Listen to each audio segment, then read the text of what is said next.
Today's subject is find your center deep within.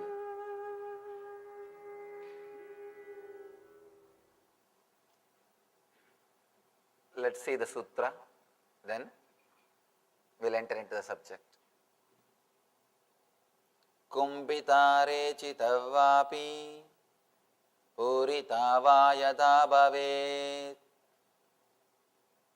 tadadante shantanamasav shaktya santa prakashate.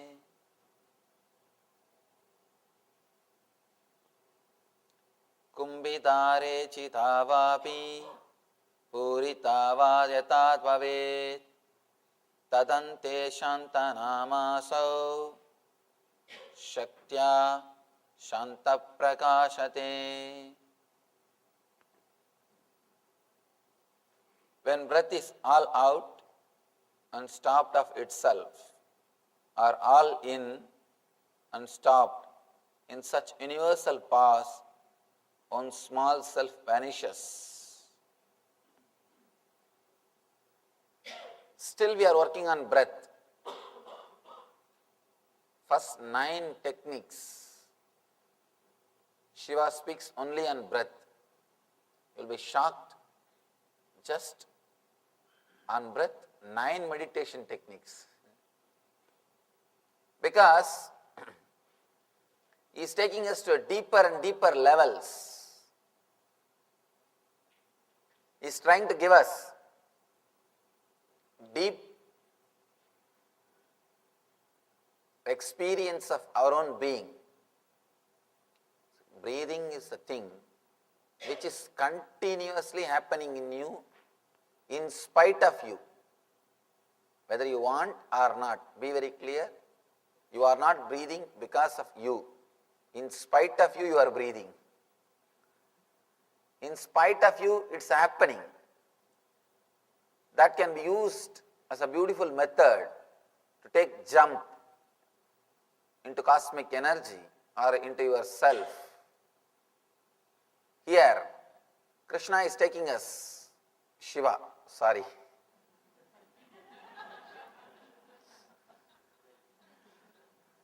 Anyhow, I can justify.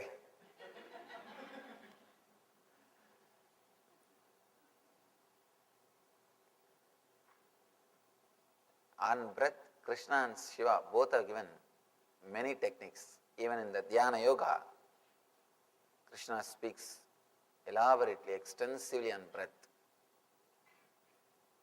Shiva is taking us step by step, deeply.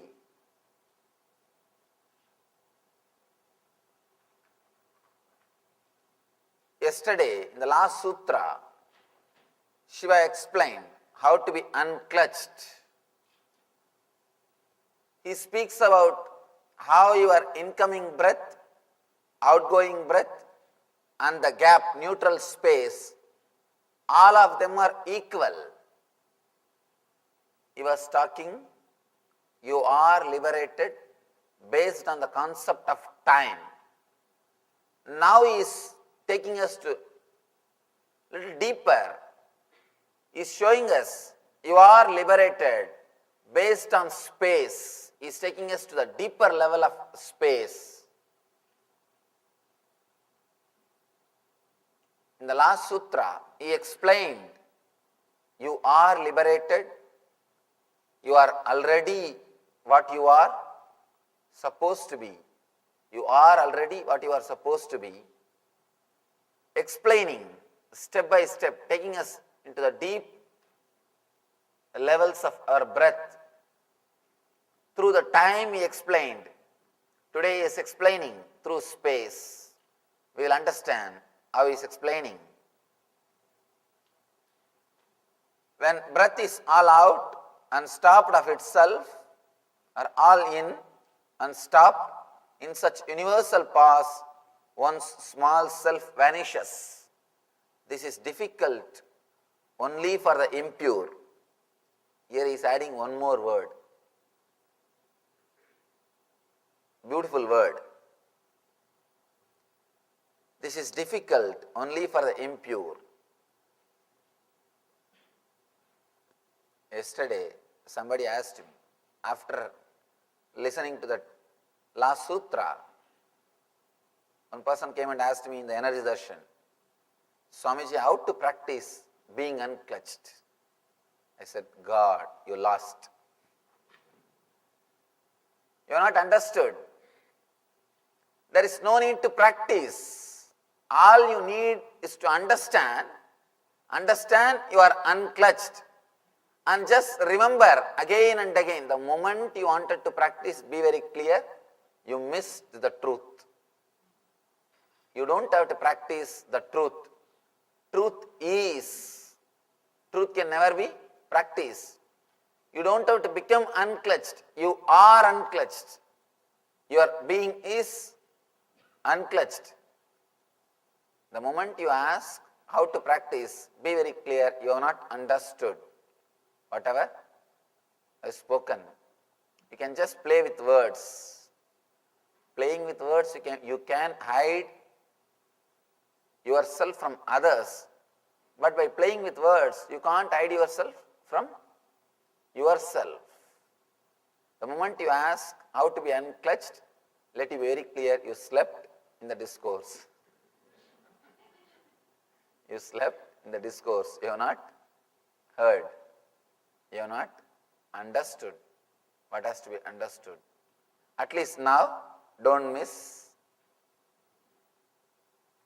Kumbhita rechita vapi urita va yada bhavet tadante santana masau saktya santa prakashate.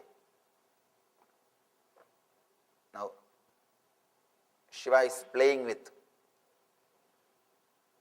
beautiful poetic Sanskrit. He is using different words to take us into a deeper space. Let me explain with the diagram. The last sutra we understood.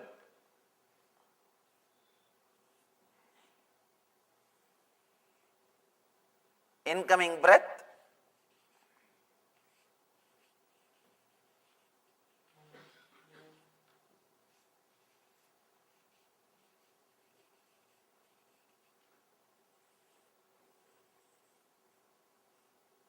outgoing breath.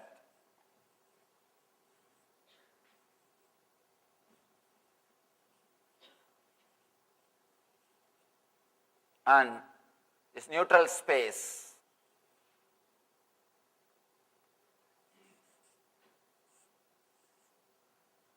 In last sutra, Shiva was explaining this space,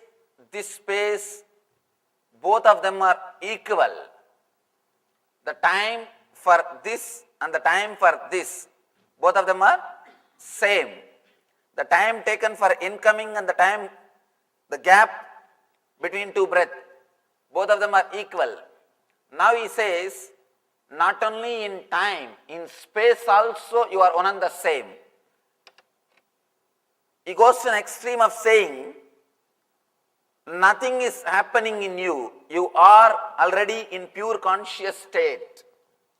Whether the kumbhaka is happening in you, or rechaka is happening in you, or puraka is happening in you, you are in a space where you are already unclutched. Whether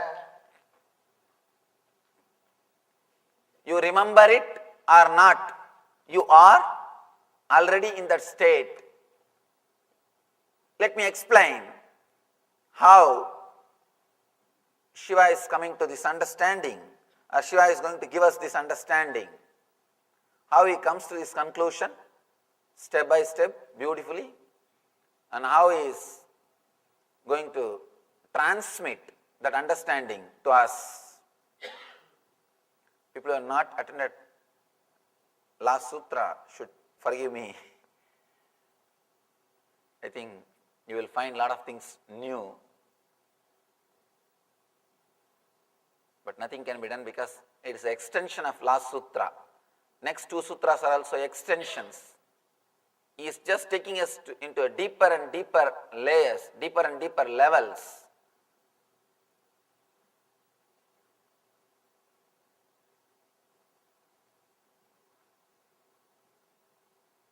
All right. When breath is all out and stopped itself, or all in and stopped, in such universal pause, one's small self vanishes. In the last sutra he said, when the incoming breath taking turn as an outgoing breath, your mind disappears. Your mind doesn't exist. Now he says the universe doesn't exist. Universal pause.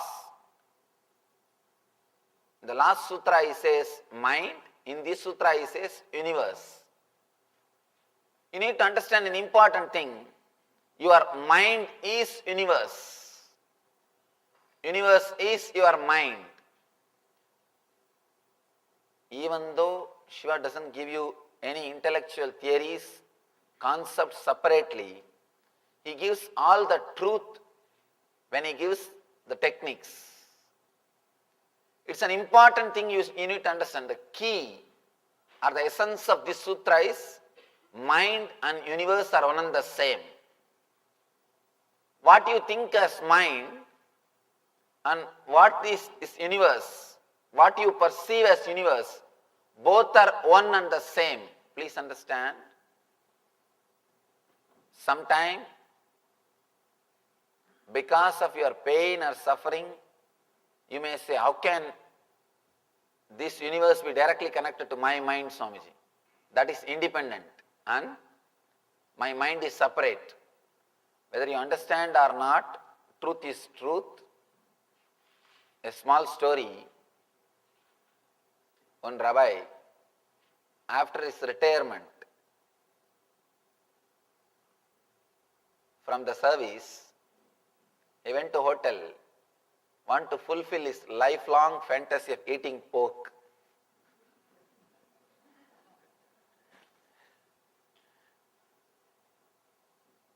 Somehow he couldn't control himself. He went to the hotel, chose a corner, he sat in a corner, ordered for pork. He was waiting and fighting with his conscience. Not only was waiting and fighting with his conscience. As things will happen, one family from his congregation entered the hotel. According to Jews, nobody should eat alone. So naturally they straight came to the rabbi's table and sat in his table to share the food. In 5 minutes, waiter brought the big plate, opened the lid to reveal the roast suckling pig with a big full apple. Baked the apple in the mouth. They were shocked. And Rabbi also showed as if he shocked, and he started shouting, see, this place, you just order for a baked apple and what you get. You just order for a baked apple and what you get. You may use these words to escape from others, but you can't escape from yourself. And after it comes, you may think you are not ordered, or you may act you are not ordered, but nothing is served to you unless you order. Your mind and the universe, both are directly connected. What you enjoy, what you get from this universe is nothing but your mind. Shiva says in the last sutra, he says your mind stops. Now he says the universe stops. Your mind and the universe.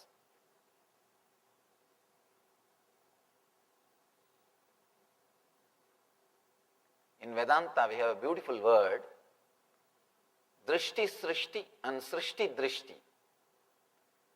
Drishti Srishti and Srishti Drishti. Srishti Drishti means what is you see. That's what we all believe. We are seeing what is. But drishti srishti means you create what you want to see. You create what you want to see. It's a little deeper level truth, difficult to understand with our ordinary logic, but truth. Whenever the mind stops, universe stops. Ramana Maharshi explains this concept beautifully, this truth. Ramana Maharshi explains beautifully. Whenever your mind is not functioning, the world is not functioning. The world will not function. You can see in your life. When you are in the dream space, that looks as reality. When you are in this space, this looks as reality. When you are here, this looks as reality. When you are in dream space, that space looks as a reality. When you are in deep sleep, nothing is reality. Neither dream world nor this world. Let it be very clear, whenever you enter into the dream world, this whole Jagrat or waking state, this world is completely faded. It becomes black and white, and that becomes multicolor. As on now, your dream world, when you remember your dreams, you feel it is like a black and white, vague. In India, if you see the Doordarshan, how it will come. And this world looks like a multicolor, strong, clear, like private channels. This looks like it's a 4D experience, 4-dimension experience. If you go to the Universal Studio, that Shrek 2, they give you the 4D experience. Na? They rock the chair. 3D, 4D is something like not only you have 3-dimensional view, along with the movements, the chair also moves. And especially that mummy, they give you that mummy experience. Literally everybody shouts. They give you that 4D experience. Same way, now you are having this world in a 4D form. You are having the 4D experience of this world. And in the dream state, whenever you experience the dream consciousness, you experience dream state as 4D and this becomes 2D.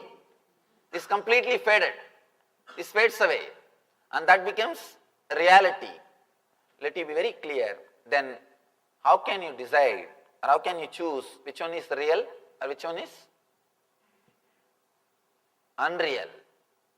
You have no scale to choose whether this is real or that is unreal. You may put a question. No, Swamiji. Whenever we come back to this waking state, this world is same. I have same car, same house, same wife. It's not changing. But in the dream state, whenever I enter into the dream state, I have different car, different house and different wife, you see. Different wife. And dream state things are different. How can you say this and that are one and the same? You may ask. Please be very clear. The question may look logical, but it is not logical. You should understand one subtle truth. For example, sometimes you live 10 years of life in one night dream. Am I right? 10 years of life is lived in one night dream. In one night dream, you take birth, grow and finish your education, do so many things. It means in the 10 years, have you not slept? Inside the dream, you fall asleep and come back to same dream and play the game and fall asleep, come back to same dream and play the game. Understand, it's a very subtle but truth. If you give your attention, you can understand the truth. the very understanding of this truth will totally transform your inner space.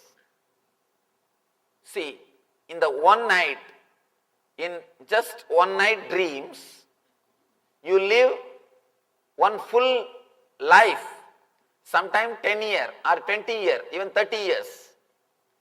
In that 30 years, you have many times fallen into unconsciousness, sleep. Then you come back to the same dream and play with the dream, again fall asleep, come back to the same dream, play into the dream, again fall asleep. Be very clear how you live 30 years in one night dream. Same way you are living your 70 years in a one life dream. Life is a longest dream. Dream is short form of life. Small life is dream. Long dream is life. Let it be very clear. The very concept of time itself is illusion. That is why in one night, 10 hours of, in 10 hours dreams, you live 30 years of life. 30 years of life is lived in one 10-hour dream, one night dream. How is it possible? Because the time concept itself is created by your mind. The concept of time itself is an illusion. It is completely illusion. That is why Ramana Maharshi says beautifully, whatever you see, as long as the seen, seer and the action seeing, if the three are there, be very clear, you are in illusion. Somebody asked me, Swamiji, if that is the case, how is seeing an enlightened master in dream state is going to help us? Because I am also one more dream for you now. And be very clear, really we can't be sure that you are sitting in temple and listening to the discourse. It can be dream. Suddenly you may wake up and understand you are lying in your bed and dreaming that you are sitting in a temple and listening to the discourse. You may think, no, I can pinch myself. You can pinch yourself in dream also. In dream also you can pinch yourself. Let it be very clear, there is no scale to measure whether you are in awareness or dream state. You can do whatever you are doing now, whatever you can do now, you can do everything in dream also. In dream also you can be sure that you are not dreaming. The big problem is the moment you suspect whether it is dream or reality, you will come out of the dream. You can always see. Whenever you seriously suspect what you are seeing, your awareness and attention will be turned towards the seer. Now, as long as you don't suspect the reality of what you are seeing, your awareness will never be turned towards the seer. The moment you suspect the truth or the reality of the scene, the moment you suspect, immediately your awareness will be turned towards the seer. You will be awakened. All these techniques again and again turn your awareness into the seer. You are constantly now attracted by the scene. So much of colorful dance, so much is going on. In the outer world, you don't have awareness or attention to turn towards the seer. All these techniques, Shiva is trying to turn yourself towards the seer, to give you the glimpse of the seer. The moment you suspect the scene, the moment you suspect the scene, it is not as you think, the scene is not as you understand, immediately your awareness turns towards the seer. The moment you turn towards the seer, you are awakened. What happens in the dream state? Same thing. Whenever you come out of the dream state, be little aware what is happening in that space. First thing, either you will have too much of greed or fear. If you have greed or fear beyond a limit, both will awaken you out of dream. Sometimes nightmare, sometimes too beautiful dream. Nightmare and too beautiful dream, both will bring you out of dream. Both will kick you out of dream space. First thing, you will start suspecting whether it is dream or reality. Next moment, the whole attention will turn towards your inner space. Then you will be awakened. Same thing will happen in this space also if you want to get awakened. First thing, you need to see. You need to understand. By understanding, you will naturally have the doubt whether what I am seeing is truth or unreality. It is a truth or false. You will start suspecting what you are seeing. The moment seriously you start suspecting what you are seeing, your whole awareness and attention will turn towards the seer. Seer will be automatically awakened. As long as you are engaged with the second person and third person, the first person will never be awakened. Your interest towards the second person and third person is lost. Immediately, your attention will turn towards the first person. You will be awakened to the truth. You will wake up from this big dream. I was telling you about the beautiful question.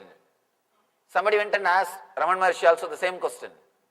If everything is dream, seeing you in this dream, how is it going to help me? Raman Maharshi says, when you see a lion in your dream, what happens? You wake up. That fear, or even if you see a beautiful actress, you will wake up. The greed. See, whenever you try to elongate that shaft, whenever you try your best to elongate that shaft, sometime beautiful dream, you try to hold on to the dream and suddenly you realize it is dream. Sometime frightening dream, you just wanted to escape from the dream. So much of fear and you realize it is just a dream. Both the way, whether if you want to hold or you want to escape, both the way, you will come out and understand it is just a dream. Whether it is greed or fear, both will awaken you. Whenever you see a master is like a simha swapna. It's like seeing a lion in the dream. When you see the lion in the dream, naturally, out of that shock, you will be awakened. You will be out. You will be out of the dream. Same way, when you see the master in this state, he will be like a simha swapna. He will awaken you. I always tell people, master is not a dream to fulfill your wishes. It's a dream to awaken you. It's a dream to awaken you. Same way, greed also can awaken you. Master and actress both can do the same job.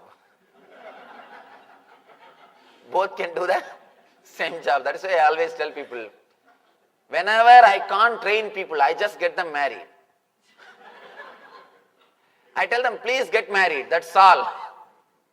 And they are trained. Now sometimes, if master takes 10 years, she takes hardly 1 or 2 years.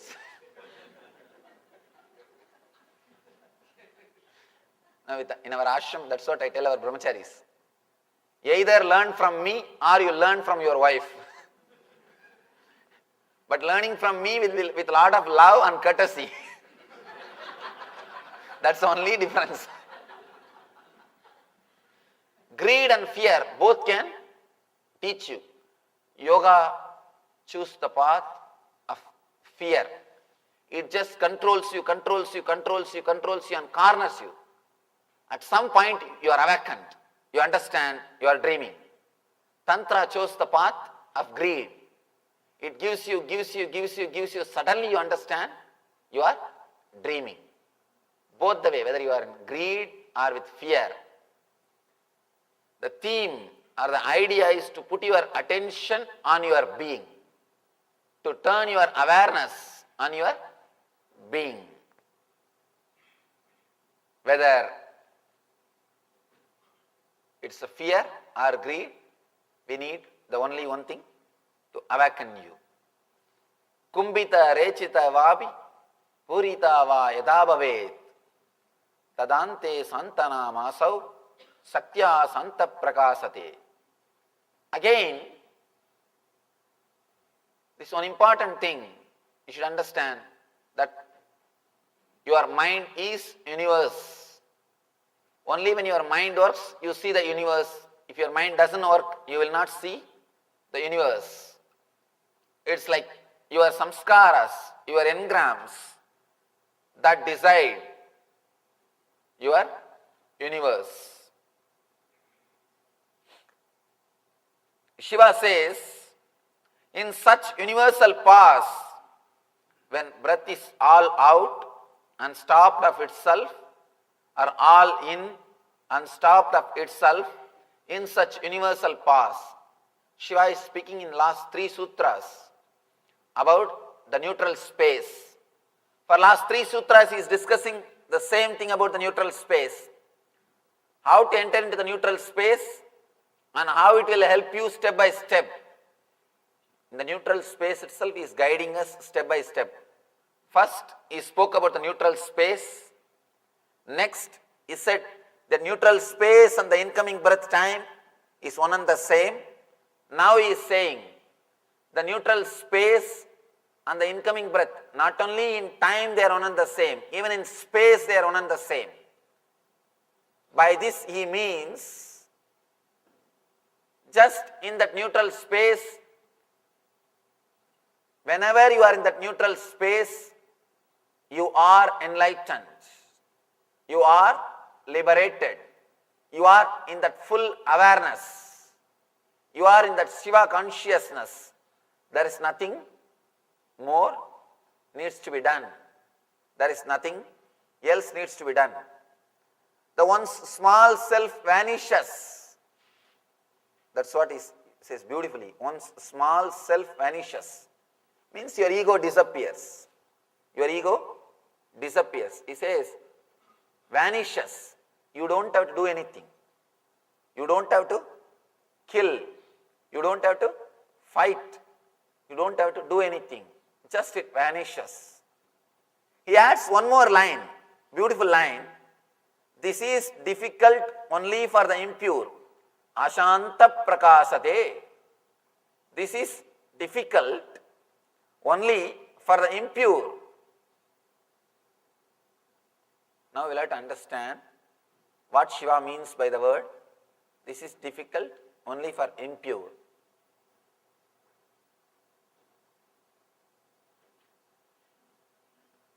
What he means by the word impurity? This is difficult only for the people who think it is difficult.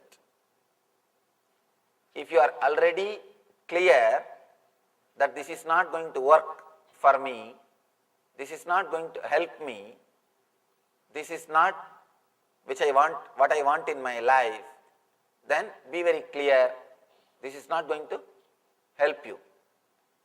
The moment somebody thinks, decides, this is difficult for me, it is going to be difficult, because it is you who is creating the shaft. If you think 10 times it is difficult, the thought it is difficult which happened to you today, the thought it is difficult which happened to you yesterday, the thought which is difficult, it is difficult which happened to you 1 year ago, you will connect all these thoughts and you will create a shaft, it is difficult. Then nothing can be done. If you have the thought, it is easy. It is easy.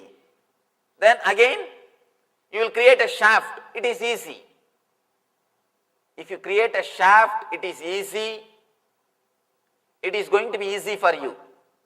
If you create a shaft, it is difficult by all your ideas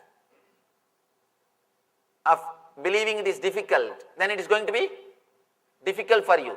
Let you be very clear, whether it is easy or difficult, both shafts are created by you. Ramana Maharshi says, there is a beautiful song written by Ramana Maharshi in Tamil. He says, oh, so easy, Atma Vidya, so easy.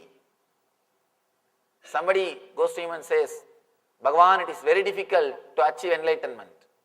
Bhagavan says, oh, so easy to achieve Atma Vidya, it is so easy. They ask him, how? He says, to achieve something in the outer world, you have to work. To achieve something in the inner world, nothing needs to be done. Just relax. He goes on explaining. Anyhow, one thing, your mind says it is easy. Masters say it is, your mind says it is difficult. Masters say it is easy. According to me, it is neither easy nor difficult because already it is there. You don't even have to think it is difficult. You don't even have to think it is easy because it is already there. Nothing needs to be done. Nothing needs to be achieved. If you have to achieve only, you will have to say whether it is easy or difficult. Here, you are not going to achieve anything. It is just the existence. It is just the truth. It is there already. All you need to do is just remember, you are unclutched. You are already unclutched. As I was telling you yesterday, even your thinking is nothing but connecting all the thoughts and thinking that you are thinking. Actually, your thinking is not a big problem for you. You are thinking that you are thinking is the real problem for you. See, your thinking is not a big problem for you. It just comes and goes. But when you start thinking, oh, I am constantly thinking, I am not able to stop thinking, that is where you start creating problem. When you start creating some shaft, see, all your problems, when I say all, capital letter A-L-L, all your problems are just because you create shaft. You create a shaft which does not exist. Which does not exist. If you just understand, you are unclutched by your very nature, you can see. Even if you try to clutch, you can't clutch. Try your best to connect your thoughts. Try to be on same subject. Try to concentrate your mind. You can't concentrate because God saves you constantly. God is protecting you. That is why you are not able to concentrate. People come and ask me, Swamiji, how to concentrate my mind? They don't understand what they are asking. Be very clear. The more you concentrate your mind, more you will start suffering. As on now, concentration will bring you only suffering because when you concentrate, naturally on what you will concentrate? Whatever is there only you will concentrate. In your mind you have only sufferings. If you start creating the concentration power, your suffering will become more and more. People come and ask me, Swamiji, I forget things. Please give me the power to remember. I tell them, you don't know what big blessing it is. No, because you forget things, you soon get healed of your mental pains, mental wounds. You heal yourself.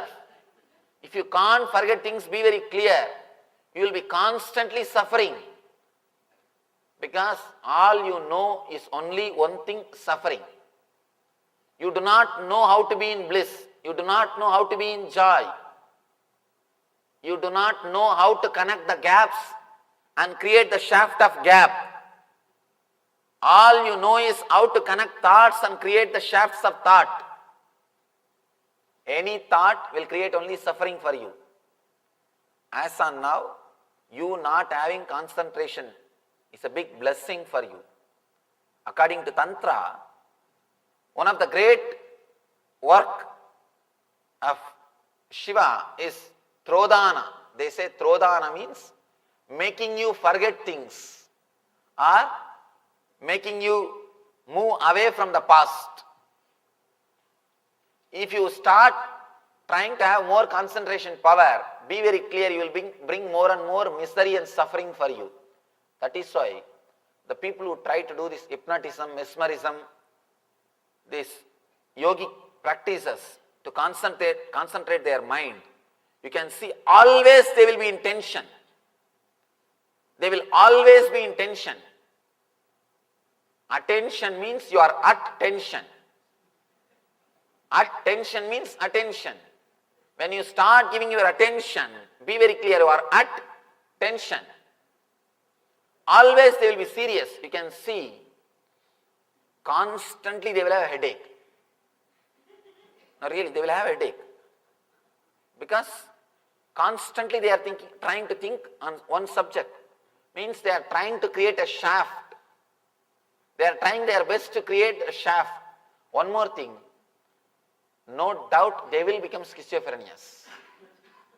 That is why I tell you, some of the yogic practices, without intelligence if you start doing, without maturity if you start doing, you will end up only in more problems.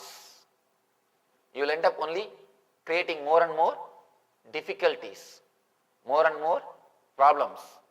Because in concentration, you exclude everything. In awareness, you include everything. In awareness, you are not aware of particular thing. You are purely aware. In front of you, anything can come. You will be aware. That's all. In awareness, you work on yourself. In concentration, you work on something outside. You concentrate on something. Your whole consciousness is centered on something. In concentration, you are working towards a different angle. In awareness, you are working towards different angle. Whole West is suffering so much of depression because they misunderstood awareness as concentration. They started thinking concentration is going to help.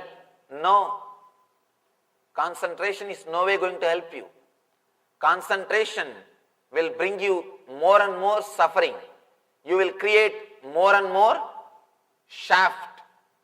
You will create too many shafts and you will start fighting with those shafts. All concentration is excluding something. For example, if you concentrate on this one line, you exclude everything else. In that one line, if you concentrate on one dot, again you exclude everything else. You are excluding. By excluding, you will not be able to achieve anything. But with awareness, you will be aware of the whole board. You will be aware of this whole scene. You will be aware of this whole space. You are aware of this whole universe. In awareness, you do not exclude anything. You only start including things.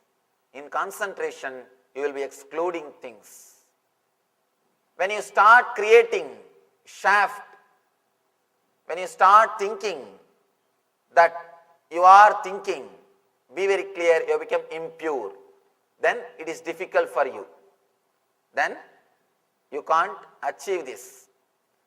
Even you believing that you have a lot of impurity is nothing but a shaft. Let it be very clear, all your guilt, all your pain, everything is pure shaft.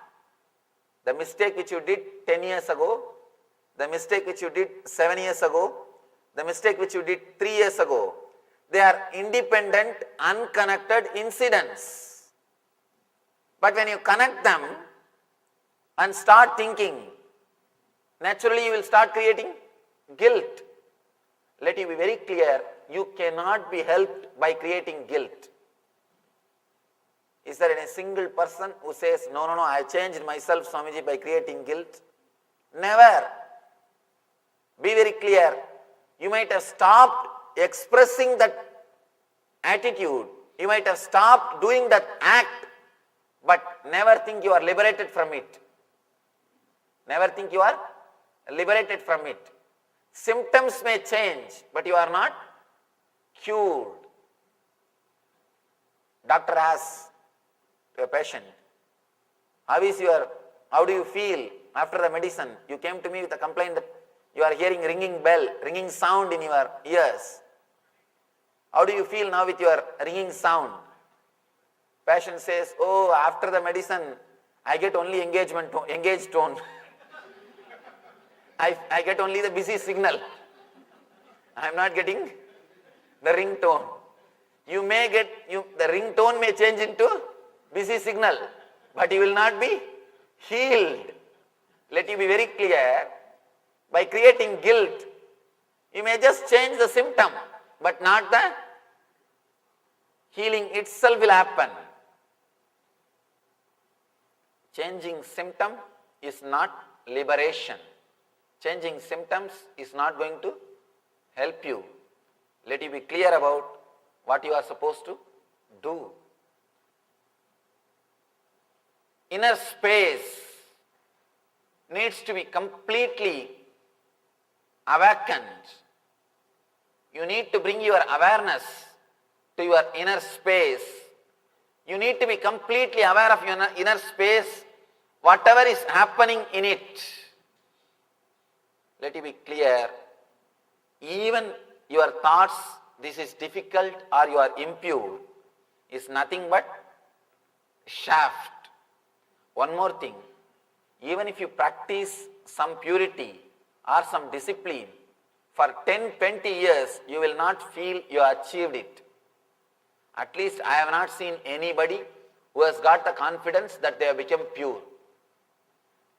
I have seen hundreds and thousands of swamis, hundreds and thousands of spiritual seekers, and hundreds and thousands of yogis and sadhakas. Nobody feels in their inner space that they have become pure. They can't feel because constantly they will be creating the shaft of what they have done. What they have done. Let it be very clear. Your inner space, inner thoughts are no way logically connected to the outer world. That's an important thing. Just now I said, you see the universe as you want. Now I give you another one statement. Let you understand these two statements which appears contradictory, but Shiva is answering. How they are not contradictory. They are complementing each other. First I told you, you create the world which you want to see. Now I am telling you, your inner space is no way connected to the outer world. When I made that first statement, I meant you project this world and see. That's the truth. When I make this second statement, your inner consciousness is not disturbed or affected by the outer world as you think. You think if something goes wrong in the outer world, you will feel the suffering. You will have the suffering. Or something happens in the outer world, nice thing, you will have that joy. But it doesn't happen always logically. Sometimes even if you have something nice outer world, you don't feel the excitement, joy in the inner world. Sometimes strange you can feel when something seriously wrong, when something goes wrong. Suddenly you see a confidence, you stand up and you show your strength. Mentally you may be thinking, oh, if that happens, I will be completely collapsed. I cannot do anything. But when it happens, suddenly you will see you are able to handle it. You are able to manage it. You are able to live through it. Be very clear. Two things you need to understand. Your thoughts or your response is no way connected to the happenings of the outer world. Second thing, your thoughts itself, they are not directly, logically connected with each other. Your response to the outer world and your response to the inner world, both are illogical, independent and unclutched. Your thoughts towards the outer world, towards the inner world, your own self, both are not logical or connected as you think. You are made to believe you have a logical identity. It is only a belief. Your logic, as long as you believe your logical identity, let you be very clear, you will be constantly bringing more and more and more suffering. You will not have the spontaneity. I have always seen people who are not logical, who are not educated, they will be more spontaneous. I have seen they will be so alive and spontaneous. Whenever I utter the word spontaneity, I remember a beautiful story, beautiful incident which happened in my young age. Maybe I think I told this incident in some other lecture, but I'll tell this once more, at least for the newcomers. In my young age, in our village, they used to recite the Mahabharata. Mahabharata is the history of India. It is the history of India. In every village there will be recitation of Mahabharata every year. Once in a year in every village, especially in South India, they will recite the Mahabharata. Daytime they will recite the story. Night time they will do a drama. Drama means not a professional group.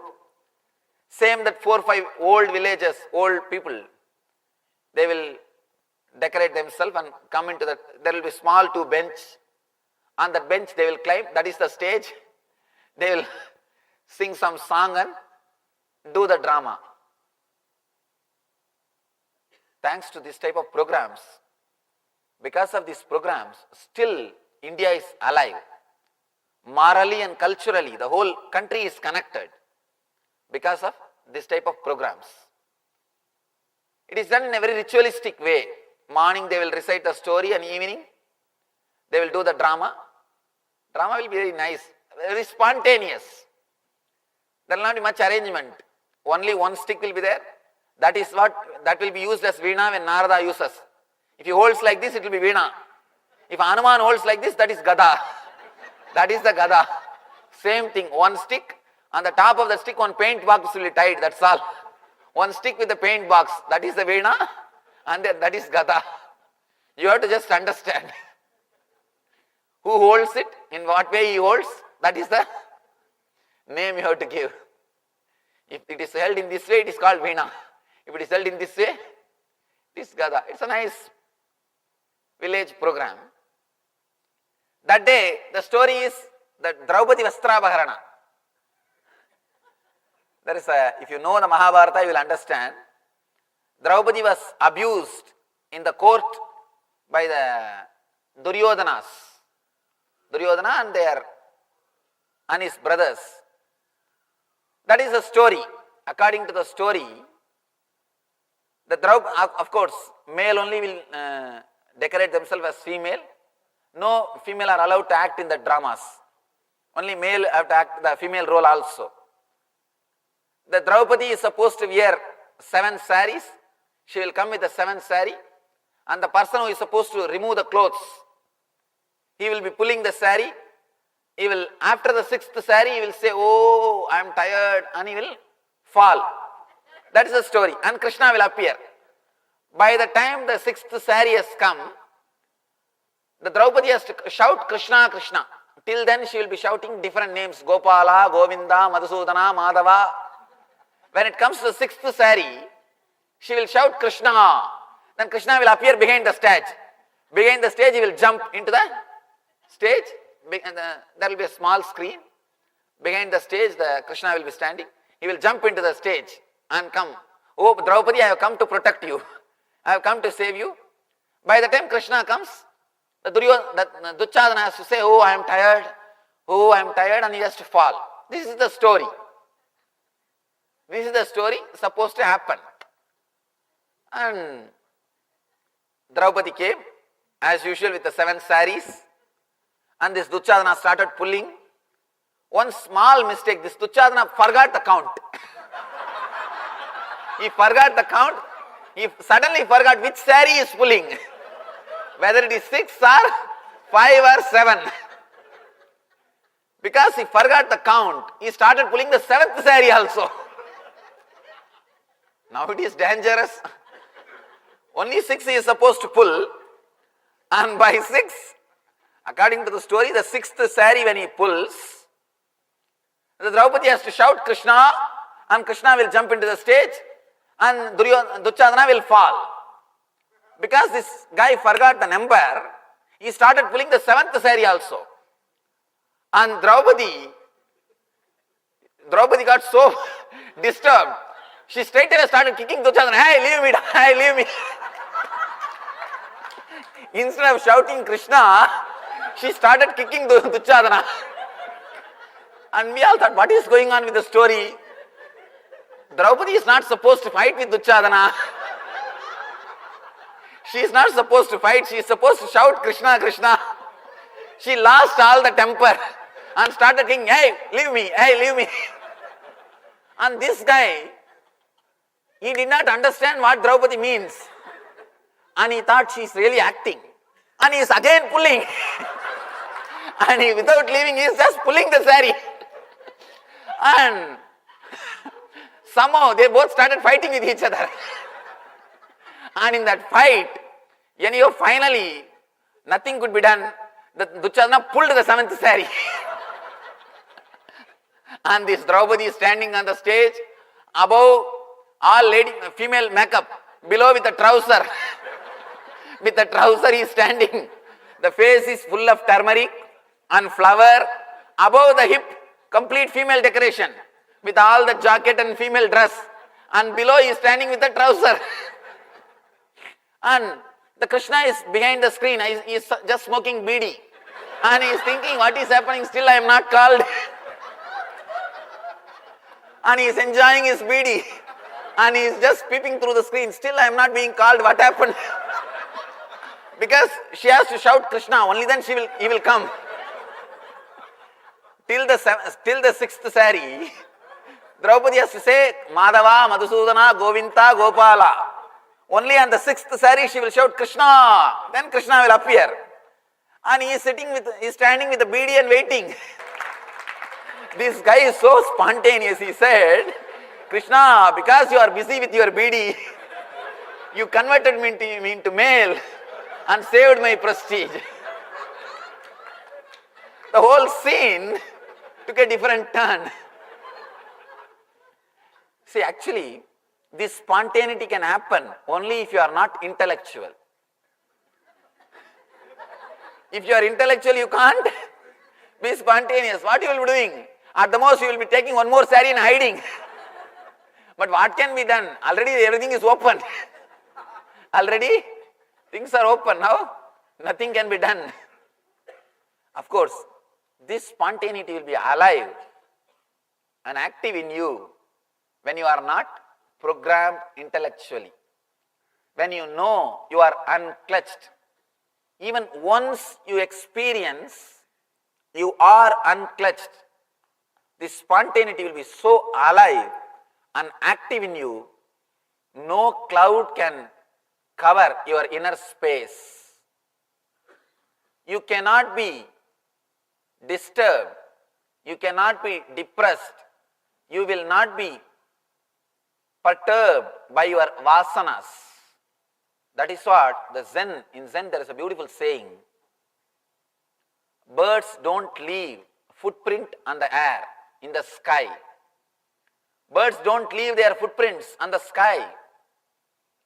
If you work with the clarity or the remembrance of you are unclutched, your activities will not leave their footprints, samskaras in your inner space.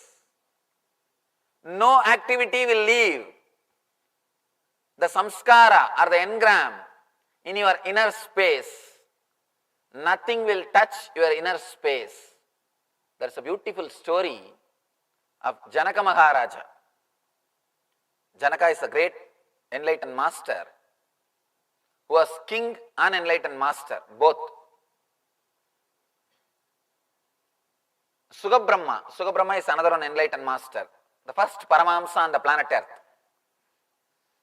Sugabrahma was sent to Janaka Maharshi by Vyasa. Vyasa is the father of Sugabrahma.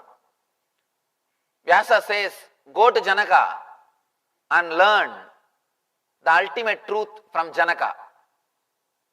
The Sugabrahma goes to Janaka's court.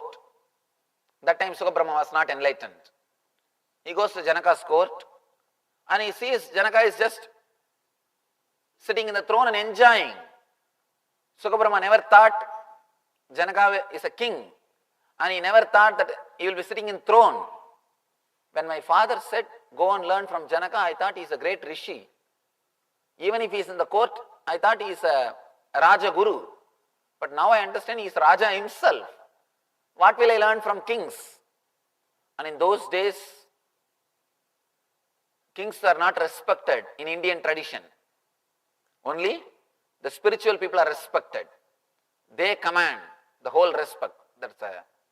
Somehow, these rishis have created such a wonderful system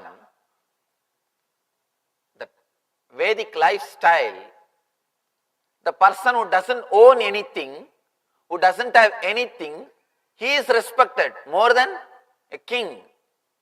Neither Vaishya, who has got money, nor Kshatriya, who has got power, is respected. Only Brahmana, who has got the intelligence, spiritual wisdom, he is respected. Only the rishis are respected. He thought, what will I learn from this king? After all, he is a king. He won't have anything to teach. Anyhow, my father said, he goes to the Janaka and he asks Janaka, what will you teach me? Janaka says, stay here for 3 days. Whenever people come to me and they ask me, Swamiji, give us a glimpse of meditation. Please teach us how to live in the bliss. I tell them, no, to tell you honestly, I can't teach you. But you can pick up. I can't teach you, you can learn. I always tell them, just be around me 24 hours for a few days. I cannot teach you by my verbal language. With words, you cannot give anything. Maybe you can pick up from my body language. Just see how I live. Just feel how I am living. That may give you some glimpse. That may give you the confidence. Be very clear. Words are not going to teach you. And here also, the words which I am uttering, they are not great. And I am not an orator. And I am not giving you any words. And my English, I know, oh God. I have my own way of expressing. Anyhow, I don't bother about it also because I am not here to teach you English class. I am not an English teacher. I am only teaching the spirituality. Somebody asked me, what is this, Swamiji? You should correct your English a little bit. I said, I am not teaching English. I am teaching spirituality. Do you understand what I want to express? He said, yes, I understand. That's all. That much only we need in language. Language is necessary to convey. That's all. That's enough. Nothing else is necessary. We don't have to bother about anything else. Anyhow, I am not giving you words. Words can't do anything. Words can't do anything. The words which I am speaking are not important.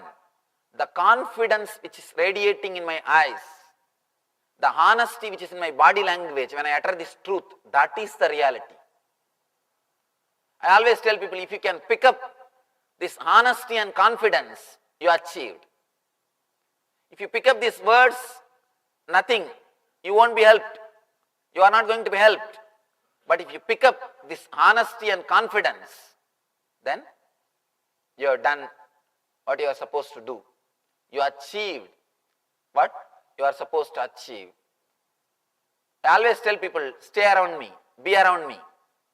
Watch, just be a spy. See how I am living. 24 hours. See, you can't hide something from somebody 24 hours.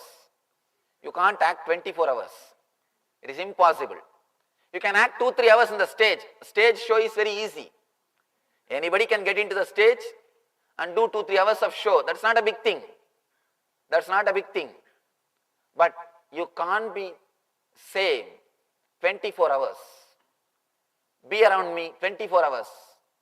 That may give you something. Same thing Janaka is telling. Be around me 24 hours. That may give you something like a swimming. See, nobody can teach you swimming. You can pick up swimming when you see somebody swimming. Nobody can teach you. Nobody can teach you. When you see somebody swimming, 3 things you will understand. First thing, swimming is possible. You can float on the water. Next thing, tremendous urge or desire. When they can do, why not me? Why can't I? I can also. Third thing, the courage to jump in. First, you will understand man can float. Next thing, when they can, why not me? Third thing, let me also jump, the courage. Same way, when you live an enlightened being living on the planet Earth, when you see the enlightened being living on the planet Earth, when you live around him, 3 things you will understand. First thing, enlightenment is possible. You can live like a God on the planet Earth. Next thing, when he can, why not me? Because he will radiate such a simplicity and he will radiate such an ordinariness. Naturally you will have the confidence. When he can, why not me? Third thing, an important thing, let me jump, the courage. All these 3 will happen only if you live around the master, seeing the body language. Nothing else can help you. I always tell people, swimming can never be taught. You can pick it. You can pick up. It can't be taught. Same way, Janaka is saying, live around me. Stay here. Sukabrahma stays there for 3 days. He is not able to understand. Sukabrahma is not able to relate with what is going on there. Janaka is sitting nicely, enjoying his sukha. Singing is going on, dancing is going on. Whatever goes on usually in the court, everything is going on. And he is just enjoying the whole thing. Janaka is enjoying. Sukabrahma is not able to relate with the whole scene. And he is not able to understand what is there to learn. After 3 days, again Sukabrahma goes to the Janaka.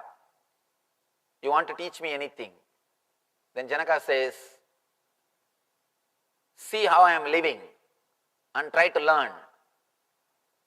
Sukabrahma said, I am not able to learn anything. I don't understand anything. I am seeing only one thing, you are living happily with the whole kingdom. I don't think I can learn anything from this. Then Janaka gives a pot filled with oil.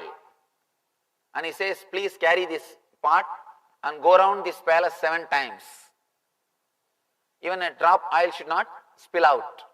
That's the condition. Sukabrahma goes round, comes back successfully. Janaka asks him, you went round 7 times this palace. That moment, did you see anything? This dance or singing or anything? Suddenly Sukabrahma realized, not only he was not aware, he did not even remember all these things. All these things are going on.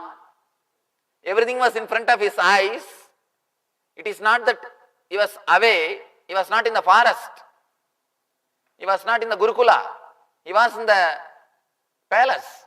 But nothing has created any engram or samskara in his inner space. Then Janaka says, how these few moments, even though you are here, nothing has created engrams in you, samskaras in you. Same way, even though I am here 24 hours, nothing creates engrams in me. No samskaras are created. My inner space is not at all touched by these outer happenings. Nothing of this world touches my inner space. I am pure in my inner space. Understand the meaning of purity.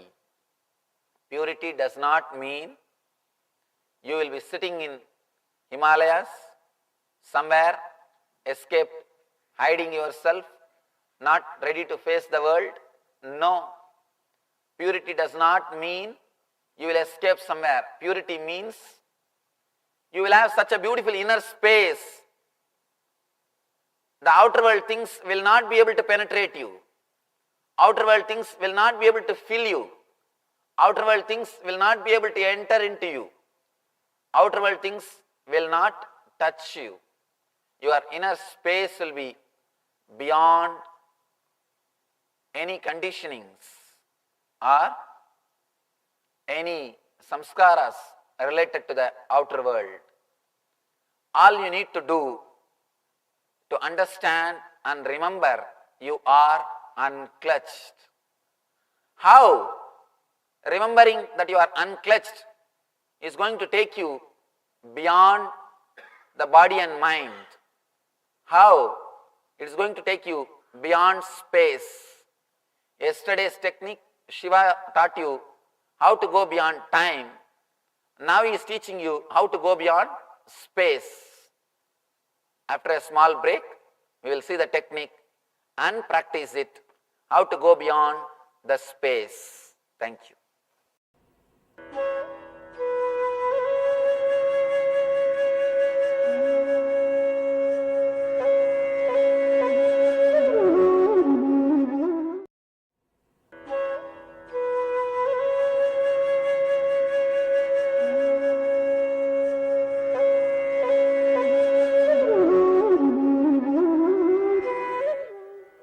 I welcome you all with my love and respects.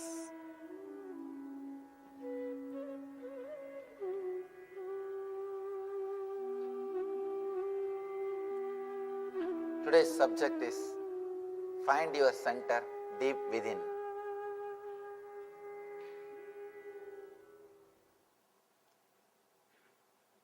Let's see the sutra, then we'll enter into the subject. Kumbhitare chitavapi puritava yada bhavet tadadante shantanamaso shaktya santa prakashate.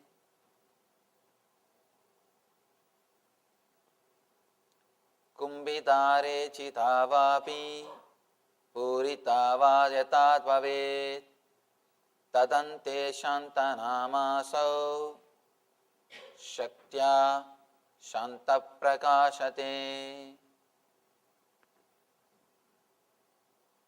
When breath is all out and stopped of itself, or all in and stopped, in such universal pause, one small self vanishes. Still we are working on breath. First 9 techniques, Shiva speaks only on breath. You will be shocked. Just on breath, 9 meditation techniques. Because he is taking us to deeper and deeper levels. He is trying to give us deep experience of our own being. Breathing is the thing which is continuously happening in you, in spite of you, whether you want or not. Be very clear, you are not breathing because of you. In spite of you, you are breathing. In spite of you, it's happening.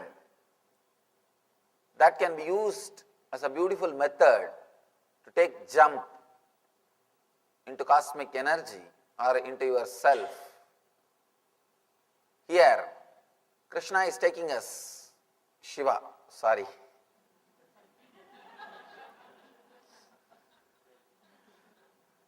Anyhow, I can justify.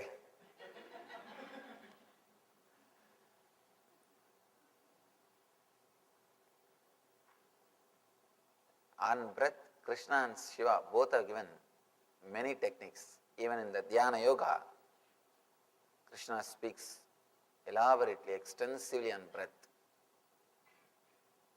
Shiva is taking us step by step, deeply.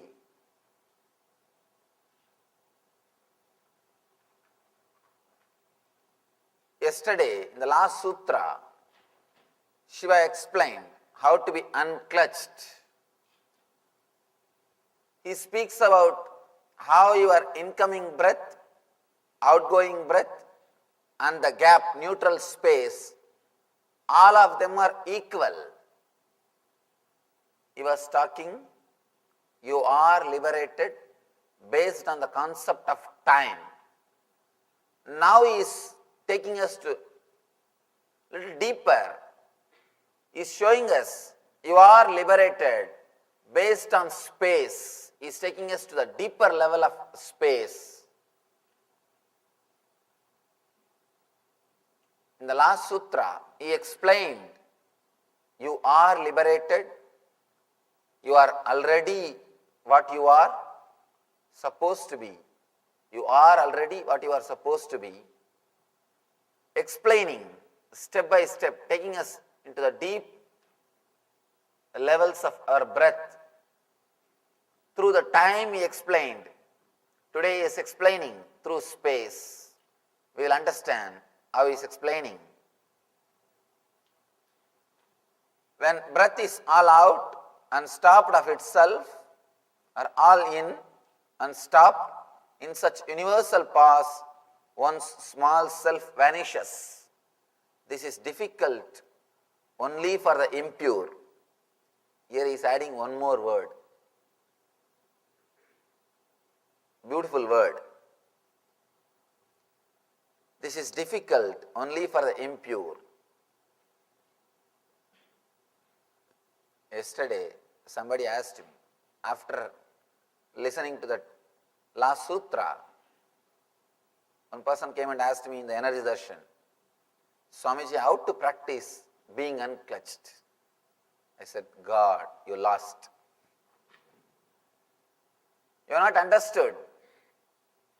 There is no need to practice. All you need is to understand you are unclutched. And just remember again and again, the moment you wanted to practice, be very clear, you missed the truth. You don't have to practice the truth. Truth is. Truth can never be practiced. You don't have to become unclutched. You are unclutched. Your being is unclutched. The moment you ask how to practice, be very clear, you have not understood whatever is spoken. You can just play with words. Playing with words, you can hide yourself from others. But by playing with words, you can't hide yourself from yourself. The moment you ask how to be unclutched, let it be very clear, you slept in the discourse. You slept in the discourse. You have not heard. You have not understood what has to be understood. At least now, don't miss. Kumbhita rechita vapi, urita va yada bhavet, tadante santana masau, saktya santa prakashate. Now, Shiva is playing with beautiful poetic Sanskrit. He is using different words to take us into a deeper space. Let me explain with the diagram. The last sutra we understood.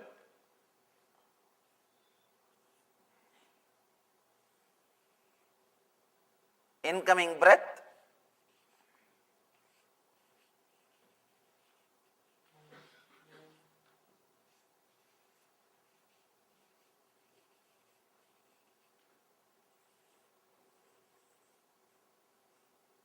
outgoing breath.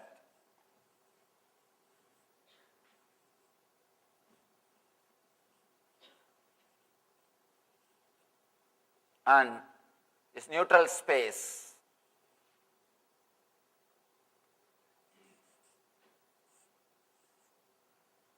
In last sutra, Shiva was explaining this space,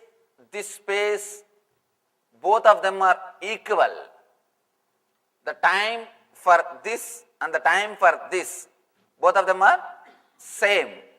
The time taken for incoming and the gap between two breaths, both of them are equal. Now he says, not only in time, in space also you are one and the same.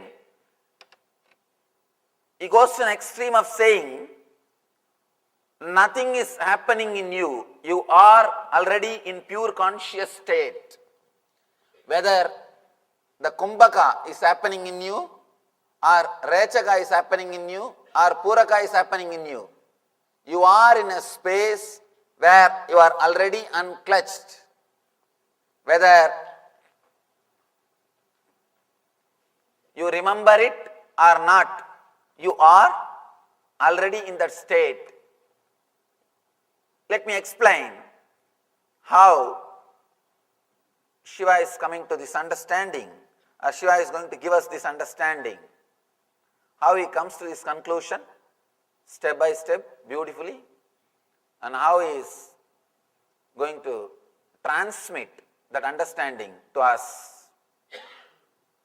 People who have not attended last sutra should forgive me. I think you will find a lot of things new, but nothing can be done because it is an extension of last sutra. Next two sutras are also extensions. He is just taking us into a deeper and deeper layers, deeper and deeper levels.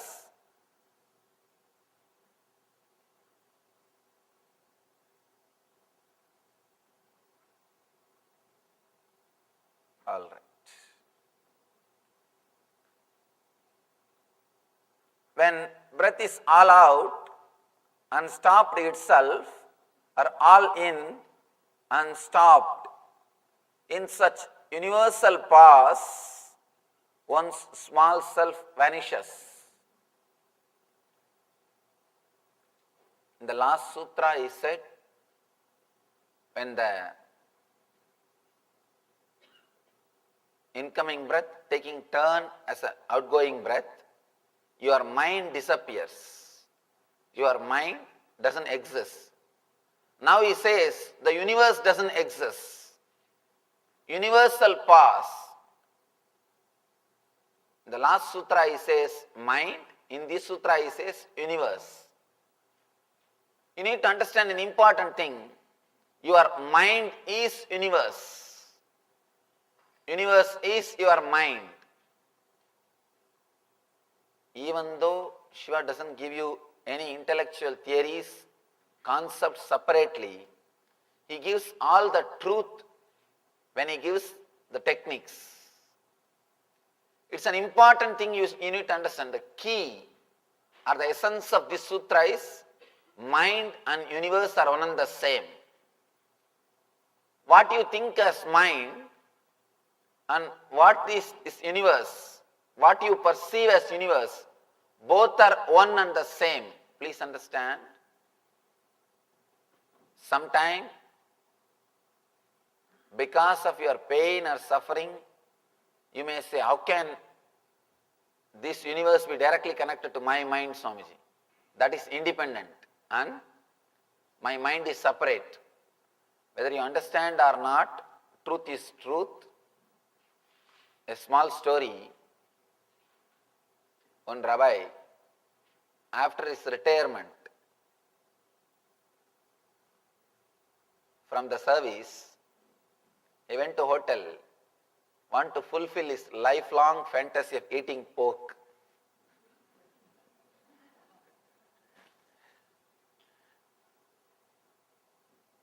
Somehow he couldn't control himself. He went to the hotel, chose a corner, he sat in a corner, ordered for pork. He was waiting and fighting with his conscience. Not only was waiting and fighting with his conscience. As things will happen, one family from his congregation entered the hotel. According to Jews, nobody should eat alone. So naturally they straight came to the rabbi's table and sat in his table to share the food. In 5 minutes, waiter brought the big plate, opened the lid to reveal the rose suckling pig with a big full apple, baked apple in the mouth. They were shocked. And Rabbi also showed as if he shocked, and he started shouting, "See, this place, you just order for a baked apple and what you get." You just order for a baked apple and what do you get? You may use these words to escape from others, but you can't escape from yourself. And after it comes, you may think you are not ordered, or you may act you are not ordered, but nothing is served to you unless you order. Your mind and the universe both are directly connected. What you enjoy, what you get from this universe is nothing but your mind. Shiva says in the last sutra, he says your mind stops. Now he says the universe stops. Your mind and the universe.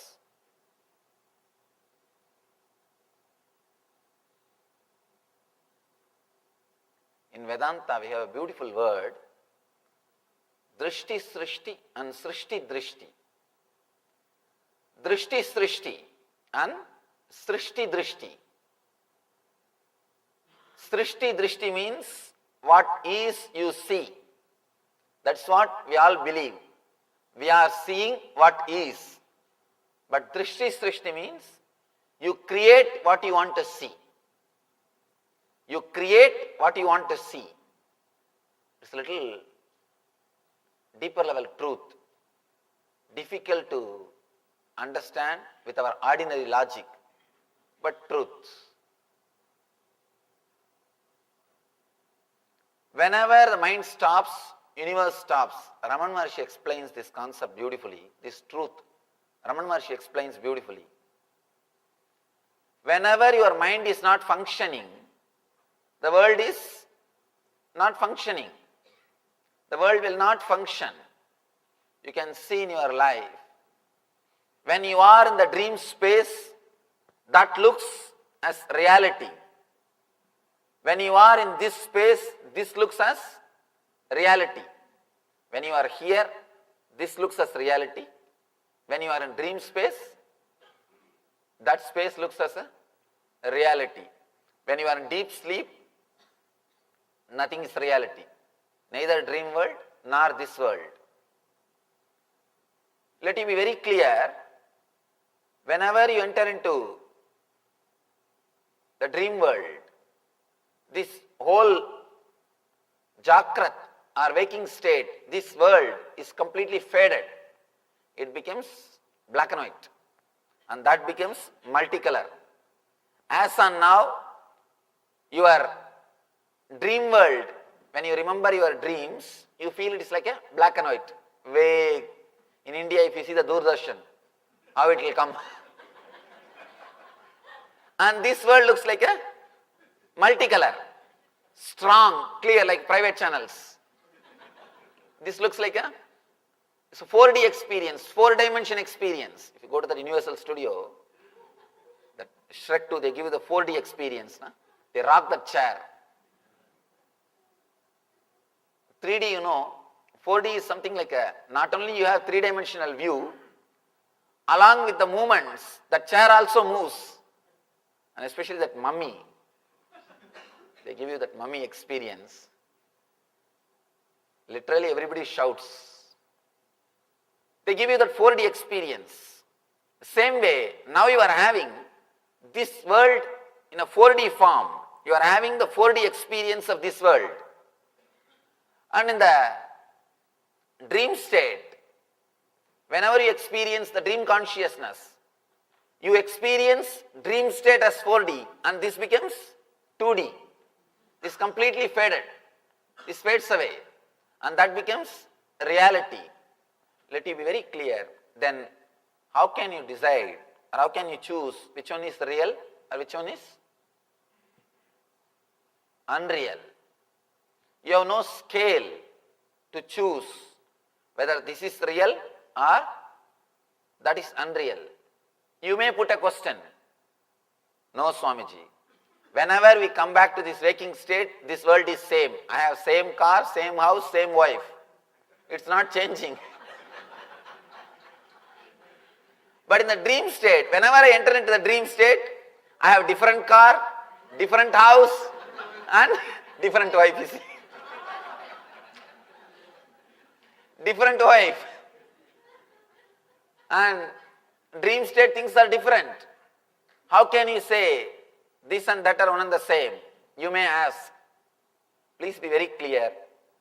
The question may look logical, but it is not logical. You should understand one subtle truth. For example,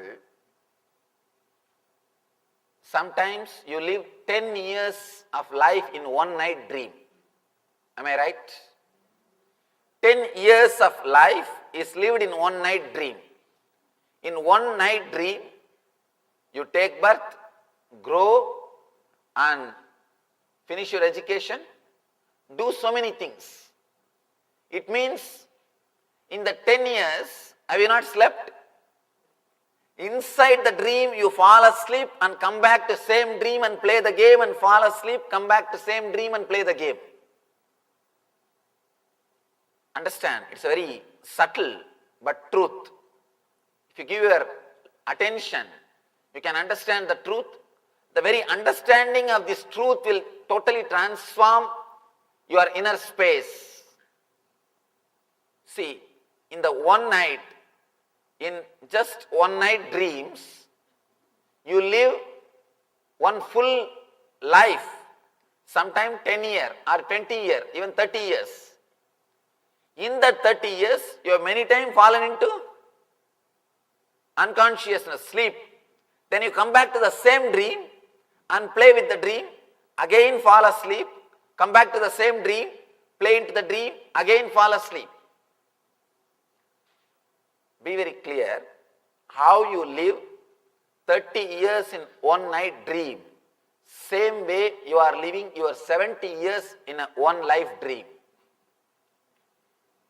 Life is a longest dream. Dream is short form of life. Small life is dream. Long dream is life. Let it be very clear. The very concept of time itself is illusion. That is why in one night, 10 hours of, in 10 hours dreams, you live 30 years of life. 30 years of life is lived in one 10-hour dream, one night dream. How is it possible? Because the time concept itself is created by your mind. The concept of time itself is an illusion.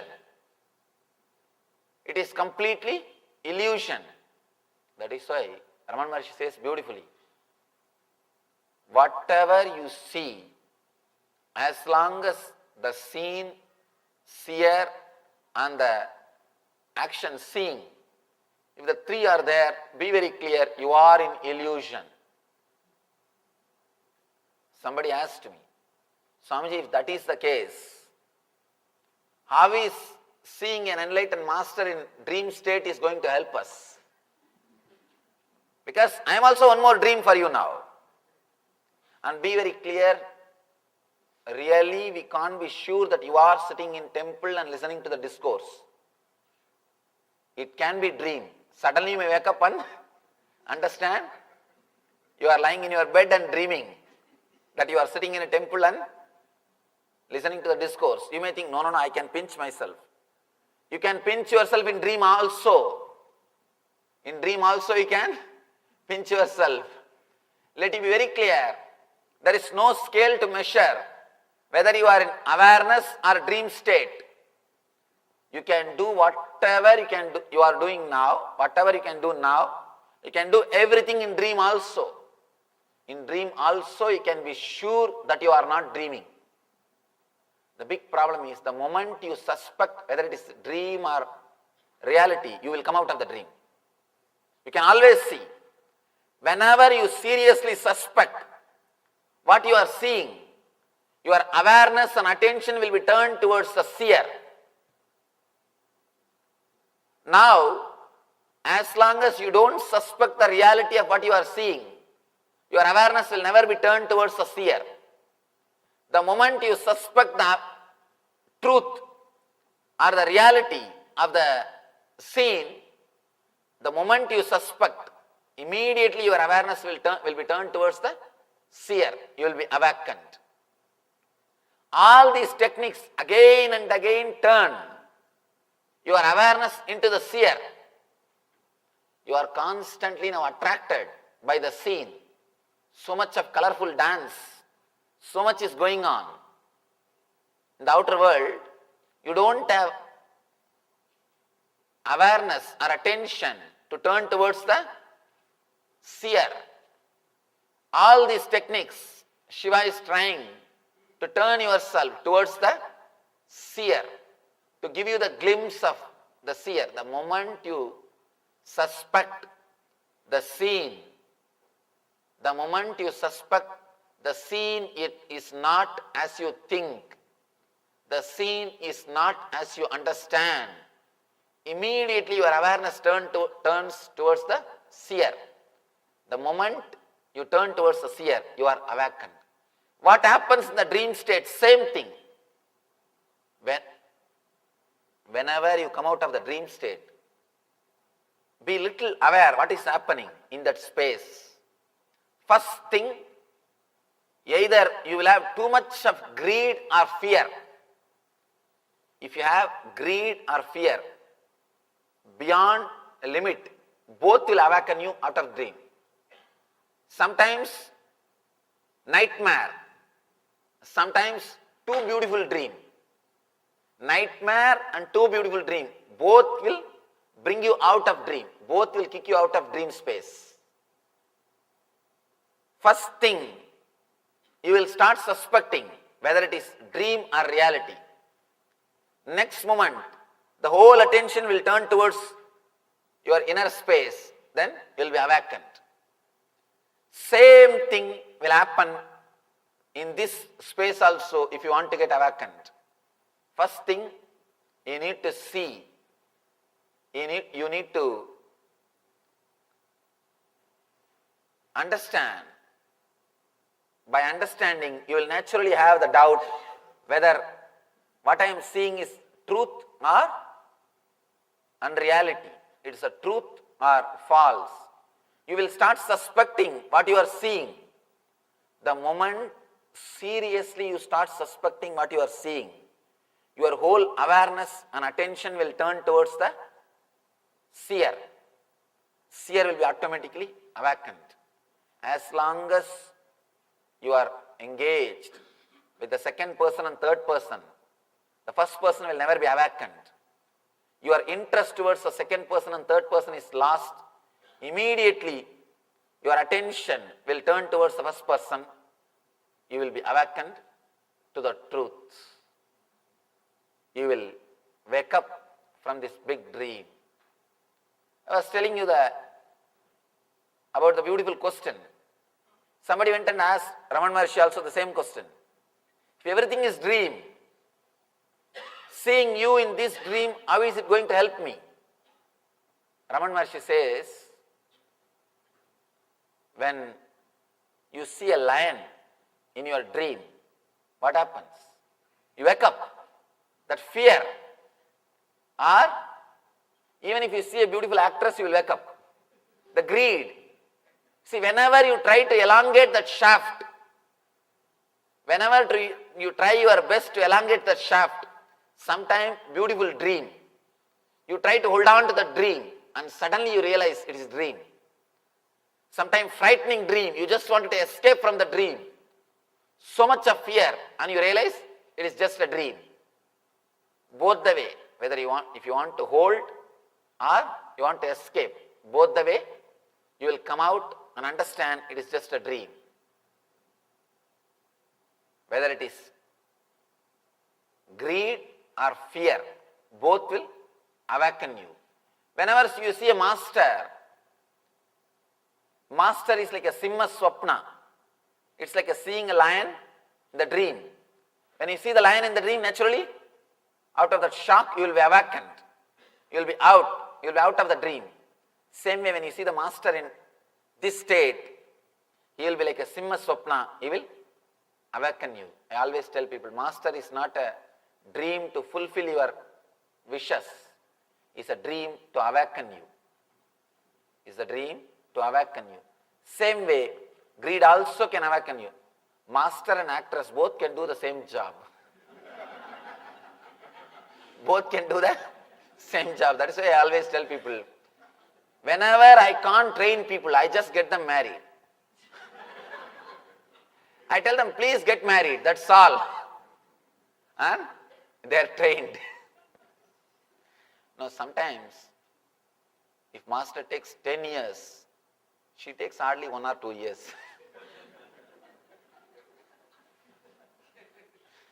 Now in our ashram, that's what I tell our brahmacharis. Either learn from me or you learn from your wife. But learning from me with a lot of love and courtesy. That's the only difference. Greed and fear both can teach you. Yoga choose the path of fear. It just controls you and corners you. At some point you are awakened. You understand you are dreaming. Tantra chose the path of greed. It gives you. Suddenly you understand you are dreaming. Both the way, whether you are in greed or with fear. The theme or the idea is to put your attention on your being. To turn your awareness on your being. Whether it's a fear or greed, we need the only one thing to awaken you. Kumbhita rechita vabi purita va yada bhavet tadante santana masau satya santa prakasate. Again, this one important thing you should understand, that your mind is universe. Only when your mind works, you see the universe. If your mind doesn't work, you will not see the universe. It's like your samskaras, your engrams, that decide your universe. Shiva says, in such universal pass, when breath is all out and stopped of itself, or all in and stopped of itself, in such universal pass, Shiva is speaking in last 3 sutras about the neutral space. For last 3 sutras he is discussing the same thing about the neutral space. How to enter into the neutral space and how it will help you step by step. In the neutral space itself he is guiding us step by step. First he spoke about the neutral space. Next he said the neutral space and the incoming breath time is one and the same. Now he is saying the neutral space and the incoming breath, not only in time they are one and the same, even in space they are one and the same. By this he means just in that neutral space, whenever you are in that neutral space, you are enlightened. You are liberated. You are in that full awareness. You are in that Shiva consciousness. There is nothing more needs to be done. There is nothing else needs to be done. The one's small self vanishes. That's what he says beautifully. One's small self vanishes. means your ego disappears. Your ego disappears. He says, vanishes. You don't have to do anything. You don't have to kill. You don't have to fight. You don't have to do anything. Just it vanishes. He adds one more line, beautiful line. This is difficult only for the impure. Ashanta prakasate. This is difficult only for the impure. Now we'll have to understand what Shiva means by the word. This is difficult only for impure.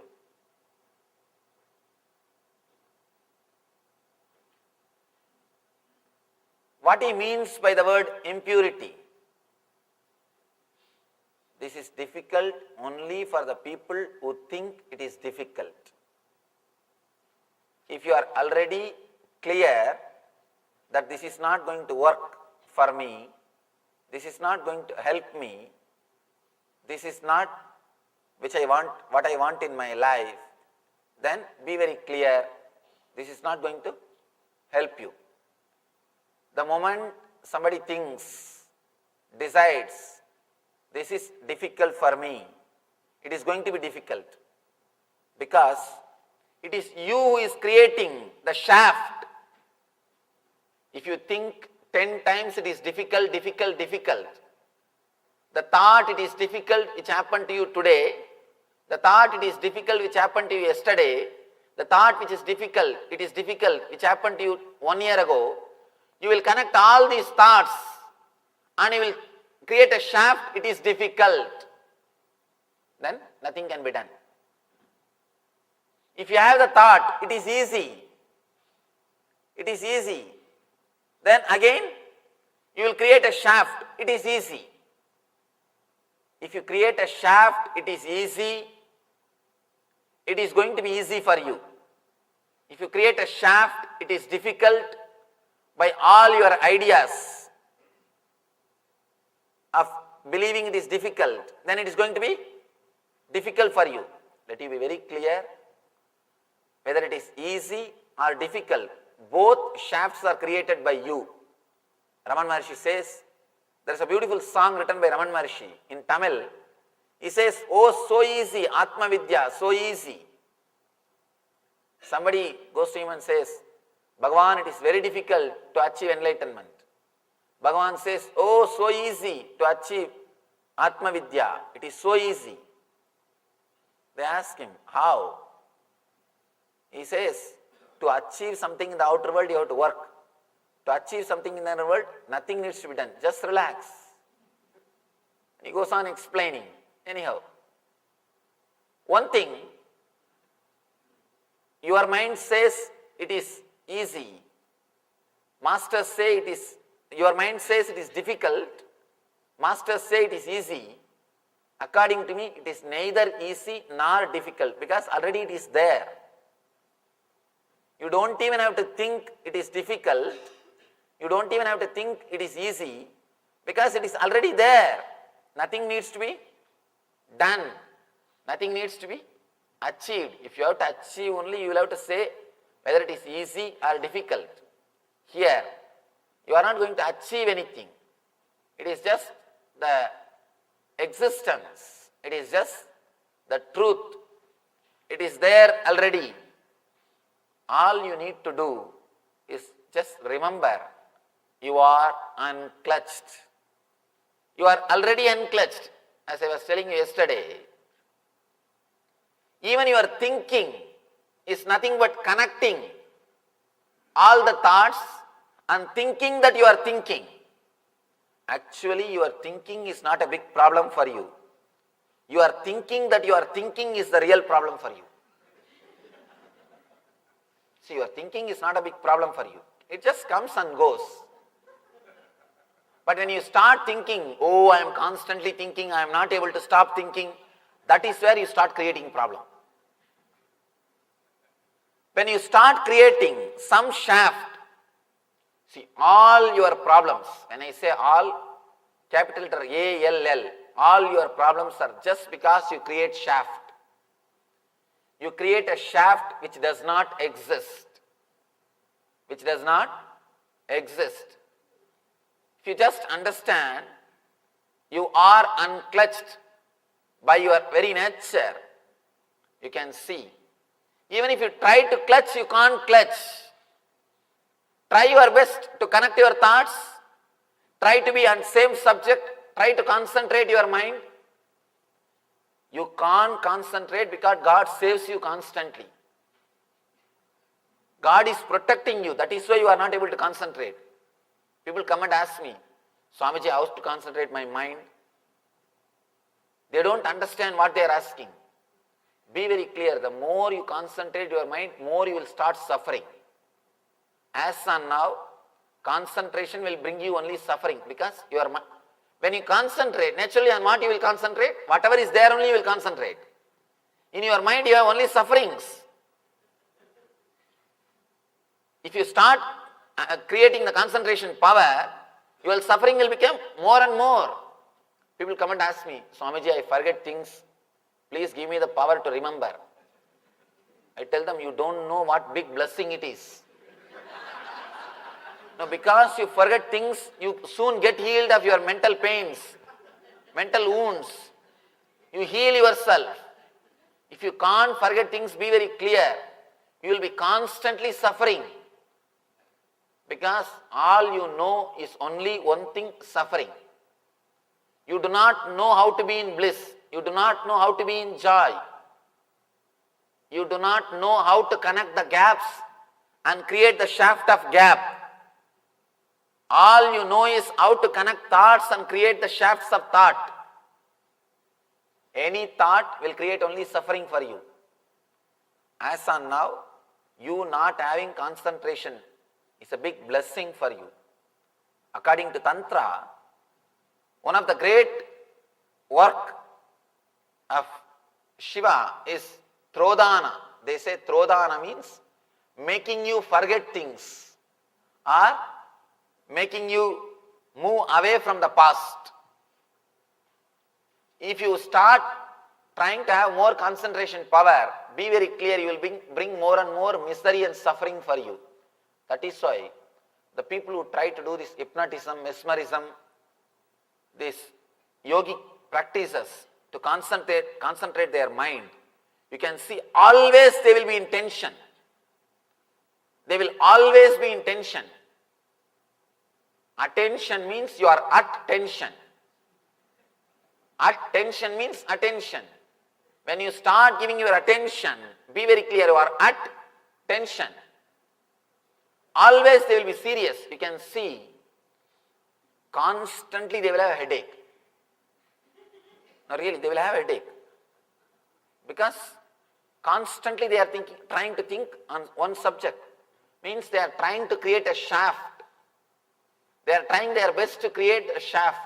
One more thing, no doubt they will become schizophrenics. That is why I tell you, some of the yogic practices, without intelligence if you start doing, without maturity if you start doing, you will end up only in more problems.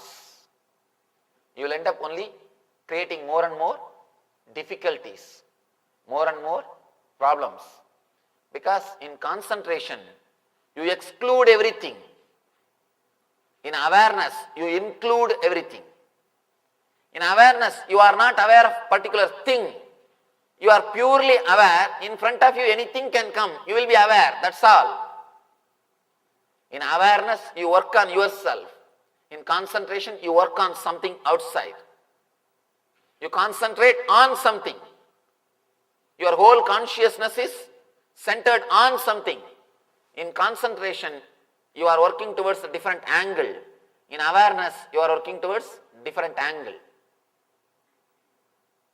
Whole West is suffering so much of depression because they misunderstood awareness as concentration. They started thinking concentration is going to help. No. Concentration is no way going to help you. Concentration will bring you more and more suffering. You will create more and more shaft. You will create too many shafts and you will start fighting with those shafts. All concentration is excluding something. For example, if you concentrate on this one line, you exclude everything else. In that one line, if you concentrate on one dot, again you exclude everything else. You are excluding. By excluding, you will not be able to achieve anything. But with awareness, you will be aware of the whole board. You will be aware of this whole scene. You will be aware of this whole space. You are aware of this whole universe. In awareness, you do not exclude anything. You only start including things. In concentration, you will be excluding things. When you start creating shaft, when you start thinking that you are thinking, be very clear, you become impure. Then it is difficult for you. Then you can't achieve this. Even you believing that you have a lot of impurity is nothing but a shaft. Let it be very clear, all your guilt, all your pain, everything is pure shaft. The mistake which you did 10 years ago, the mistake which you did 7 years ago, the mistake which you did 3 years ago, they are independent, unconnected incidents. But when you connect them and start thinking, naturally you will start creating guilt. Let you be very clear, you cannot be helped by creating guilt. Is there any single person who says, no, I changed myself, Swamiji, by creating guilt? Never. Be very clear. You might have stopped expressing that attitude. You might have stopped doing that act, but never think you are liberated from it. Never think you are liberated from it. Symptoms may change, but you are not cured. Doctor asks to a patient, how do you feel after the medicine? You came to me with a complaint that you are hearing ringing bell, ringing sound in your ears. How do you feel now with your ringing sound? Patient says, oh, after the medicine, I get only engaged tone. I get only the busy signal. I am not getting the ring tone. You may get, the ringtone may change into busy signal, but you will not be healed. Let you be very clear, by creating guilt, you may just change the symptom, but not the healing itself will happen. Changing symptom is not liberation. Changing symptoms is not going to help you. Let you be clear about what you are supposed to do. Inner space needs to be completely awakened.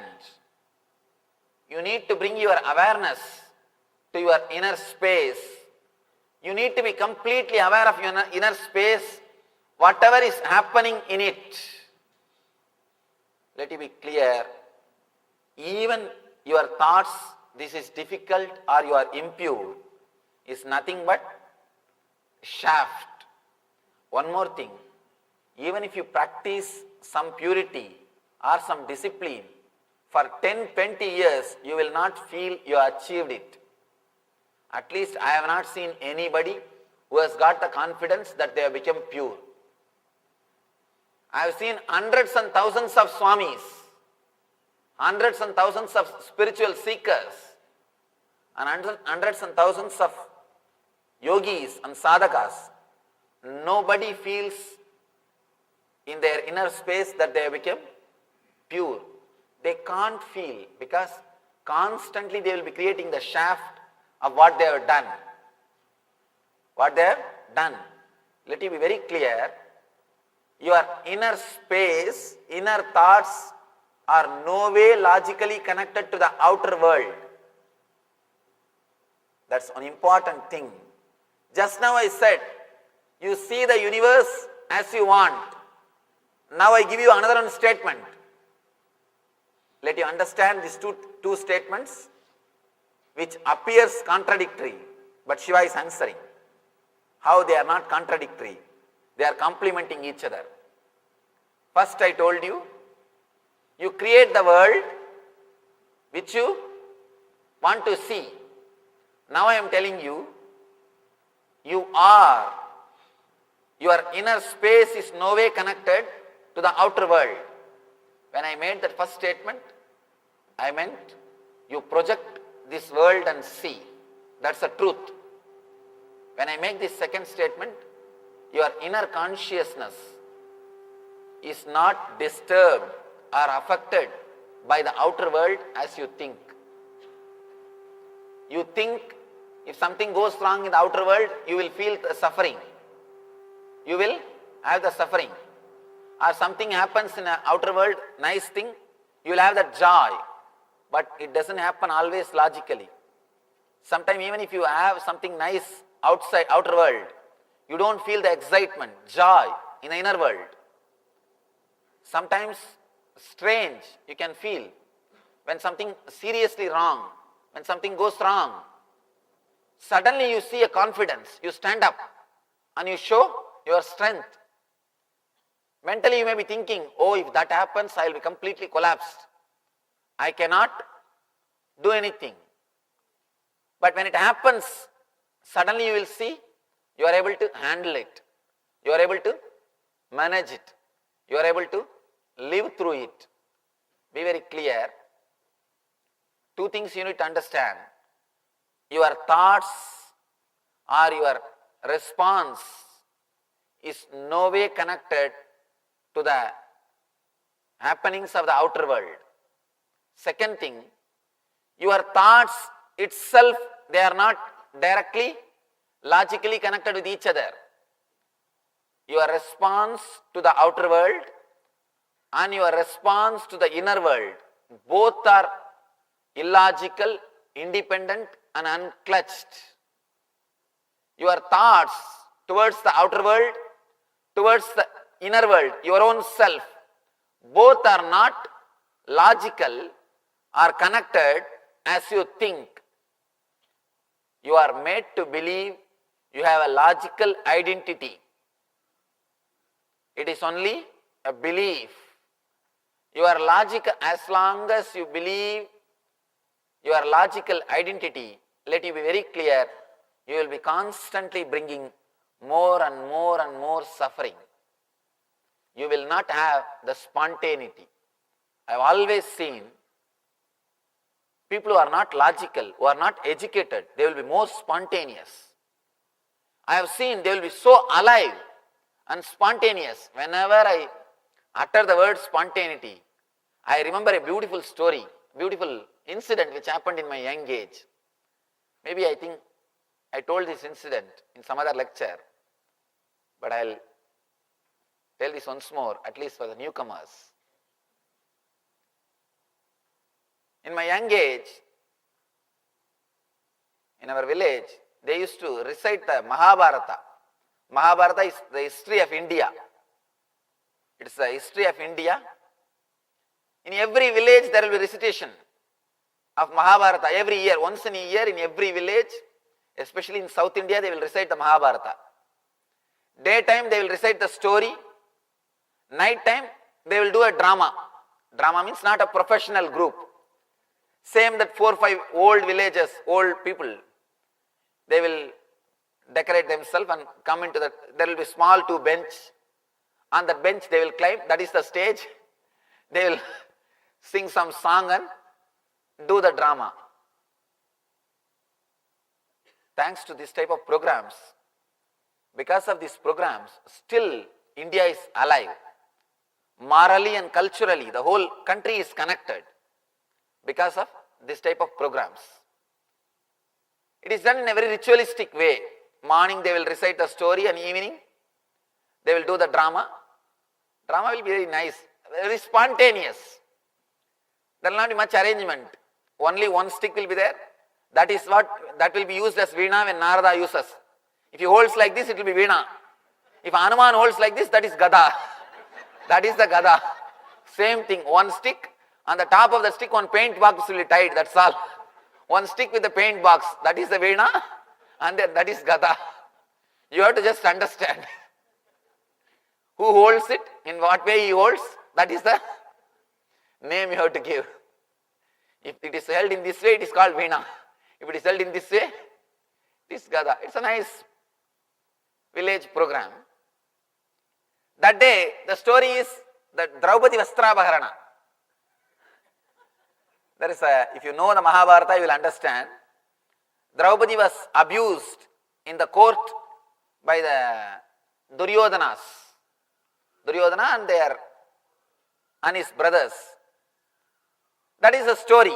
According to the story, the Draupadi, of course, male only will decorate themselves as female. No female are allowed to act in the dramas. Only male have to act the female role also.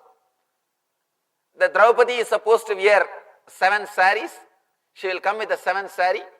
And the person who is supposed to remove the clothes, he will be pulling the sari. He will, after the 6th sari, he will say, "Oh, I am tired," and he will fall. That is the story. And Krishna will appear. By the time the 6th sari has come, the Draupadi has to shout Krishna, Krishna. Till then she will be shouting different names: Gopala, Govinda, Madhusudana, Madhava. When it comes to the 6th sari, she will shout Krishna. Then Krishna will appear behind the stage. Behind the stage, he will jump into the stage. And there will be a small screen. Behind the stage, the Krishna will be standing. He will jump into the stage and come. "Oh, Draupadi, I have come to protect you. I have come to save you." By the time Krishna comes, the Duryodhana has to say, "Oh, I am tired. Oh, I am tired," and he has to fall. This is the story. This is the story supposed to happen. And Draupadi came, as usual, with the 7 saris. And this Duryodhana started pulling. One small mistake, this Duryodhana forgot the count. He forgot the count. He suddenly forgot which sari he is pulling. Whether it is 6 or 5 or 7. Because he forgot the count, he started pulling the 7th sari also. Now it is dangerous. Only 6 he is supposed to pull. And by 6, according to the story, the 6th sari when he pulls, the Draupadi has to shout Krishna, and Krishna will jump into the stage, and Duryodhana will fall. Because this guy forgot the number, he started pulling the 7th sari also. And Draupadi got so disturbed, she straight away started kicking Duryodhana. "Hey, leave me, hey, leave me." Instead of shouting Krishna, she started kicking Duryodhana. And we all thought, what is going on with the story? Draupadi is not supposed to fight with Duryodhana. She is not supposed to fight, she is supposed to shout Krishna, Krishna. She lost all the temper and started saying, "Hey, leave me, hey, leave me." And this guy, he did not understand what Draupadi means. And he thought she is really acting. And he is again pulling. And he, without leaving, he is just pulling the sari. And somehow they both started fighting with each other. And in that fight, anyhow, finally, nothing could be done. The Duryodhana pulled the 7th sari. And this Draupadi is standing on the stage, above all female makeup, below with a trouser. With the trouser he is standing. The face is full of turmeric and flower. Above the hip, complete female decoration, with all the jacket and female dress. And below he is standing with the trouser. And the Krishna is behind the screen, he is just smoking beedi. And he is thinking, what is happening? Still I am not called. And he is enjoying his beedi. And he is just peeping through the screen. Still I am not being called. What happened? Because she has to shout Krishna, only then he will come. Till the 6th sari, Draupadi has to say Madhava, Madhusudana, Govinda, Gopala. Only on the 6th sari she will shout Krishna. Then Krishna will appear. And he is standing with the beedi and waiting. This guy is so spontaneous. He said, Krishna, because you are busy with your BD, you converted me into male and saved my prestige. The whole scene took a different turn. See, actually, this spontaneity can happen only if you are not intellectual. If you are intellectual, you can't be spontaneous. What you will be doing? At the most, you will be taking one more saree and hiding. But what can be done? Already everything is open. Already things are open now. Nothing can be done. Of course, this spontaneity will be alive and active in you when you are not programmed intellectually. When you know you are unclutched. Even once you experience you are unclutched, this spontaneity will be so alive and active in you, no cloud can cover your inner space. You cannot be disturbed, you cannot be depressed, you will not be perturbed by your vasanas. That is what the Zen, in Zen there is a beautiful saying, birds don't leave footprint on the air, in the sky. Birds don't leave their footprints on the sky. If you work with the clarity or the remembrance of you are unclutched, your activities will not leave their footprints, samskaras in your inner space. No activity will leave the samskara or the engram in your inner space. Nothing will touch your inner space. There is a beautiful story of Janaka Maharaja. Janaka is a great enlightened master who was king and enlightened master, both. Sugabrahma is another one enlightened master, the first Paramahamsa on the planet Earth. Sugabrahma was sent to Janaka Maharshi by Vyasa. Vyasa is the father of Sugabrahma. Vyasa says, go to Janaka and learn the ultimate truth from Janaka. The Sugabrahma goes to Janaka's court. That time Sugabrahma was not enlightened. He goes to Janaka's court and he sees Janaka is just sitting in the throne and enjoying. Sugabrahma never thought Janaka is a king, and he never thought that he will be sitting in throne. When my father said, go and learn from Janaka, I thought he is a great rishi. Even if he is in the court, I thought he is a Raja Guru. But now I understand he is Raja himself. What will I learn from kings? And in those days, kings are not respected in Indian tradition. Only the spiritual people are respected. They command the whole respect. Somehow, these rishis have created such a wonderful system that Vedic lifestyle, the person who doesn't own anything, who doesn't have anything, he is respected more than a king. Neither Vaishya who has got money, nor Kshatriya who has got power is respected. Only Brahmana who has got the intelligence, spiritual wisdom, he is respected. Only the rishis are respected. He thought, what will I learn from this king? After all, he is a king. He won't have anything to teach. Anyhow, my father said, goes to the Janaka and he asks Janaka, what will you teach me? Janaka says, stay here for 3 days. Whenever people come to me and they ask me, Swamiji, give us a glimpse of meditation. Please teach us how to live in the bliss. I tell them, no, to tell you honestly, I can't teach you. But you can pick up. I can't teach you, you can learn. I always tell them, just be around me 24 hours for a few days. I cannot teach you by my verbal language. With words, you cannot give anything. maybe you can pick up from my body language.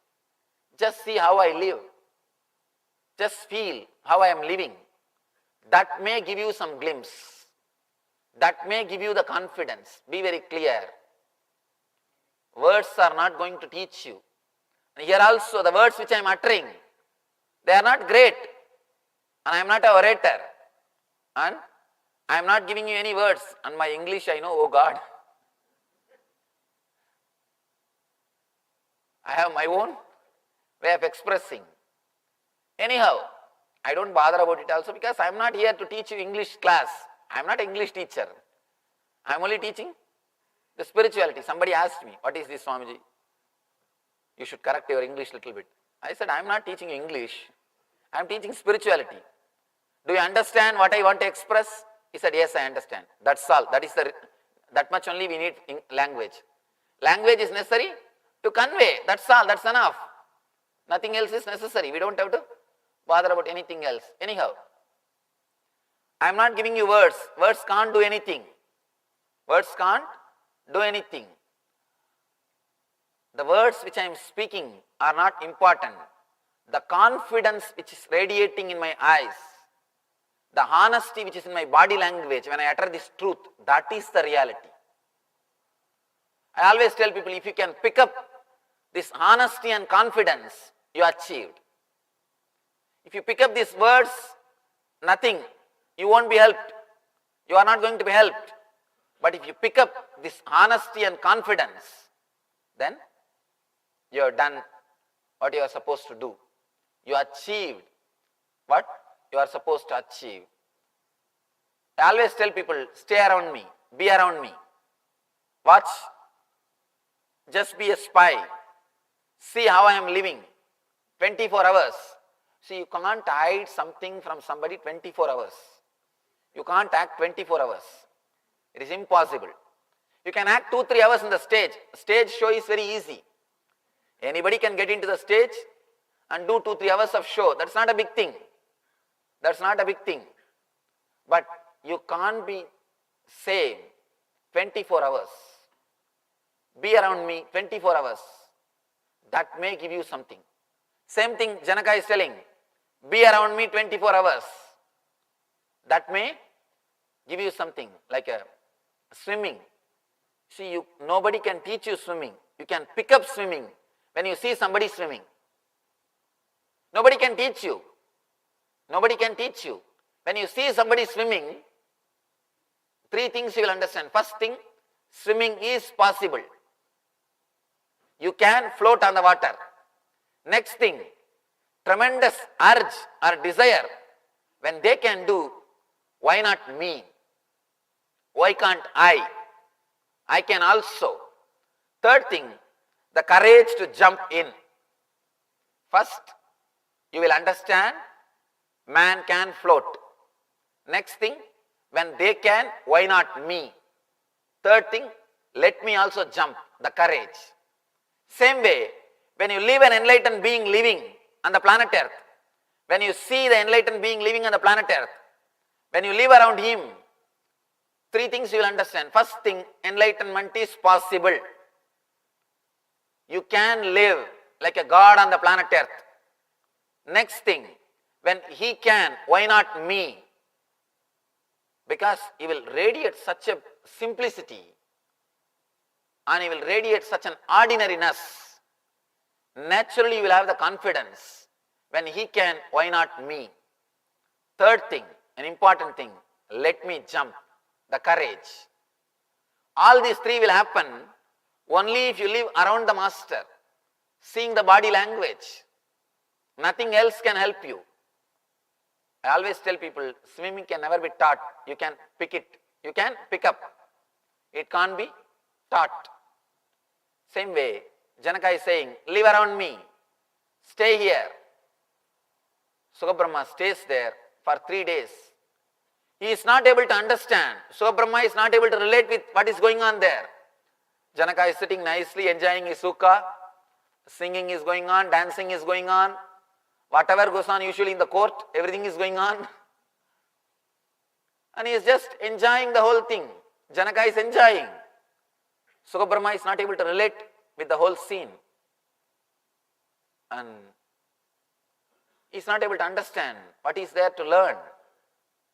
After 3 days, again Sukabrahma goes to the Janaka. You want to teach me anything? Then Janaka says, see how I am living and try to learn. Sukabrahma said, I am not able to learn anything. I don't understand anything. I am seeing only one thing, you are living happily with the whole kingdom. I don't think I can learn anything from this. Then Janaka gives a pot filled with oil.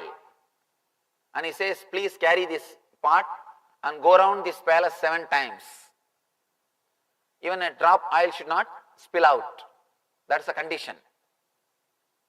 Sukabrahma goes round, comes back successfully. Janaka asks him, you went round 7 times this palace. That moment, did you see anything? This dance or singing or anything? Suddenly Sukabrahma realized, not only he was not aware, he did not even remember all these things. All these things are going on. Everything was in front of his eyes. It is not that he was away. He was not in the forest.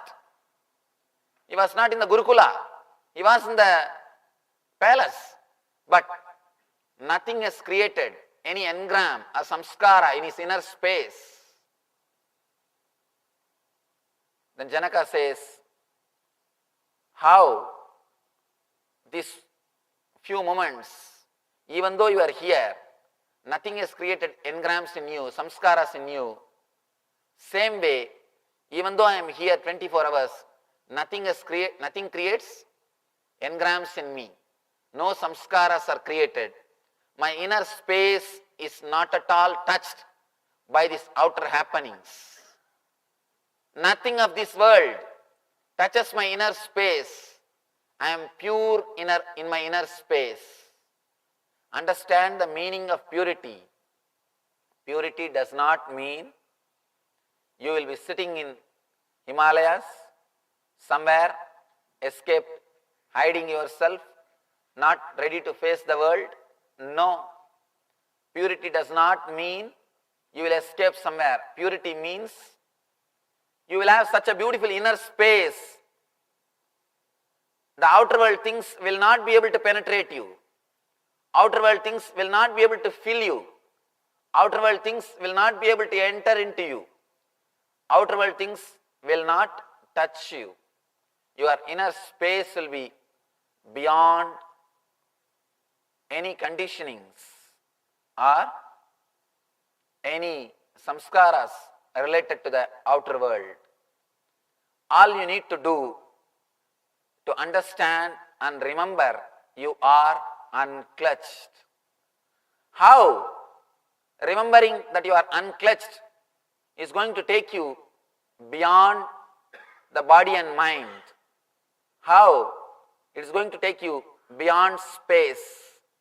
Yesterday's technique, Shiva taught you how to go beyond time. Now he is teaching you how to go beyond space. After a small break, we will see the technique and practice it, how to go beyond the space. Thank you.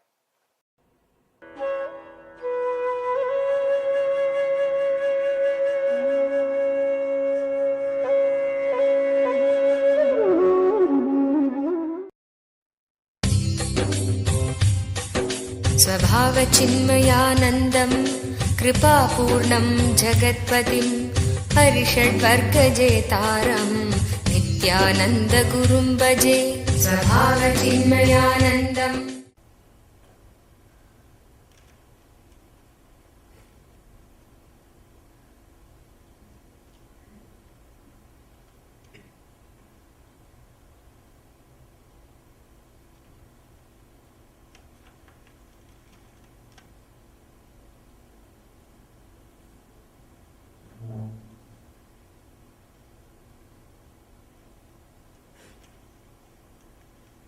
All right, I'll answer few questions which can really add to some Some more clicks. Somebody very intelligent, just empty card.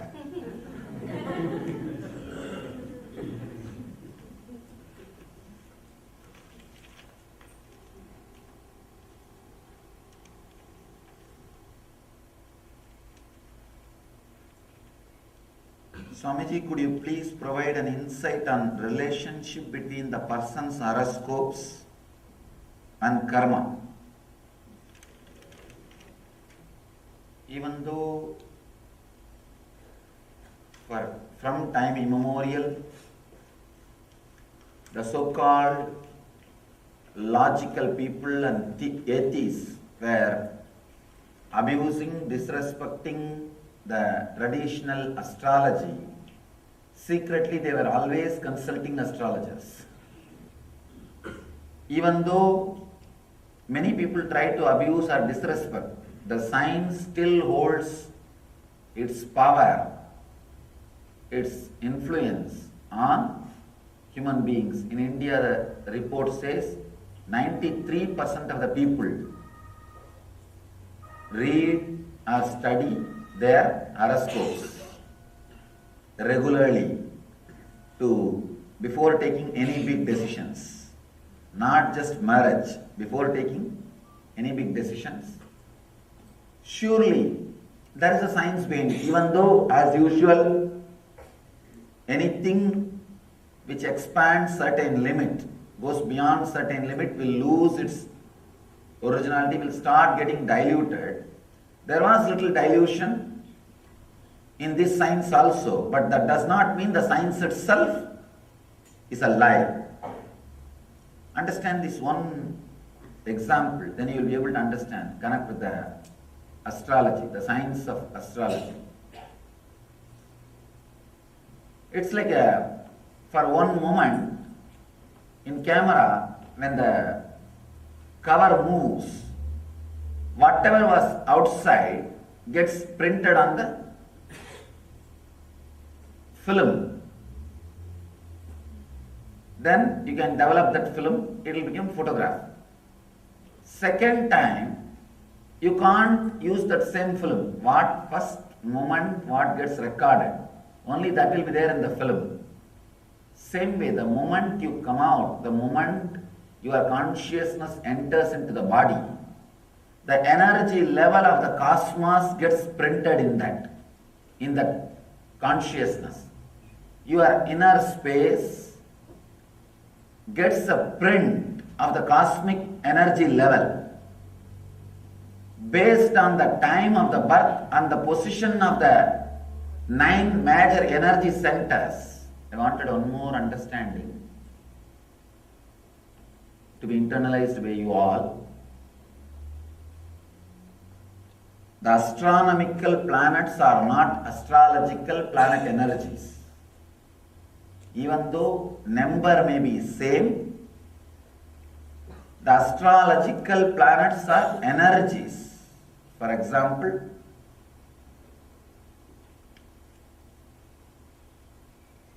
planet Earth is here. Maybe I can use the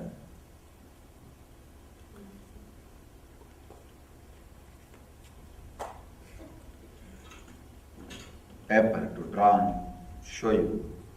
This understanding will really help.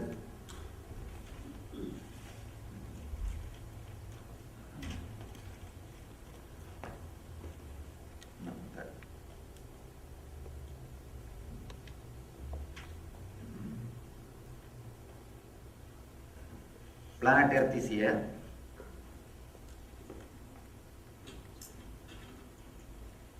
This is Sun. Different grahas are there.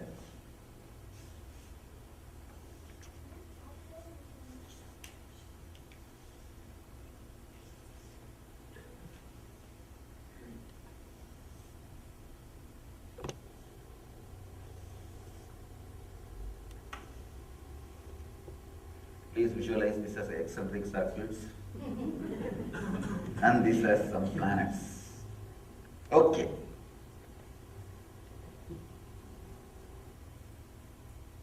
This is Sun.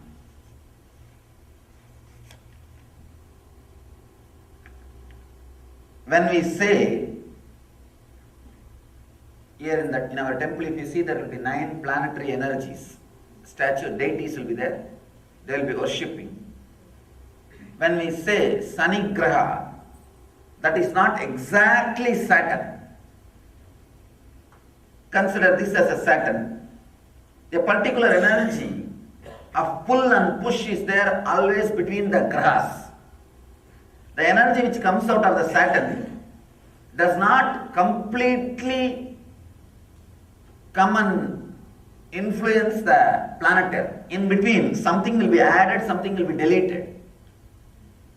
Different clash, energy clash will be there. For example, 100 unit push energy comes from the Saturn, and if 20 unit pulling energy comes from the Buddha, naturally it will be neutralized. It will become 80. And suddenly here you will see Shukra may add 30 unit, then it will become 110. When it reaches, by the time it reaches the planetary, it may get deviated for some time. Then it may come down to 80 or 50. Whatever finally reaches, that is what we call Sunny, Saturn energy. Understand? It's a very subtle science.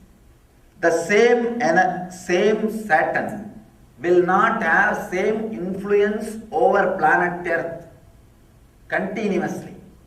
If he moves, the total calculation of the pull or push will differ. If you move, even sometime I have seen, within 12 days, the whole energy will be different. Whole energy will be different. If the astronomical planets and astrological planets are same, then the energy difference will not be there. But it is not same. It is not same. It is the totality of the energy reaches to the planet Earth. Maybe when we say Saturn, the major influence in that energy flow was from Saturn. When we say Buddha, it is not that only Buddha is radiating. That energy which came out of Buddha, by the time it reaches the planet Earth, goes through some 5-6 alteration. So many influences gets added and deleted. Then the energy reaches the planet Earth. The different energy positions clearly decides the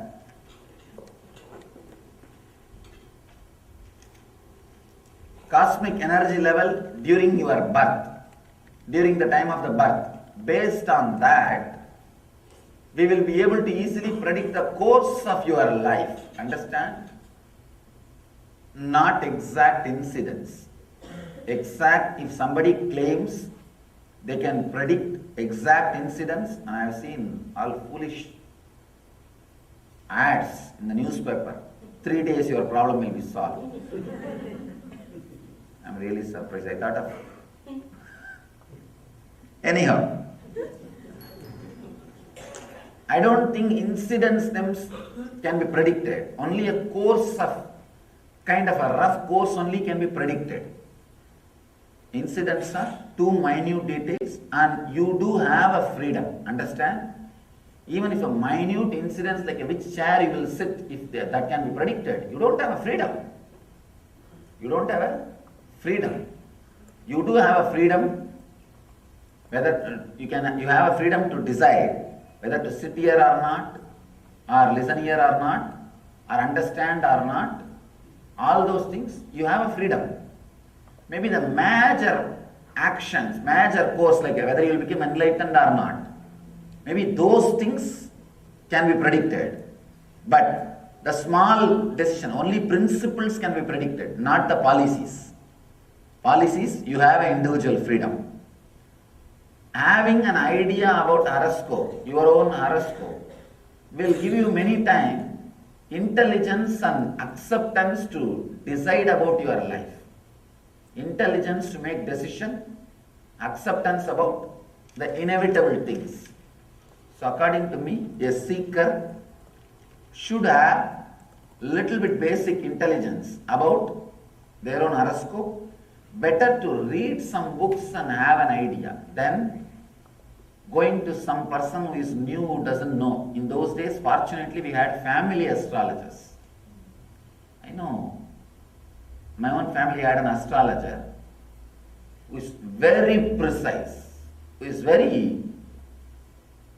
One more thing, if that guy is a family astrologer who knows completely your family, then he can interpret the energy flows.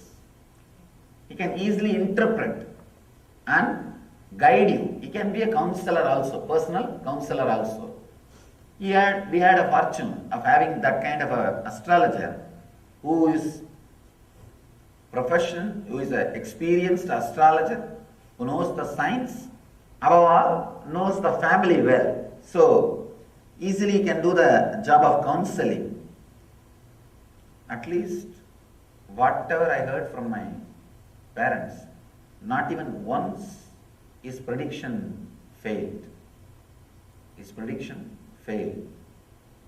It's very surprising. It's only one prediction failed, that he predicted that I will die at the age of 18. I took sannyas. That is the only thing failed. Of course, sannyas is practically rebirth. Otherwise, such a precise knowledge. So try to read one or two books. It will really give you an opening and glimpse, and it will be really exciting. When I started studying, it was very exciting. You can play a lot with it, because there is the astrological sutras actually encourage your visualization and power to connect things. It really helps you. You mentioned that you had 72 topics when you... Oh, there's a question from yesterday.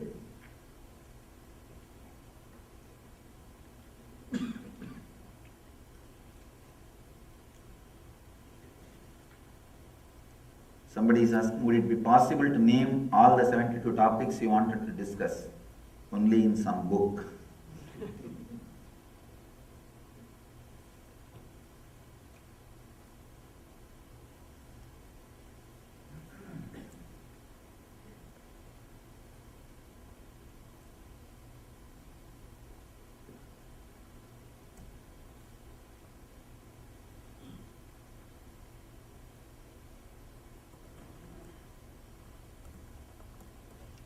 Somebody is asking about food. We don't know who has touched the raw fruits, vegetables between the harvest and the shop.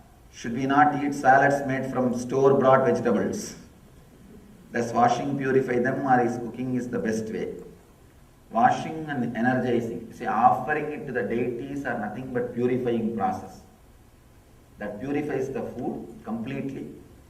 Offering it as a nivedya or offering it to the divine, then eating will really purify and change the very quality of the food, very energy of the food. Still, even I personally tried this experiment.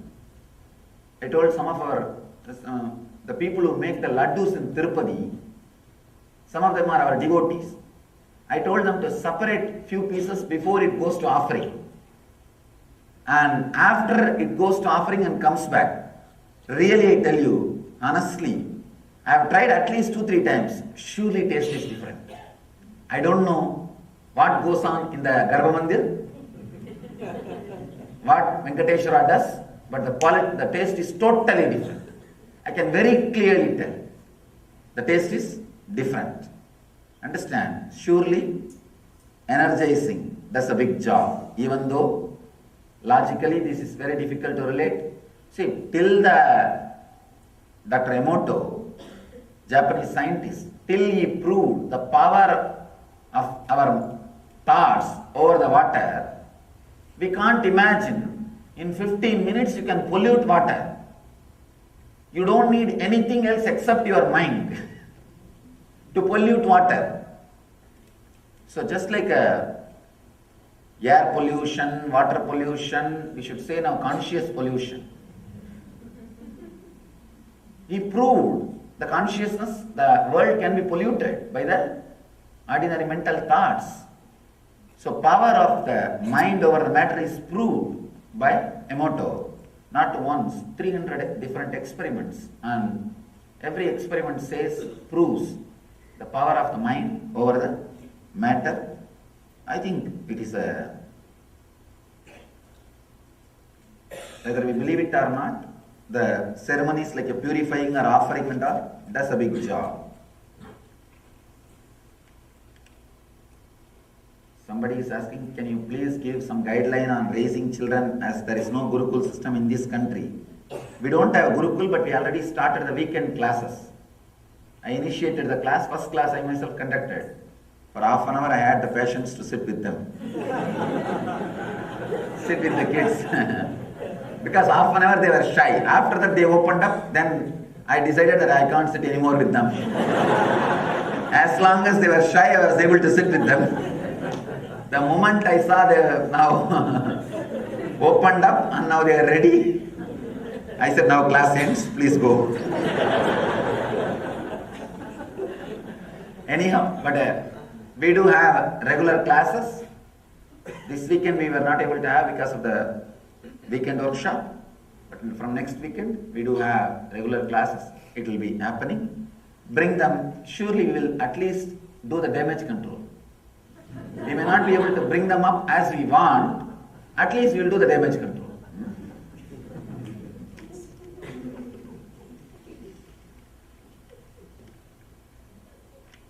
What is the trick to get rid of fantasy on childhood front and keep current relationship happy?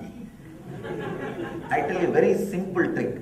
Meet that same childhood friend now for 2-3 days, it will disappear. Really?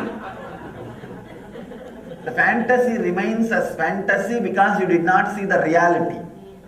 Just see that same, see, in the childhood, not only he becomes your fantasy, you would have become fantasy for many persons. Because they do not have the real idea about you now. See, in those, in a childhood, he was also, because he was just expressing the joy and ecstasy, he made a deep impression in you. Because you are expressing the excitement and joy, you made a deep impression on the other person, on so many persons.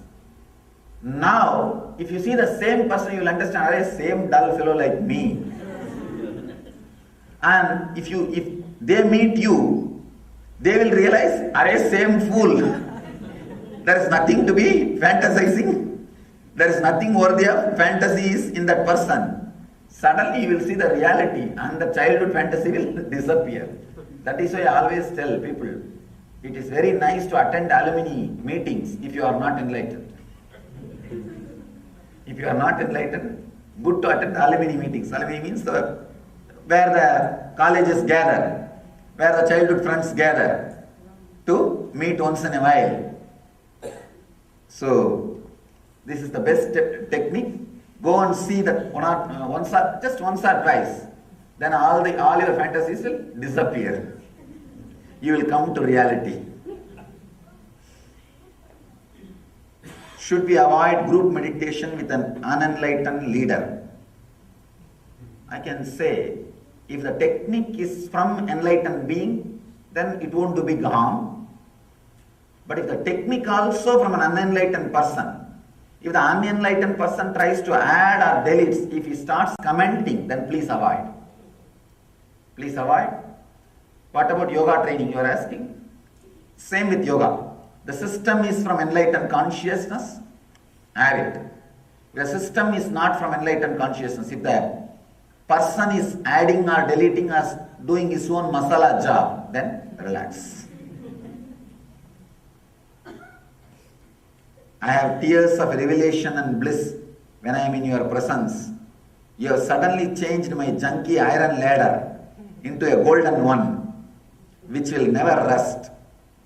I have cried with joy with numerous clicks you offered in the last 8 days of your discourses, especially the one which attempts to clarify the reality that everyone and everything is extension of one another.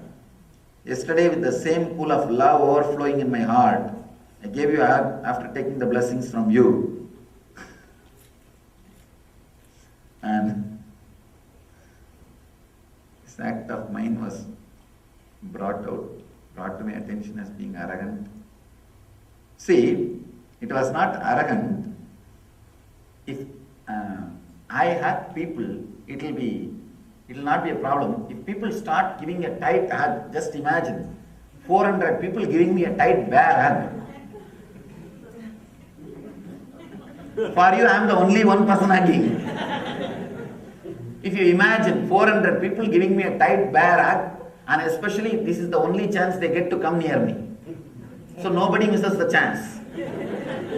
And moreover, I don't know whether there is a spiritual superstition going around. If you squeeze more, you will get more energy. That is the reason we tell people, please, you do not squeeze. Swamiji will hug you, but you do not squeeze. Actually, if you see, the early devotees, I would have allowed them also to hug, because they will not squeeze, they know. But the new persons, I really tell them, please, I will hug you. You can just have your hands, but do not just use the chance. That is the reason we tell, and nothing else. That's the reason. There is no other disgrace or disrespect or anything. What you have done is not wrong. But when too many people do, physically, not only that, during energy darshan, body is very subtle. That is the reason we tell people, please, you be little careful. That's all. There is nothing. No other technical reason. It is just a simple social reason.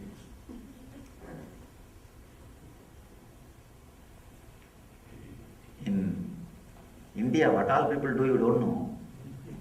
No, really. Now, just before coming to this trip, I went to inaugurate one of our ashram in Namakkal. One guy came and he just literally bit my feet, my finger, and the toes he bit, and there was even little blood. And later on, people asked him, why did you do that? I also asked him, why did you do this? He said, Swamiji will always remember me. Oh God! That day, something like 22,000 people had darshan. If all 22,000 try that I should remember them, I think nobody can remember me. Or I can't remember. So, and another one, big danger, that is the state in the first list of HIV infection. Anyhow, there was no problem. We took care that neither that person was infected, and we also had then I had to go through all the basic medical checkup completely to take care and ensure and all this unnecessary headache. See, we had a first aid immediately, then I had to take care of them. Anyhow, medical care and all those things are also secondary. But it at least stops half an hour, 1 hour work. Half an hour, 1 hour, next darshan. So, that's the reason we tell people that please try to be little practical. Same as in India, for respect for gods and the gods to be, it would be great that the temple carpets be streamed regularly. Oh God, that's great. You are telling all the temples should be carpeted. Understand? In this country, the carpeting is possible. I don't think in India it is possible. In India, all the temples are granited, and these are just ordinary things. Maybe you can talk to the Indian government and tell them to do.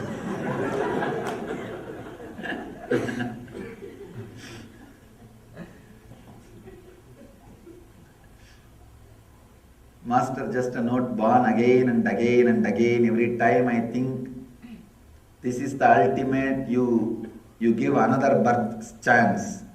Every second ongoing process when I am in your presence or absence. I was playing cool yesterday.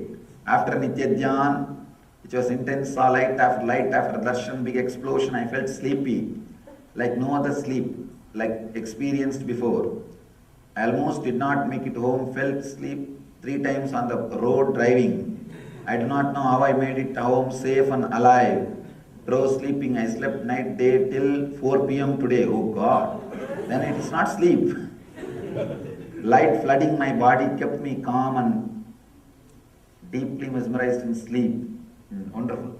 This is not sleep. You can say it's a glimpse of Turiya. In the East, it's a wonderful question. In the West, most seekers of truth have thought the channeled information published by many New Age leaders to be path to enlightenment. As decades go by, seekers learn tens of meditations and healing styles with more and more phobias and self-doubts as well. In the East, the self is put in jail of sin and shame, are controlled by half-gurus that use magic to gather masses. But you in a very short time shown the breakdown of phobias and religions. Would you speak to these 3 ways people take as seekers and teachers? Wonderful.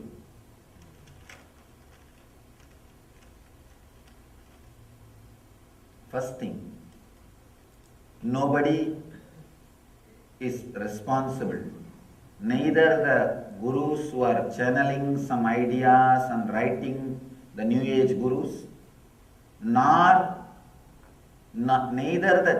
the Western New Age gurus who bring out channeled books, nor the Indian gurus, the half gurus, what do you say? I don't want to say full gurus, half gurus. Neither of them are responsible for our thing. Understand? If you are waiting to be cheated, you will feel connected only the person who is interested in cheating you. You are inviting them. It's not that they are inviting you. You are inviting them in your life. One thing, I always tell people, take up only if something is straight, open, based on, supported by the tradition, supported by thousands of years of knowledge. We call it Apta Pramana. The great scriptures like Upanishads, foolproof, time-tested. When there is no support or the reference or the base principles from those scriptures, then please be aware and avoid, because many times people, when they get into delirium and fever, what they write, that becomes holy scriptures.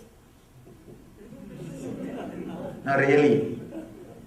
They go into deliria and something they come out, and whatever they spell out or write, and that becomes holy scripture and leads the whole world into deliritic state, deliria state. I can only give this one scale, maybe this can guide you. That technique or that person, after you come in contact with that person, initial introduction or initial exposure, does it add intelligence, awareness and bliss to you? If these 3 quality, even 1 quality increases in you, go behind that person. Surely you will be helped. Or in these 3, if you are not growing in these 3, forget about him. Even if he brings fortune and wealth in your life, it will only be danger for you. It will only be danger for you. Even if he brings fortune or wealth in your life, it will be like a yaksha's pot. I'll tell this small story on yaksha's pot. I love to tell this story. Understand? One guy, one barber, every day he will go and shave the face of the king and receive his salary, 1 gold coin, and come back. King will be waiting to see him just because of the joy this barber radiates. This guy is fully contented guy. Never asked any favor to the king. See, shaving is a practically personal service. Means Every day he is touching the king. So when you are in such a close proximity, naturally you can take advantage of the nearness. But he never asked anything, radiating contentment, just fulfillment. Naturally, if you want to impress a politician, be fulfilled, he will be impressed by you. I tell you, no. These are all few things. If you want to impress a poor idiot, show your wealth, he will be impressed. If you want to impress fool, show your knowledge, he will be impressed. If you want to impress a politician, show your contentment, he will be impressed. Because that is what he does not have. He has everything. He has enough cunningness, enough display, enough of all qualities. You can't display anything and attract attention of politician or inspire, influence him. You can impress him if you show your contentment, fulfillment. That is the way Buddha influenced all the politicians of India. During Buddha's time, there was not a single guy, single king who did not become Buddhist. Who did not become Buddhist. Practically 90% of the India became Buddhist. Because of the contentment he was radiating. And he was just showering or expressing through his being. The whole group of politicians became his disciples. So this guy, for him this barber is almost like a little Buddha. Every morning he feels seeing him is an auspicious thing. He will be waiting to see. And never ever that barber asked for pay raise. Suddenly, one week continuously, the barber's face was not so contented, so peaceful, so fulfilled. First thing the king asked is, did you get the golden jar from Yaksha? The barber was shocked. He said, yes sir, how do you know? Then king tells the story. Listen here. I'll tell you the story, what the Yaksha would have done. You would have been walking under that particular banyan tree. Some of these banyan trees are the place where gods and Yakshas both come and sit. And you would have heard the voice, do you need money? Gold jar filled with golden coins. Yakshas, the barber said, yes sir. Did that voice show you a particular place below the tree and asked you to dig? He said, yes sir. When you dig, you saw the big jar almost full. He said, yes sir. Then what did you do? Then he said, now I will tell you the story, what I did. I took the jar to the house. I saw it's almost full. Only few coins are needed to fill it. So, I thought one day I will not spend the coin which I took from you as a salary. I put it in that jar. Just I wanted to have a jar filled with golden coins. Now some 10-15 coins are less. So I put the coin in that. That day, we both of us managed from our savings, whatever we had. The same way, for a few more days, we just put the coins. How many days I put the coins? Again I see the jar is not full. There is little emptiness. What to do? Suddenly I saw my wife has become very angry with me because I am not allowing her to use the money, and my kids are angry with me. Now I am caught in the rut. Neither one side my desire to have a full jar of gold coins, the other side I have to fulfill my regular responsibilities. Then king said, understand, just now go and tell that Yaksha, please take your jar back and get rid of it. I also had the jar once and I am not returned that jar. That is why I am king. Understand? That is why I am king. You return the jar and be as an old person. I envy your status. I envy your state. That is why every day morning I wait to see you. Somehow I neither had maturity and now it is too late to return. Now it is too late to return. One guy says, by the time I found out I have nothing to write, I have started writing books. After some time, suddenly I found out I am nothing to write, I am not that intelligent to write books. The other guy asked, did you stop? No, by now I have become too famous. So by the time the king gets the clarity, he has to return the jar, only then he will be contented. The kingdom is created, he is already in the rut, he can't come out, he can't escape. That is the one worst thing. You can't get out of that rut. You are caught once for all over. I have seen. At least in India, many politicians at some time, some way, by mistake or by accident, when they see some enlightened beings, something clicks in them also. Because of their experience and feeling of the unfulfillment, something clicks in them. I myself have seen personally, when I tell them, alright, then why don't you start turning your life into a new direction? He says, no Swamiji, now if I step down, either I will be put in prison or killed. I have to play this game till I die. Because I created already enough of enemies. Already I created enough of enemies and enmity. Whoever is unfulfilled or dissatisfied when I was in the power is waiting. Now I have to at least maintain a certain level of power, at least I will not be taken revenge. I cannot just completely quit and retire. The moment I retire, I will be finished. So it's like a game. King says, yes, now it is too late to return. Please, you don't get caught in this mess. And king says, very beautiful word, your head is that Yaksha's golden pot. How much you put, it will never be filled. Understand? How much you put, it will never be filled. Go and return to the Yaksha, your head. The unfulfillment, see, anything you put in your head, you will see, it will take it for granted.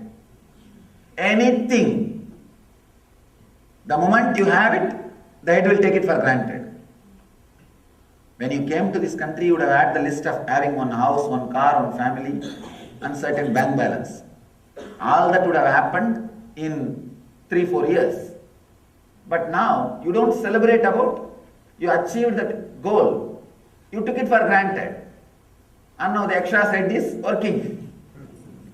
The Yaksha's part is working. I tell you, at least return the head. You don't have to return the part, but return the head.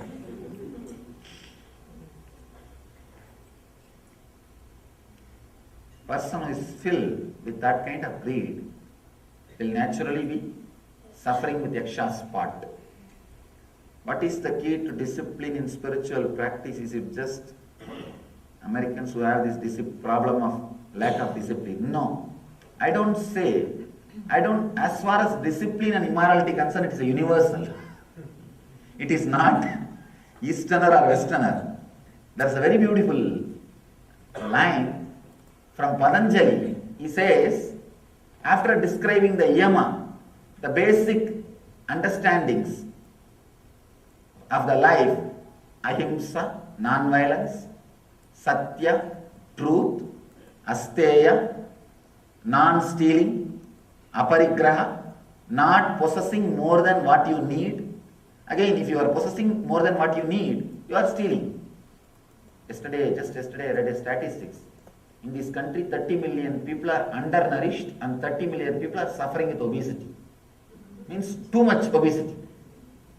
Means the obese people have eaten the undernourished people food. Now I was really surprised to see the same number. Same number, that's what. When you have more than what you need, the aparigraha, you are stealing. It's asteya. Non-possessiveness, and above all, the brahmacharya means behaving decently. having relationship only based on love. Maybe I can translate the word brahmacharya into yesterday I was struggling to translate that word. This can be a wonderful translation. Having relationship only based on love, not based on anything else. Can be that because a person who is having physical relationship only based on love, even when he has relationship, he will not have the side effects of the immorality. Side effects of or dangers of the anything else. He will have the more deeper, settled, balanced life. Anyhow, when Patanjali describes all these great 5 vows, he makes a statement, Sarvabhaumya Vrataha. Very beautiful statement, let me translate. These understandings are for the whole world forever. Bhashyakara says, like a morality is universal, immorality is also universal. Do not think in the West immorality is more or in the East immorality is more, nothing like that. Both always same, and don't think now only it has become more and in those days it was less. No. In those days there was no CNN or website. Now we have, that's all. I don't think there is any other difference because 5,000 years ago, in Harappan culture, if you read their stone writings, what do you call the stone, whatever they carve in the stone, those words, it feels like a modern day morning newspaper, the newspaper editorial. It says nowadays kids are not respecting the parents, though there is no morality in the place, and people are living on their own, and nobody is responding, nobody is respecting the tradition and spirituality. These are all the words written in that stone. Means 5,000 years ago the same problem was there. So relax. It's a immorality is universal and eternal. Same way, vratam, morality, sarva, the yama and niyamas are also universal and eternal. There is no such thing as West or East or those days or nowadays. See, that those days concept is actually a fantasy. When you were young, everything was looking great because you are innocent. Not because everything was great. Because you were innocent. Either you are not aware of what was happening around you, or you are not that cunning to judge everything around you. These 2 reasons, you are not informed, and you are not that cunning or judgmental, continuously judging everybody. Now the change has happened in you, not in the society. That is same drama only is going on.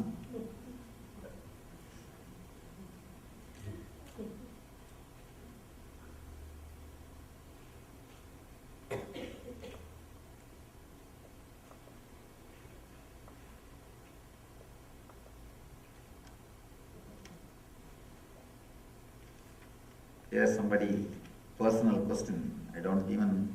I'm not even able to read the name. That person can have energy session. You can ask. What is your view about organ donation? Now I wanted to put this in record. Organ donation is no way disturbing your enlightenment or your spiritual growth. Many people ask me, after somebody dies, if the organs are donated, will that soul have enlightenment or moksha? Will it not disturb the flow of life? Nothing. No way it will be disturbed. You are not going to wait and see whether your eye, everything is properly burnt or properly buried. See the greed. Even after death is not leaving. The possessiveness over the body, even after death, it is not leaving. No way it will affect your further journey. Actually, in 3 kshana, you take the next body. You will not even be attending your funeral. Understand? By the time you will be attending your birthday celebration somewhere. So you will not even be there for your funeral. So I completely acknowledge, welcome, encourage any organ donation. I wanted this to be on record for our devotees, at least for our tradition. There was a lot of discussion. Even the other day I was reading some article in some magazines and books related to Hinduism. Fools were saying that the karma of that person who donates the organ will go to the new person. Nothing. Karma is not in your head. Karma is in the system which is operating the head. You are donating only hardware, not software. If an hardware of some computer is taken and fixed in you, you will not have the same software or memory in this new computer. So only if the software is transmitted, you will have the same memory. Mind is software, body is hardware. Donating hardware or the spare parts of the hardware will no way transmit the software. No way transmit the karmas. Karmas are related to software. So be very clear about it. Here is again some personal question. You can ask in the energy darshan. Somebody has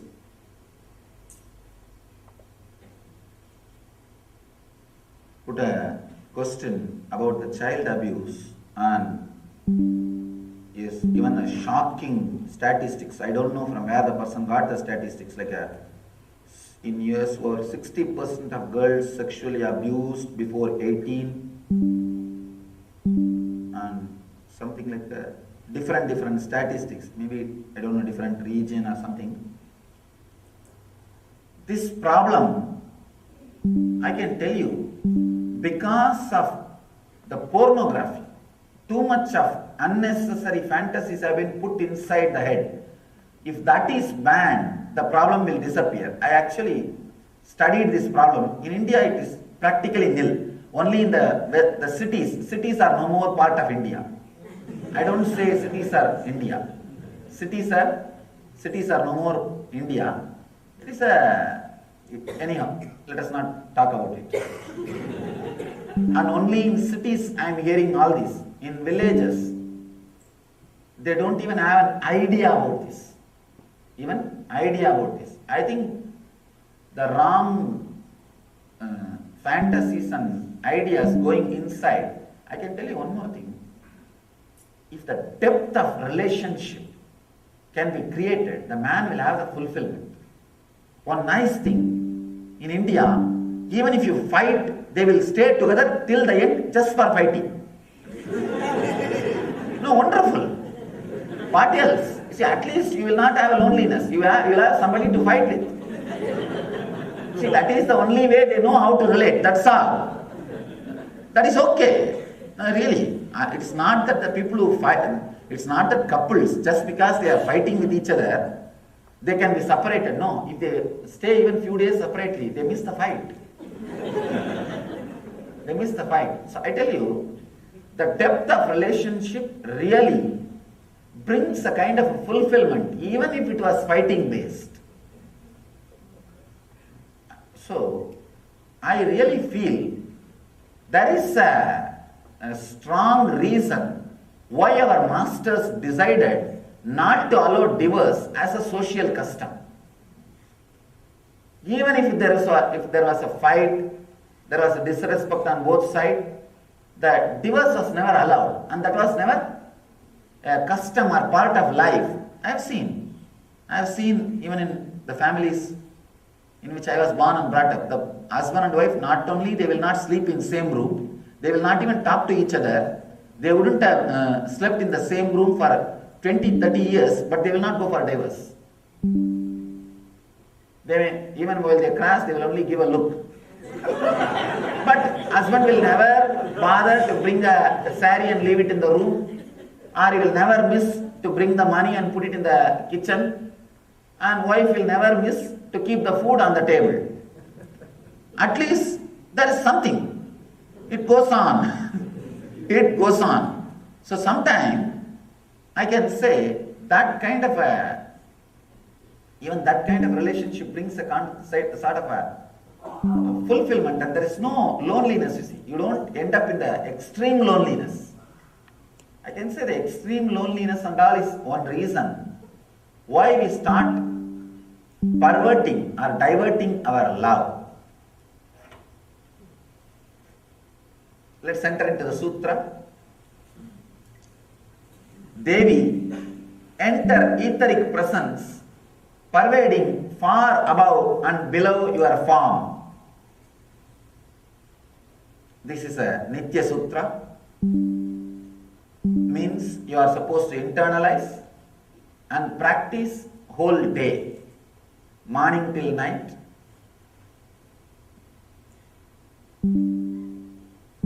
Let me explain exactly the word etheric. That is the key word here. Understand? You are not just the body as you think. It is only one part of you. Physical body made out of flesh and bones is one part of you. There is a second layer. The air which you inhale and exhale. Understand? The prana which goes inside and comes out. That is the second layer, second part of your body. To kill somebody, you don't have to even poison the body. If you are just your body, if you have to be killed, your poison has to be added inside your body. But if poison is added, poisonous gas is added even in the room, the person will die. Means your boundary is not just the skin. You are not ending where your skin ends. The pranic layer is like maybe if you inhale and exhale deeply, from which distance you can smell. For example, you can smell, some people may be able to smell any smell which is there 6 feet distance. For some people they can smell even 20 feet. For some people, fortunately, who kept the nose very sharp in the young age, if you are not suppressed, your nose will be very sharp. Your sense of smell will be very sharp. They can smell even 70, 80 feet. The distance you can smell is your pranic layer. That area here, if it is polluted or corrupted, directly you will be affected. Then you may think, if my nose is too sharp, then I have to maintain too much area. Understand? Pollution, even if you don't maintain, it is going to affect the health. If your nose is sharp, at least you will know you are inhaling polluted air. You are inhaling polluted air. Nothing else. The distance you can smell will be your pranic layer. Prana Sharira. Understand? In the physical layer, the distance between two persons is more. In the Prana Sharira, many of our Prana Shariras are overlapping. Means the distance between two persons is less. That is why sometime when you sit next to somebody, you will feel uncomfortable. With somebody, you will feel very relaxed, very restful. In the meditation classes I have seen, before meditation, they will not feel any uncomfort to sit next to somebody. But after meditation, because the sensitivity has grown, they will just move out of that person. Move out of that person. Because now they can feel the pranic layer. Now the boundary is overlapping. Animals are very conscious and very intelligent about the pranic layer. You can see in the zoos, if the other animal enters the pranic layer, that's enough. This girl will he'll be showing the face. And early morning, if you see Indian streets, I have seen the dogs will go around and ensure their pranic layer is protected by pissing in the light bulbs. And they will go around and ensure that their pranic layer their boundaries are protected.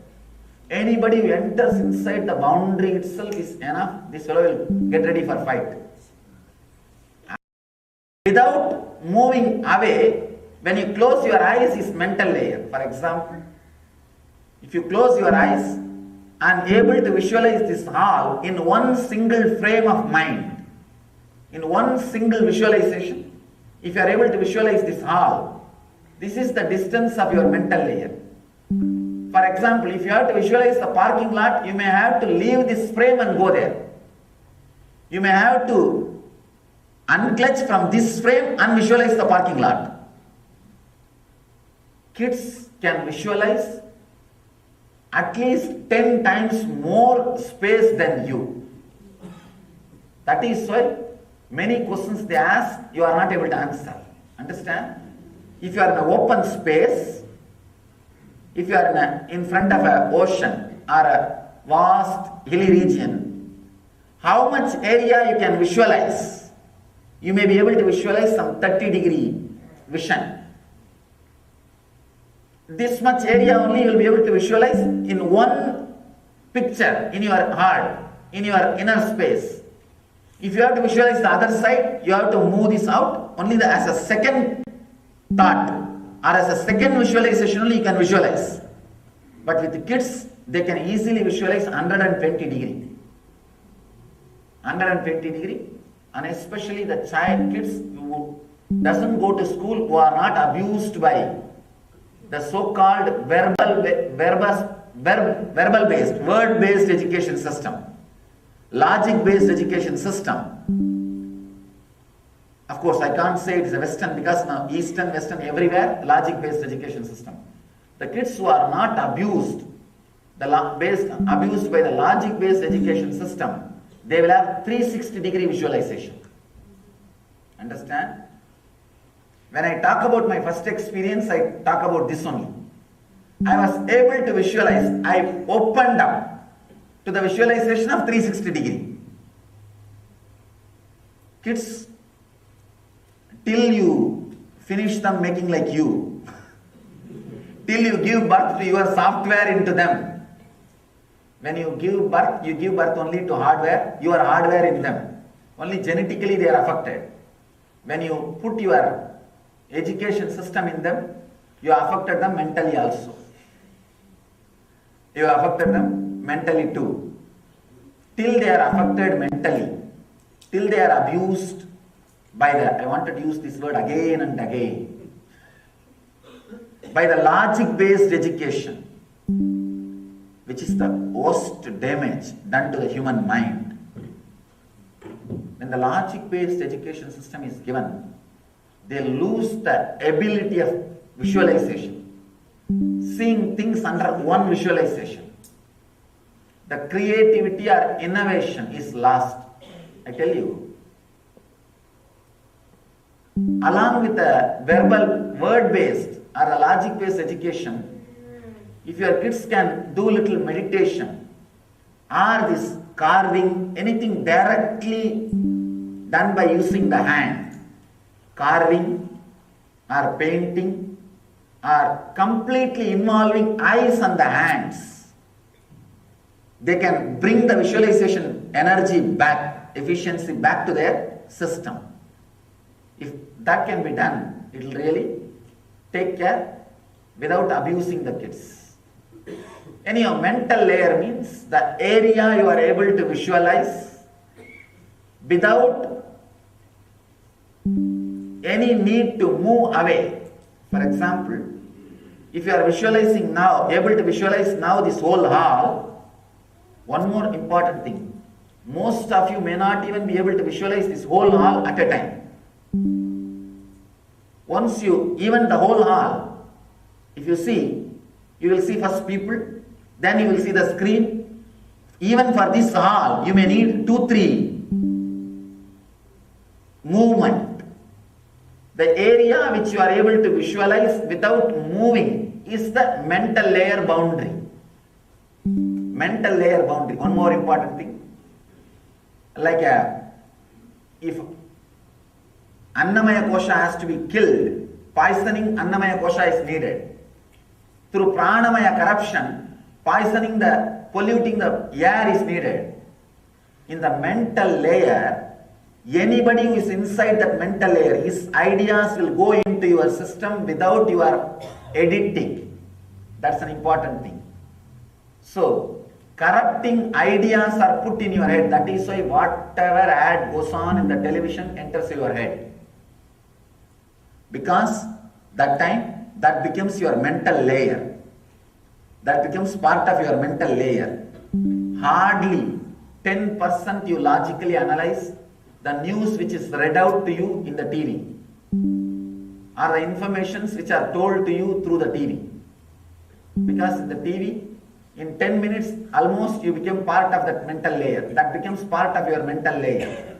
That is why 90% of the words and ideas which is told to you through the TV, just goes inside.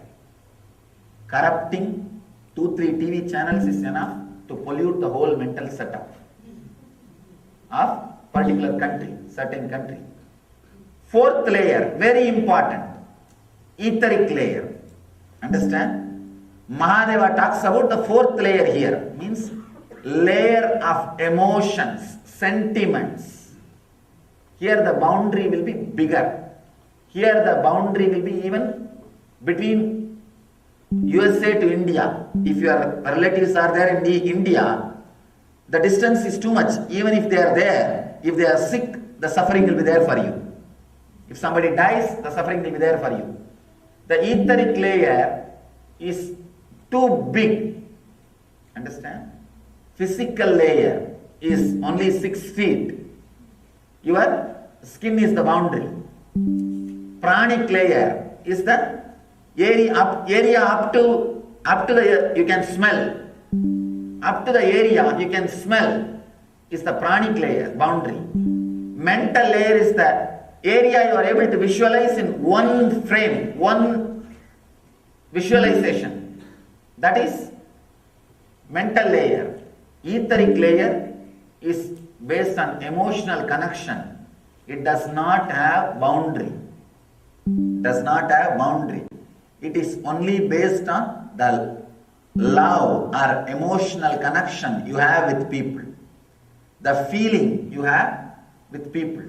The connection you have with people. An important thing you need to understand about the feeling or the connection you carry with the people. Even unconsciously it affects you. Even if you don't know they are sick, suddenly you will be low. Why you don't know? Then you will get the telephone call, they are sick. When you are really connected, even without logic, without knowingly, even if you are not informed to your conscious mind, your unconscious will start suffering. Mahadeva says, start feeling the etheric presence. Understand? When you start feeling the etheric presence of you, means where all your energy is invested. All your emotional connections are like your energy investments. You can easily unclutch yourself from the sufferings. If you can find out all the etheric presence connections, your etheric layer connections, you can easily unclutch and enter into the enlightenment or the energy plane where there is no bondage, where there is no disturbance. If food poison happens, your annam, the physical plane can be corrupted. If the air pollution happens, your pranamaya kosha can be disturbed. If a thought pollution happens, your manomaya kosha can be disturbed. If emotional, ideology pollution happens, your etheric layer can be disturbed. Understand? Somebody can be tortured or prisoned. Here you will be suffering without even you directly getting involved with it. You can be tortured through remote control way. That is what etheric layer is all about. Many times I have seen people feel etherically connected, means emotionally connected. Maybe the word etheric is too mysterious or mystical. If you are emotionally connected to the people who are back in your home, or if you are emotionally connected to people, some group of some religion, some group or some language, whenever some problem comes for them, you are here suffering. I have seen people suffer for no reason. I am all for serving lovingly and compassionately. If a tsunami hits, serve compassionately, nothing wrong. But don't start suffering. People think only by suffering you can serve. No, if you are suffering, you will not have energy to serve. You will not have energy to serve. Stop suffering. Have empathy. Empathy means feeling they are suffering and immediately working to remove it. Sympathy means suffering along with them. Empathy means working to remove their suffering. You are not supposed to suffer with them. I have seen. If Tamilians suffer there, here the Tamilians feel suffering. If the Hindus suffer there, here Hindus feel suffering. Somewhere if Muslims are suffering, here the Muslims will suffer. If you have etheric connection, emotional bondage, you invite, you accept, you are waiting for more and more suffering. Mahadeva says, feel your etheric presence with whom all you feel connected. Just for 10 days, try this technique. Feel you are present to all the people with whom you are feelingly connected. You are emotionally connected. Feel like a light beam in the form of a big light. You are connected to all the people with whom you emotionally feel connected. For example, if your parents are there in India and if mostly none of you feel connected emotionally, if at all you feel emotionally connected, just visualize continuously. Your body is huge enough to accommodate the whole India inside and they are there inside it. It may look very funny, but in 10 days, you will have so many new revelations. Understand? So many new revelations. How you imbibe, bring, invite new unnecessary sufferings. When you feel connected to them, even if they are not suffering, if they are going through some incident which you think as suffering, you will create suffering for you. Many times, they will be completely free, relaxed, resting. But what you think as suffering, if they go through, what you will do? You will feel the suffering and you will create suffering for them by forcing it on them. No, this cannot happen to you. We do same thing in the name of love. I call that as a loving torture. Now I go through many times from disciples. Especially when they feed, they think if I eat more, they will get more punya. Based on my weight, they will get more punya. I don't know then what will happen to me. See, the suffering which we invite unnecessarily, unconsciously, the moment it is brought to your conscious awareness, it will disappear. Not only with parents and relatives I am talking. Many ways you may be connected to your religious people or your community people, your group of people or your language people. You will have the common identity connections. Understand?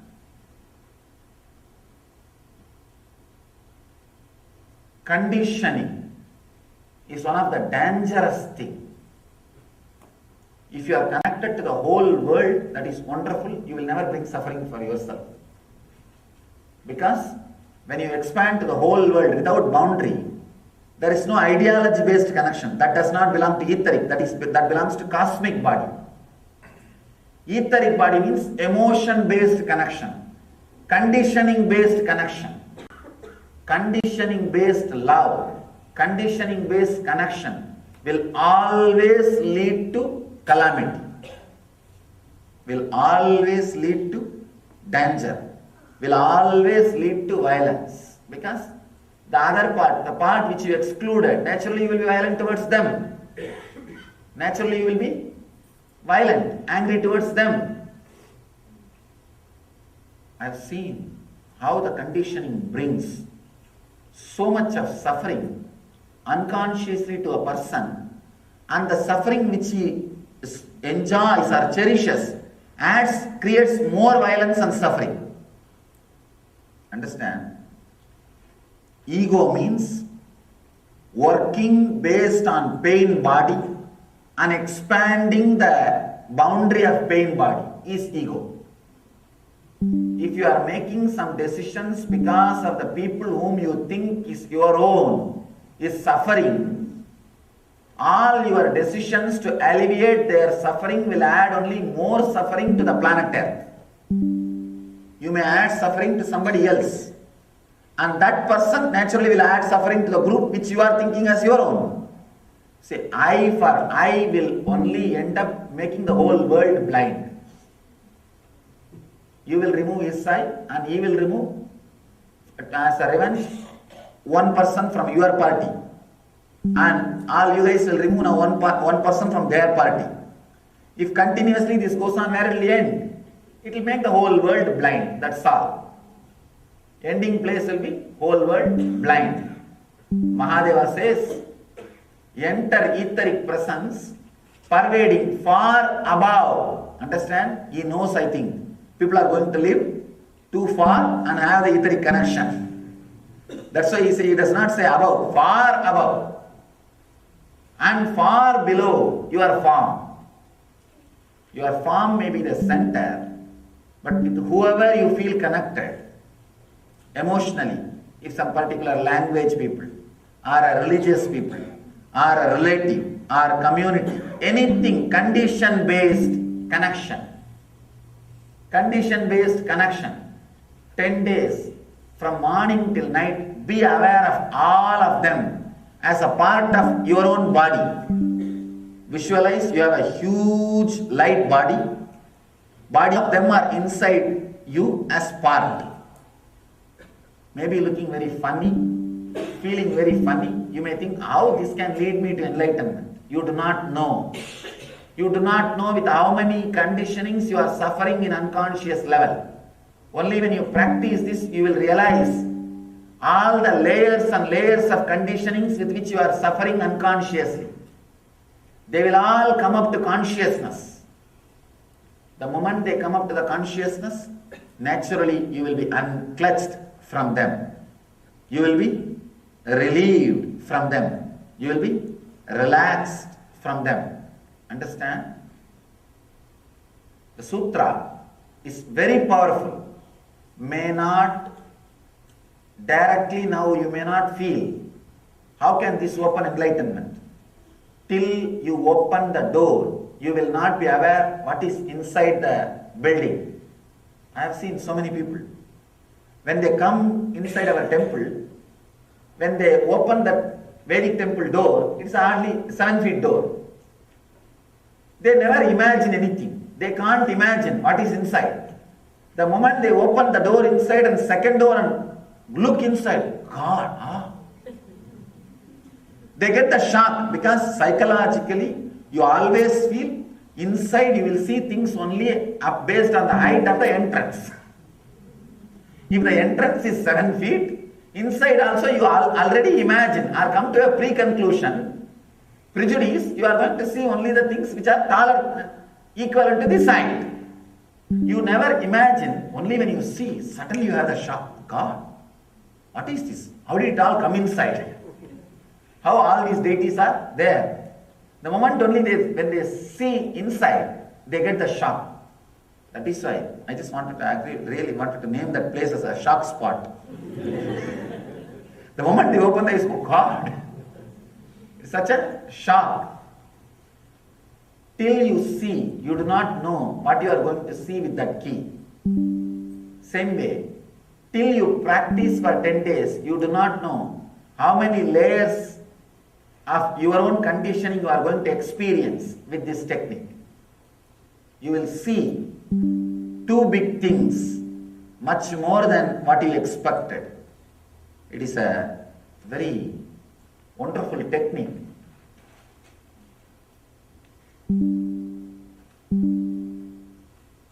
The next sutra is a continuity.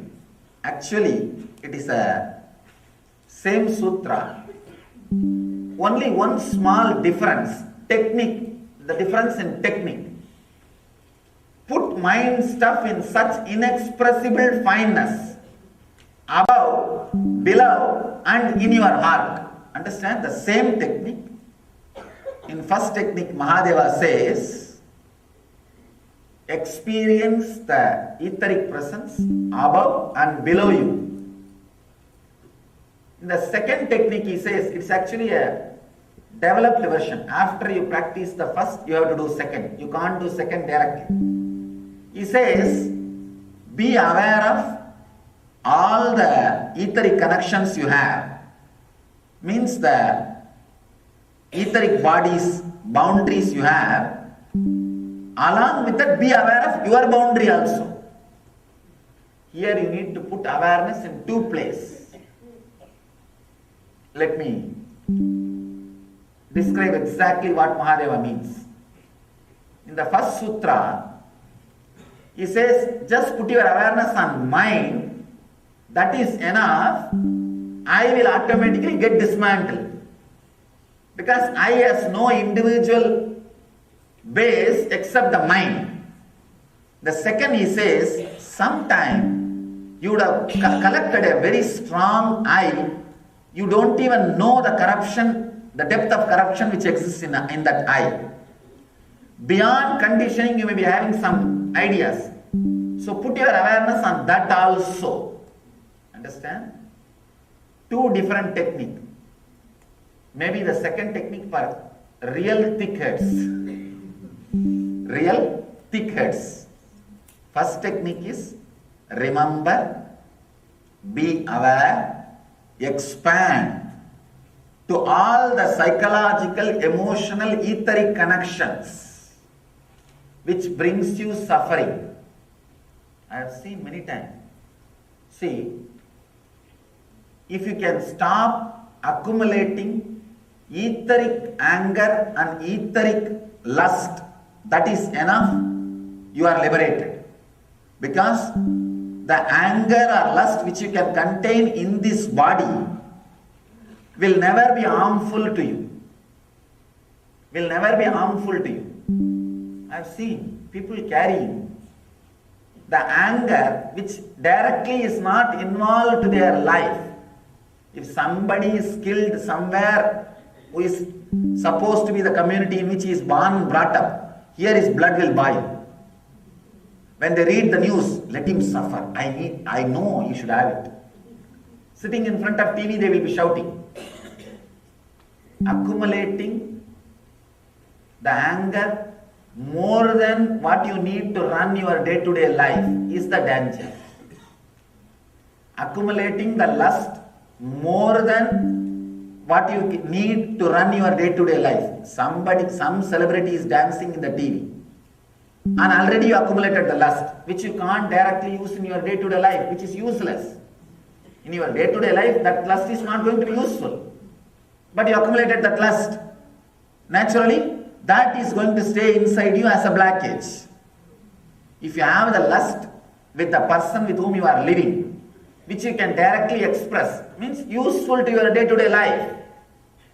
Useful to your day-to-day life. Accumulate lust or anger useful to your day-to-day life, that will never be dangerous. That will never be dangerous. I tell you, it will only help you to run your day-to-day life with excitement. Somebody goes to a doctor and says, doctor, I want to live 100 years. What all should I do? Doctor asked, do you drink? He said, no. Do you smoke? No. Do you fool around, date around? He says, no, I live a straight, simple, pure life. Then doctor asked, then why do you want to live 100 years? Understand? I am not saying disconnect or destroy everything, accumulate the anger which is needed only for your day-to-day life. You may need anger to run your business. You may need little shouting to maintain your office discipline. You may need little lust to add excitement in your relationship. You may need little lust to keep the love or to keep the family going on. Have the lust, have the anger, have the emotions which are directly needed for your day-to-day life, not etheric. Seeing some particular dimensioned male or female who are called models jumping somewhere, if you accumulate the lust which is not going to be directly straight away useful in your day-to-day life, you are creating blockages. You are creating disturbance in your etheric system. Understand? Be aware of even all those attachments. If you have your hero, if you are a fan of somebody, 15 days remember that person is part of your etheric body. Because all those things are also directly connected with whoever you are attached. Remember all those things as part of your body for 15 days. Suddenly you will see how much of suffering is added into your life by them. Not directly by them. Your emotional attachment to them. Your attachment to them. Same way, whoever you don't like, for no reason, you don't like somebody. Alright, you don't like, that is true. Your hatred, can it do anything to the person directly? No. It is not directly going to be useful in your day-to-day life. I have seen people sitting with the newspaper and reading the mortuary columns and feeling, this fellow, he needs this. As if you are never going to die. As if your photo is never going to appear in that mortuary column. Maybe it may not appear in the column in the newspaper, but it's not that you are not going to die. At least somebody has given an advertisement for him in the mortuary column. I have seen. Means vengeance which is not directly useful in the day-to-day life. Lust which is not directly useful in your day-to-day life. If you can accumulate the anger, lust, all the emotions which is directly needed for your everyday life, and spend it, your life will be like that barber before finding the golden jar. It will be contented, fulfilled, wonderful. But the moment you find the golden jar and try to fulfill it, like collecting the anger and collecting the lust, collecting the violence which is not directly useful in your day-to-day life, which you can't spend. The big problem with the Yaksha's jar, golden part, is you will never feel like taking it out and spending. You will only feel like filling it. Same way, the collected anger and lust which is not directly in your useful in your life, you will never be able to spend it. You will be only accumulating it. And anybody who is working based on the accumulated anger and lust without reason, without the direct use, will continue to suffer, because all their decisions will be made on the pseudo anger, pseudo lust, which is not directly useful in their life. Be aware. 2 technique. Understand? Be aware. First 10 days only about the etheric body. That itself will take your awareness. You will not be aware of you also. Just be aware of all the etheric connections and the body around the world, all your likes and dislikes, love and hatred, all the connections. Remember, everything is inside you as part of your body. Move with the same visualization for 10 days. You will see so many understandings and revelations and great spiritual clicks happening in you. So many initiations will open up. Second part, if in the first part itself, if you achieve the truth, then no need for second. Otherwise, the second part, be aware of you also, center also. Then, so many other things can happen. Put mind stuff in such inexpressible fineness above, below, and in your heart. That is the only word added. The key word added is and in your heart. That is the essence. Understand? Both techniques are today fortunately part of the same sutra, because I am seeing many of you are tired after attending 2 long days of workshop. So, I think Shiva knows maybe. After the 2-day workshop, the sutra is going to be taken. So he gave both the techniques in one sutra, so that you don't have to sit for more time. I'll tell the essence in few lines. Visualize all the love, hatred, emotional relationships which you have in your life as part of your etheric body, means light body. Visualize you have a huge light body.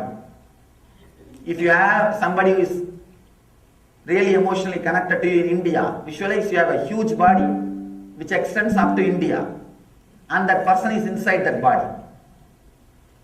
10 days carry this visualization. Let all the emotional, hatred or loving connections be inside your etheric body. And if you experience the ultimate click with this technique, go ahead with this. If not, the second thing, add. Along with that, be aware of your center also. Your center also. Then you will see the new layers of click opening up. So, let you, of course, tomorrow we have the last day of Shiva Sutra. So, I welcome you all to be here tomorrow to enjoy the last day of Shiva Sutra here, because I will be doing the remaining few sutras. Maybe in the ashram, Indian ashram, I will complete it. So, formally, the public lecture Shiva Sutra will be ending tomorrow.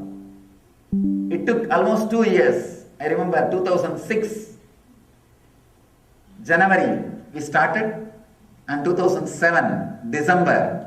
It took 2 years to comment on at least around 100 sutras.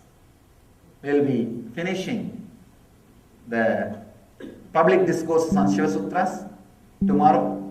I welcome you all. So, let these sutras be internalized by you and practiced by you. Let you all achieve and radiate the eternal bliss, Nithyananda. Thank you.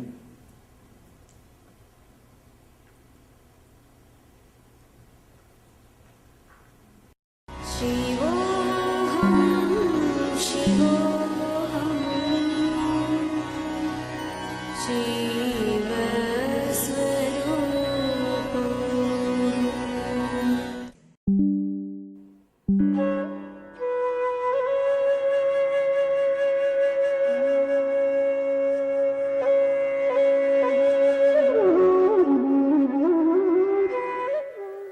I welcome you all with my love and respects.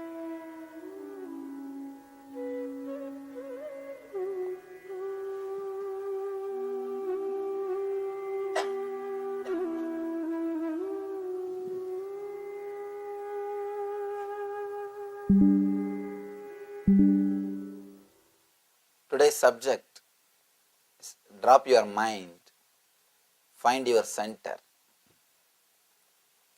Let's enter into the today's sutra. Then we will see what Shiva says in that sutra and why he is telling us to drop our mind. What's the reason?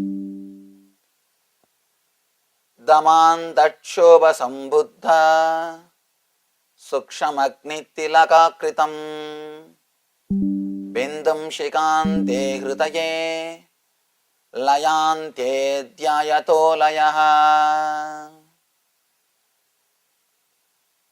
Very beautiful sloka. Sanskrit is not only important linguistically, it is important phonetically also. The very sound, the very vibration created by that mantras does something to your being, does something to you. Let me repeat the sutra, Shiva's words, then we will enter into the meaning. What Shiva means by saying the word, drop your mind. Daman tatshobha sambuddha sukshmagnittilakakritim bindum shikande hritaye layante dhyayato layaha.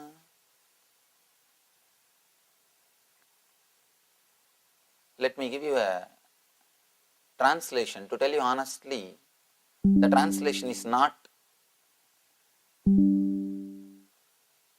expressing the whole thing which is expressed in mantra in the Sanskrit original words, but this is the translation as of now available. To tell you honestly, even if I translate, I can't do anything more than that, because the Sanskrit is, that language is so profound.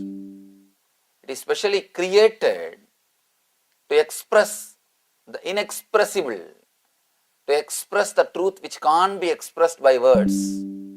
So it's very poetic. What Shiva means by the sutra, I'll try to explain through this whole discourse. But what literally, what best we can do the literal translation, I'll try to give you the literal translation. Literal translation says, when on a bed or a seat, asana, asana means comfortably. Stiram, sukham, itam, asanam. In Sanskrit we say, which is comfortable and steady for your body, which does not need your attention, which does not need your awareness. In some position, when you are in some position, if your body doesn't ask your attention, means if your body doesn't hurt you, means you are in right position, you are in right asana. When on a bed or on a seat, let yourself become weightless beyond mind. Beautiful. Such a simple, wonderful technique to go beyond mind. Shiva is actually teaching how to make your whole life into meditation, how to constantly jump into the space of no mind, how to constantly jump into the space of eternal consciousness, how to jump into the peace which is in your being through all possible methods. If you are talking to somebody, he teaches you how to talk so that you can enter into meditation. If you are listening to somebody, he teaches you how to listen so that you can enter into meditation. If you are eating, he is teaching you how to eat so that you can enter into meditation. If you are drinking something, he teaches you how to drink. He is practically giving you techniques to enter into meditation using all things which you do in your life. Actually, you cannot become enlightened just by one or two simple things. You can become enlightened just by one or two simple things if you are really intense. But if you are intense, then you don't need enlightenment. You are already enlightened.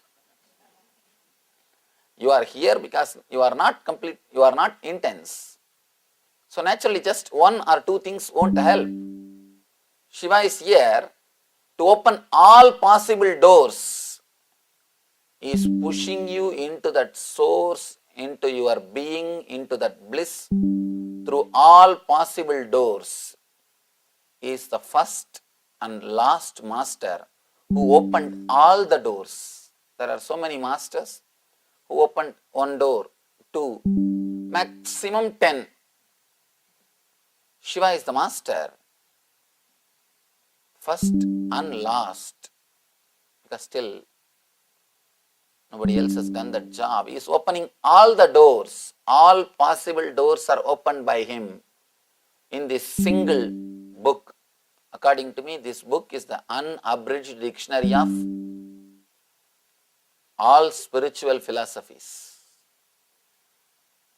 All spiritual philosophies are recorded, I can say, created, expressed through this book in an unabridged way, in its fullest form.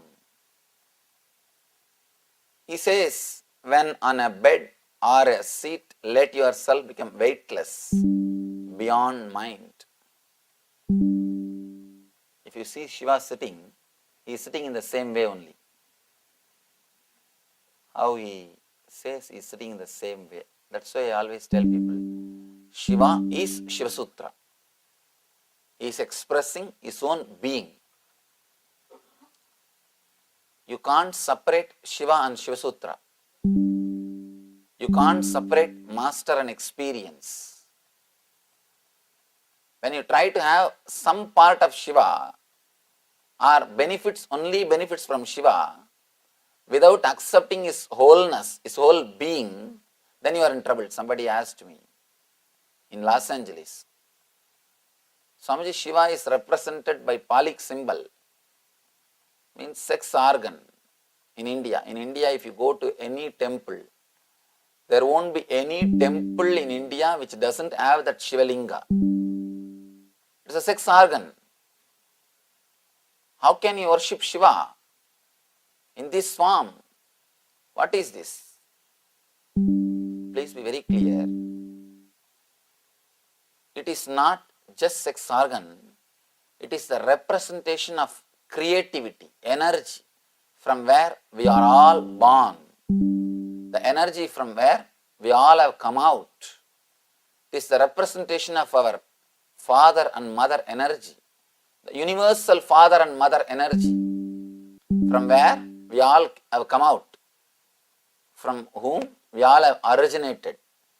The linga represents the universal father, cosmic father. The yoni represents the cosmic mother, universal mother. Through this form, we are representing the cosmic mother and cosmic father. And one more thing, unless you accept the root energy, the base energy which is in you, you can't transform it. You can't transform it. People use only few benefits which they get from master, do not understand or try to realize the whole of the master. God is only just utility for us. Like a pickle, whenever you want, you just touch it. When you don't want, you just push it aside. Small story. Guy met with an accident, taken to Mercy Hospital,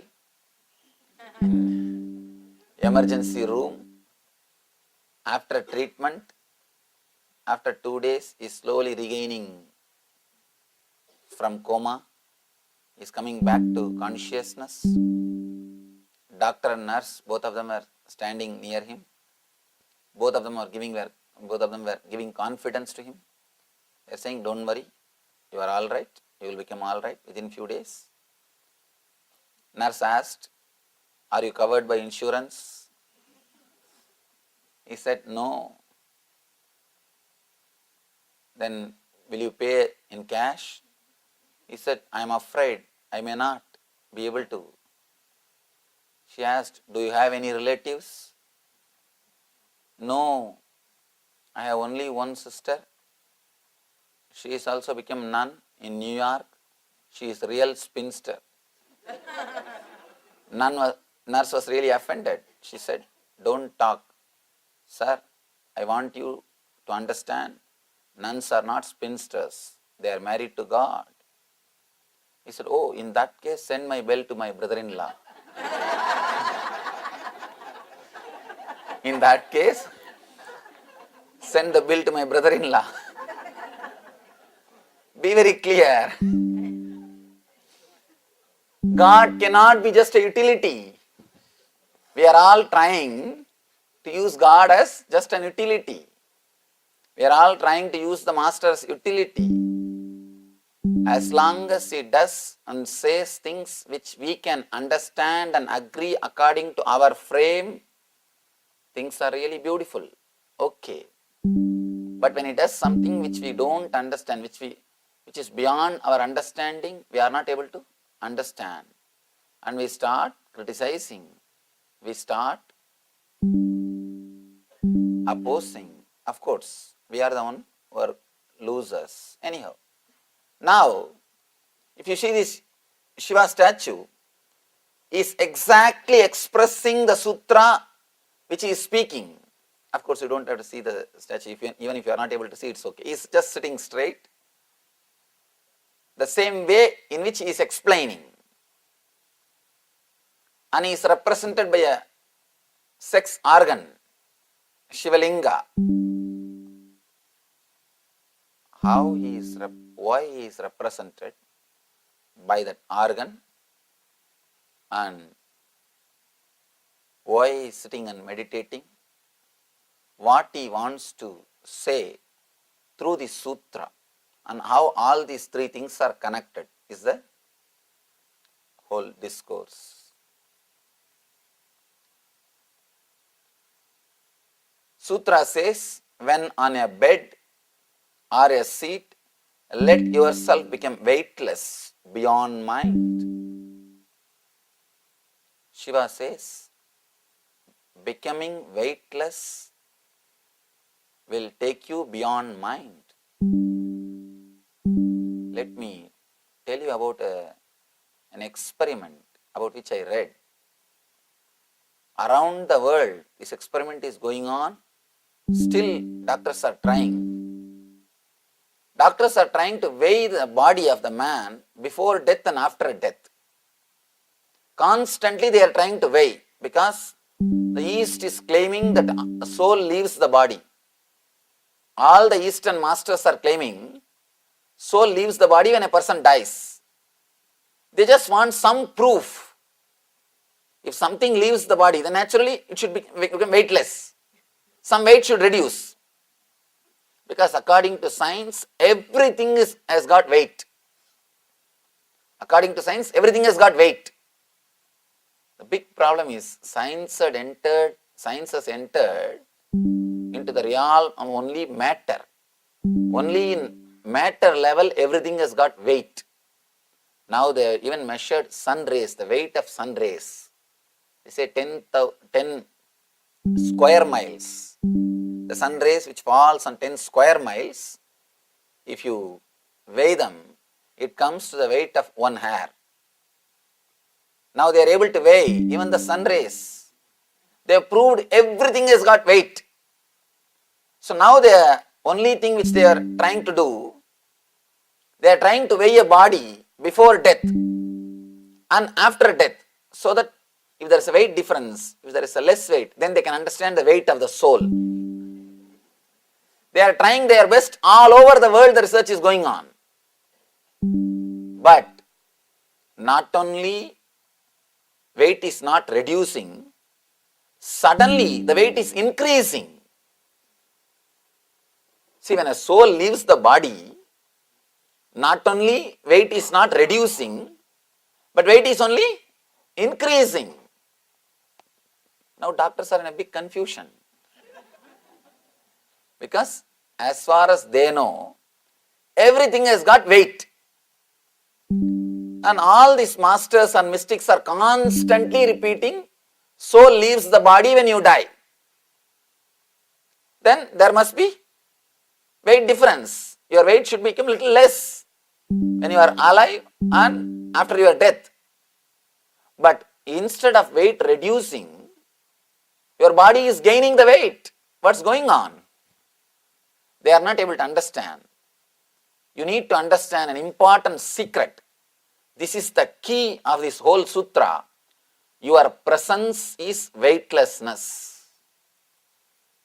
Your presence is weightlessness.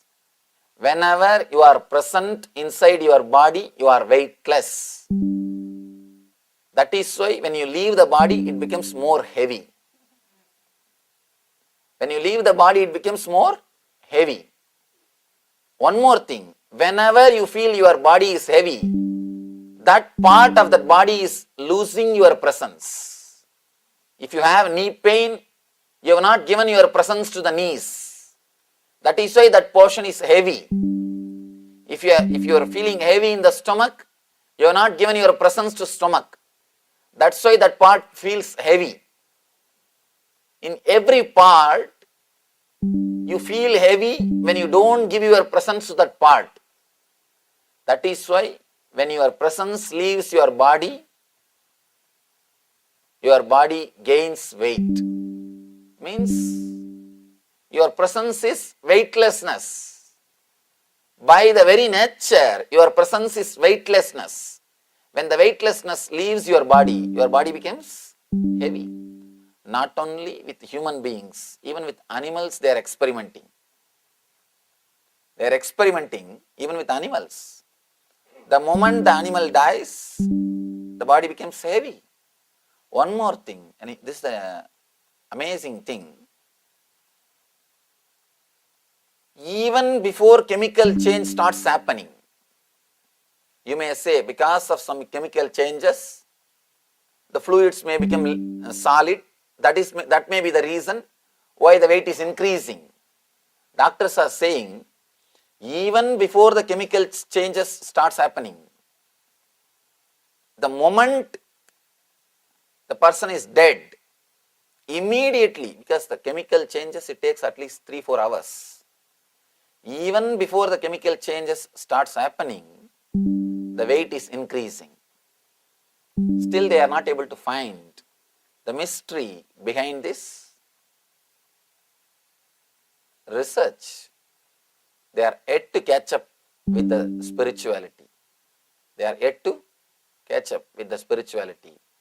Thousands of years ago, Shiva says, your presence is weightlessness.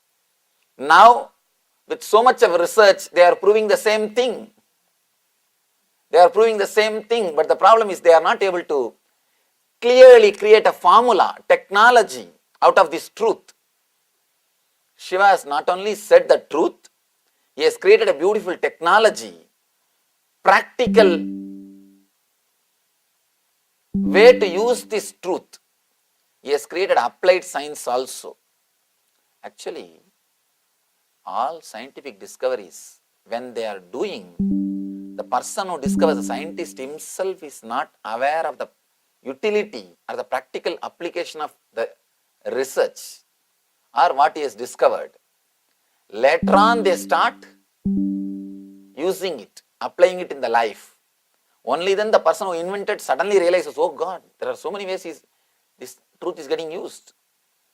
Even Einstein was shocked when some scientists declared his theory has got practical value.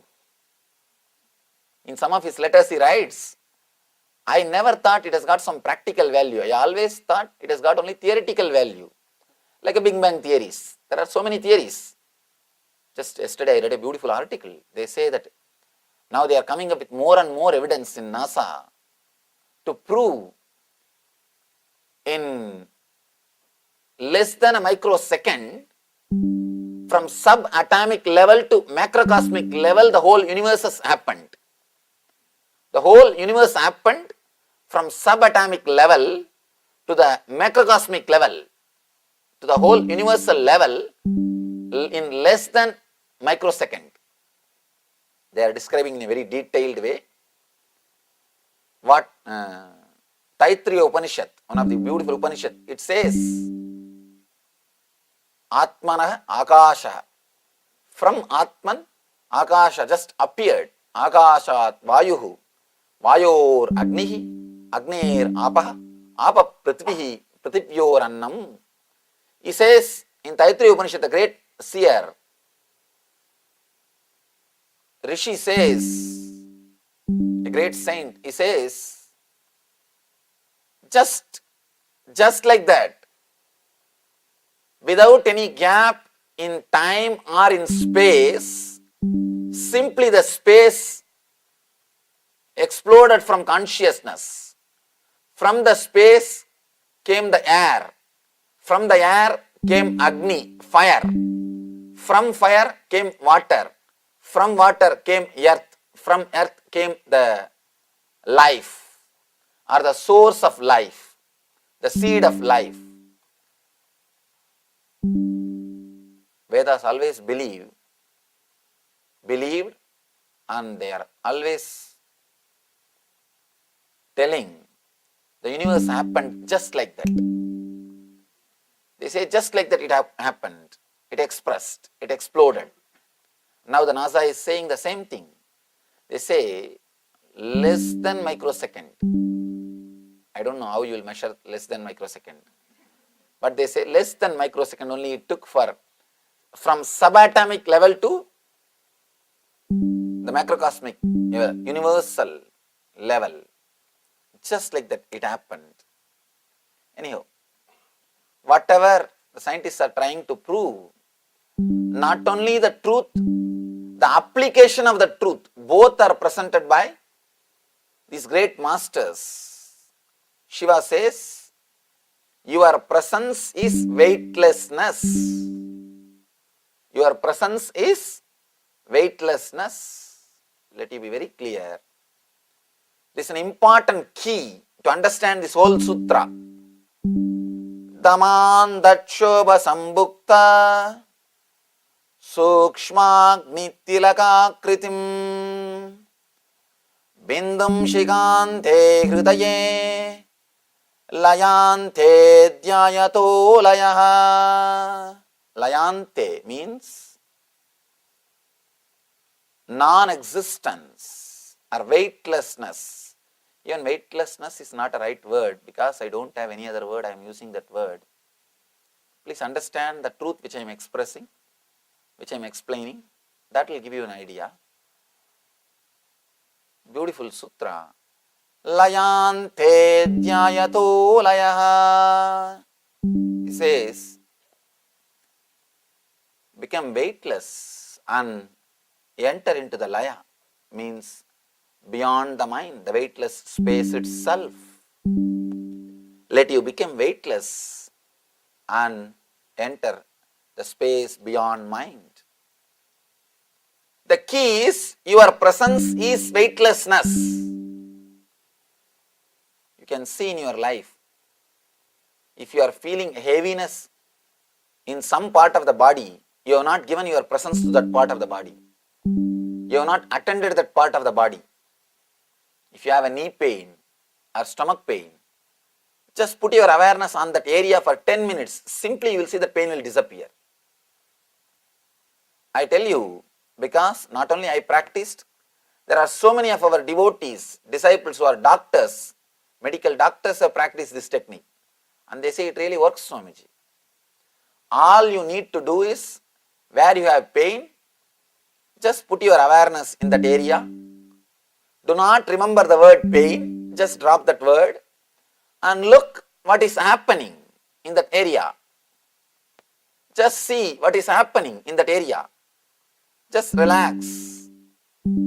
Just give your presence and you will see, simply you experience the weightlessness. Not only with your body, even with other persons, even in the outer world, if you are feeling heavy with somebody, give your attention, the weight will disappear. You will carry your heaviness.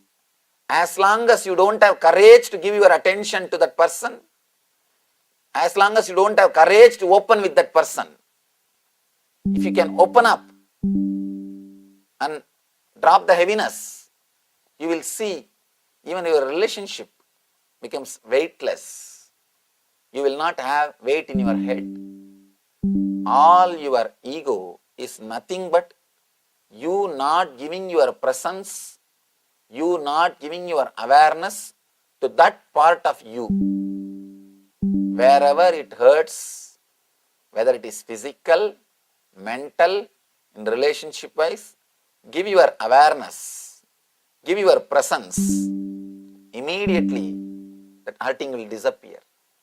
Because your presence by its own nature heals.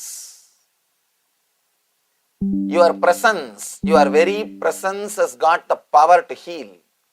People ask me, Swamiji, for your meditation techniques, for your healing, your presence is necessary. I tell them, my presence is not necessary, your presence is enough. For my healing to work, for my meditations to work, my presence is not necessary, your presence is enough. But you need to give your presence. You forgot how to be present. That is why you are depending on my presence. If you can be present, you don't need my presence. You don't need my presence. You are caught with so many things. You are caught in so many things. Even if you are present physically, never ever think you are present here. You can see in your life, morning when you get up and brush your teeth, already your mind is in the office, thinking and planning. When you are sitting in the office, already you are in the house, trying to clean and do something. When you are in the house, already you are in the temple or beach or in the discourse, thinking what you are supposed to do going there and what you should do, what you are supposed to do and what you are not supposed to do, with whom you want to fight, with whom you want to relate, and what you want to do this, what you plan everything. When you are in the lecture, already you are sitting here and thinking when to go back to the house. I don't know when you will finish the lecture, and I don't know when the energization will be over. I don't know how long it is going to take. I think in the gap itself I will go away. I have to go. It is getting too late nowadays. The energization is ending only in 11 o'clock. You are sitting and planning. Be very clear. If you are here, you are not here.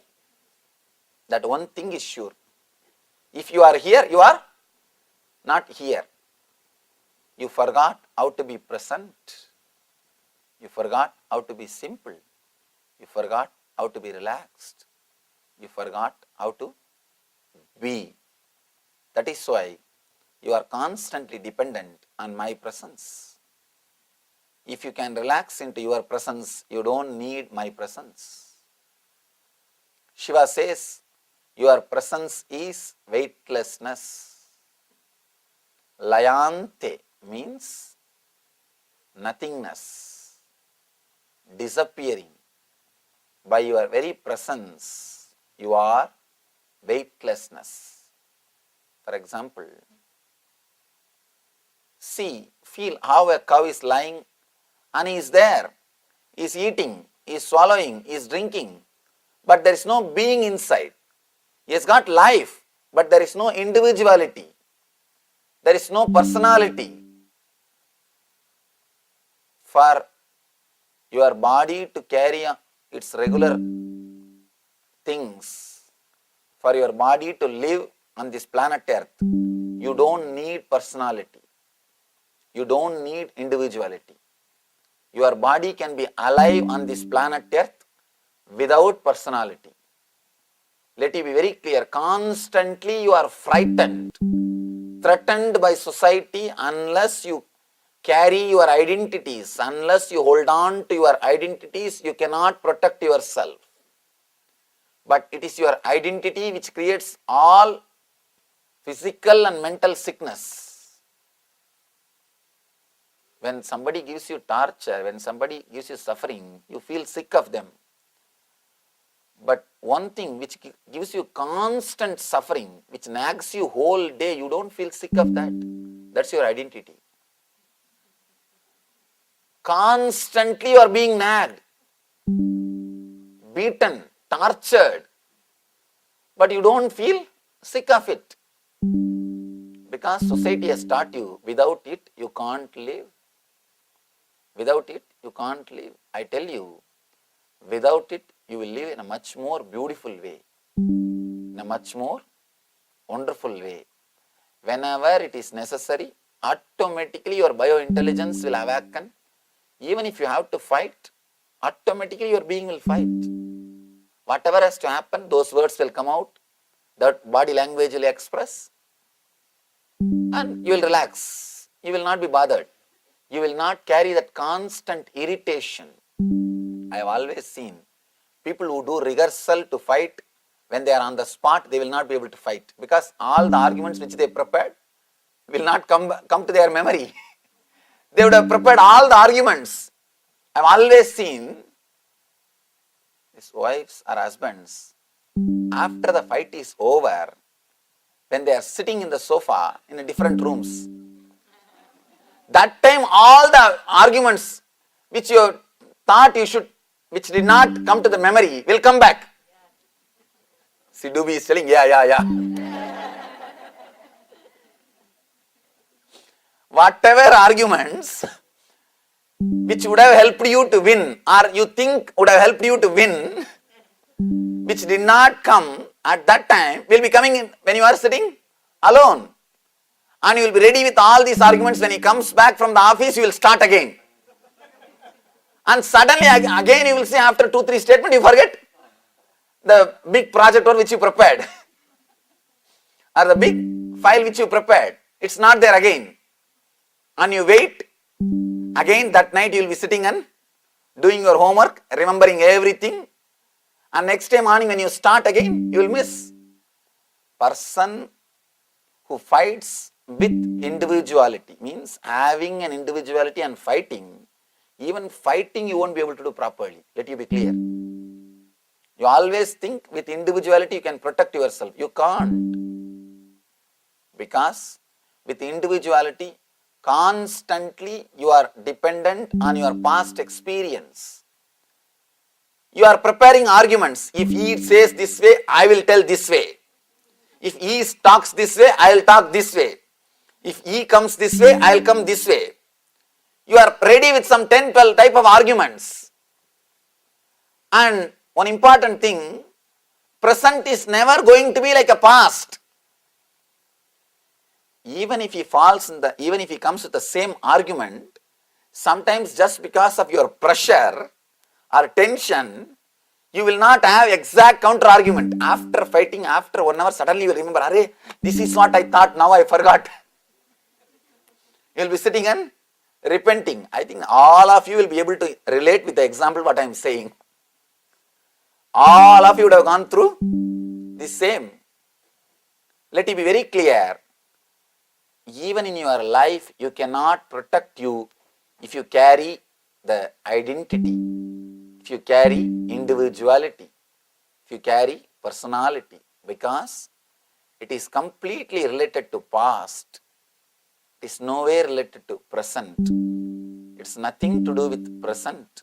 It is nothing to do with spontaneity. Whenever I remember a word spontaneous, I have a beautiful story. At least I think I would have told this story 100 times, but I never miss a chance to tell this story. Because it is such a beautiful story. How the person who is not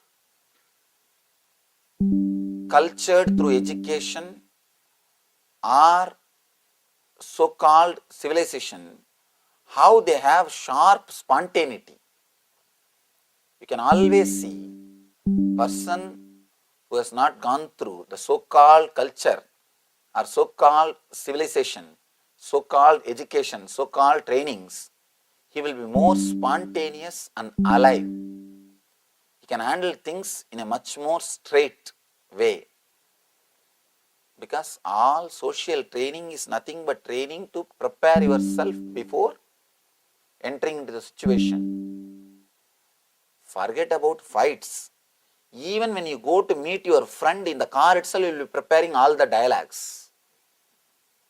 all the dialogue. You can't even meet your friend spontaneously. Even if you go to meet your friend, you are not dependent on your spontaneity. You do not trust your spontaneity. You do not trust your weightlessness. You are preparing the file. You are preparing the file. What should I tell? It's because you have to impress him or impress her. The game of impressing is going on. Even with your friend, you cannot relax. That is why actually dialogue never happens. I can say at least after the age of 6 or 7, dialogue never happens in your life. You listen to the other person so that now you can start shouting. Actually, you listen to the other person, you are not even listening. You are preparing your argument in that gap time. So by that time, you start putting all your things and he starts preparing his argument. The listening never happens. Listening never happens. Just each one is preparing and doing only the catharsis. Actually, psychoanalysts are paid just to listen. You don't have anybody to listen in the modern day. What will you do? There is nobody to listen. If you start talking to your wife, she says, keep your problems with you, I have enough. If you start talking to your husband, he says, enough, relax, I have enough. And he starts telling his stories. That is why you need psychoanalyst. He listens to your story just to he gets paid just to listen to your stories. Nothing else. Really, the modern days, the person goes to psychoanalyst and you are made to lie down on the couch and they put the screen also. Freudians, they put screen because the emotional attachment should not happen. Only then you will be very objective. So they put the screen between the patient and the doctor. And sometimes you don't even know whether the doctor is sitting other side or not. It seems it happened once. Doctor prepared a audio cassette saying, more. Next, what happened? What's going on? Yes, right. Just these words. He prepared audio cassettes. Whenever patient comes, he'll make them lie down on that couch, put the screen, switch on the tape, go away. One day, by mistake, even before the patient finished the statement, the audio system started telling, yes, go ahead. Then the patient had a little doubt. What is happening? He just moved the screen and saw the other side tape recorder is sitting. And next day onwards, he started bringing his own recorded version. Moment doctor goes away, he puts his cassette and goes away, that's all. Two tape recorders are sitting and listening to each other. When doctor can keep a cassette, why not me? He records in the house itself whatever he wants to say. He brings the cassette, puts the cassette, and the moment doctor moves out of his cabin, he also puts the cassette and goes away.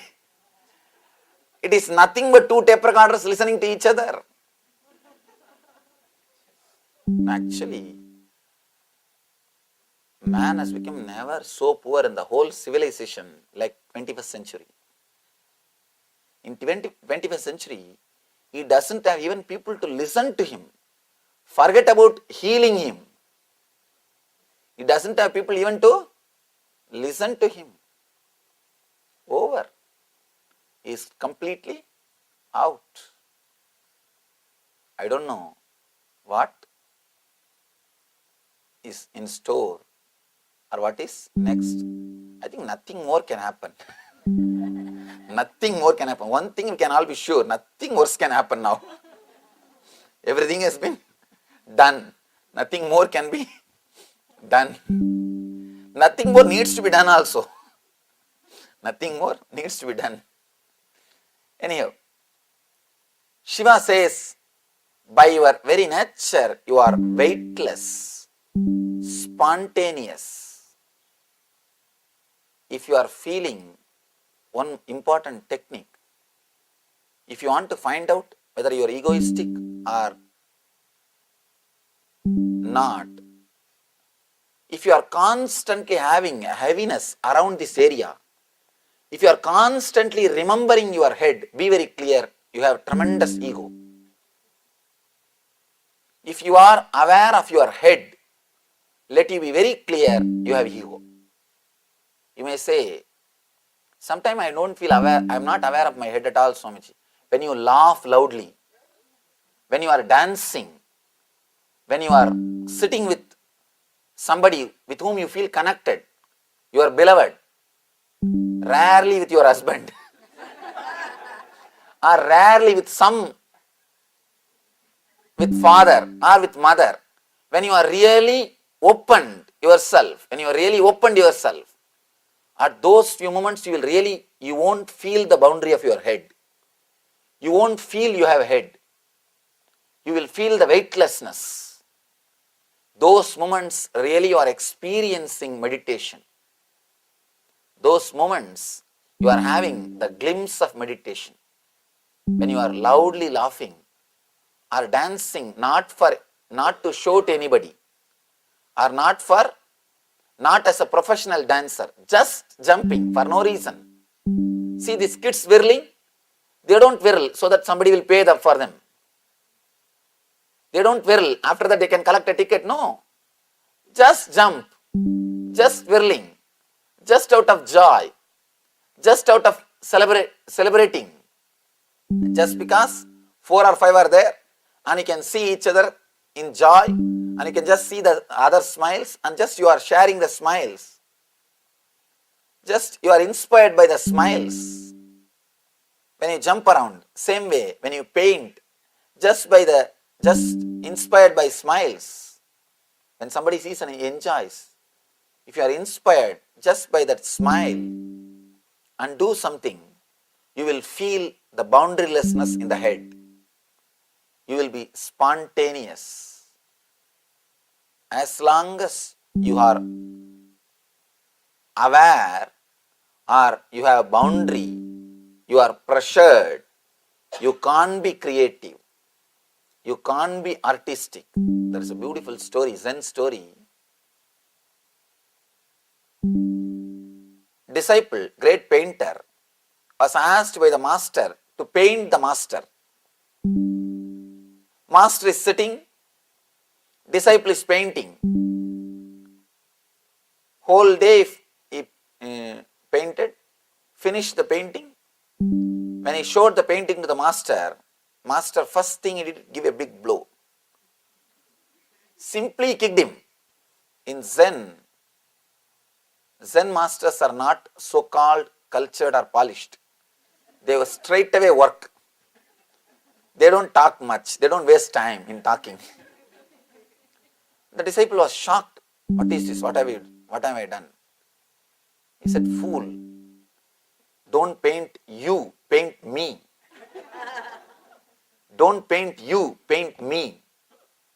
When you do it with your ego, you will paint you. Your idea about me, how you look at me, not me. Disciple was not able to understand. Every day, 5 to 6 hours, disciple sits with master and paints. Finally, he gets just to get the beating. And it goes on and on and on for 10 days. Finally, that day, actually, master is working on the disciple. He is teaching him how to paint egolessly, how to paint without personality, without individuality. Creating after enough of pressure, now the moment disciple sees the master, he starts shivering. He has started shivering. In those days, disciples used to be afraid of master. Once upon a time, disciples used to be afraid of master.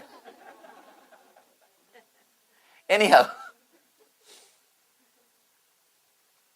finally, the last day, when disciple was painting, suddenly master says, I wanted to go to bathroom, you continue your painting. He went away. When he came back, he saw the disciple was painting without his being. He accepted that painting. Not only that, he says, now you understood how to paint without being. You may think how it happened. The moment master moved, the pressure on the disciple's head has disappeared. The pressure he is being watched. The pressure he has to satisfy has disappeared. The moment that has disappeared, he was able to do it in a beautiful way without the being, without the personality. Before he started painting, in his head there was so many pressure to satisfy this person, that person, this and that. So many weights were there on his head. When he started working with the master, by creating big pressure, he removed all other pressures. Actually, if you get married, you won't have any other suffering. That one suffering is enough to take away. And this reflexology, if you go through reflexology, you will not have any other pain, because that pain is that pain is enough to take away all other pains. Same way, sometimes big pains takes away all the small pains. Master sits on him and takes away all other weights. And after removing all other weights, he removes himself. And suddenly disciple feels the weightlessness and enters into the spontaneity, enters into the spontaneous energy. And he became a great painter. Let me tell you this story which I was about to tell about the spontaneity. If you know the great epic Mahabharata, it is the history of India.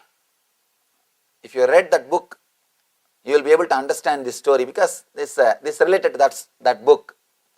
In that book there is a story, there is a scene. The Queen Draupadi will be disrobed, will be abused by villain's brother. Villain's brother is Dutsadana. We call it Dutsadana. His name is Dutsadana. He will be disrobing, abusing her in common palace, in the common darbar, the court. He will be abusing her. She is a great devotee of Krishna. Krishna is incarnation of God. When she calls Krishna, when she was being abused, she calls Krishna, immediately Krishna appears and protects her, supplies cloth, abundant clothes. And this Dutsadana, the villain, was not able to remove all the clothes. He is completely tired, he drops dead. This is the story.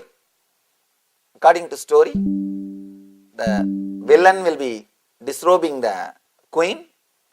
She will pray to God, and God will appear in the scene and give her enough of clothes. He will be just pulling, the cloth will be coming, and it is just like a hill made out of clothes. So much of clothes will come out of her body. Then this fellow automatically drops dead. This is the scene. In India, the beauty is every village will have the recitation of Mahabharata. Means reciting this story is a ritual done in every village. At least once a year, they will do this ritualistic recitation of this story.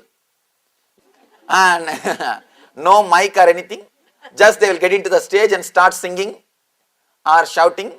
It will be really fun to watch the whole thing. And usually the kids and the old ladies who don't have any other work, they will come and sit there. and they will chew the tobacco leaf and spit on somebody and spit the juice on somebody. You will have a little prasad and tirtha. And all these kids will do 1, 2, 3, everything there itself. Nothing can be done. And it will all be there. You will be sitting amidst of all these things and enjoying the drama. And it's like a village gathers together. And not only Mahabharata, all the village stories also will be told there. Each one will be talking to others about what happened to her and what happened to him, who ran away with whom, who is living with whom, and who is doing what. The whole story they will share there only. It's like a common place, get together, where they will sit and speak all these things. And traditionally, women are not allowed to participate, women are not allowed to act in the drama. Female role also will be played by male only. Male only will play the female role also. Now you have to understand the whole scene, only then you can enjoy the spontaneity. Only then you can enjoy the spontaneity or the whole thing, how things happen. And there will not be much instruments or materials. If there will be only one stick with a big tin attached to it. If Saraswati holds that stick like that, you have to think it is a veena. If Hanuman holds like that, you have to think it is a gadayuda. The same stick will become veena and gadayuda. You can't do anything about it. And the same stick will be used for everything. Gadayuda means weapon, veena means musical instrument. For both they will bring the same stick only. That will only be used for all the purposes. It's like a multi-purpose. And sometimes same actor will come playing 2, 3 roles, and he will just change only one cloth, one shawl, and he will come back and tell the story. Anyhow, that day part is that Draupadi, means the queen, is supposed to come with 7 sari tied on one on the other, so that the Duchadana will pull the saris. By the time it comes to 6th sari, the queen has to shout Krishna, Krishna. The Krishna will jump from behind the stage, and he will jump into the stage and say, "Oh, my dear devotee, I have come to protect you.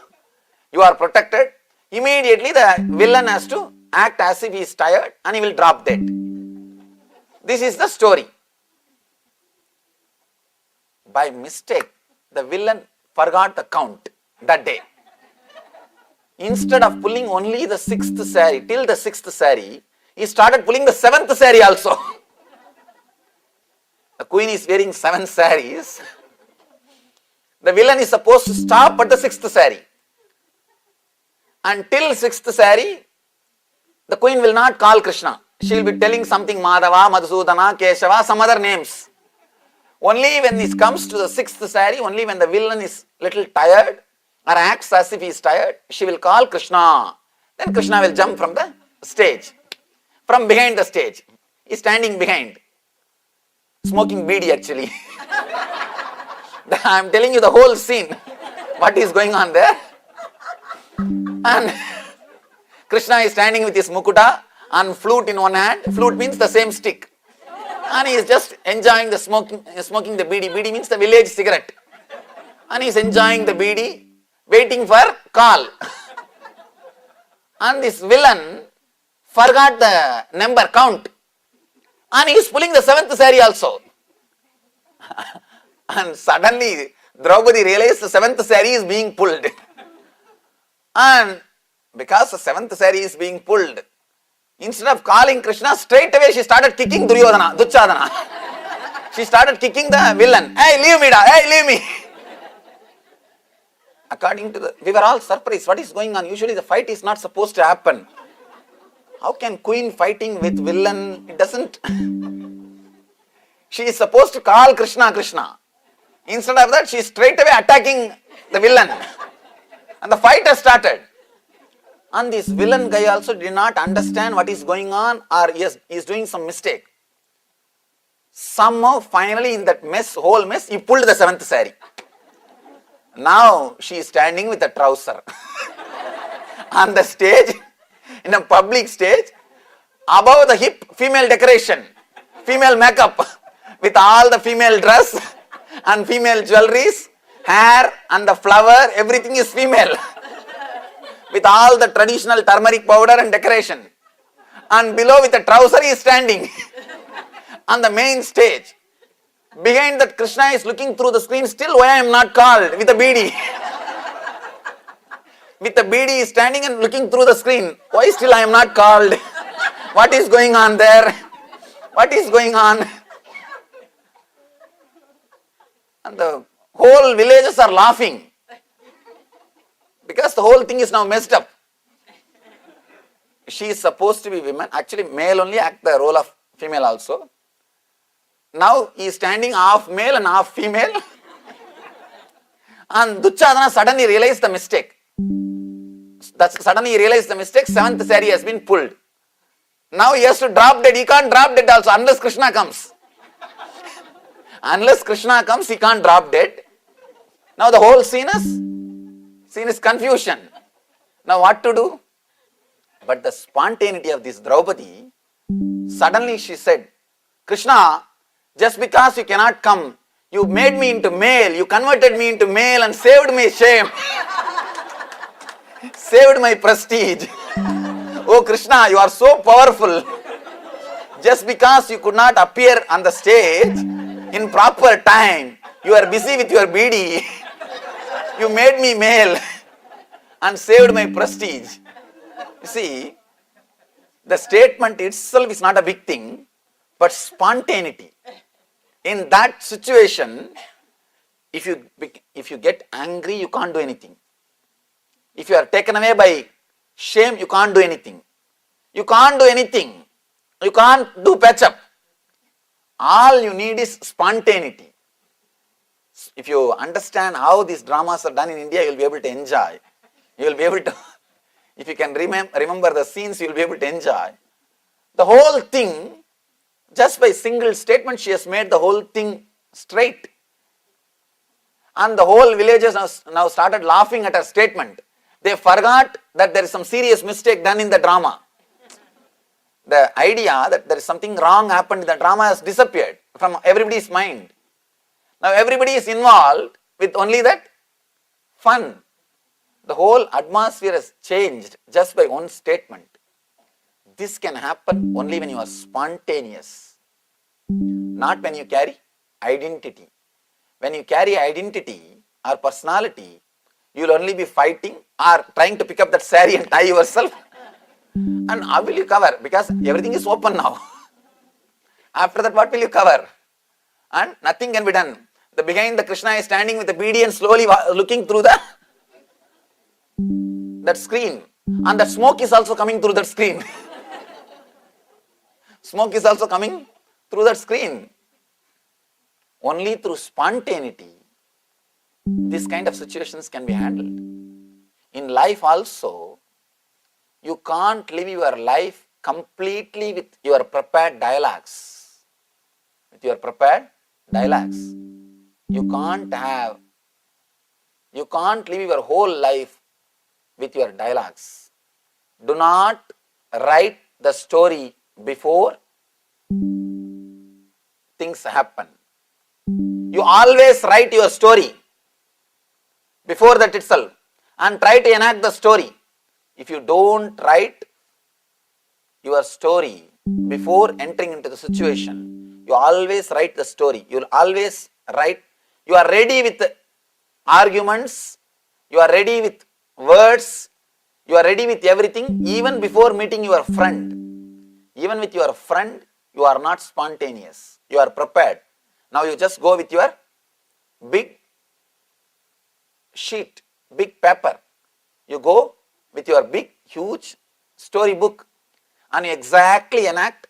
If one statement, if something goes wrong, the whole story is mess. You go with a prepared story. I tell you, if you live without prepared story, your life will become history. People who created history lived without story. Either You live with your stories and just reproduce the same stories, live and die, or you live spontaneously. When you don't write your story, others will write your story. It will become history. If you yourself constantly write your stories and enact according to that, you will be just a normal human being. You will be just normal human being. Somebody asked me, Swamiji, you are so young, already your biographies are published. More than 12 different languages. Now you have my biography. They asked me, how? This is what I told them. I never wrote my story before living. I just lived. When you just live, you do things which can never be done with a written history, with written stories. Be very clear. Whenever you prepare for future, you judge your capacity based on your past performance. But future is possibility to go beyond your past performance, not just to reproduce your past performance. When you do not trust you can do something more than what you have done in your past, you prepare your story, go there and enact and come back, you never allow growth to happen in your being. You never allow intelligence to happen to your being. You are clear how much you can do even before entering into the future. If you see in your life, years after years you will be struggling with one problem. Just because you do not trust future is something more than past. In future, there is a more possibility than what you had in the past. You never trust that. You always play very safe, secure game by bringing your past again and again and again, creating a story and enacting again and again the same story into the future. I tell people in our ashram, at least do new mistakes. It's okay. But we don't even have that much of intelligence to do new mistakes. All your mistakes, if you try to analyze and put in one line, it will all be practically same thing. Maybe the quantity is little more or little less. Otherwise, the attitude and the quality will be the same. We don't have intelligence even to do new mistakes. Even to do new mistakes means you are constantly carrying weight.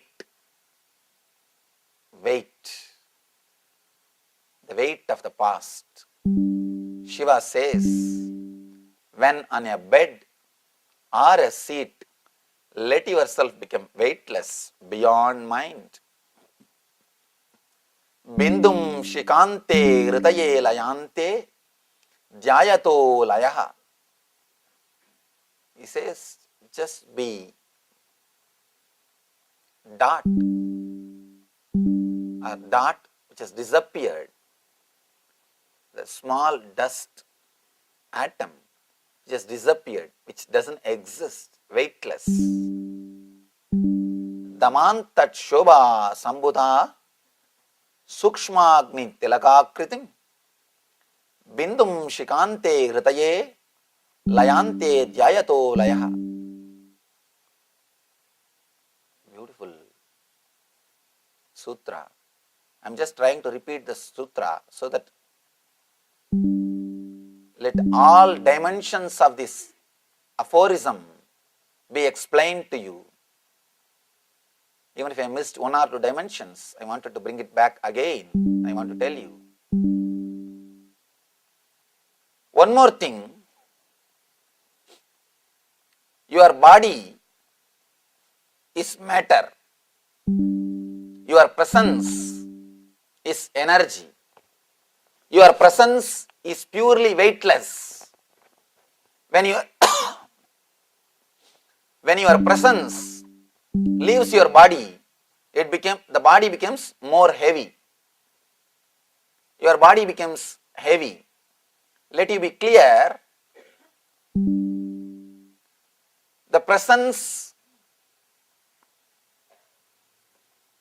and the weight both are completely opposite to each other. And one more thing, this meditation can help you tremendously in the problem of obesity and overeating.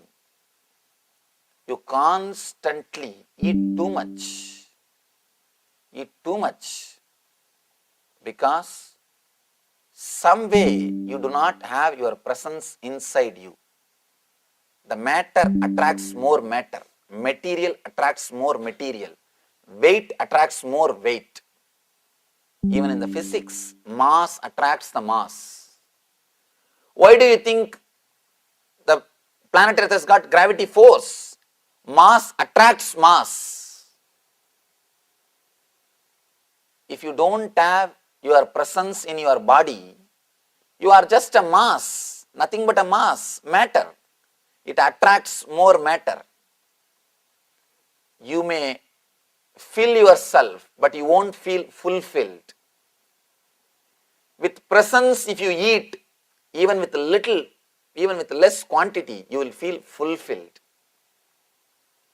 Be very clear, filling is different, feeling fulfilled is different.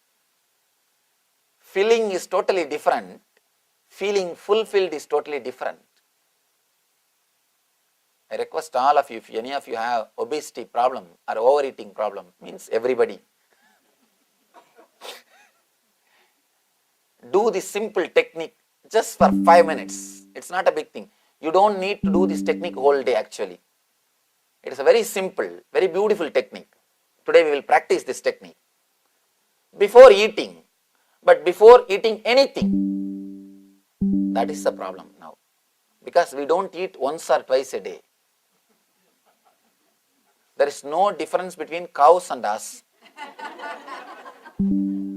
Cows, wherever they see something which can be eaten, immediately they will open their mouth.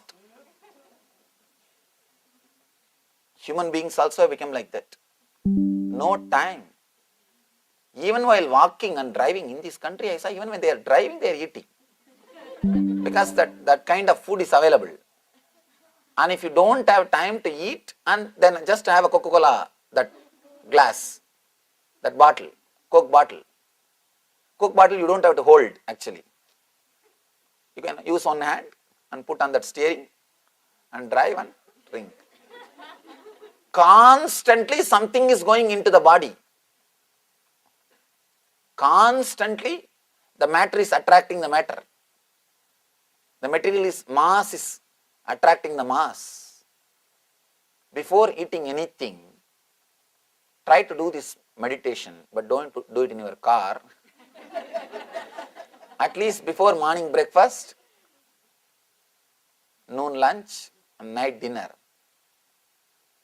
and evening snacks, and between coffees, and little tea, and Coke in the car, burger in the bus, anywhere. I don't know what else goes inside. And I saw the size of the food. Oh God. No, really, and let me be very clear. Please understand, so much of advertisement for food should not be done. See, constantly what you see only you will feel connected. So much of advertisement for food should not be done. And you eating is somebody's business means naturally you will be made to eat. One guy goes to the psychiatrist and says, "Sir, I have too many problems." Immediately psychiatrist says, "Don't bother, everybody has got problem, even I have problem. Please sit, let's sort it out." This guy will sort it out. 3 sessions, I'll charge you $100. Let's start. This guy says, 3 sessions, $100 will solve your problems. But tell me something to solve my problem.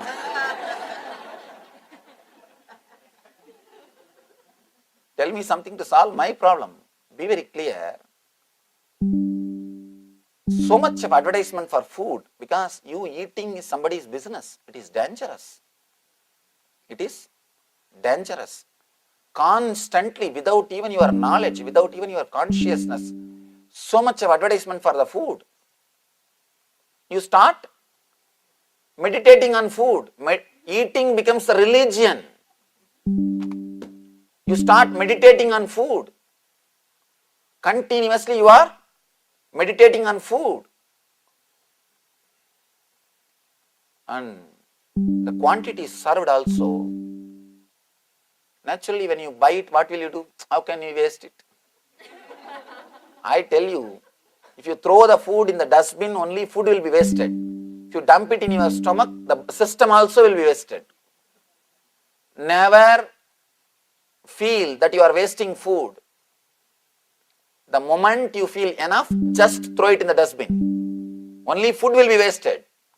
If you put it inside, system also will be wasted. Food you can buy. System you can't buy once more. You can't buy once more. At least before eating, just do this simple technique. Very simple but powerful technique. To connect yourself again with your weightlessness.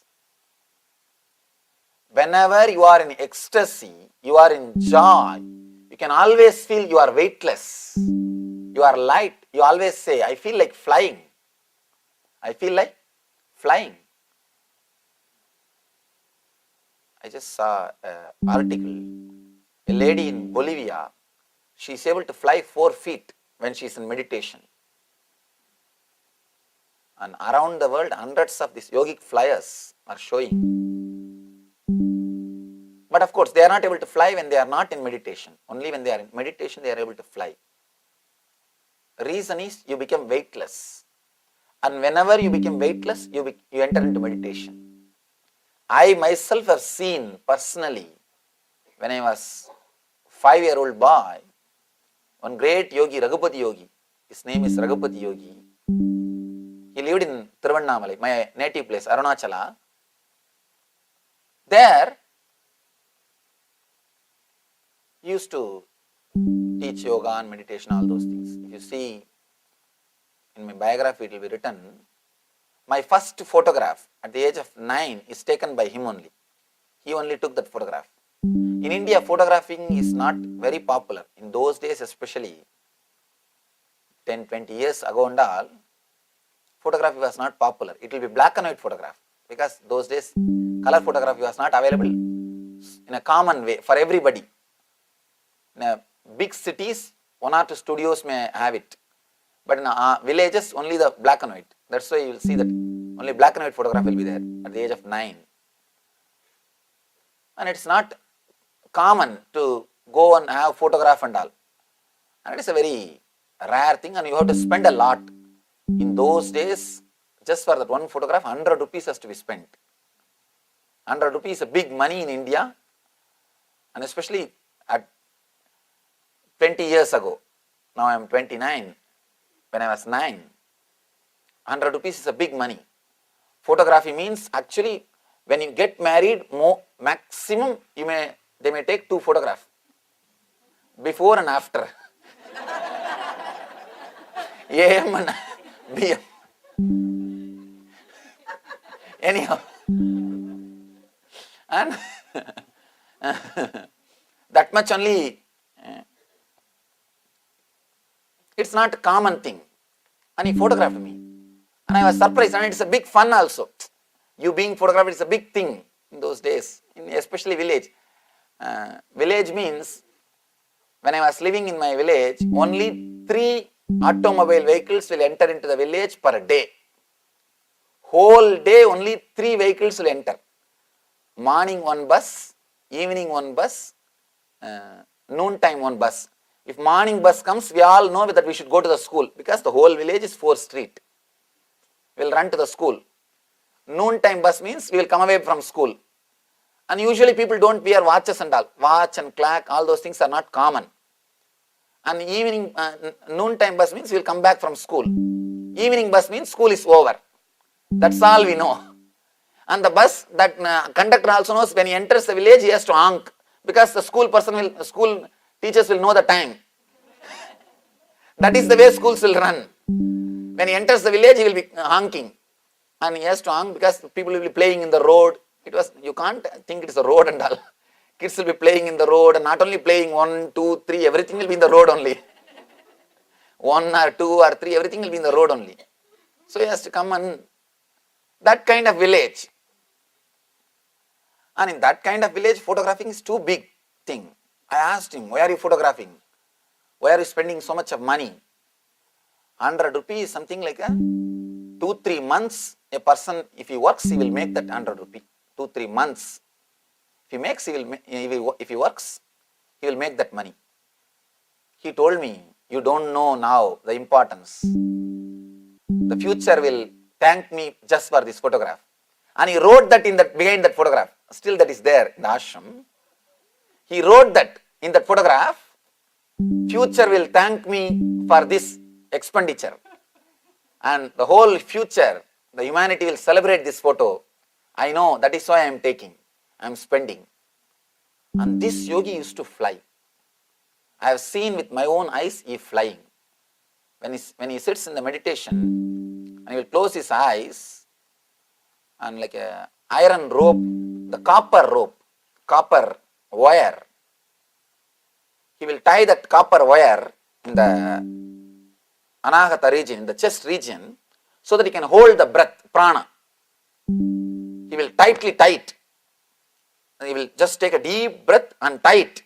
The moment he ties and relaxes, so much of air inside, just his body will start floating. It will levitate.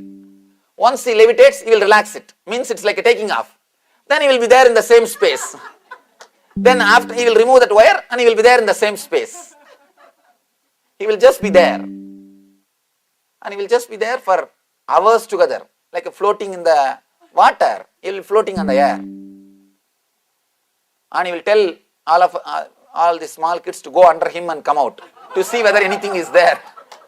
And we will go below him and under him and come out to see anything is there or not. And naturally, you will be shocked when you see somebody floating. It is based on this technique. It is based on this technique. When you enter into meditative state, you become weightless. When you are weightless, you enter into the meditative state. You enter into the meditative state. When you master this technique, you can start floating. Forget about floating or walking on the air. Do this meditation, at least you will walk on the planet Earth properly. We don't have to bother about floating in the air. Let's learn at least how to walk on the planet Earth properly. How to walk on the earth in a peaceful, blissful way. For that itself, this meditation can help us. You don't have to constantly think, when will I start flying, when will I start flying? There is no need. At least learn how to walk beautifully on the planet Earth. Shiva says, just become weightless and go beyond mind. All your weight is nothing but not being aware, whether it is physical heaviness or mental heaviness. Be very clear. There are two kinds of heaviness. Physical heaviness is sickness, feeling heavy, painful, strong, irritation all over the body. This is a physical heaviness. Mental heaviness. In your mind, if you are feeling heavy, that's again one more weight. Give your awareness, attention to all the parts of your being wherever you feel heavy, whether it is body and mind. Give your presence. You will suddenly become weightless. When you are weightless, you will enter into the space of enlightenment. That is why not only in Vedic culture, All over the world, in all spiritual traditions, angels are always portrayed or described as flying people. Always, all angels are described as if they are flying, as if they are flying. They are above the earth, means weightless beings, fully aware. The more you become aware, the more you become weightless. Your presence is weightlessness. If you are feeling heavy, you are absent. Wherever you are feeling heavy, physically or mentally, you are absent in that spot. If you are feeling light, weightless, you are present, your presence is active in that spot. Understand this one key, then we will enter into the great meditation by Shiva. Before entering into the meditation, let the sutra be clearly understood by you. Let me repeat once more. Daman tatshobha sambhutha sukshmagnittilakakritim bindum shikante hritaye layante dhyayato laya. Daman tatshobha sambuddha sukshmagnittilakakritim bindum shikante hritaye layante dhyayato laya.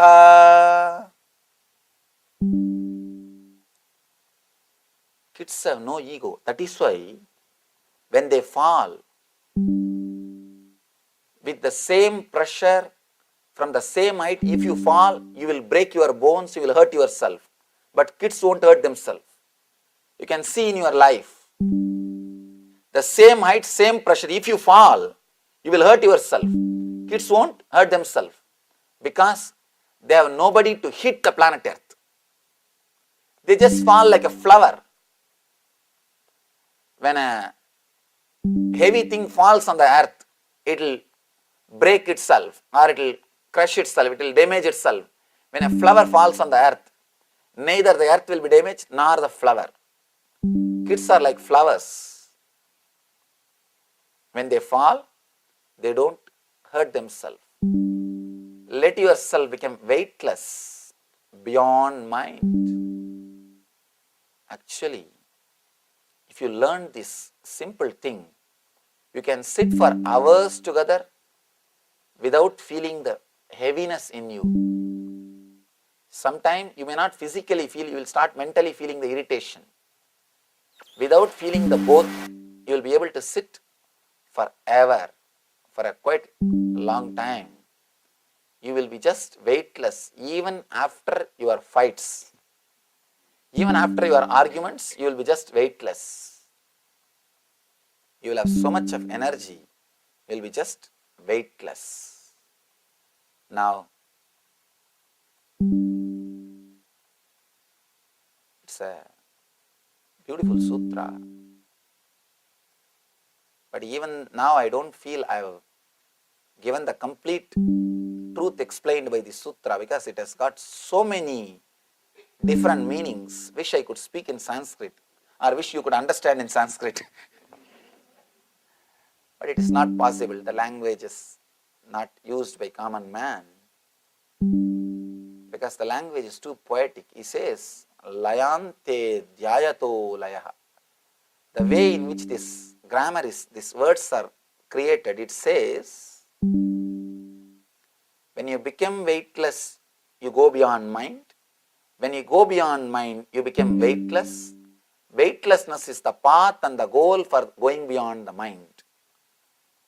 So many meanings can be derived, just this one line, Layante dhyayato layaha.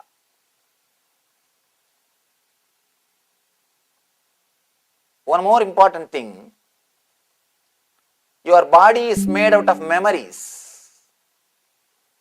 If you are emotionally attached to some memory, if you are connected to some memory, if you are caught by some memory, that part of your body will feel heavy. Your body related to that memory, or that memory,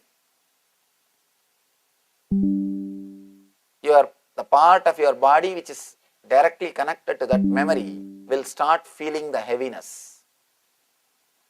If you sit in your office and just remember your boss without doing any work also, you will have shoulder pain. Just for 10 minutes, can't meditate on him. You will have shoulder pain. Because the memories related to stress are awakened. Those memories are directly connected to shoulder. You will have shoulder pain. You will have shoulder pain. Constantly, when you attach yourself to some emotionally when you attach yourself to some memory, the part of the body which is related to that memory will start having pain, will start feeling heavy, will start feeling the weight.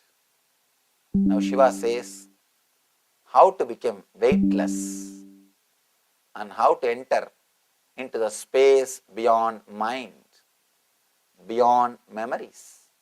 It's not that you will lose your memory. You will not have emotional attachment to it. You will be able to handle it in a much better way. Now, let you have a small break.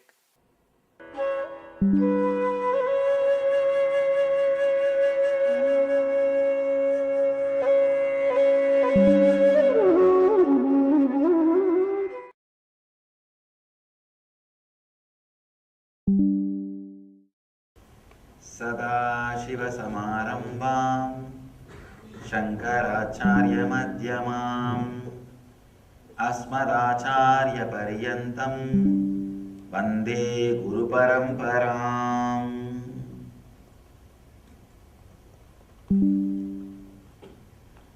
I welcome you all with my love and respects.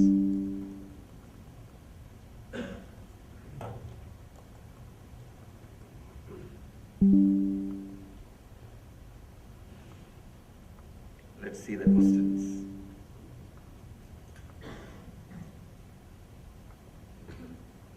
Is soul and consciousness are the same? Yes, they are same when I use both the words. Usually, in the West, the soul is given a different meaning, but when I mean both same. All the words soul, consciousness, Atma, spirit, the divine, cosmos, all these words I use to mean the same thing.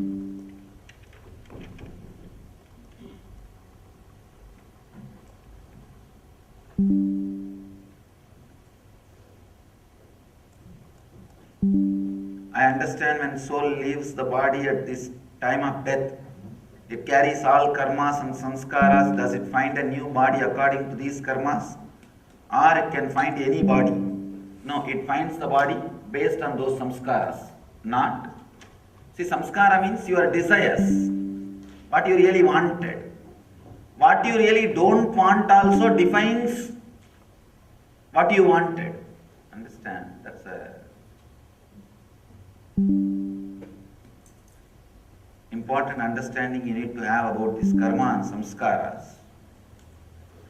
Sometimes what you don't want will be so clearly engraved in you that will create the exact opposite situation for you to land. Means like, if you do not want a particular lifestyle, you will directly take birth in the opposite place, so that in your whole life you never have to taste or see that lifestyle related person.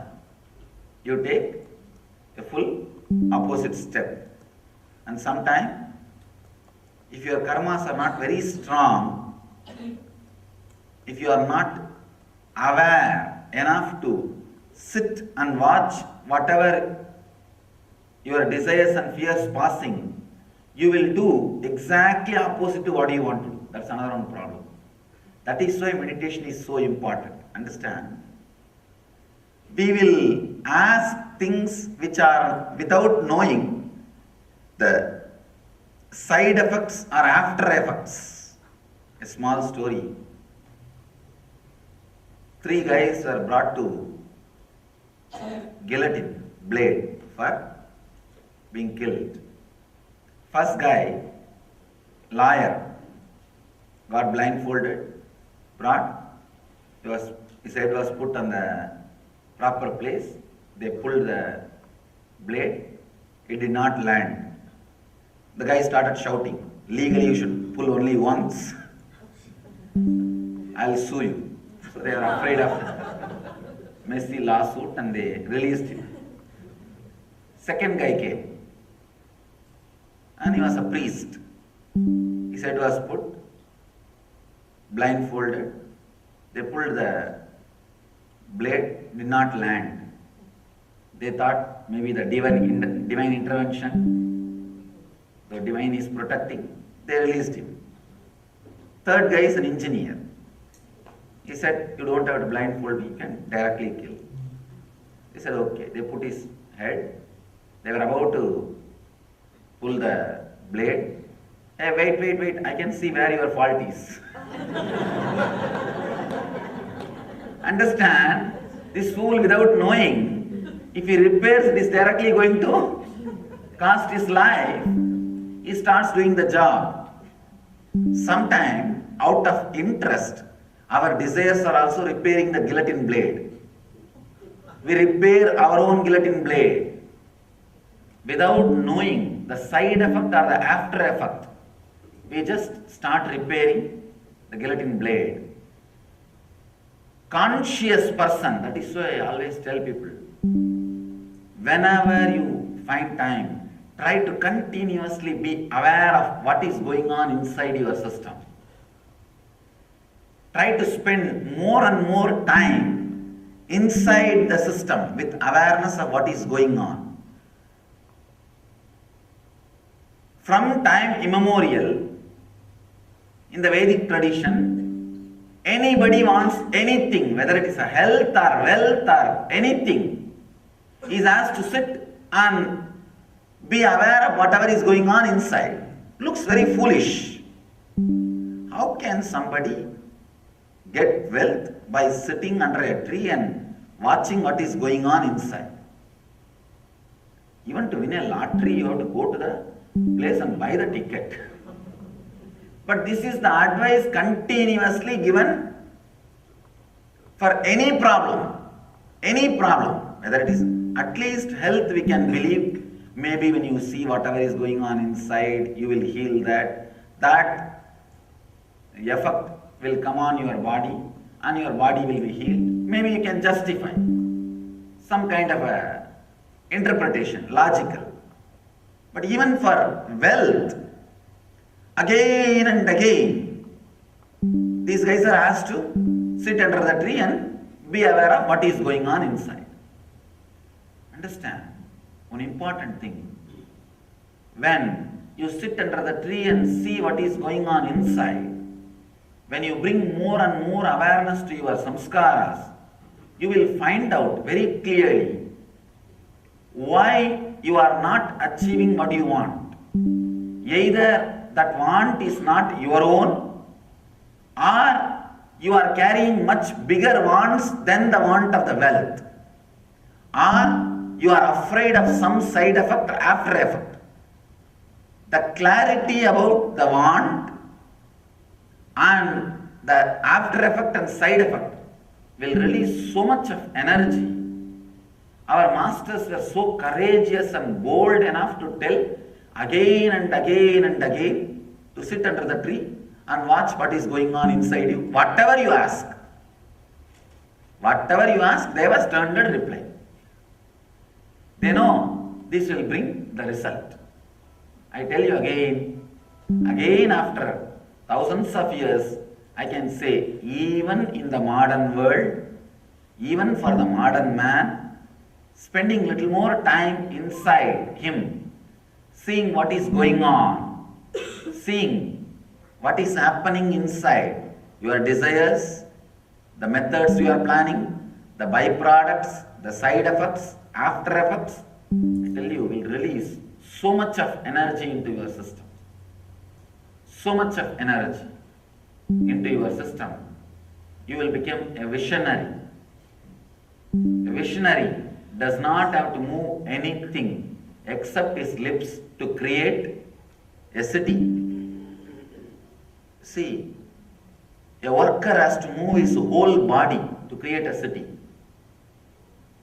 A Vaishya, a businessman, has to maybe move his hands, just the hands, to create a city, doing business. A Kshatriya, he has to move his weapons to create a city. But a visionary, a Brahmana, does not need to move anything except his lips. Means giving his vision, inspiring. Understand, in your life, you can play any role. You can play any role. World is so vast. Humanity is so vast. It can afford everybody as a Brahmanas. Everybody as a visionaries. Don't think, no, if everybody sits and moves their lips, who will do the work? Who will do the work? No, don't think. We need more and more visionaries. We need more and more people who can come up with a wonderful things, more clarity, more things, that's what. Actually, the great things have been achieved by being a visionary, not by being anything else. The visionary aspect, visionary energy will be awakened in you only when you have that complete awareness of whatever is going on inside. Awakening the visionary aspect in you is what we call meditation.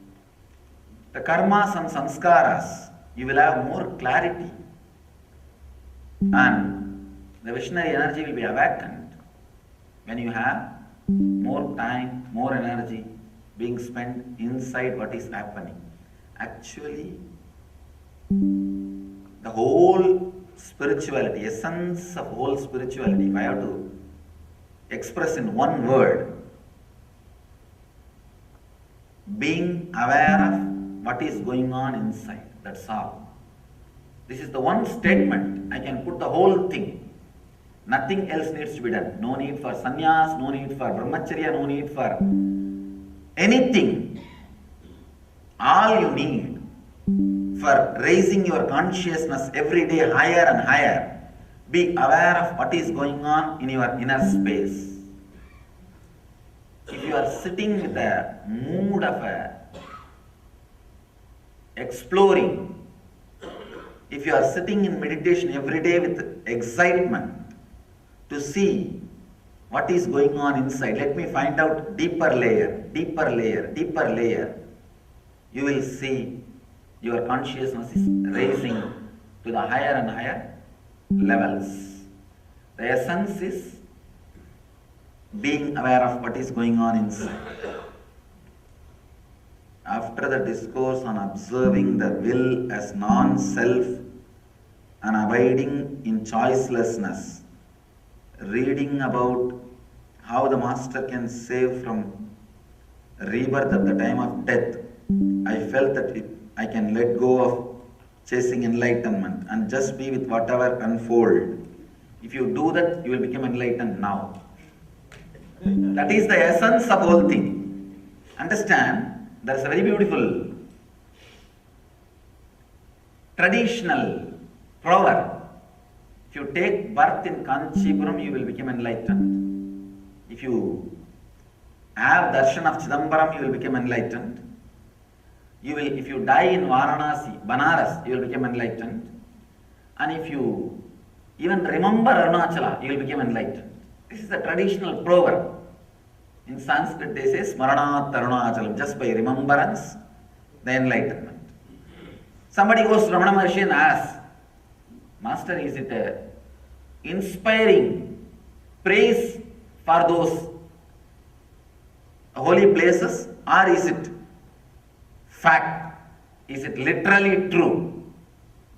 Ramana Maharshi just laughs and says is a very, I can say even Ramakrishna sometimes becomes emotional and utters this kind of statements. But Ramana Maharshi is a very cool, very balanced, very logical. And he says, fool, this statement is made so that you will relax from the enlightenment idea and you will become enlightened. See, going and having darshan of Chidambaram is not a big thing. A few hundred rupees, that's all. And remembering Arunachala is not even that few hundred is not needed. Just remember. So, once you do this simple job, you feel like the guarantee is given, security is over, insurance is taken. The moment you think insurance is taken and you are relaxed, you will fall sick less. Maybe insurance companies are praying separately for you. Now I have seen always people, only when they don't have insurance, that very insecurity and fear more and more disease. When they know that they have insurance, suddenly you see they become healthy. They become healthy. So when this insurance idea enters into your system, suddenly you relax from the stress, you relax from the power which is driving you crazy towards enlightenment, and the relaxing is the right method for that experience to flower in you. In the initial level, the inspiration has to happen so that you will become centered. But once you are centered, now what need to happen is removing the restlessness. It's actually, the enlightenment is practically like cooking. You have to add something in the beginning, and after a few minutes you have to remove that same thing from above. Something has to be added, something has to be removed. You have to add the intense seeking.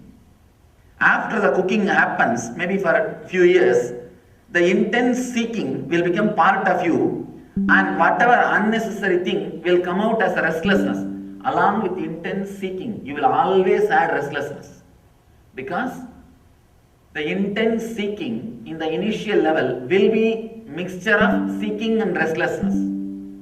When it boils inside you with awareness, the seeking will become part of you. Like when you add salt or something in cooking, the juice or the essence will become part of the item, and the unnecessary things will come on the top and float.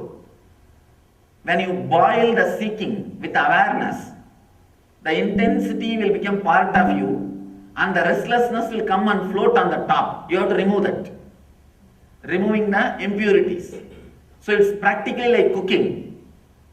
Initially, the same person, same master will say, add intensity, add intensity.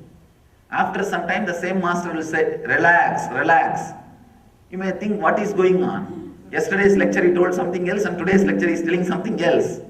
When the intensity is added with awareness and cooking goes on, it will become two parts. One, the clarity, the juicy part, which will become part of you. Whatever you do, the intensity will be there. And the other part, restlessness, the impurity part, will come and float separately. You may have to remove that restlessness part and throw it away. You will see sometime. For some seekers, even if it is a foolish, idiotic, initial level question, I will be sitting and answering. For some seekers, they would have had some strong experience and coming near me. I will say, foolishness, relax, get out. Because this moment, he needs more relaxing, not any other words. So I just say, forget about this experience, relax. There are many more things to happen. Just carry on in your spiritual practice. It depends on the situation, it depends on the person. Initial level intensity, when you boil it and when it becomes part of you, it will become two things. One, the intense practice or intensely living in the present moment. The other part, the restlessness which is added. Without restlessness being part, you will never be able to add intensity in the initial level. Because every quality, when it is boiled with awareness, gets more and more pure.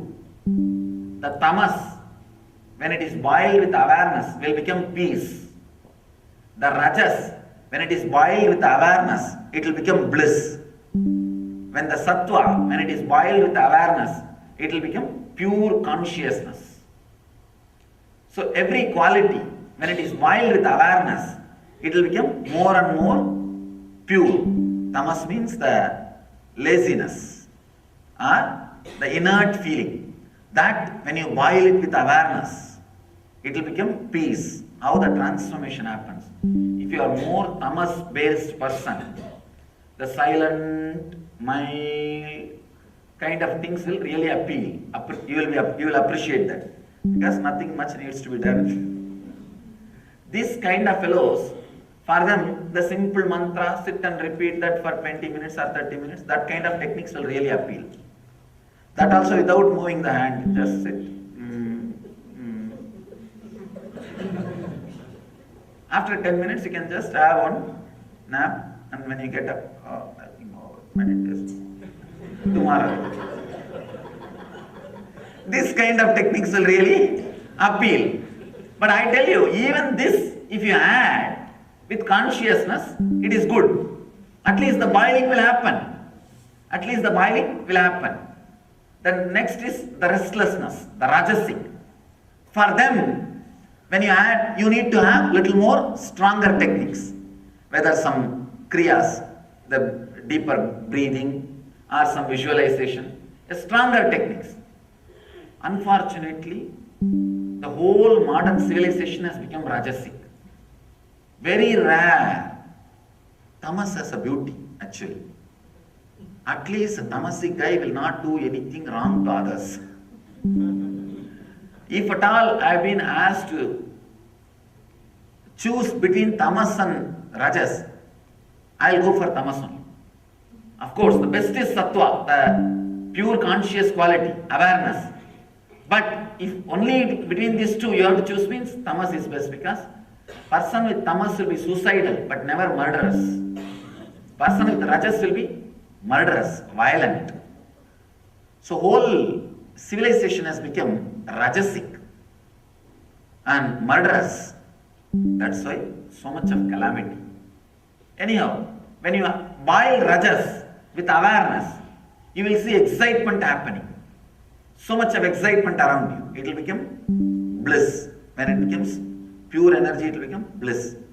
Sattva, when the sattva is boiled with awareness, sattvic people will have a kind of a techniques like unclenching, where you can't sleep, you don't have to do anything.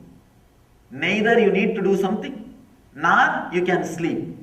You need a deep awareness. The unclenching is the kind of a sattvic technique. When you boil your sattva with the consciousness, you will see the pure awareness, the pure energy happening inside your system. So, when I say Master can save from the rebirth, of course, it is not only an insurance, it is fact also. So that actually leads you to the exact resting feeling, and as you wrote, the resting feeling is the necessary thing. That is what is expected by those words. However, today restlessness arises again. I felt a strong urge to follow the living master and or merge with the divine. Should I let it go, drop it in order to remain centered on Amsa Mantra within, or should I follow the urge and get carried away with the thought? What should I do? One thing, if you actually drop that restlessness, you will follow the living master. If you carry that restlessness, you will have your own idea about the living master. I have always seen people who try and force themselves to bring love for the living master. They will have their own idea about love, and they will somehow struggle and try to create. If they are a little bit successful in creating that, they will practically possess me and force me to reciprocate that same love as they understand. They will be creating hell for them and for me. Please relax. Relaxing from the restlessness and just following Amsa Mantra. will really take you nearer and nearer to the living master than you trying to do something. So I'll advise only to relax. Whenever I connect with the totality, meaning expanding the feeling of I-ness, recognizing nothing being separated, immediately tiredness follows. Means you have suppressed lot of need for rest. Whenever the need for rest has arisen in you, you suppressed that part. You are sitting on a volcano. Take vacation and go and release the volcano in some place, stay in relaxed way, sleep when you feel like, eat when you feel like, at least for 20 days, so that the suppressed tiredness will be released from your system. I tell you really. I know how the diseases are created in the system because consciously I am continuously analyzing so many different diseases and mental setup. I can tell you, once in a while, when you feel really that you are suppressing your tiredness, when you really feel like resting, forget about all other routine. Take 10 days off, 20 days off, go and stay in some place where you can eat when you want and lie down when you want. Exhaust the tamas. Let the tamas leave your system. That will heal you from many diseases which happened and which are yet to happen. Suppressing the need for rest is one of the important reasons for depression. Especially in the modern day civilization, nobody cares for you. Understand? Nobody cares for you. Everybody. The other day I was reading a one-liner. All you guys are continuously working. The fat guy who is inside the suit is getting all the credit. One-liner about an industry.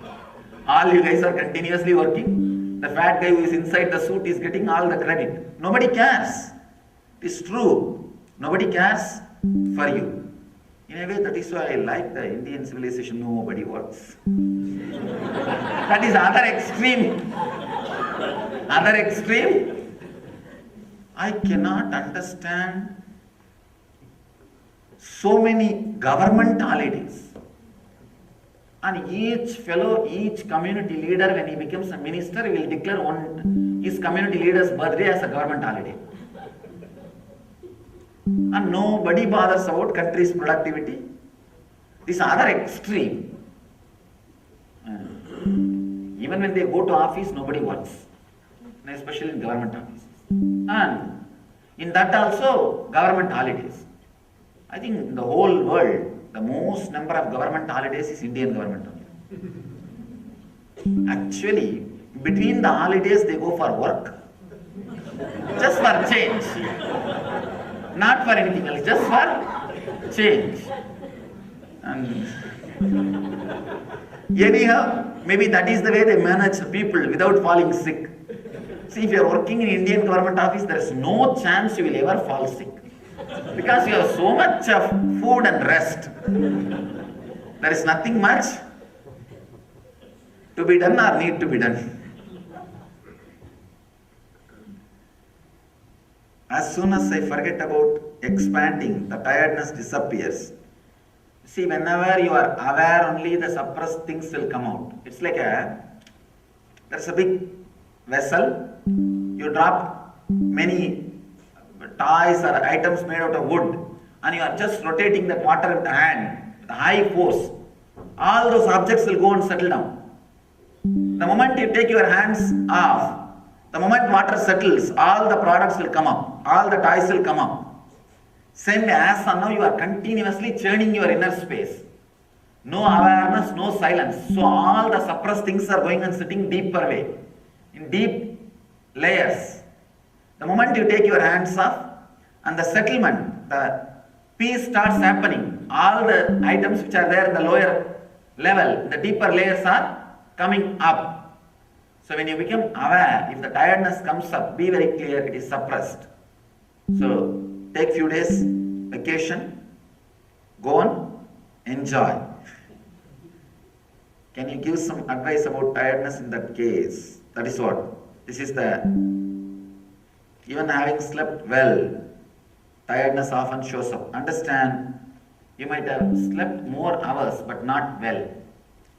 Again, the only way to heal sleeping too many hours but not deeply is take 10 days off and sleep whenever you feel like. And when you feel like working, work.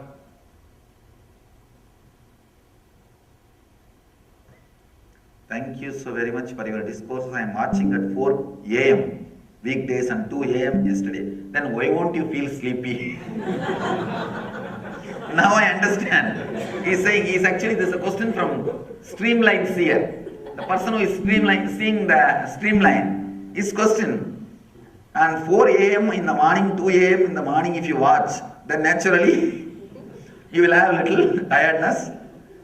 Not missing a single discourse. It is so very inspiring and I feel like being in a different world. Thank you so much.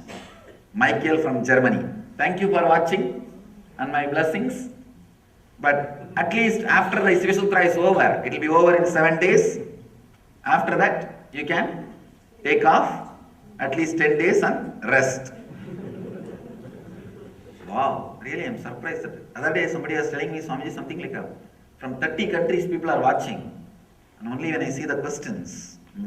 When I practice the meditation, feeling you are a part of everything.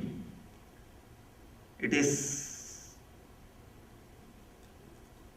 please when you write the question, write it in a way that I should be able to read. See, it is easy for me to read your mind, not your hand. Because reading your mind, you are not involved. Straight away I do my job.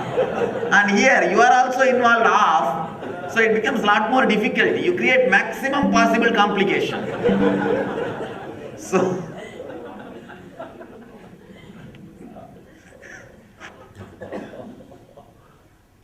it is deep. I opened my eyes to look at the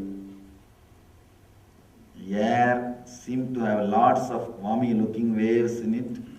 Was that the unreality of material things? Let me tell you how exactly you will feel unreality of material things.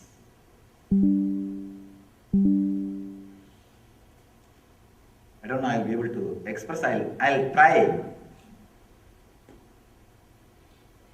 Sometime rarely, in the dream itself, you will become aware that you are dreaming and you will be able to change 2-3 things. Like you will be able to see the person whom you wanted or do something what you wanted before waking up. Completely waking up is enlightenment. And before waking up, how many of you had this kind of experience even once in your life? Understand that mood. You will know you are dreaming. You know you are much better and bigger guy than whom you are thinking in your dreaming. Because of that remembrance, you will be able to move 1 or 2 things as you want. By the time you try to move the 4th or 5th thing, you will be awakened. You will wake up. Understand?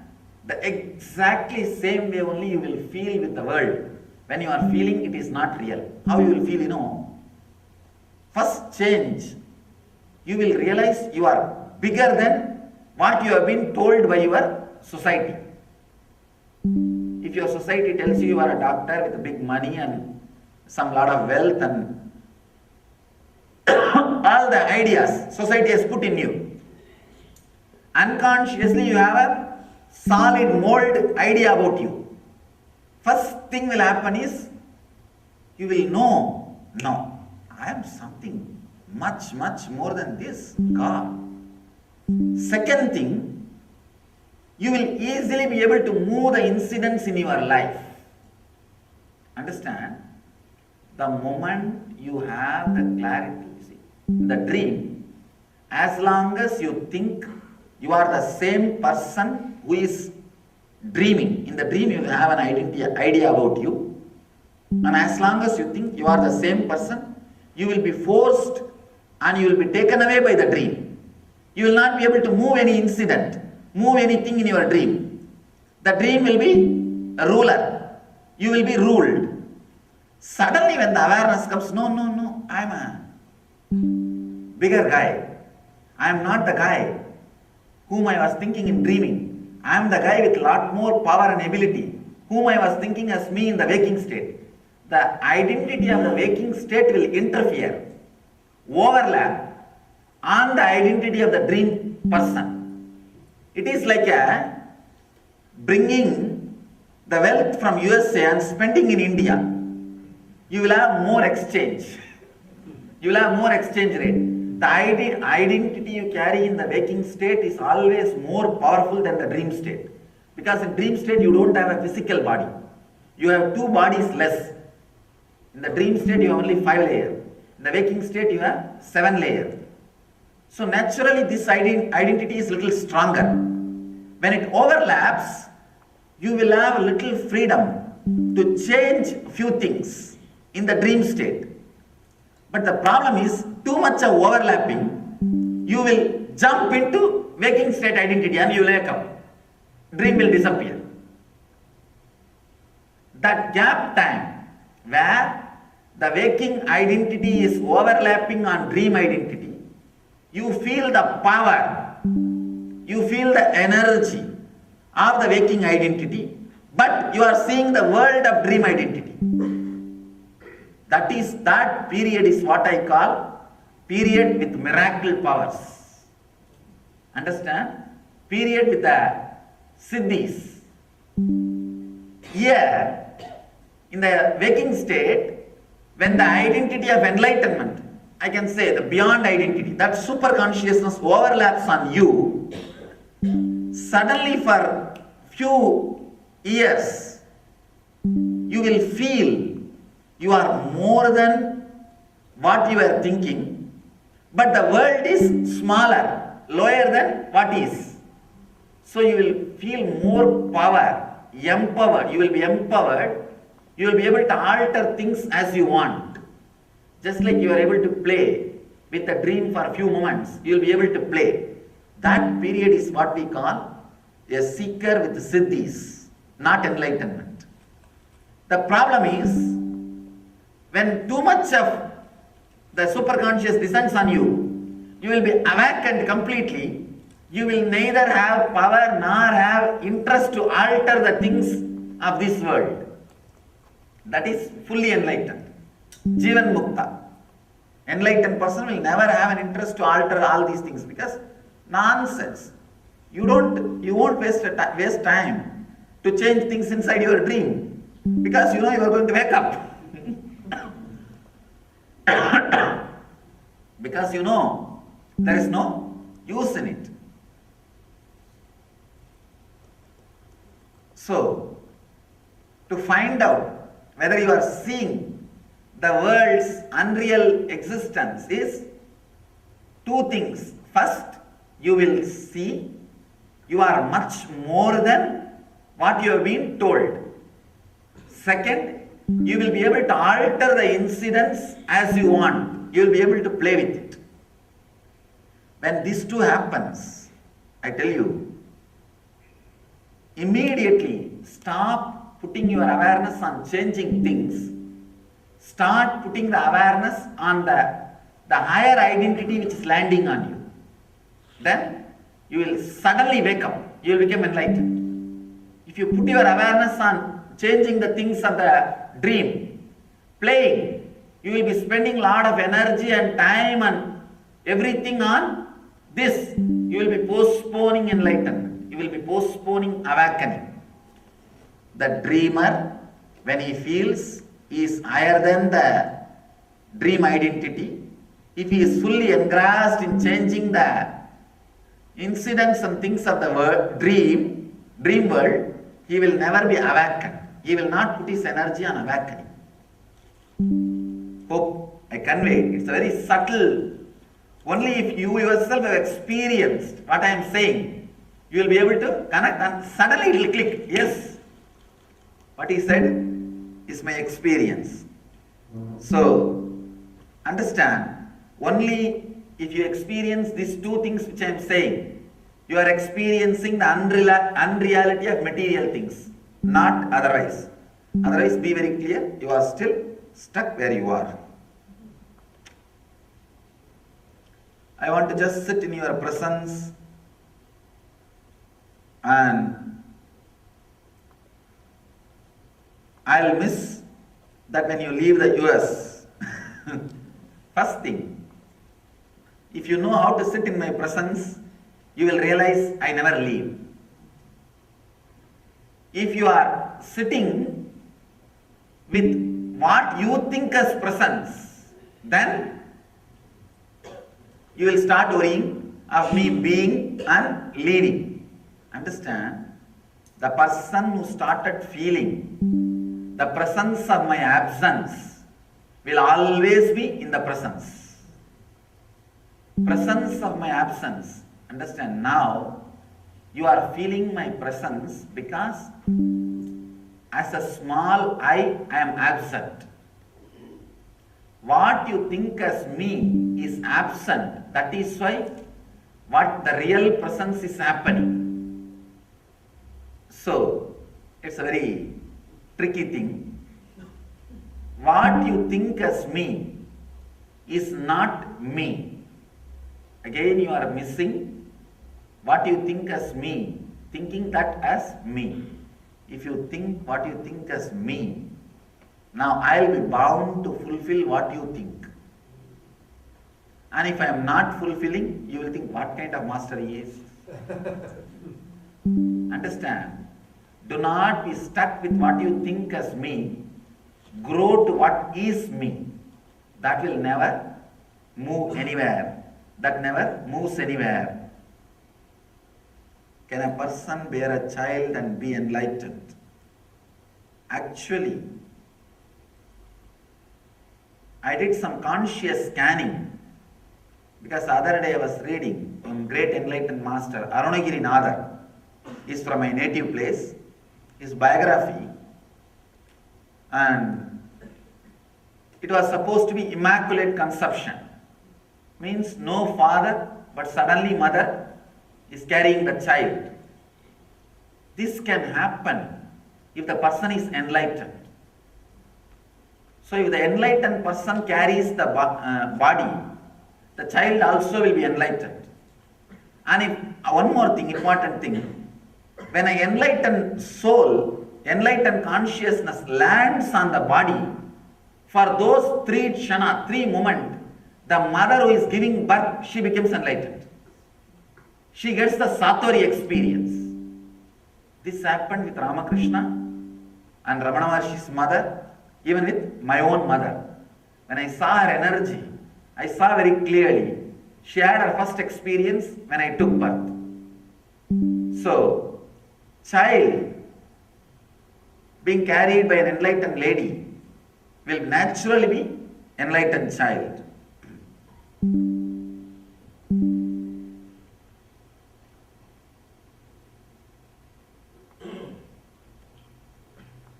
Here you are asking some personal question like, in next life I want to have a child but I also want enlightenment. And I think both are conflicting. I don't see any conflict. You can have child and enlightenment both in this Janma itself. And I don't see any conflict that enlightened person should not have a child, or the person who is being pregnant should not become enlightened.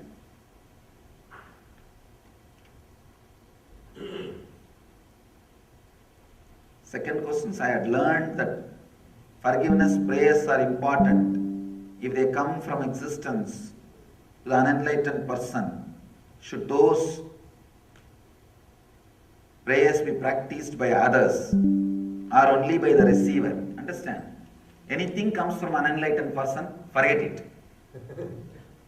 Because they may miss some important thing when they write the program. It may become virus.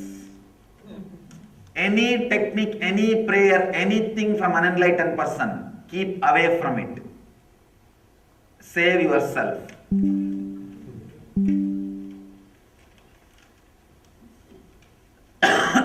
Techniques and prayers expressed by unenlightened beings and became popular are responsible for all the calamity which is happening in the spiritual field, and all the problems which are happening in the spiritual field. If I have to say a small example, small story about this, a small story. A group of pandits, intellectuals in the religious field, but not enlightened. They go for a trekking in the Alps hill. Fortunately, they are lost. The world was fortunate, so they are lost. And they are trying to find out where they are.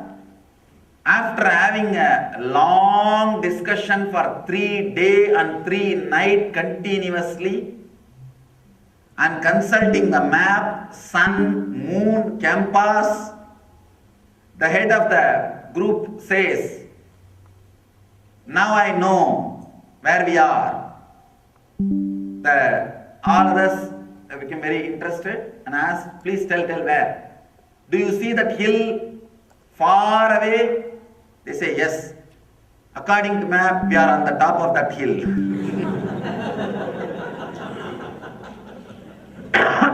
Understand? They miss some important things, means reality. They miss something which is very important, reality. So avoid anything, whether it is idea, because, understand, Vivekananda says very beautifully, do not even read the books which is written by an unenlightened person. He says, I thought it is too fanatic. Actually, when I read that line, I felt too fanatic. How can this be? Later on, when I analyzed my own inner space, I understood, without even your knowledge, when something is said very beautifully, in a wonderful, punching way, you take that idea and make it as part of your inner software.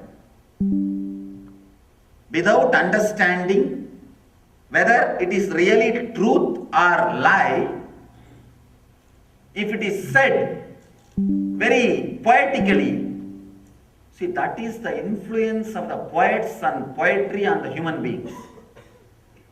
All of us know it is not true, but all of us are influenced by it.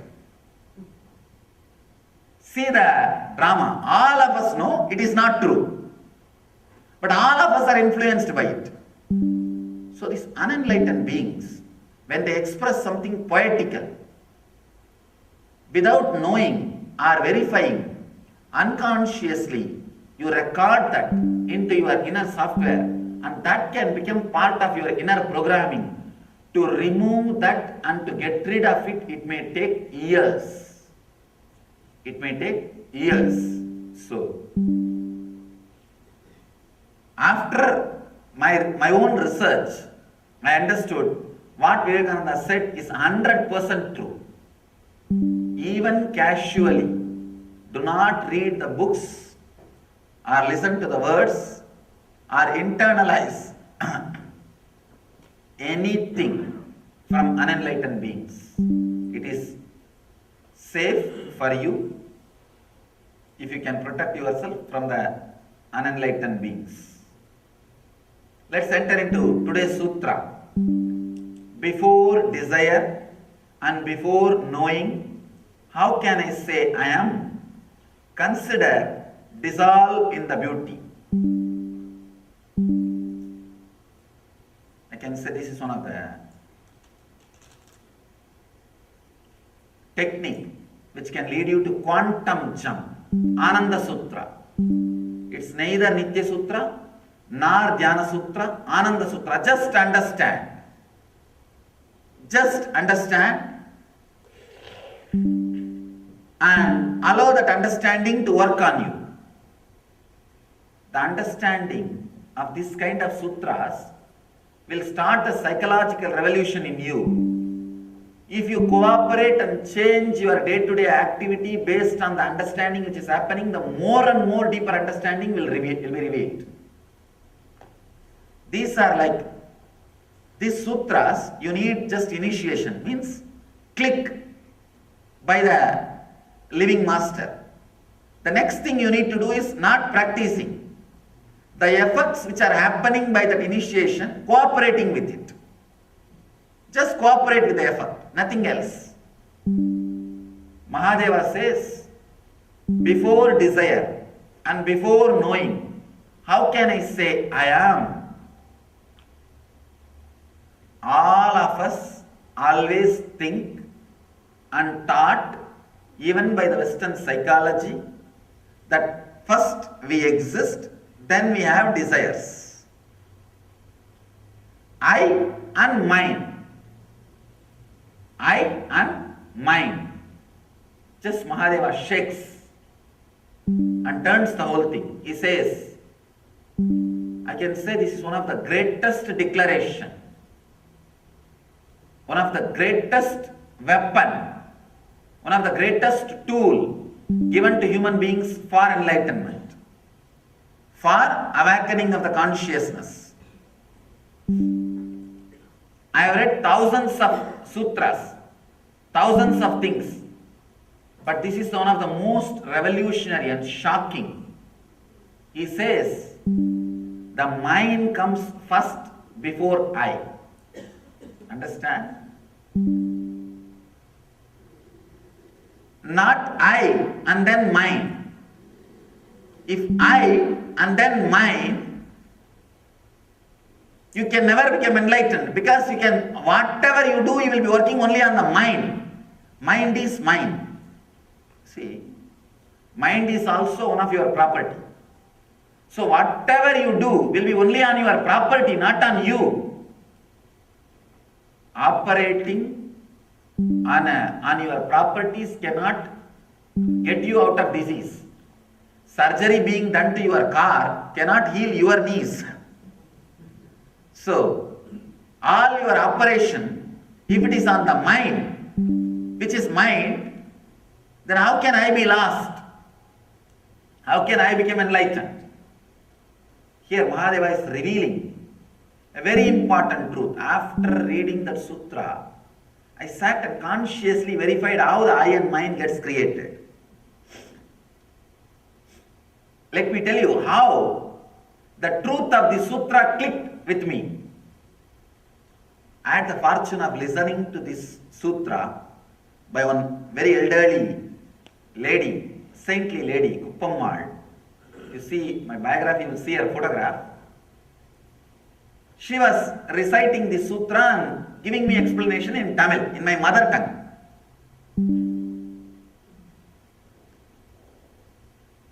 When she said, first comes mind, the desire or knowing, only on that the I is getting built. Not that I is a base, on that the mind is getting built. I was shocked. No. How can that be? We always believe and we always feel the I is first, then comes mind. I was sitting and thinking about it. One of my relatives, she brought her child, and the child was sitting in front of me. And the child was playing with some toys. And he was about to take one toy and he was trying to swallow the toy. As you know, kids always they put anything in their mouth. That is the way they taste. That is the way they relate. And I saw that this fellow is trying to swallow. I just tried to snatch that toy so that he will not swallow or he will not hurt himself. The moment I snatched, I saw not only the child was weeping and crying, his whole life is jumping out of that body to have that possession. See, I was in a deep, pure awareness, consciously alive and witnessing what is happening. Of course, the sutra which this Kuppammal, she taught me, that was the background of my mind. I was thinking, how can this be reality? When I saw the incident, I only took something what the child thinks as mine. But I saw his whole eye was shaken. His whole eye was life. The very feeling was shaken. And he felt as if his whole life is taken away, he is being killed. Some of his part has been taken away. Suddenly it clicked in me. I could see very clearly, consciously, the I is built on mind from the young age. If the mind can be removed, I has no work. I just loses its base. I does not exist without mind. Mind is like a fabric out of which I is created. If you remove all the fabric, there will not be I. Then it has started now interesting me. That child has become my experiment guinea pig. Then I decided to play. I gave that toy to him back. The moment he put the toy in his mouth, I saw clearly his eye coming back to life, settling. Somehow fortunately I had that deep awareness and consciousness to scan what was going on inside. Because I learned the sutras after my first experience. I was able to see exactly what is going on in his system, in his being. Then again, just I removed that toy, I saw his whole eye is shaken.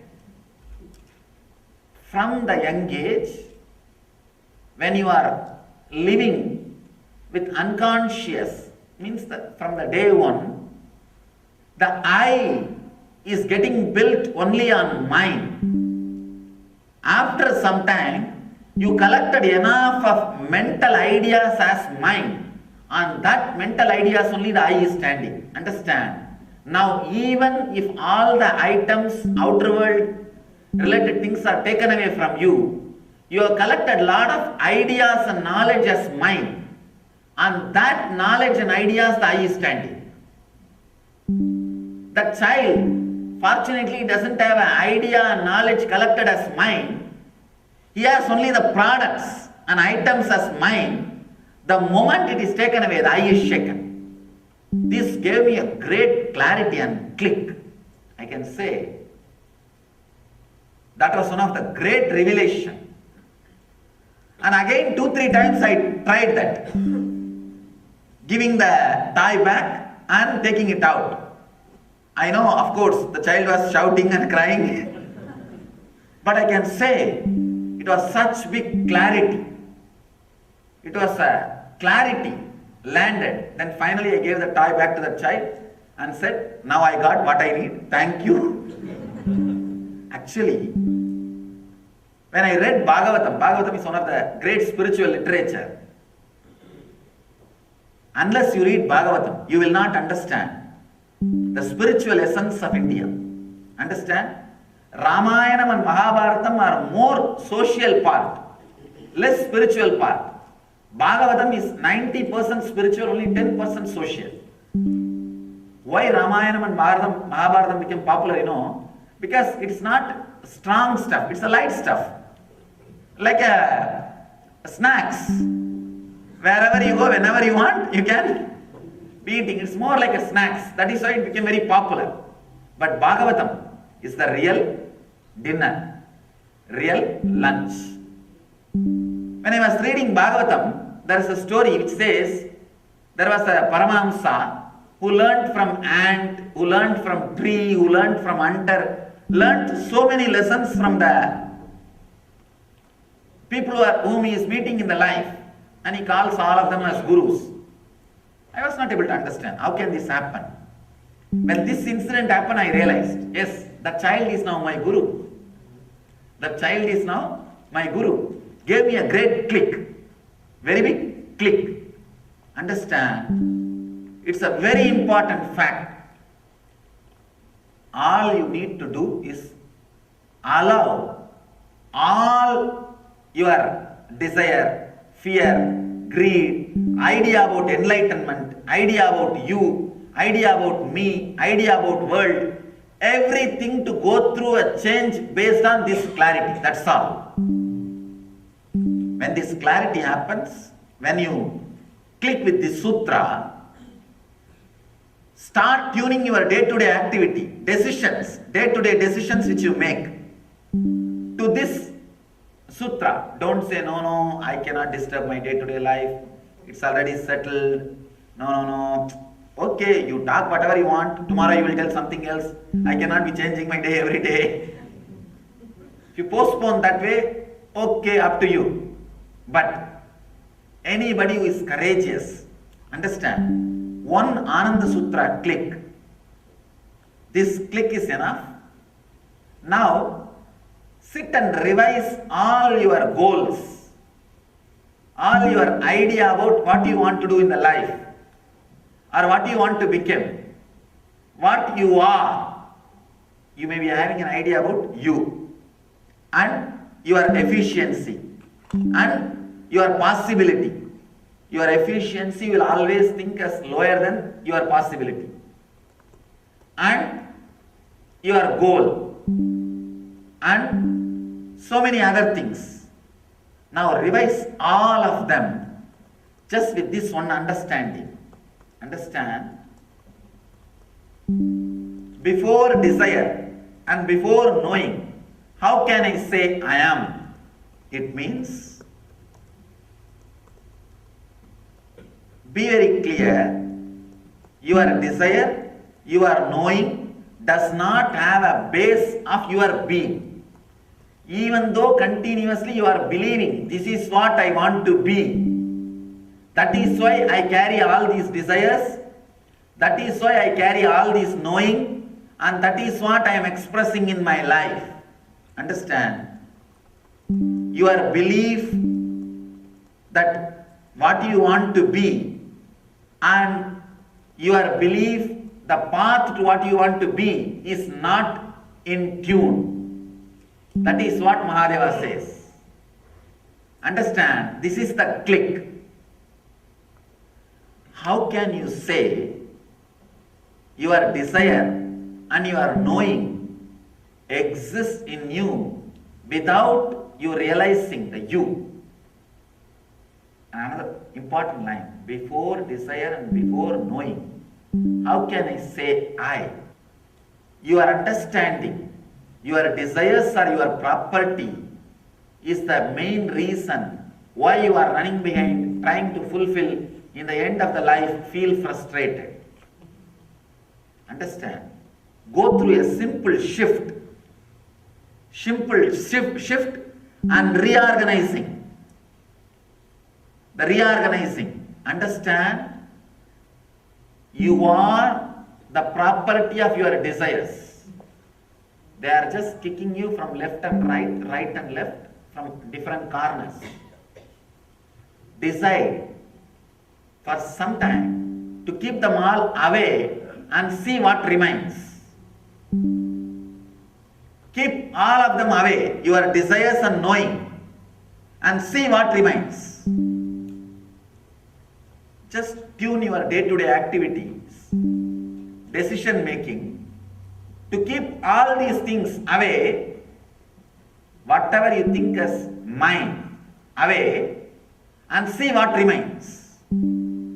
See what remains. Understand? These clicks are not such a small thing as we think. They are so powerful, so strong. Sometimes these clicks can just do a psychological revolution in 1 second. In 1 second. One small but very beautiful story from an enlightened master from southern part of India. His name is called Pattinattar. He was a very rich guy. Rich means filthy rich. He used to give a loan even to king. Once he sent his son, of course, the word filthy rich is two words meaning same thing. Sorry for using two words, sometimes you need to emphasize. But I have seen, when the inner richness is there, even if the outer richness is added, the filthy qualities never gets added. The smell of the money will never get added. Without inner maturity, if the wealth is added, I have seen the fools. Suddenly you will see 10 rings on all 10 fingers. And big watch with diamonds. And what not. All kinds of huge chains. And too many other things. I always tell people, the smell of the dead body is much better than the smell of the money. Smell of the dead body is much better than smell of the money.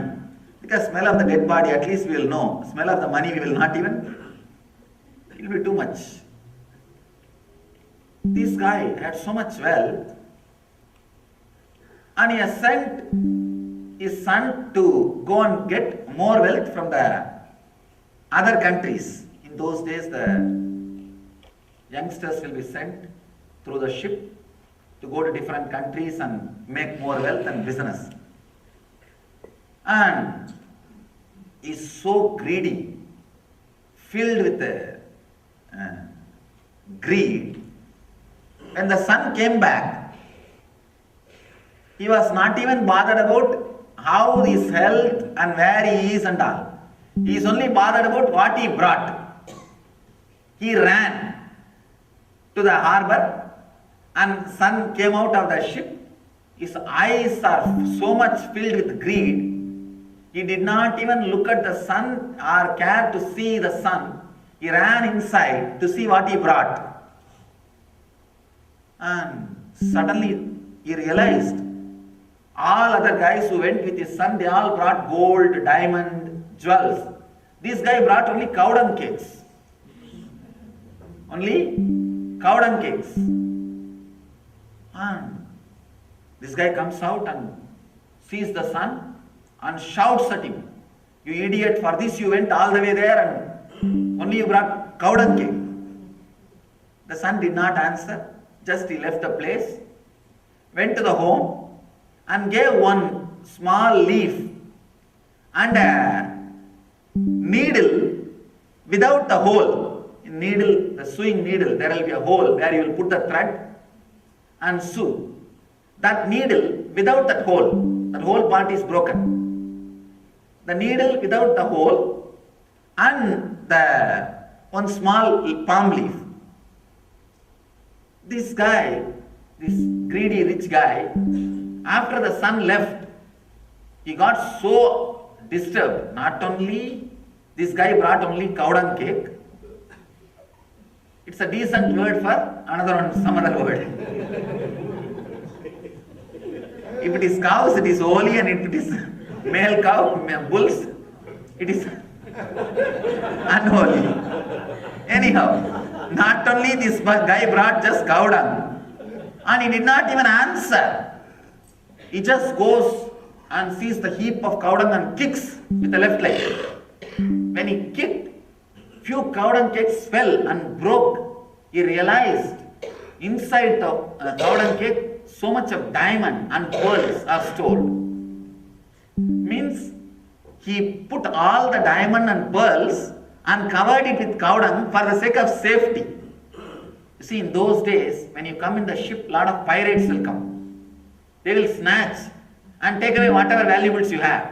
If it is covered inside cow dung, the pirates may not be able to recognize it is a worthy, very valuable gold or diamond or jewels. They will think, oh, this is just for cooking they have. So this guy realized his son is not only efficient, he is intelligent to protect the wealth. He earned money, made wealth, diamond, pearls, whatever he want, but he covered it with a diamond cake, so that he covered it with a cow dung cake, so that on the way, even if the pirates stop them, try to steal, try to rob their ship.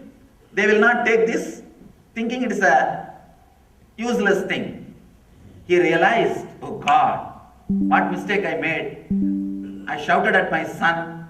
First thing, I did not even care for him. Second thing, I did not have patience to look into this.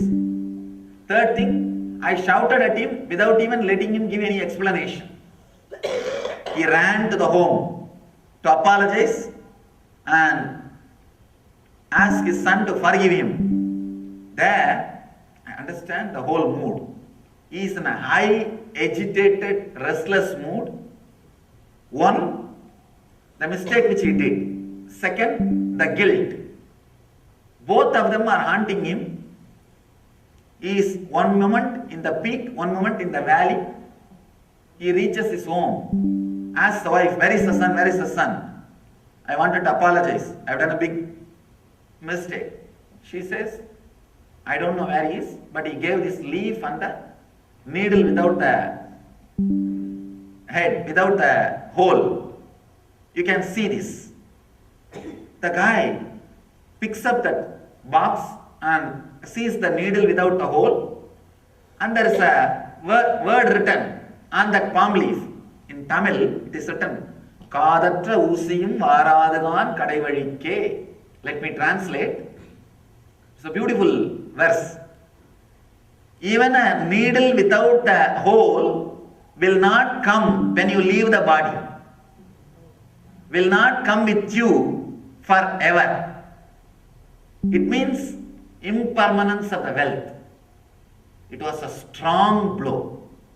First thing, son telling father. Second thing, not inefficient, lazy bum. This guy is powerful enough, intelligent enough to create wealth. After creating wealth, he is intelligent enough to protect the wealth. Then he is telling his own father, I made what you want. I have protected what you want. And I brought it and gave it to you what you want.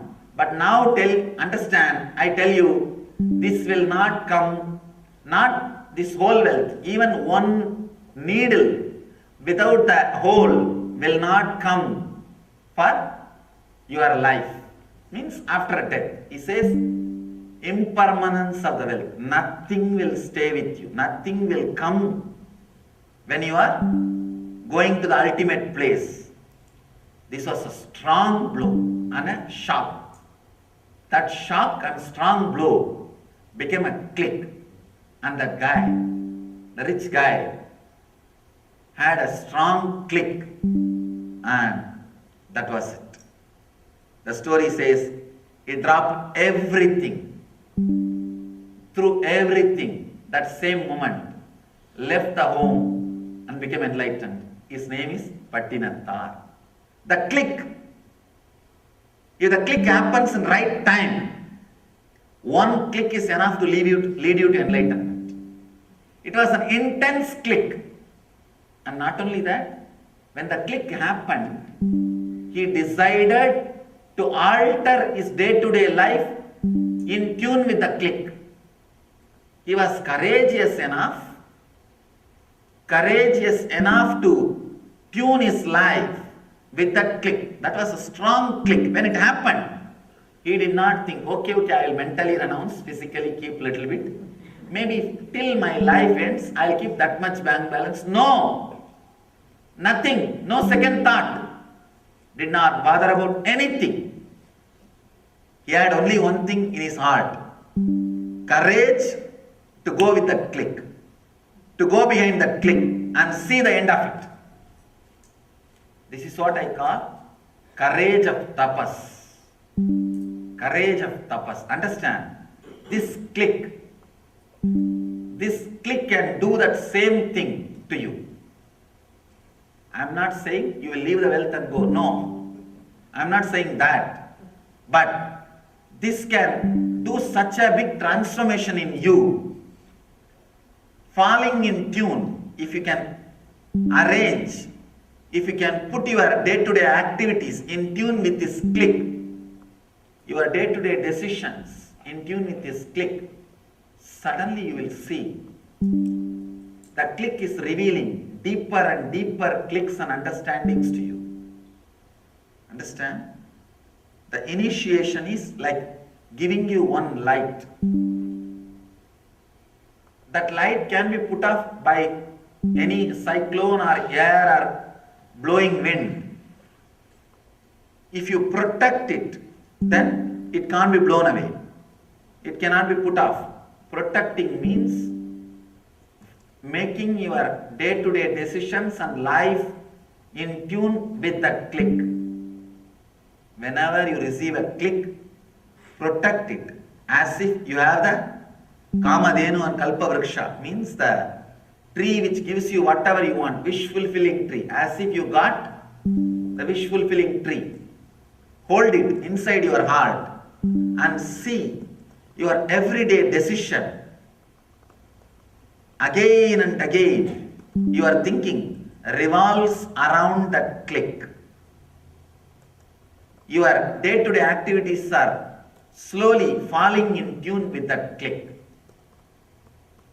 Whenever your day-to-day activities are made to fall in tune with that click, with that understanding, the deeper and deeper truths will be revealed by the same initiation. I know for sure, Pattinatthar did not become enlightened the moment he read that palm leaf. No. He had only click, a strong initiation. The next thing he did is putting all his effort and energy to tune himself to that click. He immediately started rearranging his thinking setup towards that click. He rearranged his lifestyle to be in tune with the click. The moment he did that, the deeper and deeper truths of that click was getting revealed to him. And naturally, in few months or few weeks, he has become enlightened. He has achieved the ultimate truth. Understand now, this one thing, one click. Allow this initiation to work on you. The understanding which you are having, you are the center and your desires are your own, your property. Your fears are your property. Whatever is happening inside you, your mind is your property, is a lie. You are the property of your mind. This will bring so much of disrespect to your mind, so much of rest and unclutching between you and your mind. As long as you think your mind is yours, you will never be able to stop fulfilling what it says, what it anticipates. You will never be able to escape from its roots. Even if you escape from the desires, it will attack you in the name of fear. Your mind is very intelligent. When you escape from your desires, it will create fears and make you do the same thing what it wants you to do. In a different way, it will enter through the back door. It will enter through the back door. Whether it is your fear or desire, it is not yours. The very understanding your fears are not yours will leave you so freely, with so much of rest. You don't have to stop or you don't have to escape from them. You don't have to stop them. You don't have to escape from them. At the most, what can happen? Death. Let it happen.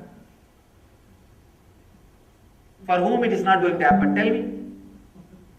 Everybody, it is going to happen. Everything, it is going to happen. Not only for you, even for me. At least what you think as me, this body is going to die. Everything is going to die. There is nothing which is not going to die. Let you have this courage, what can happen? That's all. The other day, one of our deities which we brought to other temple, after the installation, not now, here, not in our temple, in another temple, after the installation, somehow somebody mishandled and it was little damaged, broken. Immediately these guys came and complained to me, oh, what is this? God is broken. I said, relax. Deity is broken, not God. One more important thing, as long as it is made out of some material, it has to have degradation. At some time, even if it is out of stone, after a few thousand years, it has to have some damage.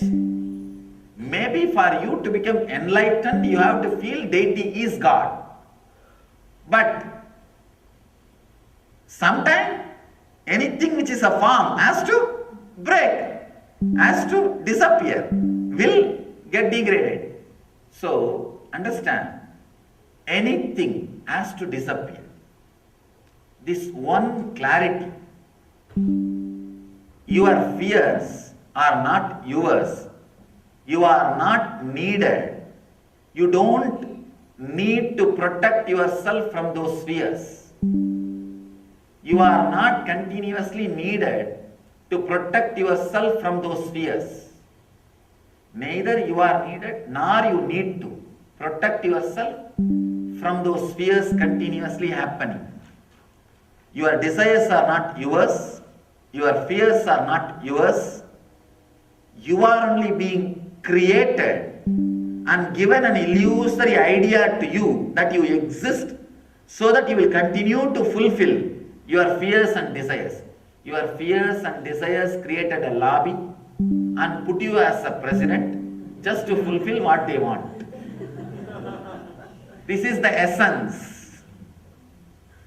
But unfortunately, you start thinking you have power and you are fulfilling the needs of your desires and fears. Because of that, you continue to exist and you continue to create things which needs for you to exist. Relax just from this one thing.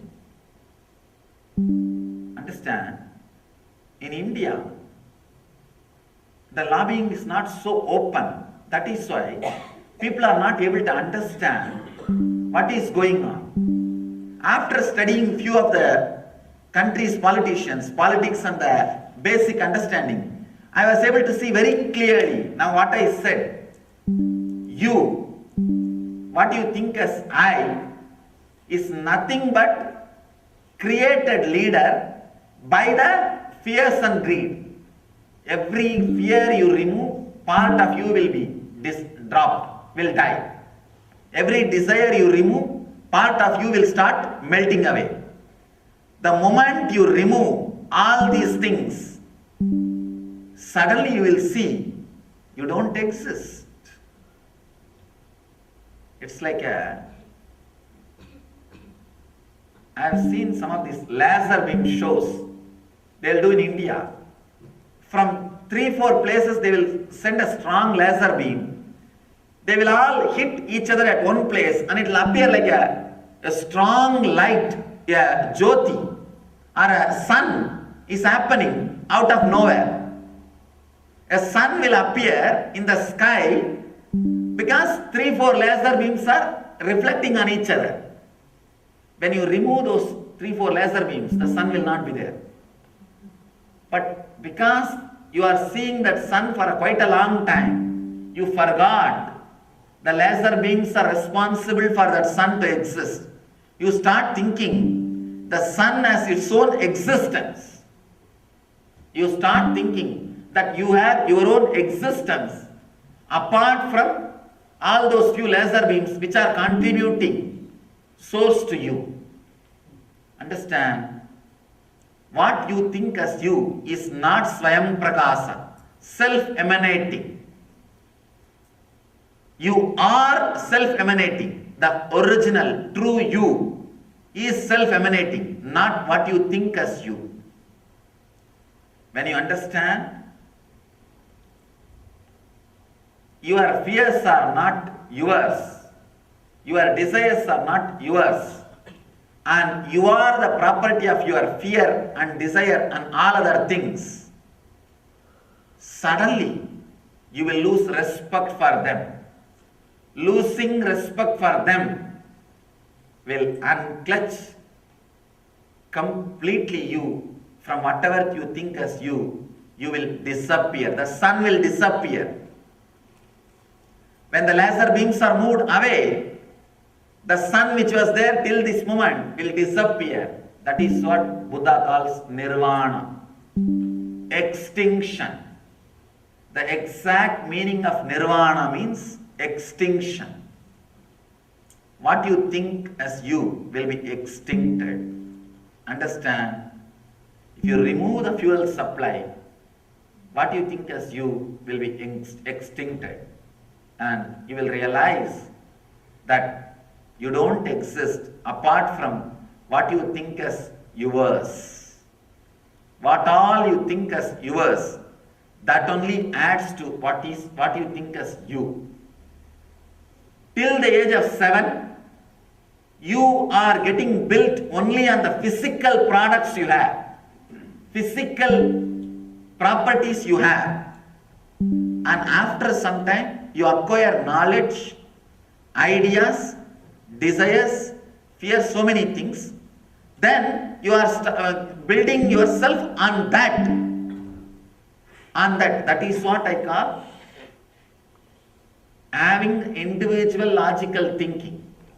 If you can start acting, if you are active even while you don't have the physical things around you, what you think as yours, then you have started having intellectual logical thinking.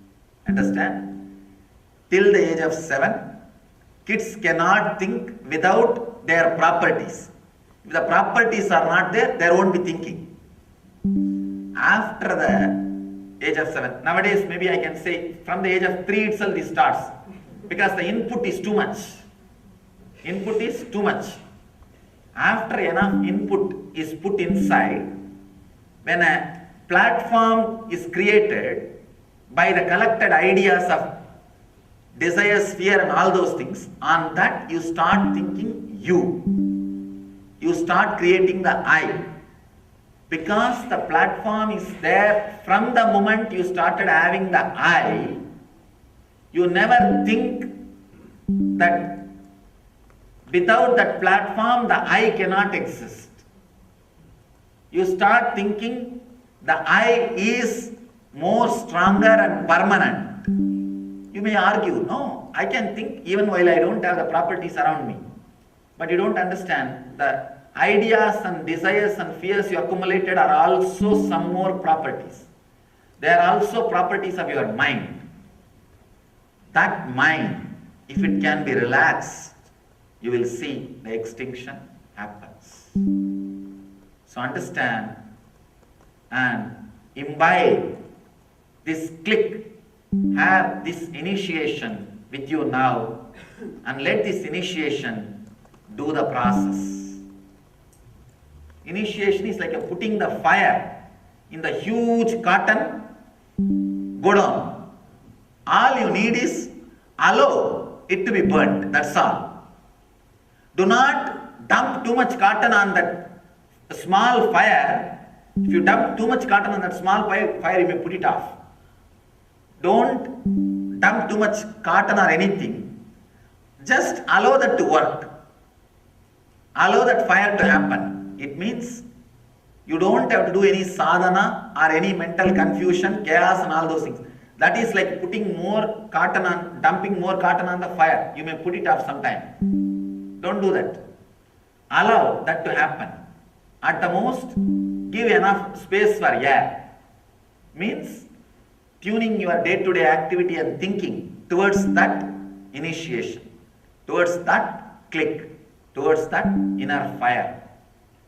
Listen and have that click and have the initiation. Before desire, And before knowing, how can I say I am? Consider means see. See, you do not exist before you accumulate and start working on fear or desire or your properties. So whatever properties you have, you think as yours outside and inside is not you. Mahadeva says, dissolve in beauty. He says, dissolve in the beauty. When you understand, your desires need not be fulfilled by you. Your fears need not be fulfilled by you. You don't have to protect yourself from your fears. Suddenly, beauty happens to you. A deep grace of fulfillment happens to you. Dissolve in that beauty. Mahadeva says, dissolve in that beauty. Understand this one thing. Neither your desires needs to be fulfilled by you, nor you need to protect yourself from your fear, because they are not yours, you are there. You are theirs. So, just have this one initiation, one click. Let's gather for next session. Thank you.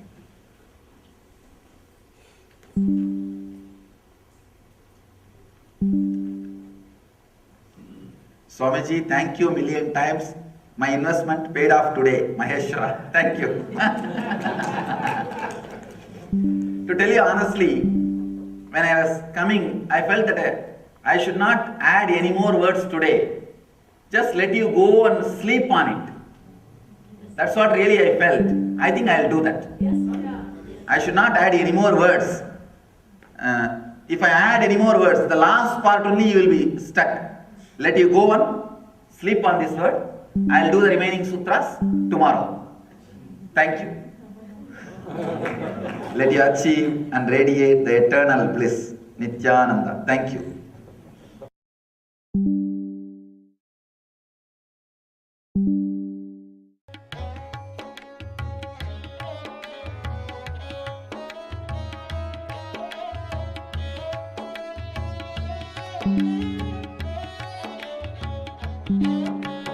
ॐ नमः शिवाय नित्यानन्दं नित्यानन्दम् ॐ नमः शिवाय नित्यानन्दं नित्यानन्दम् ॐ नमः शिवाय नित्यानन्दं नित्यानन्दम् ॐ नमः शिवाय नित्यानन्दं नित्यानन्दम्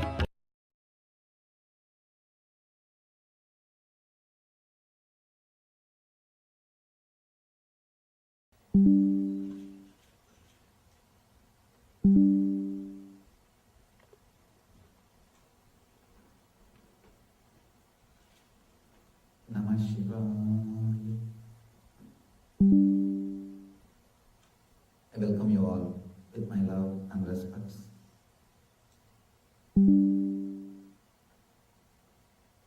First few words about Shiva Sutras. Then we'll enter into the Sutras. Shiva Sutras is an applied science, the technology to experience the ultimate truth in our life. Vedanta is like a theory, the science. Shiva Sutras is like an applied science, the technology to experience what Vedanta gives as a theory, what you learn as an intellectual truth. In Shiva Sutras, you are made to experience that. That becomes part of your being. Just reading about the ultimate truth may not be a direct help. It may be inspiration, but it won't be useful in any way unless it becomes your experience. Unless it becomes your experience, words cannot do anything. It won't be able to transform your life. small story. A father went to meet his future son-in-law, would-be son-in-law. After meeting him, he asked, "My dear, what is your plan about the future? What do you want to do to make your living?" He said, "Living?" Son-in-law studies Vedanta, or maybe all the philosophies. He says, "I will study Vedanta. God will take care of me." And after a few minutes again, father asks, "My dear, how are you planning to provide? How are you planning to take care of my daughter?" "Oh, your daughter? I will study Vedanta. I will study Gita. God will provide." After a few minutes, again he asks, "My dear son-in-law, how do you plan? What's your plans about taking care of your kids, children?" "Oh, kids, I will study Vedanta. God will take care. God will provide." Father comes back, returns to the home. Wife asks, "What's happening? What happened with your meeting? How do you feel with him? What do you think about him?" He said, "I know two things. One, he has no plans for his life, and he has no plans about the future. Another one thing, he thinks I am God."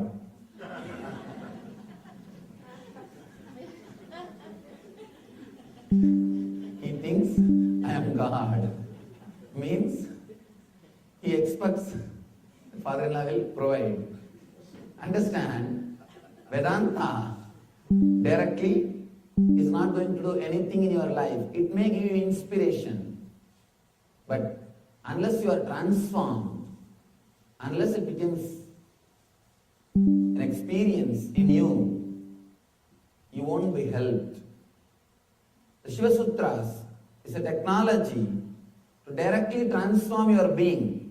It straight away works on your being. It straight away transforms your being. Here Shiva is not giving you any theories. He is straight away giving you the technology to explore, to expand, to experience your inner space, what I call Shiva consciousness. Maybe different words, Atman, God, Self, Nirvana, whatever word I may use, it's the same, that eternal bliss. Now, let's enter into the Shiva's words, Shiva Sutras, to understand the teachings of Shiva.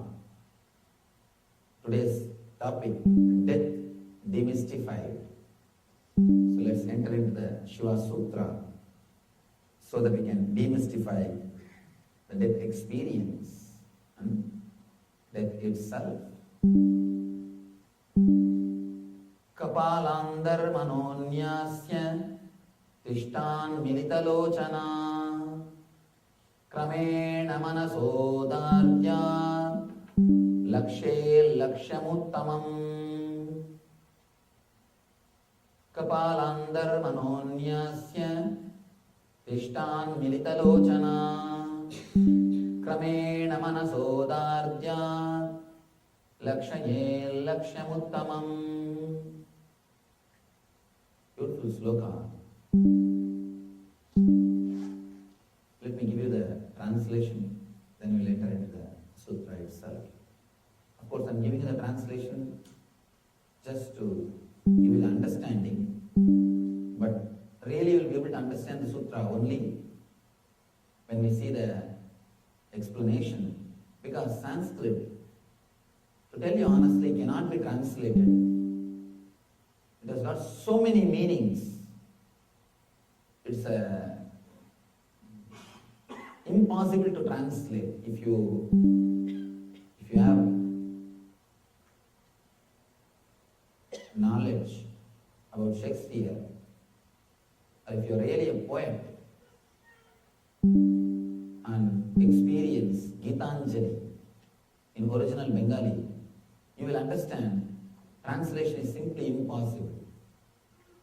If you enjoy Shakespeare, you will understand translation is simply impossible.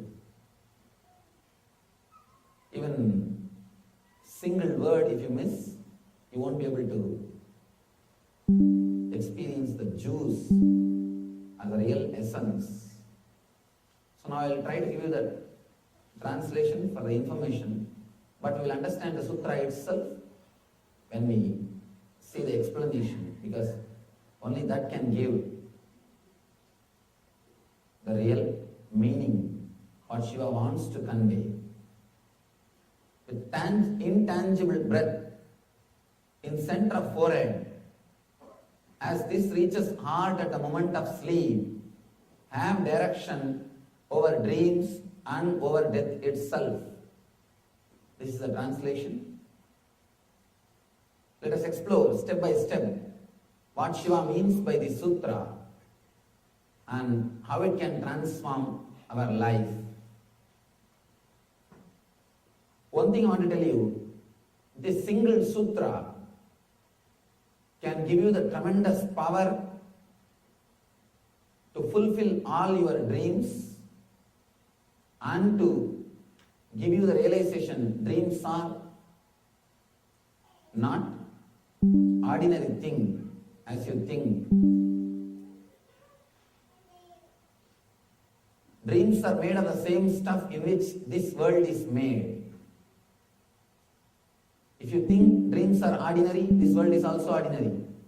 If you think this world is something reality for you, dreams are also reality. This sutra will give you the experience to make, it will give you the power, it will give you the energy to make your dreams into reality, and it will give you the intelligence to understand whatever you think as reality is nothing but dream. It will do two work.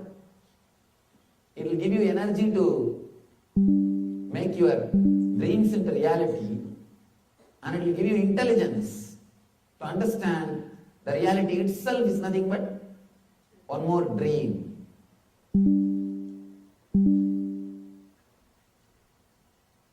The first line, with intangible breath in the center of forehead.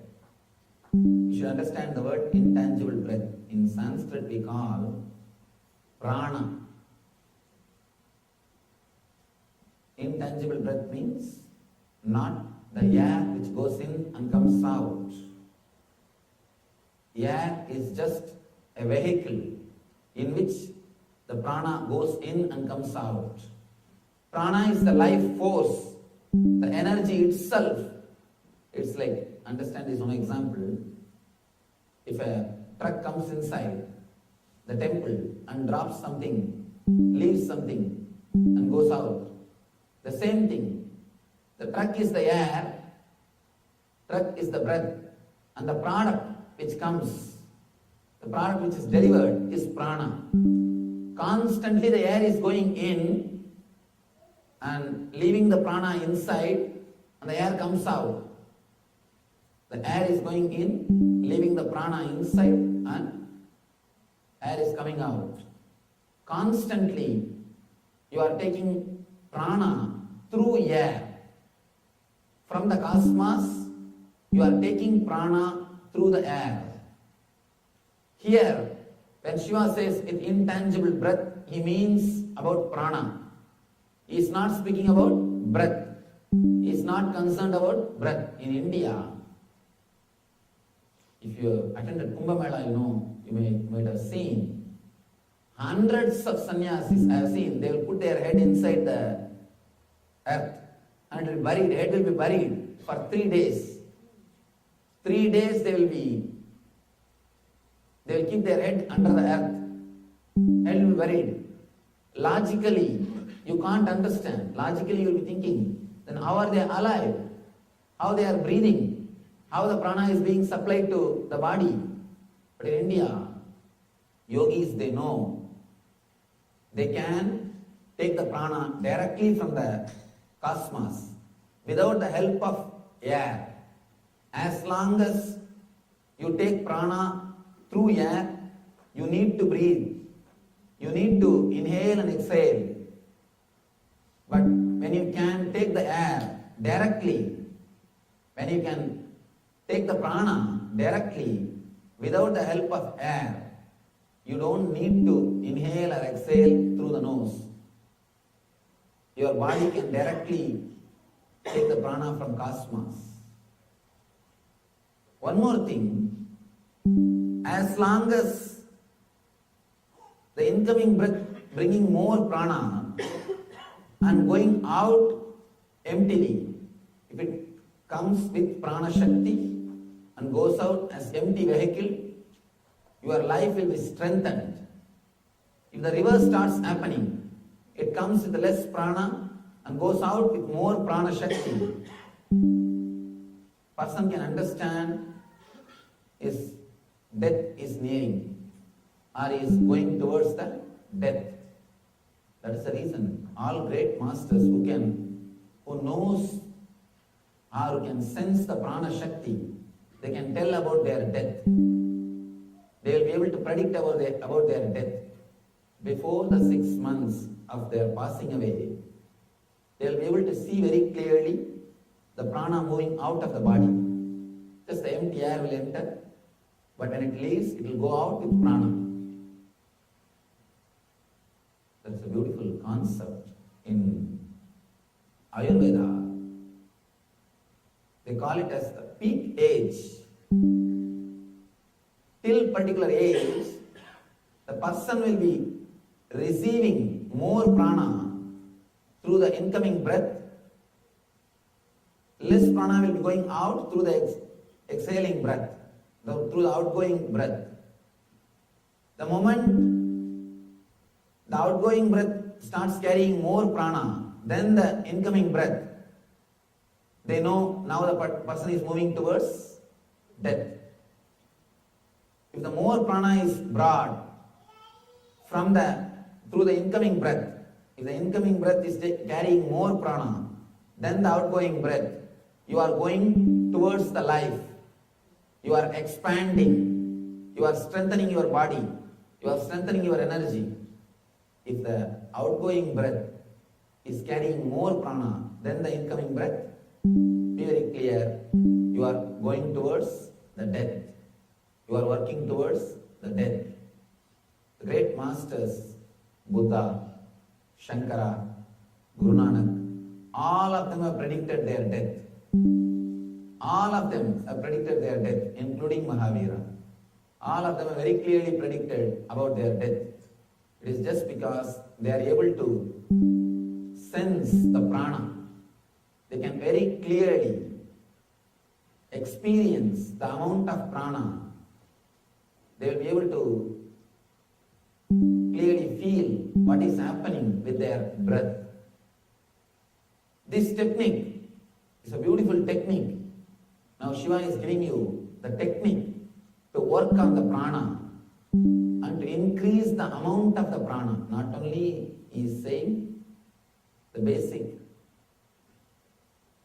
truths about the prana, he is giving you the technique also to work on the prana, to increase the prana incoming, and above all, he is giving you the ultimate freedom from the death itself through this technique.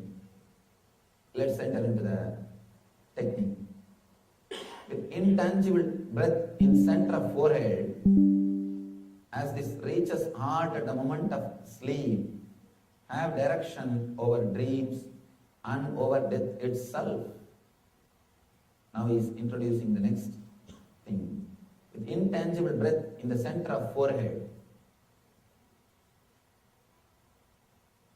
the prana moves, functions, stays on the center of the forehead means Anya Chakra when you are in waking state. When you are in dream state, it moves around the neck, around the Vishuddhi Chakra. When you are in deep sleep, it moves around the Anahata, heart center. That is why you can never fall asleep if your head is straight.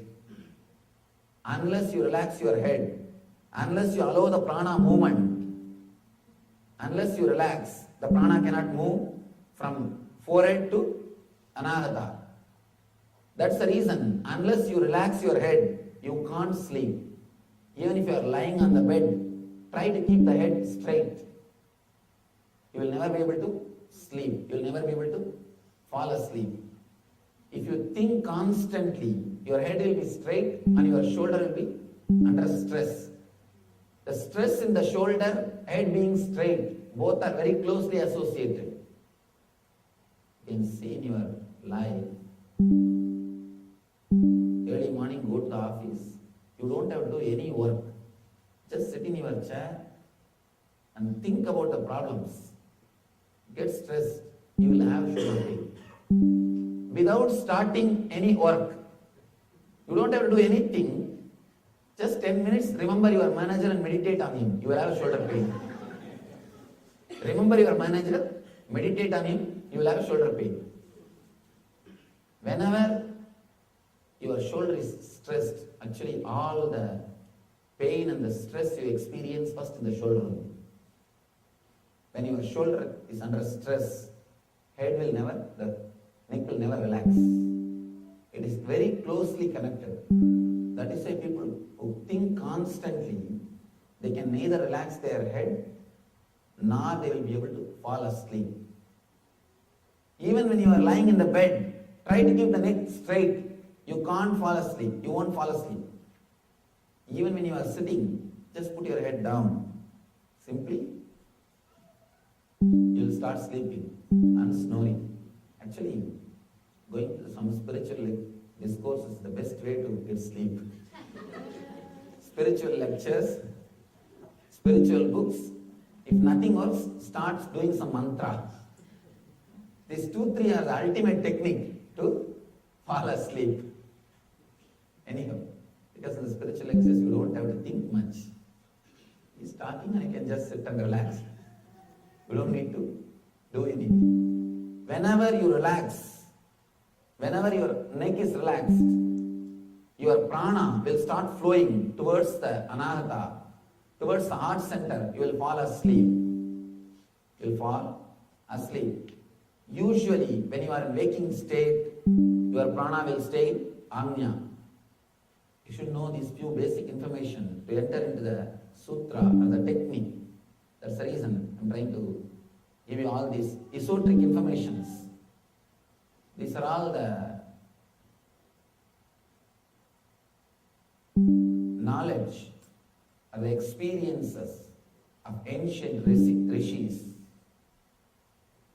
They have done deep research on human consciousness and how to use human consciousness to develop the life. Actually, whole West has done so much in the field of mind. It has done all possible things to enrich human life using the mind. Means outer world. East has done all possible researches to enrich the human life using consciousness. West has worked in the line of the mind, the outer world. East has worked in the line of consciousness, inner world. Both of them have tried their best to enrich human life, to make the life more comfortable, more blissful, more happy. These are all few techniques created by the ancient rishis to make your life more blissful, more ecstatic, using your consciousness. With intangible breath in the center of forehead, as this reaches heart at the moment of sleep, have direction over dreams and over death itself. Now he is giving the technique. He says, be aware at the moment when your prana reaches to the heart, when you fall asleep and have direction over dreams and over death itself. Let me give you a small diagram and explain how this technique is going to help you and how to practice this technique. We all know two things: life and death. These two basic things we all know. Life moves from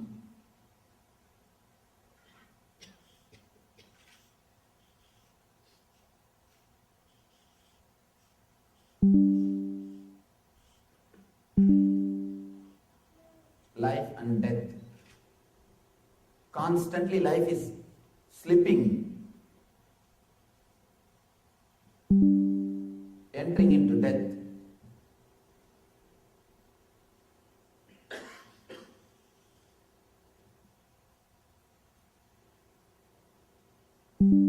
Life slipping into death is what we call as living. Please understand. Actually, we don't live. We are just waiting for death to happen. Ordinary human beings don't live. Life is just slipping into death. And life is disappearing into death. That is the reason, how many years you may live, you won't feel satisfied. You won't feel you lived your life. Because we don't know what is life. Just something is slipping. You are not aware. You are not even aware what is happening in your being. When you become conscious at some point of the life, when you become conscious of life, when you start thinking, contemplating about your life, when you bring awareness into your life, you create a new center in your being. Between this life and death, when you bring more awareness into your life, you create a new center, new space in your life, what I call consciousness. Whenever you are conscious, you will start deciding about your life. Please be very clear. Whenever you are aware of your life, you will naturally start deciding. For example, the more you become aware, more you start designing or choosing what type of car you should drive, what type of house you should live, what type of life you wanted. Every inch you start deciding. You start deciding about every inch. You become conscious about everything, how you should talk, how you should behave, how you should think. Every inch you start becoming aware. The consciousness starts happening only when you become aware. You start controlling the life itself only when you become aware. So awareness creates a new thing in your life. You start controlling the life. Only when you become aware, you start controlling the life. And if you become completely aware, you will start controlling the death also. The moment you start becoming aware, you start deciding, you start controlling, you start controlling about your life. You bring things under your control only when you become aware. The moment you bring awareness into your life, consciousness grows and you start deciding, you start controlling the life. You start controlling the life. This happens in the conscious level. See, whenever you are conscious, these two things happen, you know. And in the unconscious level, the dream and deep sleep.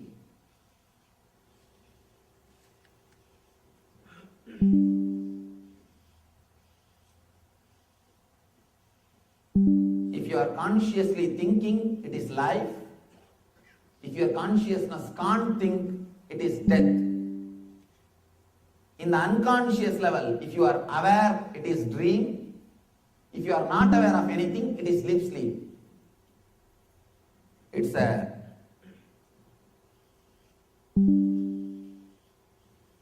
please understand this one diagram.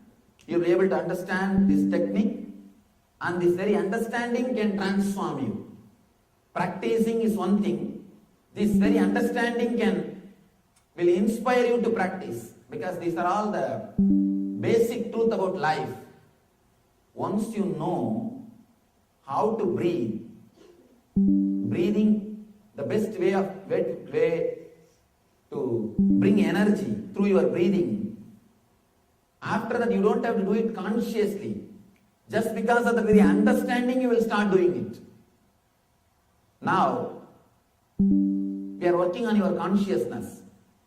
In the waking state, means this state, when you are aware, the conscious state, or what psychology calls as conscious state, if you are aware, it is life. If you are not aware, it is death.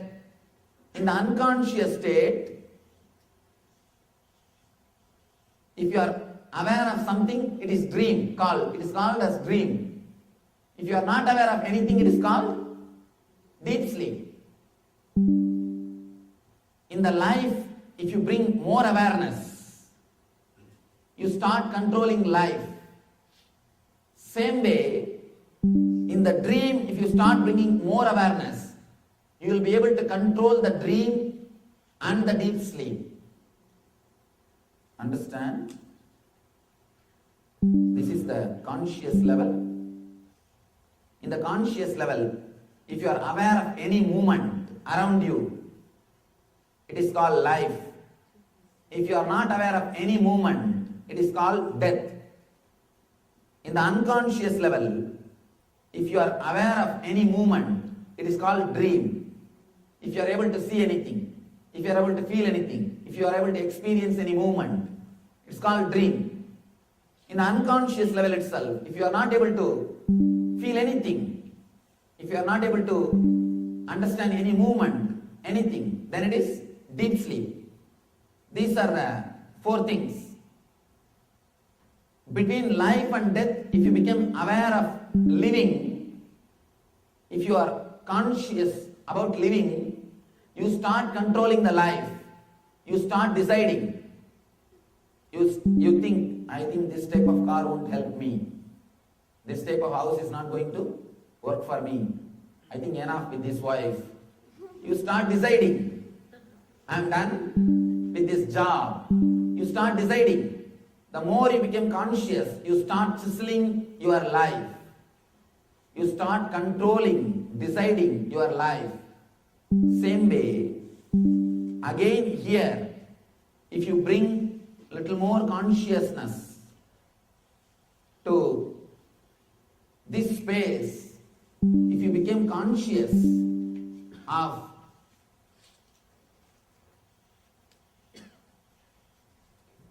the dream state, if you bring the same consciousness to the dream state, here you will be able to control your dream and the deep sleep. Controlling life and death, controlling dream and deep sleep. Both controlling life and death, controlling dream and deep sleep, both requires one important thing, awareness. Awareness is the main key to control life and death and to control dream and deep sleep. Here Shiva is giving you the technique to bring awareness into your dreams. To bring awareness into your dreams. And he says, bringing awareness into your dream, not only it can help you to control the dream and deep sleep, it can help you to control the death and life also. We may think how he is answering. Let us see the sutra and you will see the answer. He goes to the extreme of saying, all of us know, if you bring awareness in the life, you can control your life. If you become completely aware of the prana flow, how the prana is coming or how the prana is going, how to retain more prana in the body, you can control the death also. This all of us can understand. But Shiva says, bring awareness to the unconscious, to the dream state. Not only you will be able to control the dream, you will be able to control the deep sleep. He says you will be able to control the death and life. He gives so many different techniques. He offers so many different techniques to give us the experience of ultimate truth and energy. How Shiva is saying control over dream and deep sleep can bring the control over life and death. Let us see. With intangible breath in center of forehead, when you bring prana to the forehead, when you start experiencing prana in the forehead, you will understand not only prana is separate from air, it is made of a stuff. It is the stuff out of which the reality and the dream both are made. Whatever you call as reality, whatever you call as dream, both are made of the stuff called prana. Prana is the energy. Prana is the substance with which this reality and that reality both are made. One more thing. When Shankara says this whole world is Maya, he means this only. He means the stuff in which this world is made, in the same stuff only, that world is also made. When you understand this, you will have the tremendous power, you will create tremendous energy to control both. As on now, you are just a victim. You can't even control your dreams. Understand? You may think you are a big person. You may have big identities. You may have big concepts about you, given by the world, given by the society. That you are a great person. You are this, you are that. All your university degrees, all the certificates given by the society, all the big name and fame, everything you may have. But you can't even control your dreams. You are just victim of your dreams. You are an unconscious level. At least that energy, that space, if it can be used to bring more and more awareness into your being, if it can be used to raise the level of consciousness into your being, it will reflect in the life. If the quality of your dream changes, if the quality of your deep sleep changes, the quality of your life will change. The quality of your dream, quality of life, both are directly connected with each other. Because life is nothing but daydreaming, dream is nothing but night life.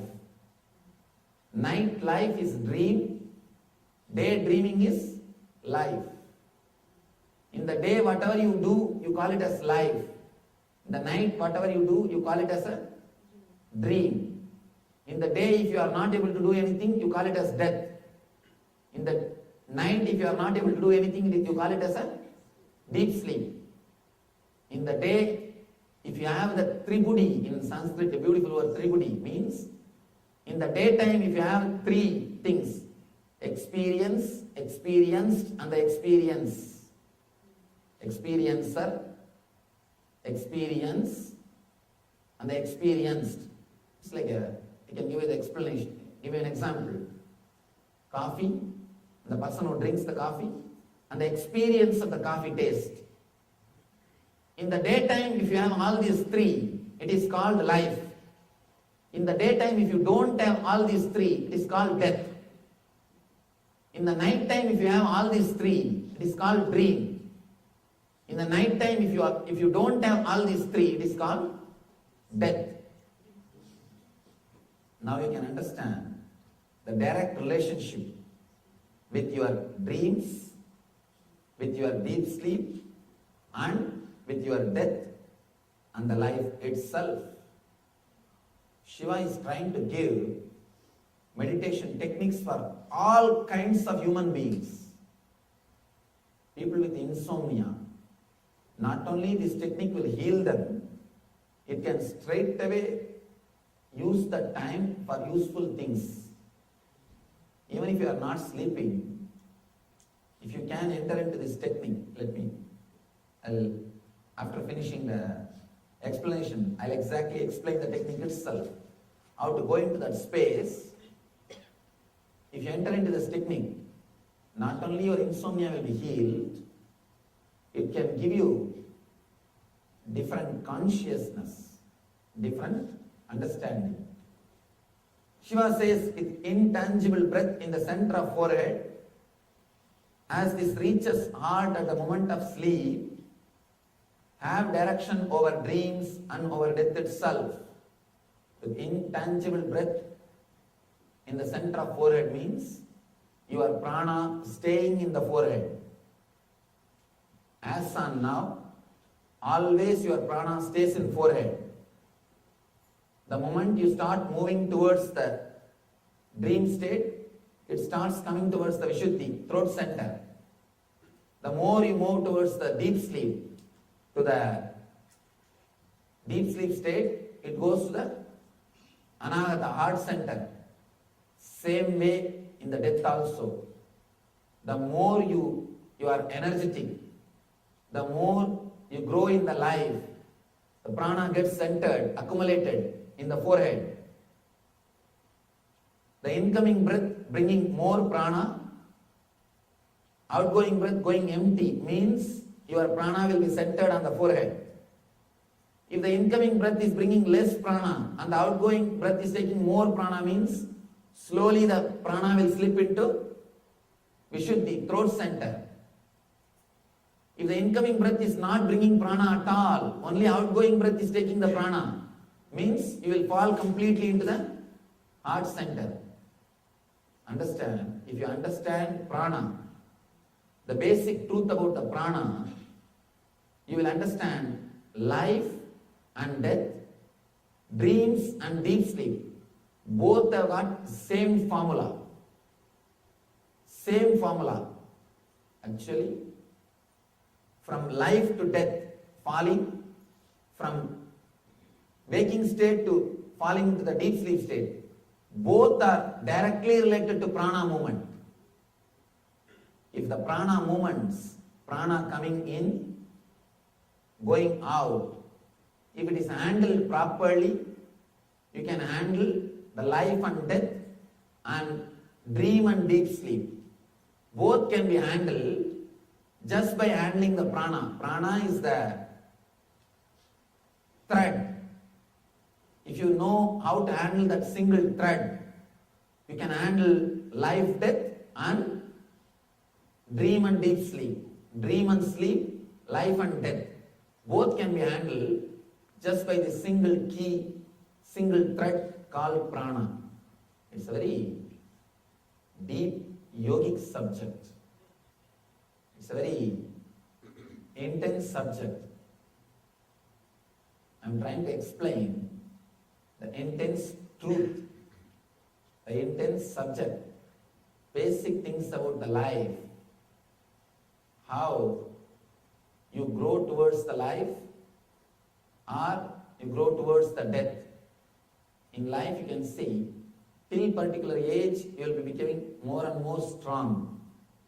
After that age you will be becoming more and more weak. That point, that center point is what Ayurveda calls as peak age or the peak energy. Growing towards the life or going towards the death. Going towards the life or going towards the death. Both are directly connected to the prana. Both are directly connected to the movement of the prana shakti.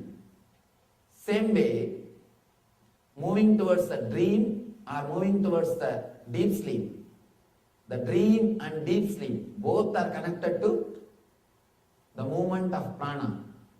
If you can handle the prana to control the dream and deep sleep, you will be able to handle the prana to control the life and death itself. Shiva says very beautifully,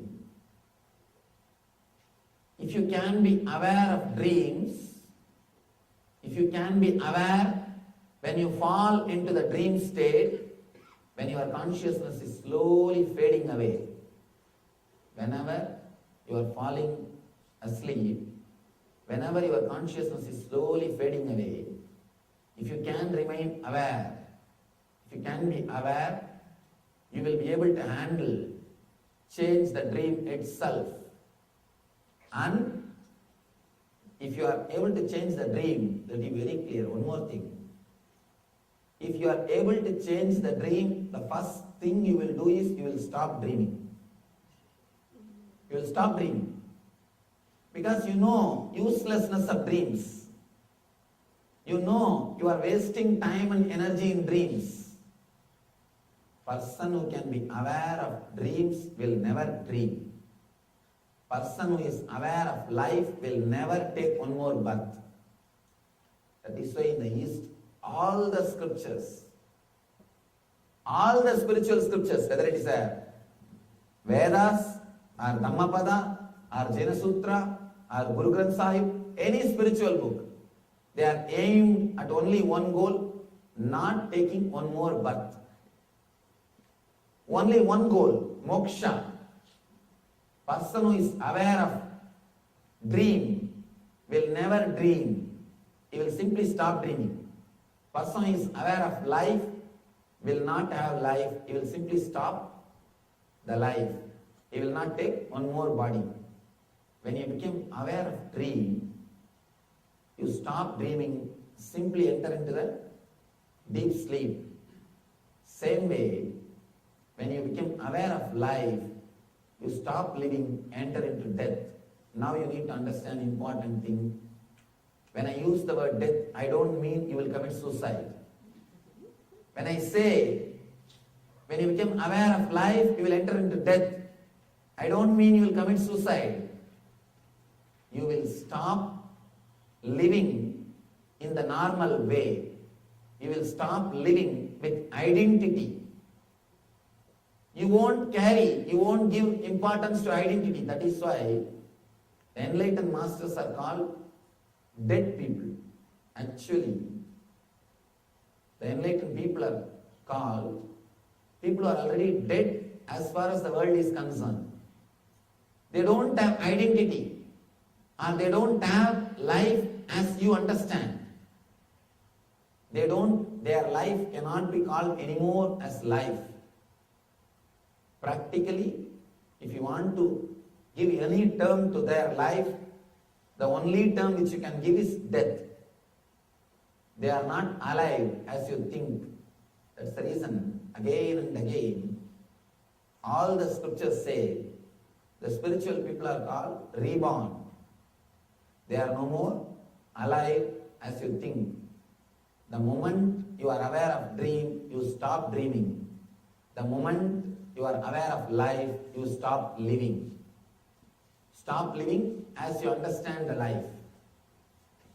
When you are in deep sleep, you are beyond dreaming.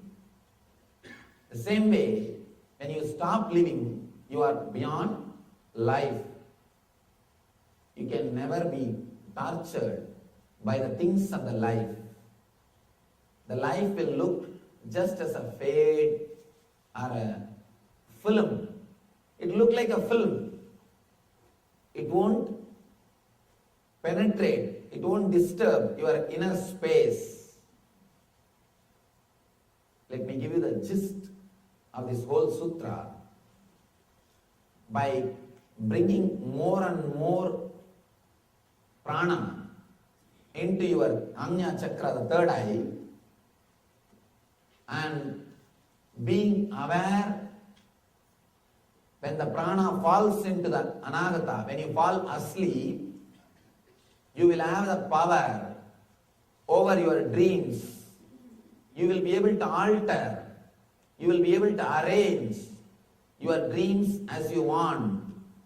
Because of this power, you will simply stop dreaming. When you can stop dreaming and fall asleep, when you can control your dream and sleep as you want, be very clear, you will have the tremendous power over the life and death, because the dream and deep sleep are made of the same stuff in which life and death are made. Even though it is a little difficult logically to understand how can it be, once you enter into this technique and try to practice it, then you will understand how the Shiva is giving you the straight truth in the form of Shiva Sutras and the technology. For example, if you remember you are a doctor or a lawyer constantly in your daytime, you will remember the same in the dream also. If you are taught to remember something in the daytime constantly, you will remember the same in the night also. That is why, if you are afraid that you may miss any of your exams when you are studying, the very fear will reflect in your dreams.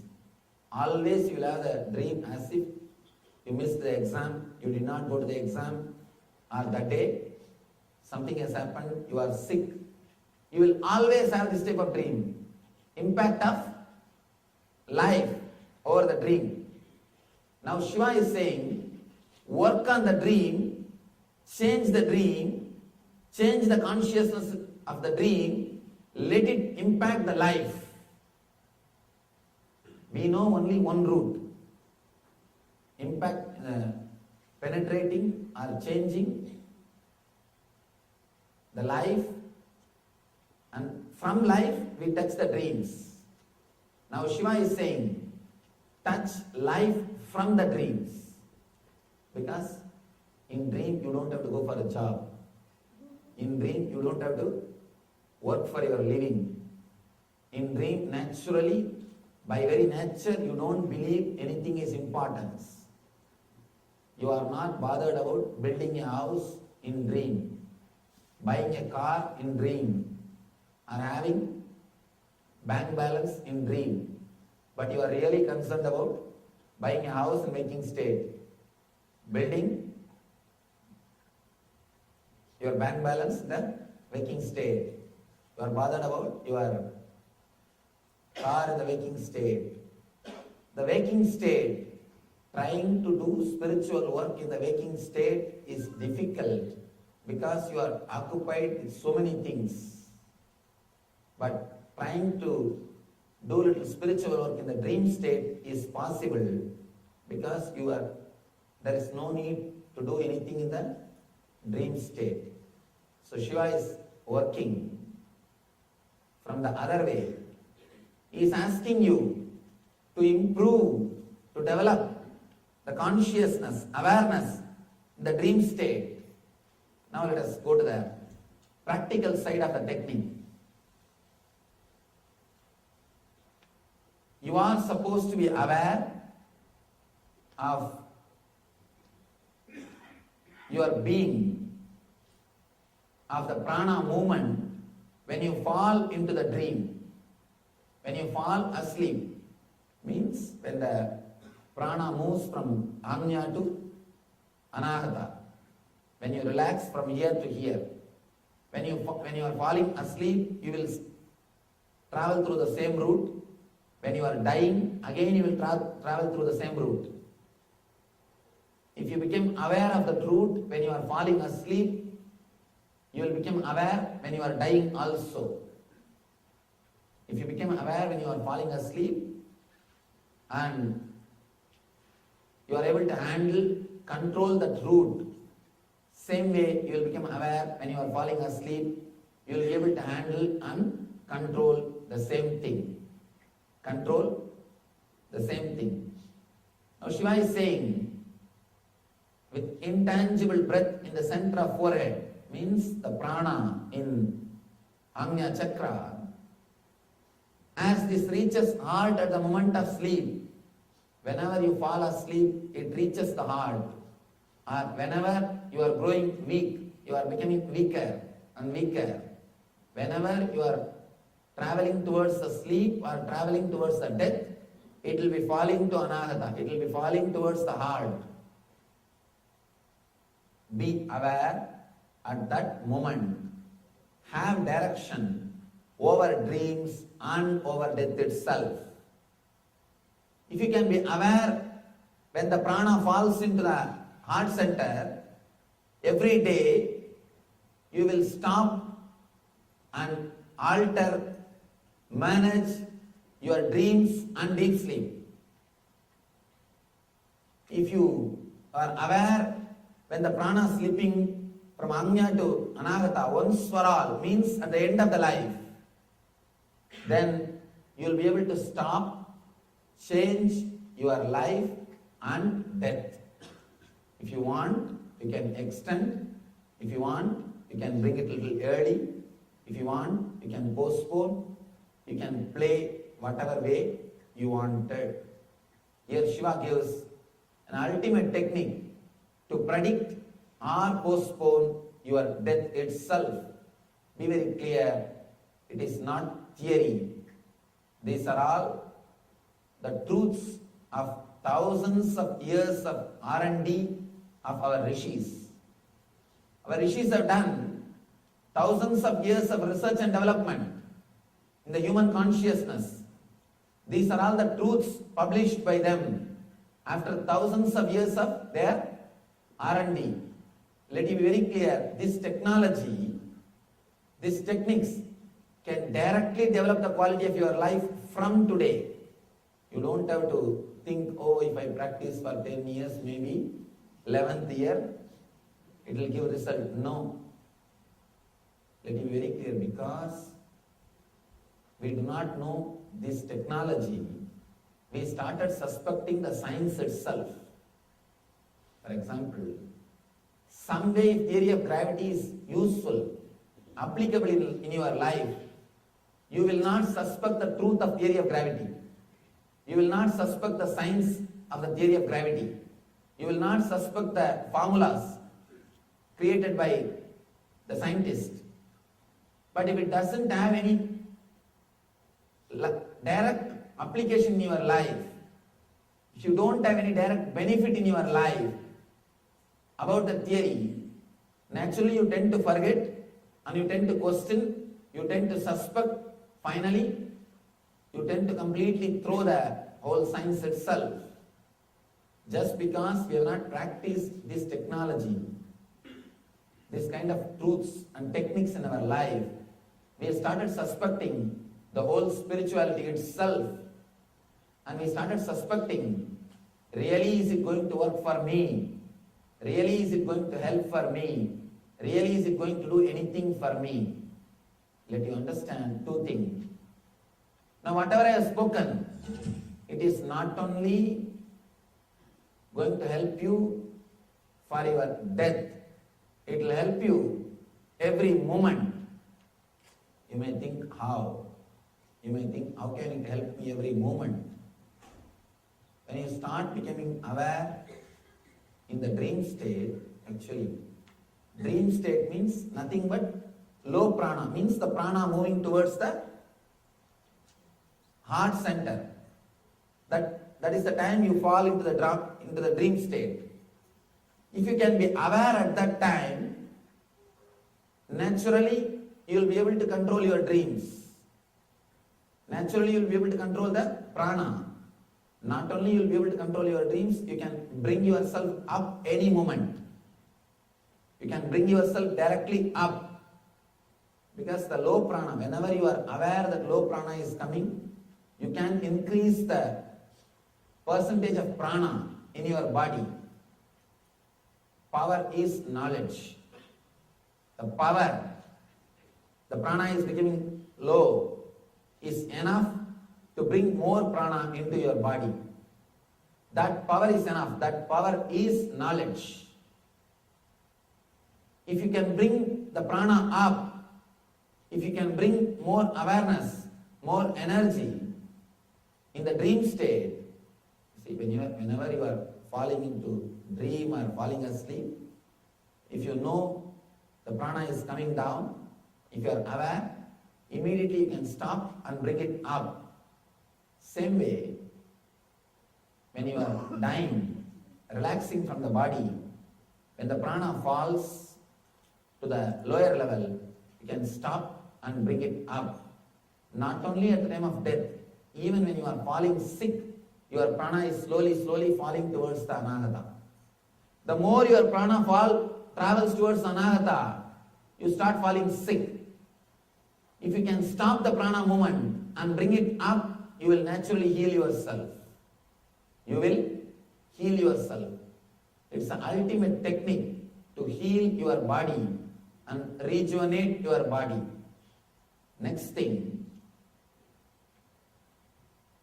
if you can change, alter, if you have power over your dreams through the prana, you will be able to exercise the same power over your life and alter the incidents. Altering the dream and altering the life is nothing but one and the same. Both are connected to prana. When you are able to handle the prana, naturally you can handle life itself. Only when you enter into this technique, only when you enter into this meditation itself, you will start experiencing the depth or the truth expressed through this technology, through this technique. This one single sutra can not only lead you to liberation, it can bring the tremendous energy to heal you physically and tremendous energy to make your dreams into reality. Let me give you the gist. By becoming aware of the intangible breath, the prana in your forehead, whenever you are aware, whenever the prana falls towards the heart center, 2 times it falls. One when you fall asleep, another one when you are falling into death. Falling asleep and falling into death, both the time the prana is coming down.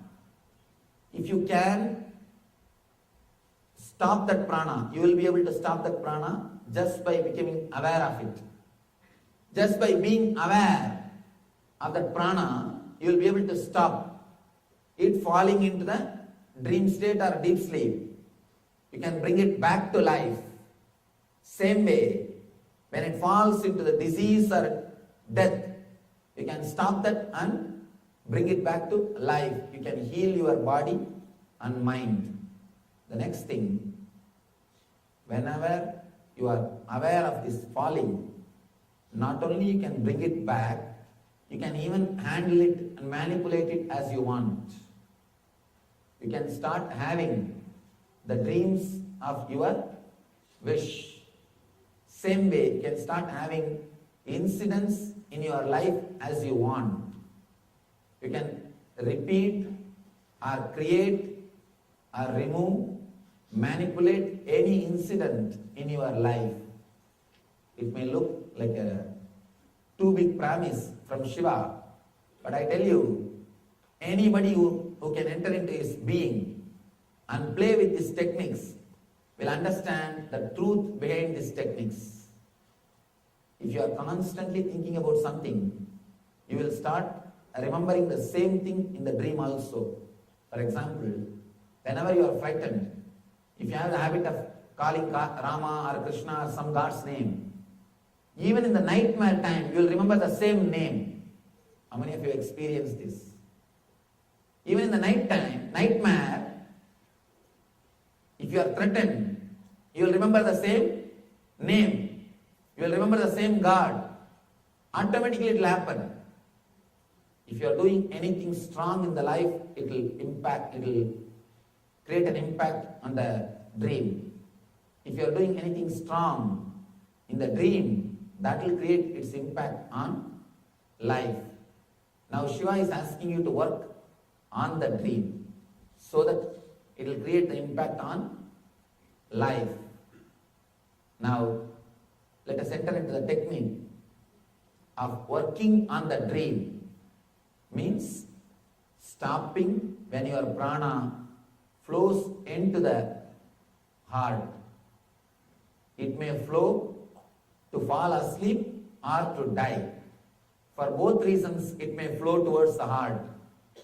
Now, how to be aware and how to bring it back, how to rejuvenate it, how to raise the consciousness, we will see in the meditation technique.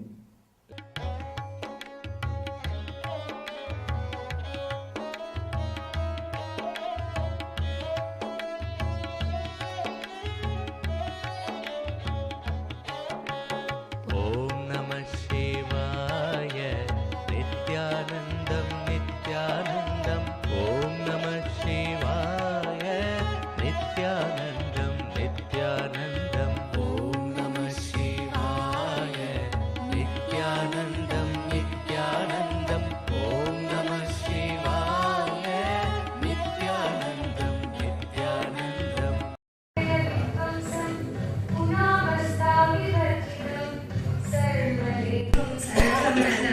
नित्यानन्दगुरुं भजे ईक्षणात्रयविध्वंसं गुणावस्थाविवर्जितं सर्वदेवं सर्वमतं नित्यानन्दगुरुं भजे ईक्षणात्रयविध्वंसं गुणावस्थाविवर्जितं सर्वदेवं सर्वमतं नित्यानन्दगुरुं भजे सर्वकर्तृत्व भोक्तृत्व नियन्तृत्व विवर्जितं.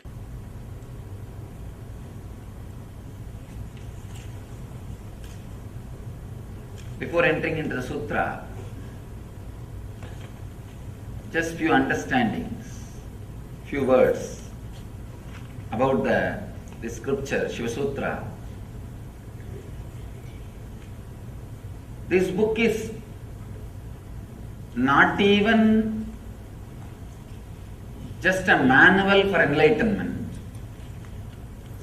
It is a manual to create spiritual traditions.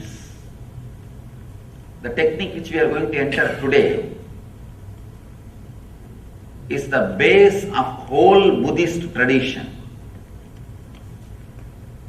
Each technique, each meditation technique which is described in this book is a base for one religious tradition, one spiritual philosophy.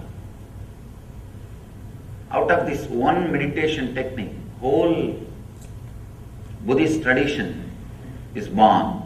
Fortunately, this book is older. That is why we are able to say from this book it started.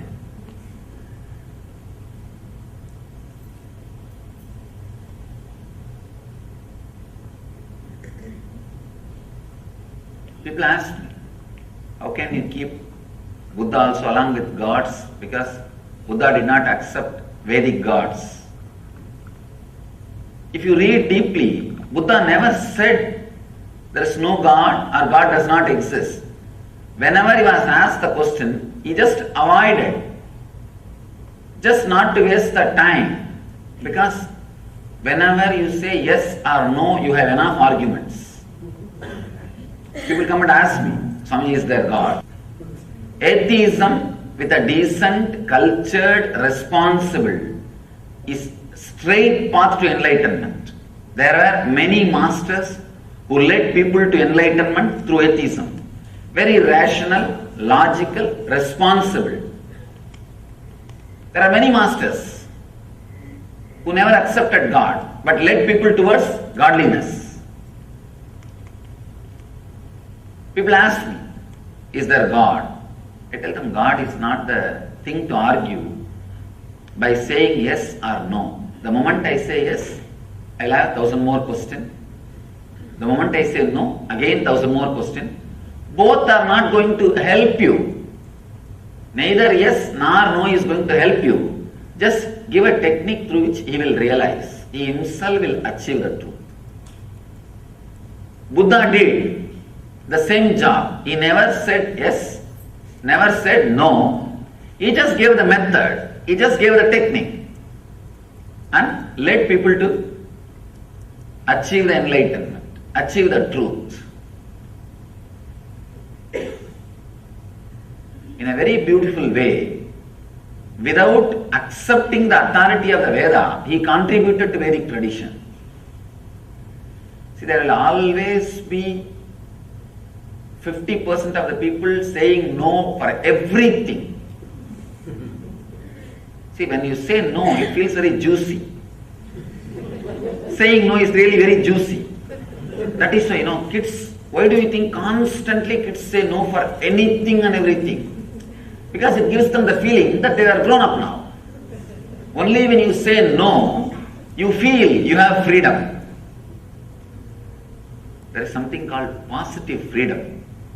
Freedom of acceptance and saying yes, the ultimate freedom. But unfortunately, neither we are taught about it, nor we experienced it. I can tell you actually, this moment you can liberate yourself. All you need to do is accept you as you are in the outer world and the inner world. Suddenly you will see you are unclutched. You are clutched by only one thread, non-acceptance. Sutre Maniganaiva. Krishna says, I am the thread running through the whole existence. There is one thread in you which is running through the whole suffering of your life. Non-acceptance. Just like a Lord is the thread. Krishna is the thread running, connecting the whole existence. Your non-acceptance is the thread running and connecting your whole sufferings.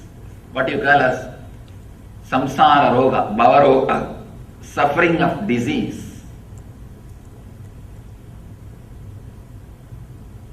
This one moment, a simple acceptance. People ask me, I am not able to accept that I am not able to accept me, Swami.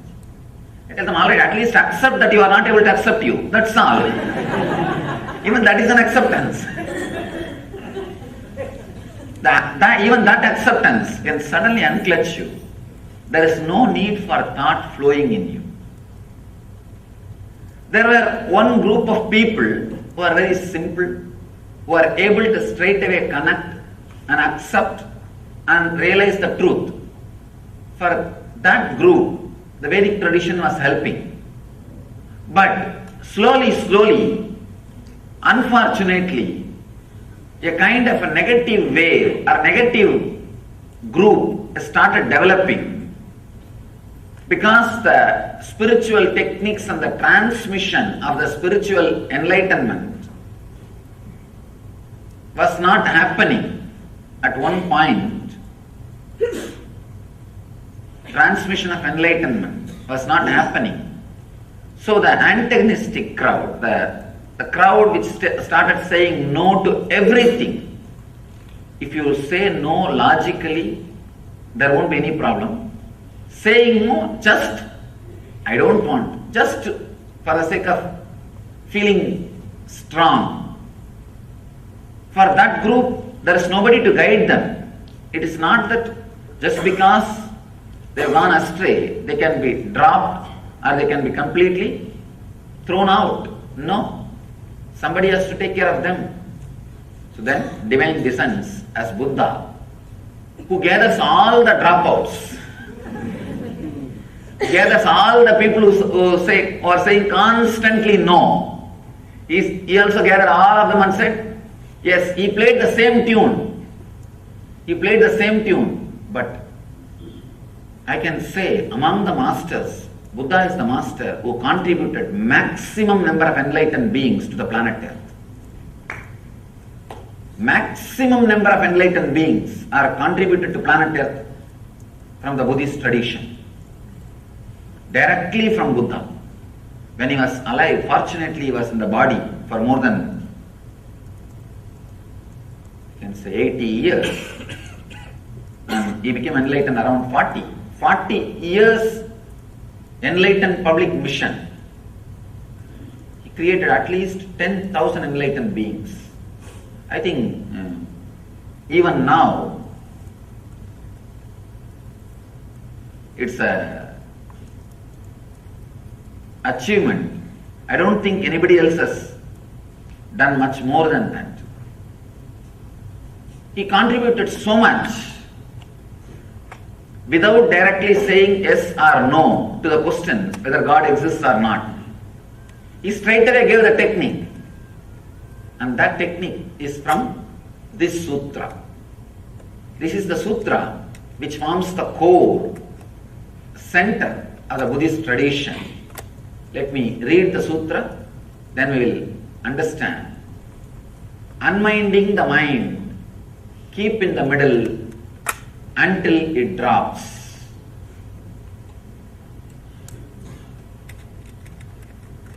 A very big problem with Shiva Sutras is it is too simple.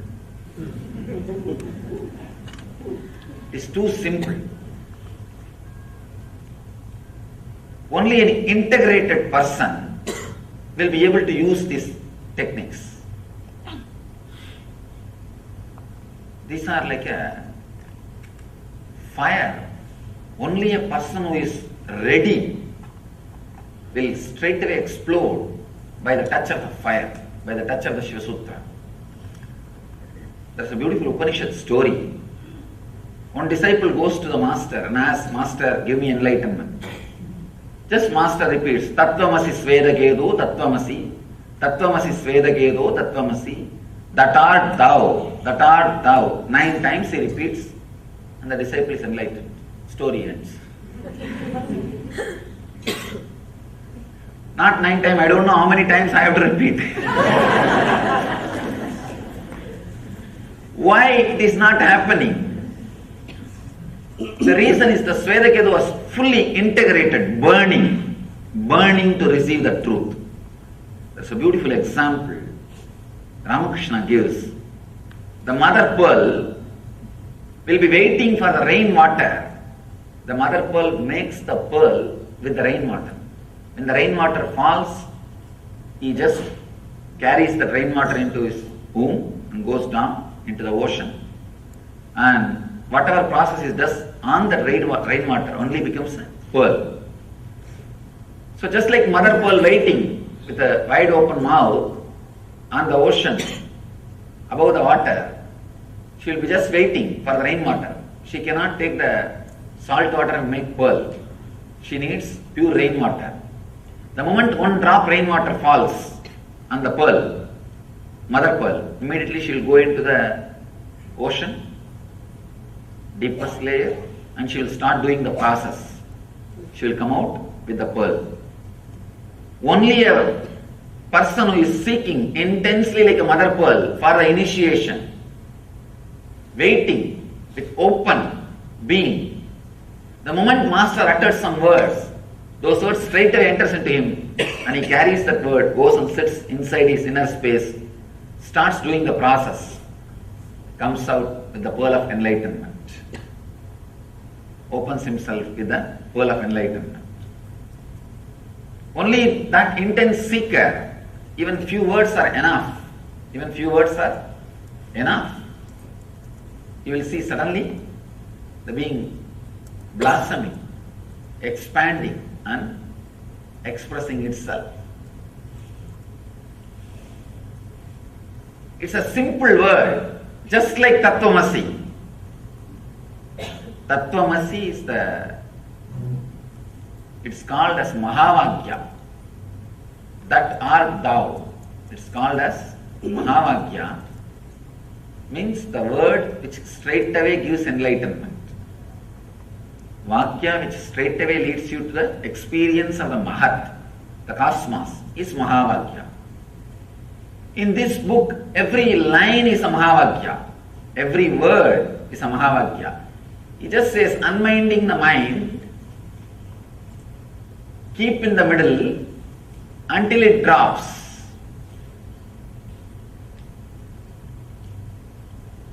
Buddha calls it as a Madhyapanta, middle path.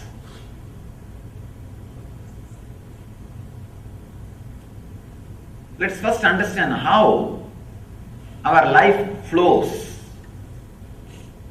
Either it flows based on the greed, non-acceptance of your present state, non-acceptance of your present state, that becomes a driving force and starts moving. That's called rajas. We call this as a rajas, restlessness.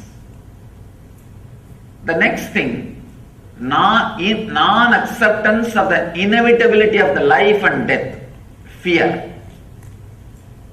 When you don't accept the present moment, you start aspiring for more, and there comes greed, rajas, restlessness. When you are not ready to accept the future moments, that becomes fear, tamas. Understand? Non-acceptance of the present moment leads to greed. Non-acceptance of the future moments which may come leads to fear. When we can't understand, when we are not ready to relate to the inevitability of the life, you need to understand that word inevitability in a very deep way. That's a beautiful commentator, Bhashya, Swami Lakshman Ju. He was the one Swami whom I really wanted to meet, but he passed away. Just to meet him, I walked more than 9 months, but by the time I reached the place, I heard the news he passed away. He was the one great soul. I always repent by not taking the right decision at right time. Whoever I wanted to meet in my wandering journey, I never missed. I heard about him, I read one of his book, I had a very strong feeling to meet and started. Unfortunately, I had that foolish vow of not touching the money at that time. So I had to walk all the way. I felt that vow is supposed to help me towards enlightenment. That vow itself has finally disturbed me. It has become an impractical vow. By the time he was very old and he was sick, I also heard, I know that he was sick and I know he may pass away at any time. But somehow, I was walking. By the time I reached, he passed away. He beautifully comments. I wanted to remind and give the credit for this great treasure which is shared with the world, and offer my gratitude. That's the reason I remembered him now. He very beautifully explains the inevitability. For example, now I am sitting here and you are sitting here. Next moment, if you want, you can go from this hall to that hall, this hall to the outside room. This is a kind of a freedom. Second thing, you can only go, but you can't fly. You have certain freedom and you have certain bondage. Understand? There are few things which you can do. If you want, you can move the right hand. If you want, you can move the left hand. If you want, you can stand up and walk. But you cannot fly. The inevitability means this moment, whatever power you have, you will be able to handle those power. Whatever you don't have, you don't have. You may think, it is a simple thing. Why do I need to contemplate about it? If you look into your thinking system, you are constantly struggling to do something which you very clearly know you can't do it. Many times, you are constantly hitting the wall. Hitting the wall gives you ego satisfaction. Understand? And not only that, many times you are struggling. Actually, corruption which happens in your inner space, the corruption which happens in your programming, what I call worry, comes from this very root, non-acceptance of the inevitability of the moment. I think maybe a few more words you will be able to understand deeply.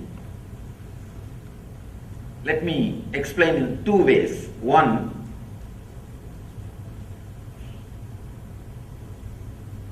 now, next moment if you want, you can go out or you can stand or you can be here. But this moment, you are already here. So this moment, what is inevitable. It is there. You can't avoid. Next moment, you may be able to change based on the availability of the power and freedom you have. That also in a very restricted way. There is a beautiful example from Ramakrishna that will throw more deeper and clear light on this concept. Actually, this inevitability concept, this truth, can straightaway lead to psychological revolution in you. That is why it's very subtle. But if you can put your attention and understand every line I am trying to express. Another difficulty is I read his books in Sanskrit and my internal expression, the whole thing happens in Sanskrit. I have to translate the whole thing into English. That is where the difficulty comes, and moreover the English does not have such a rich words. To tell you honestly, English is a beautiful word for outer science, not for inner science. English is not the word to transmit the science of enlightenment, to transmit the technical things of enlightenment.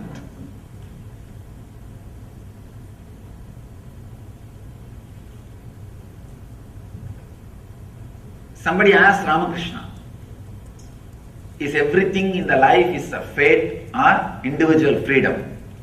Do we have individual freedom or everything is predestined? Ramakrishna says beautifully, if a cow is tied on a wall or a pole, 5 feet rope is there. The cow has a freedom to sit or stand or walk around inside that 5 feet radius, but not more than that. So there is a particular part which that cow can do. Beyond that limit, it cannot do. Beyond the limit, everything is fate. The cow has freedom to eat whatever is available inside the 5 feet. It has got some freedom. But if a lion comes and attacks, it is a fate. Cow cannot save itself. If the cow behaves properly with that freedom, the owner may extend the rope. If he is not bullying around, if he is not hitting people, if he is not doing nonsensical things to disturb others, the owner may extend the rope or may even completely leave it free, liberate.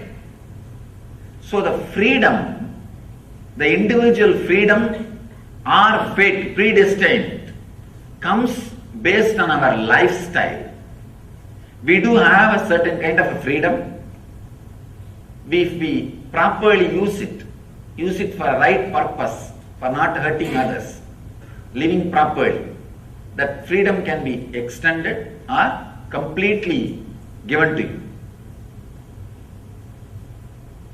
Accepting the inevitability. Now, this is the freedom we have.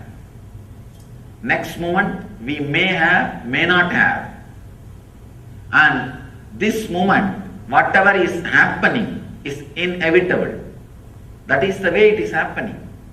You cannot bring the moment which is lost back and correct it, alter it. There is no time machine. Inevitability means accepting all these three ideas. First thing, you cannot bring things back and alter. Second thing, this moment is this moment. Nothing can be added to it. If you want, you can only add in the next moment. Third thing, even the adding in the next moment is not completely under your control. These three understandings, when it settles in you, it brings a tremendous psychological revolution. Understand?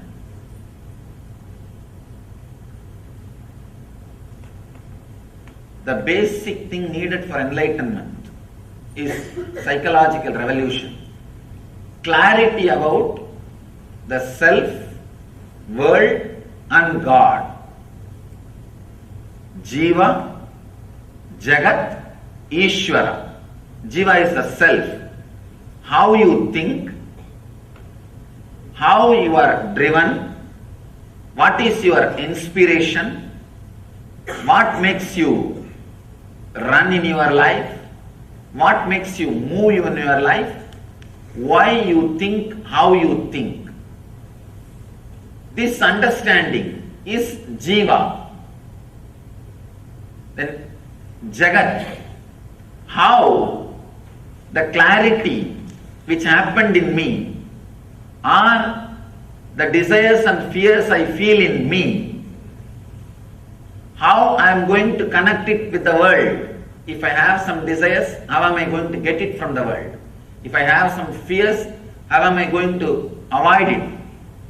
Avoid those things being forced upon me by the world. That relationship is Jagat. Ishvara means the source for both. The source for individual self and the world is the Ishvara. Achieving that source, all these three is what is called enlightenment. First, having clear understanding about Jiva. Why you think, how you think. This clarity will give you the experience about Jiva. Then, how to connect with the world through your fear or through your greed. Achieving what you want to achieve or keeping away from what you don't want. This is the realization about the Jagat world. The third, Ishvara, which is the source of these two, experiencing it. Actually, it's a very subtle truth, but very strong truth. Just by understanding, it can liberate you. Just a simple understanding, it can solve so many problems, so many things. The click will straight away happen just by understanding. This sutra is the Nitya Sutra. Nitya Sutra means you need to practice it eternally. Actually, anything which you need to practice eternally, you don't need to practice. All you need to do is it should become part of you. It should become internalized. Anything you need to practice in particular time only, you need to put your effort and practice. Anything which is Nitya Sadhana, the eternal practice, you don't have to do anything. Understand and internalize it. Very internalizing your thinking structure, your way of behaving, the whole thing will be totally transformed. Acceptance of the inevitability of every moment happening in your life.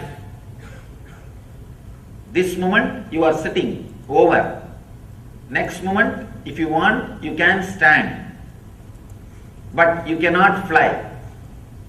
These three statements, if it is internalized, always your steps will be with a very clear idea of what you can do. It will never be too big jumping. It will never be crazy things. The big problem is, people come and ask me, suddenly Swamiji, everything was going well, suddenly my life has become a failure. Understand, failure will never be suddenly. It will never be suddenly. We always think it is suddenly because we never understood the warnings. We never looked into ourselves, what we are doing. If you don't understand what you are doing, naturally failure will be sudden. Understand, in the planet Earth, created by God, only miracles happen, never accidents happen. Problem is, when you don't have understanding and clarity, even miracles look like accidents. Miracles and accidents, actually both are same, which is not understandable by logic, which is not definable by your logic. Based on how you face it, you call it as a miracle or accident. If the same thing happens to your neighbor, it is considered as accident. If it happens to you, it is a miracle. That's all, nothing else. How you face it, how you face it, how you see it.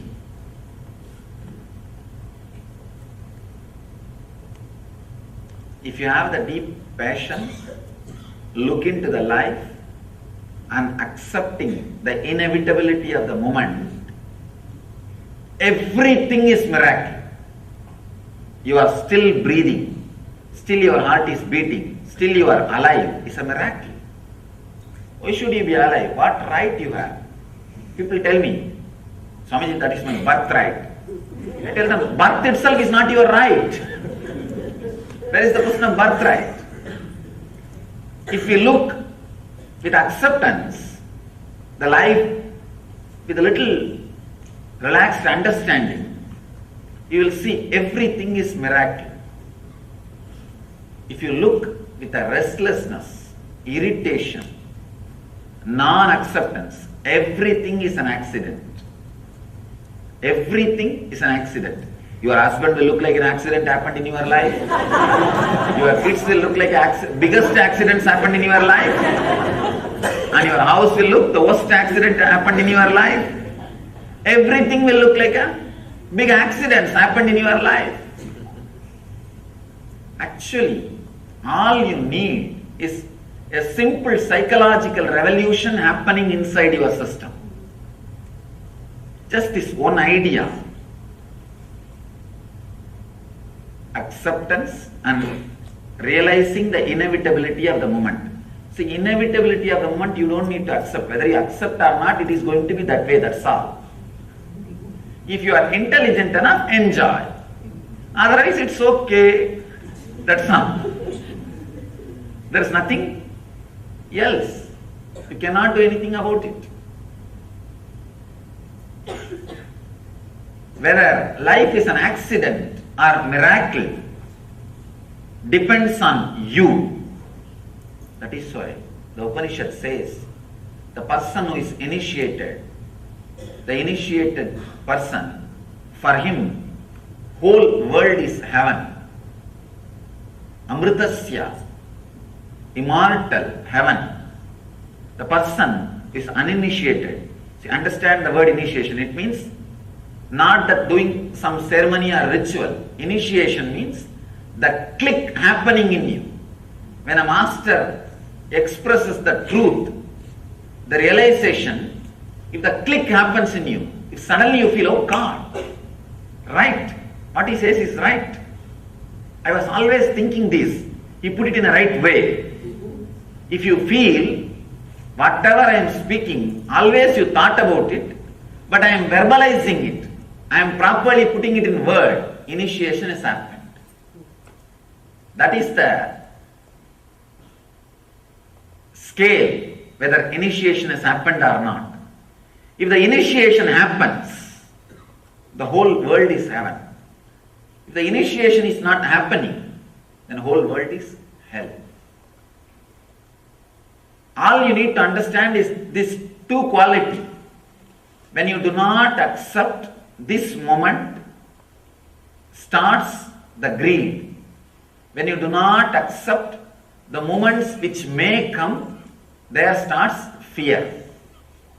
Out of greed, the quality of rajas gets added into your system. Out of fear, the quality of tamas gets added into your system.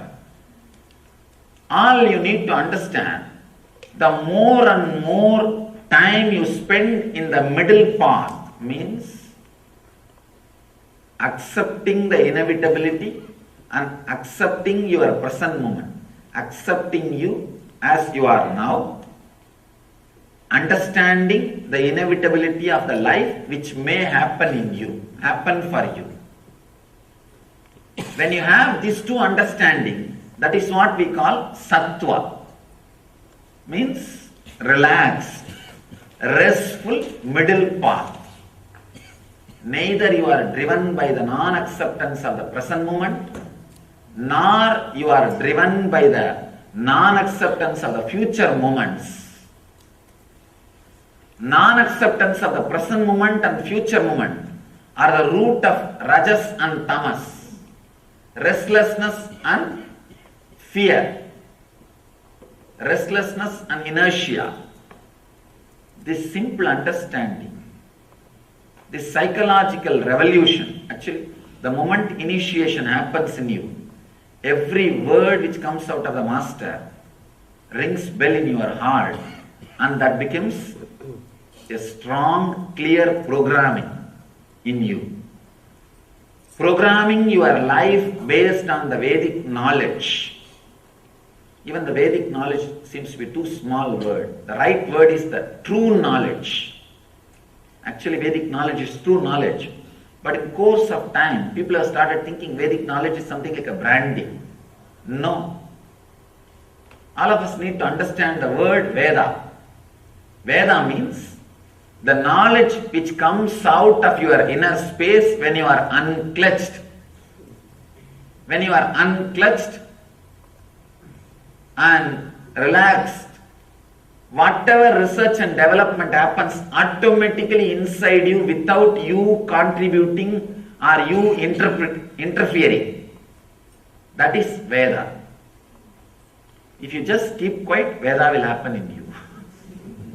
That's all is the basic truth. When you unclutch and rest in a silence, relax in silence, a strong visualizations without verbalizations will happen in you.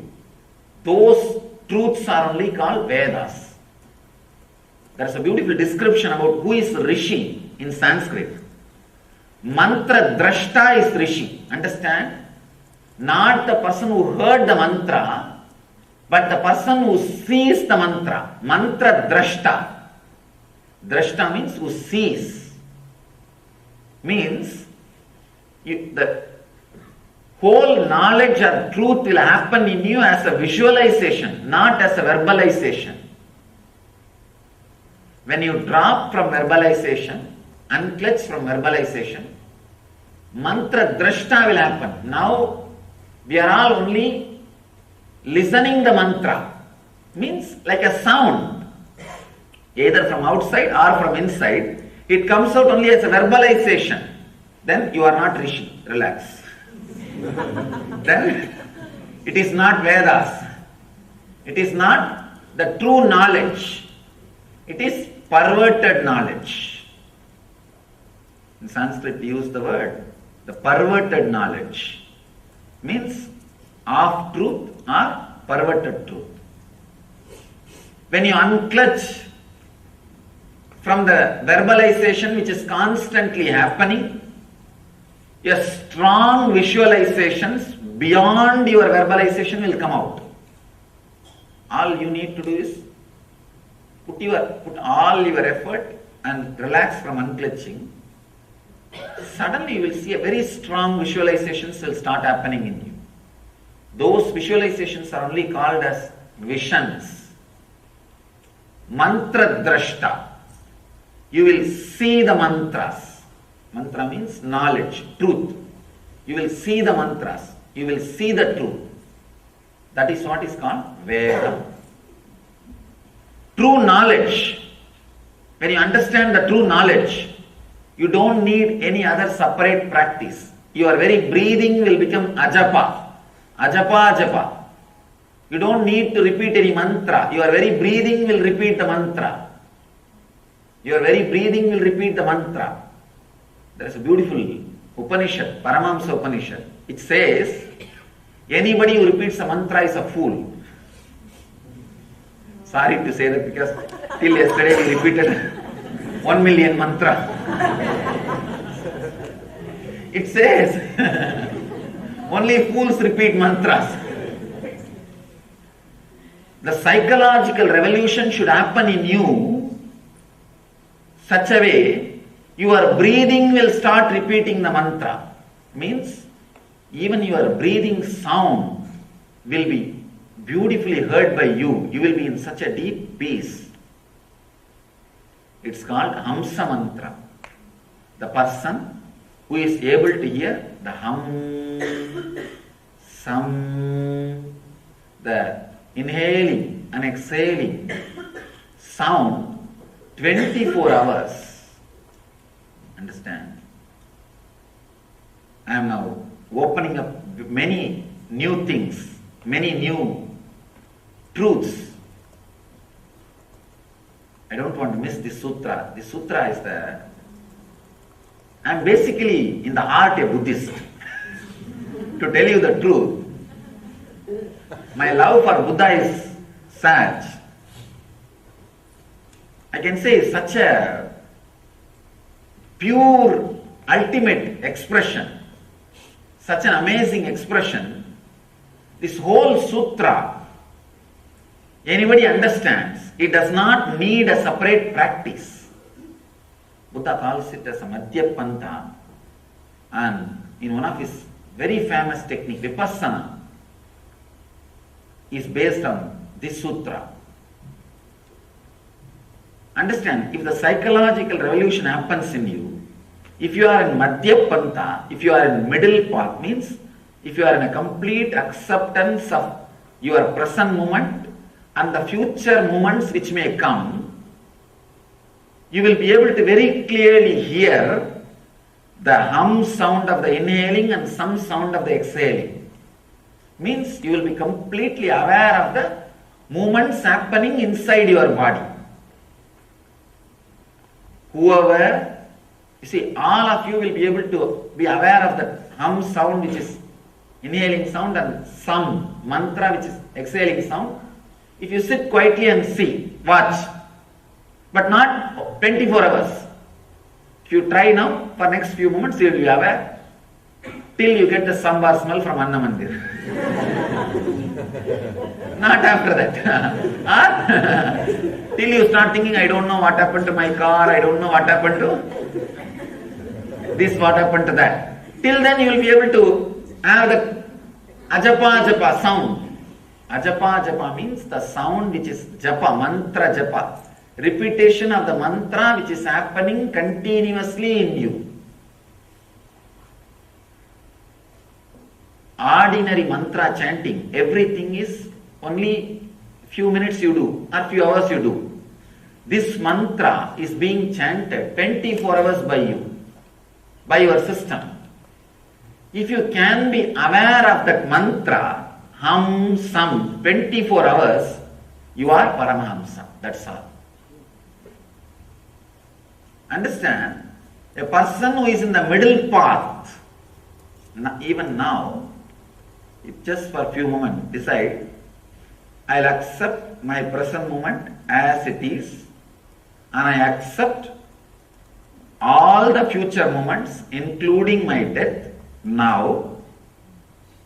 With this acceptance in your heart, just sit for a few moments. You will see very clearly there. You will be able to clearly experience all the movements happening in you. Whether it is inhaling or exhaling, or inside your mind, one or two thoughts moving, or your navel center coming up and going down, you will be in completely a deep, centered, integrated, aware space. This you can experience when you have this understanding in your heart. The person who carries this understanding in the heart 24 hours, who is able to maintain that Hamsa mantra 24 hours, including dream state, is Paramahamsa. The whole technique of Vipassana, breathwatch, Hamsa mantra repetition, everything has only one knack, this technique. Unminding the mind, keep in the middle until it drops.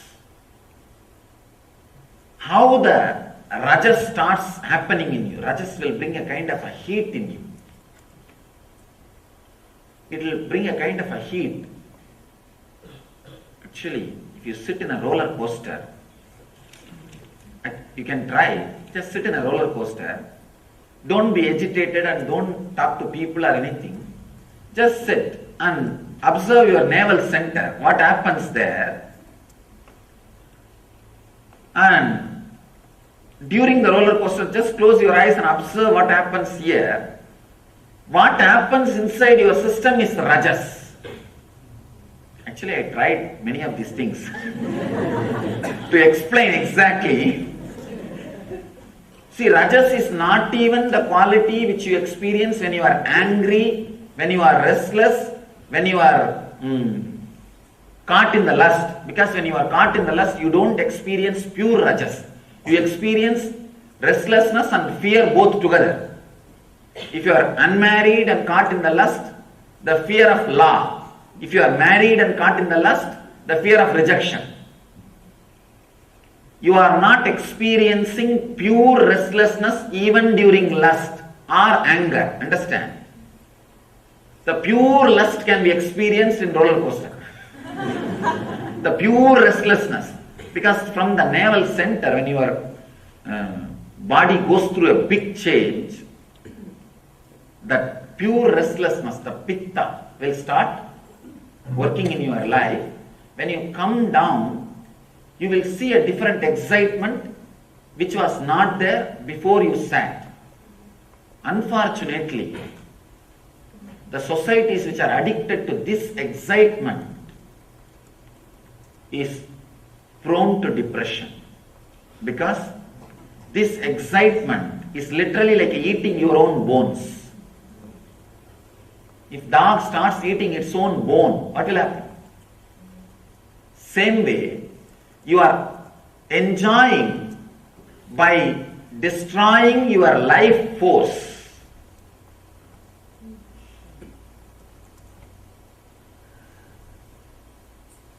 Enjoyment, being in the middle path, will constantly enrich you and add the ability to enjoy more and more.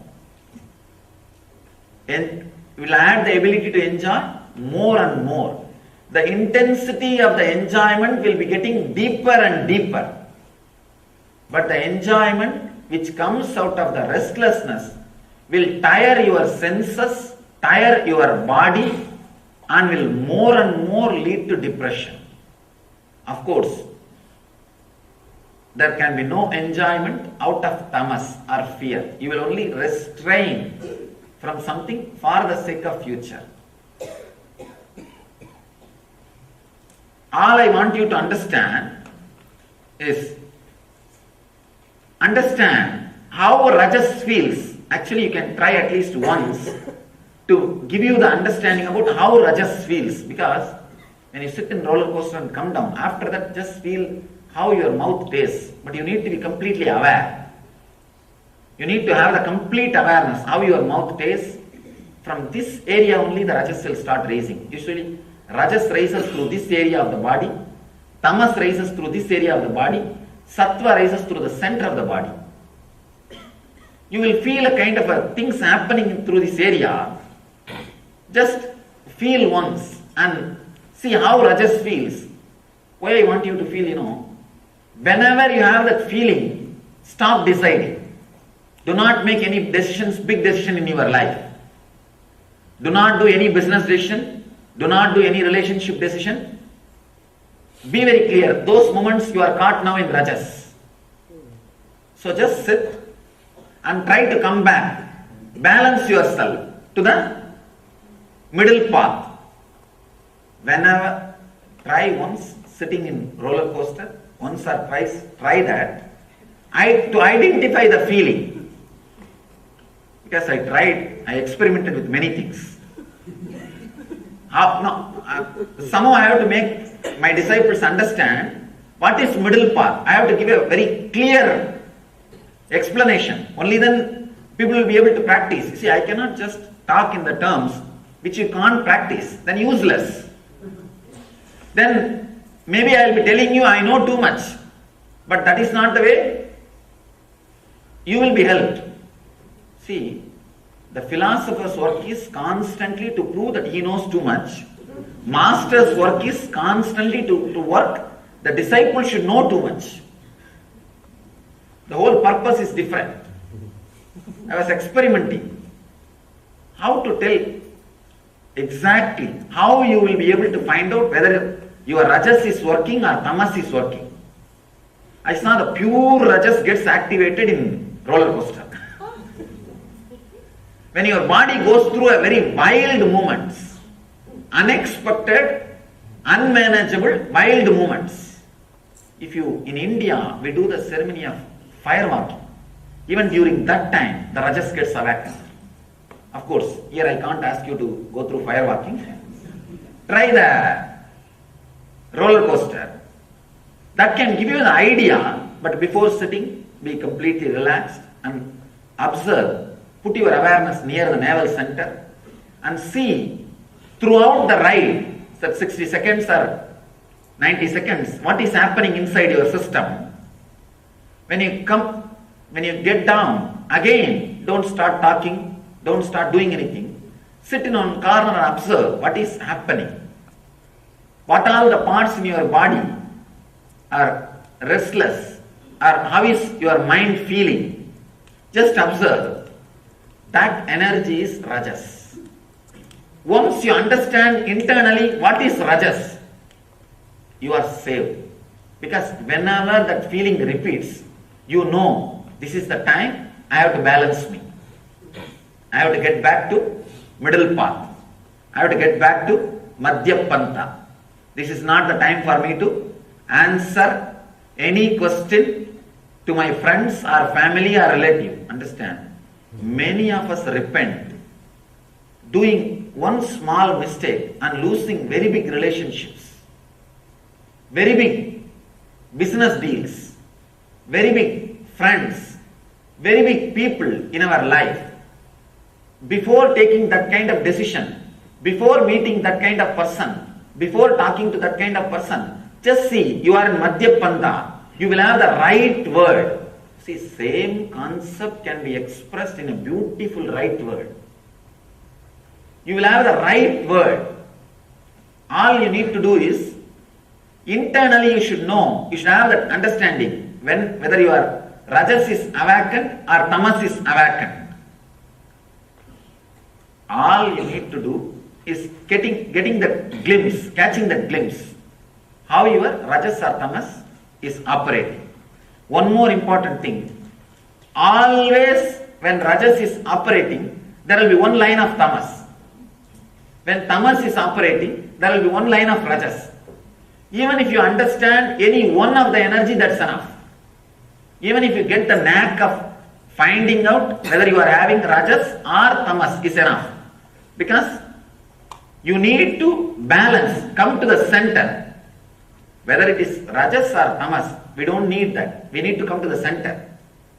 If you have the idea how to diagnose, how to find out whether you are now caught in the rajas, that is more than enough. You don't need to bother about tamas. Then come back. Coming back, very simple thing. Just for a few minutes, remember, I accept all the moments which is yet to come in my life and this moment. Whenever I give the bracelet or the mala to people, I tell them, remember these great truths, for that only this mala. What for the mala? The mala is each bead is the moment which is be constantly happening in your life, like a cycle. Like a cycle. The locket is the present moment which is hanging. Accept the present moment and each moment which is going to happen in your life. Remember, whenever the rajas is active in you, just remember the mala and hold the mala, or just even remember that you are wearing it. Why you are wearing it? To bring you back to the middle path, Madhya Pantha. To bring you back, to remind you to accept this moment and every possible moment, every moment which is going to happen in your life. The moment you bring this understanding to your heart, in few seconds you will start listening that Hamsa sound, Hamsa Sabda, the mantra which is chanted by you 24 hours continuously. I think all of you are able to understand the idea of the Hamsa. If you just sit without any word, very clearly you can see the inhaling, breathing, the prana which goes inside creates a sound of, and the exhaling prana, the prana which is going out, creates a sound. Only thing, because you are creating too much noise from inside, this sound is never heard by you. You have too much noise from inside. Too many fighting is going on. Too much of sound is going on. If at all some software can come which can be fixed to your mind and which can transcribe, like a dragon software, the transliterating software which the doctors are using for transcription. I also tried to use. Anyhow, if at all there can be some software which can be fixed to you and if it starts transcribing, please never ever read that paper. Never ever read. Let somebody else read, it's okay, but not you. You will have the shock of your life. Because even before the thought comes up, 2-3 censor, editing, fight, pro, con, everything goes through inside. Practically before a thought reaches your upper mind, at least 10 times the adding and deleting and editing goes on inside. Adding, deleting and editing goes on inside. Such a, the torture. Because so much of sound is happening inside, you are not able to hear that Hamsa sound. Even once, if you can get back to that Hamsa sound and just be in that sound and start relating. Only in the initial level it will be a little difficult. How can I be in the deep peace and talk to people also? The initial level, because you are habituated to lose yourself when you connect with the world. Understand? Whenever you lose yourself, your center, the self-remembrance, the clarity or the idea about the Jiva, when you connect with the Jagat will take over you. Understand? If you put your awareness on you, you will be a living spirit and world will be a dead matter. It will listen to whatever you say. If you lose yourself, if you lose your center, the middle path, if you lose the awareness about the jiva, individual self, and jump on the world out of fear or greed, the world will become a living spirit and you will become matter and world will dictate on you. Whether you want to be a spirit or a matter, you can decide. One important thing you need to understand. In ordinary people, in all of your case, matter adds value to you. How many cars you have, how many houses you have, what is your bank balance, that adds value to you. If you go to Ramana Maharshi's ashram or Vivekananda's ashram, there is a small coconut shell used by Ramana Maharshi and just simple chappals used by Vivekananda is worshipped and respected. Millions of people come there just to pay respect and touch that. Matter is added value by the spirit. Understand? In ordinary case, matter in all of normal man, matter, the material which you are having, your car, house, bungalow, bank balance adds value to you. In their case, spirit added value to ordinary matter. Whether your jiva is going to add value to Jagat or Jagat is going to add the value to jiva is your decision. Whether your self, spirit is going to add value to the world or world is going to add value to you. Keep yourself alive by keeping yourself in the Madhya Pantha, in the center. In the initial level, because you are trained to lose yourself when you relate with the world, either in the fear or in the greed, you may lose the track. Again and again you may lose the track of that Madhya Pantha. You may lose the track of that Hamsa Sabda, the Hamsa Mantra. For a few days, don't bother, come back. Again, come back. Try to relate with people. Try to relate the business dealings. Try to do your interviews. Try to do your physical work. Try to do everything, including eating, even while you lie down and fall asleep. Try to do everything just with this one middle path, bringing yourself back to the balance.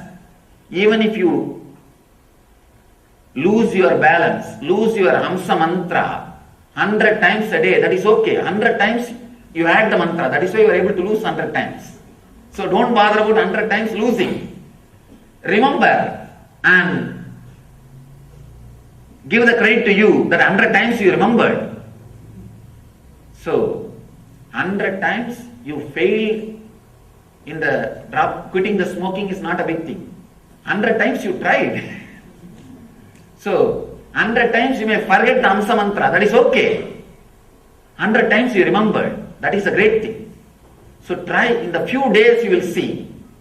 You are able to talk, you are able to relate with people, you are able to relate with the world, you are able to relate and do all your responsibility from morning till night, 24 hours with the balance of Hamsa Mantra. With the balance of what Shiva says as keep in the middle until it drops. Understand? Whenever you come back to the center, to the balance of Hamsa Mantra, let me describe once more very clearly the just essence of this whole technique. Just carry the understanding in your heart very clearly. I accept this moment, what I have in the outer world and the inner world, as me. And I accept all the moments which is yet to happen in my life throughout the eternity. Just carry this acceptance in you, in the heart, and sit in a relaxed way. you will see there is no need for any sound from inside. There is no need for any movement from inside. There is no need for any disturbance from inside. The Hamsa mantra is flowing beautifully. The Hamsa mantra is moving by itself without you repeating, without you being conscious of it, without you being aware of it, without you putting any effort to it. Just stay in the Hamsa mantra. Initially, start doing simple work like talking to your close friend where you don't need to lose yourself. Talking to a simple business dealings, or playing with a child, or moving your body in a simple way. Try all these small things with the balance of this Hamsa mantra, and you will see within few days you are able to be constantly centered on Hamsa mantra and able to do all your activity. Understand, I promise, when you are centered on Hamsa mantra, you will never do a mistake. Because the energy which flows in you will be sattva. The sattva energy is so intelligent, it knows exactly how to relate with the world, how to relate with the jagat. When a sattva is happening, the Devi, the jagat, the world, the jagat is called Bhudevi. She becomes your servant. She becomes your assistant. She becomes your friend. She completely falls in tune with you. Simply, your intelligence will open how to relate with every moment, how to relate with every relationship. Your intelligence will be completely available to you.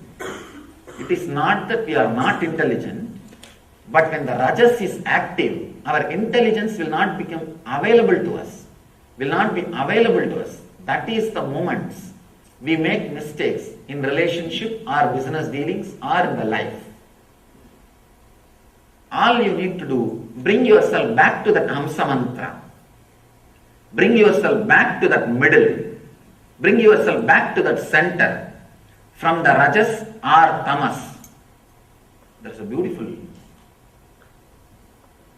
story.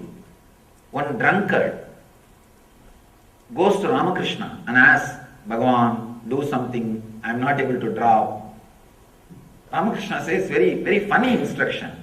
He says, before drinking, just remember Kali and offer it and drink. He comes back in 3 days and says, I am not able to drink, it has dropped me. Understand, it may look like a miracle.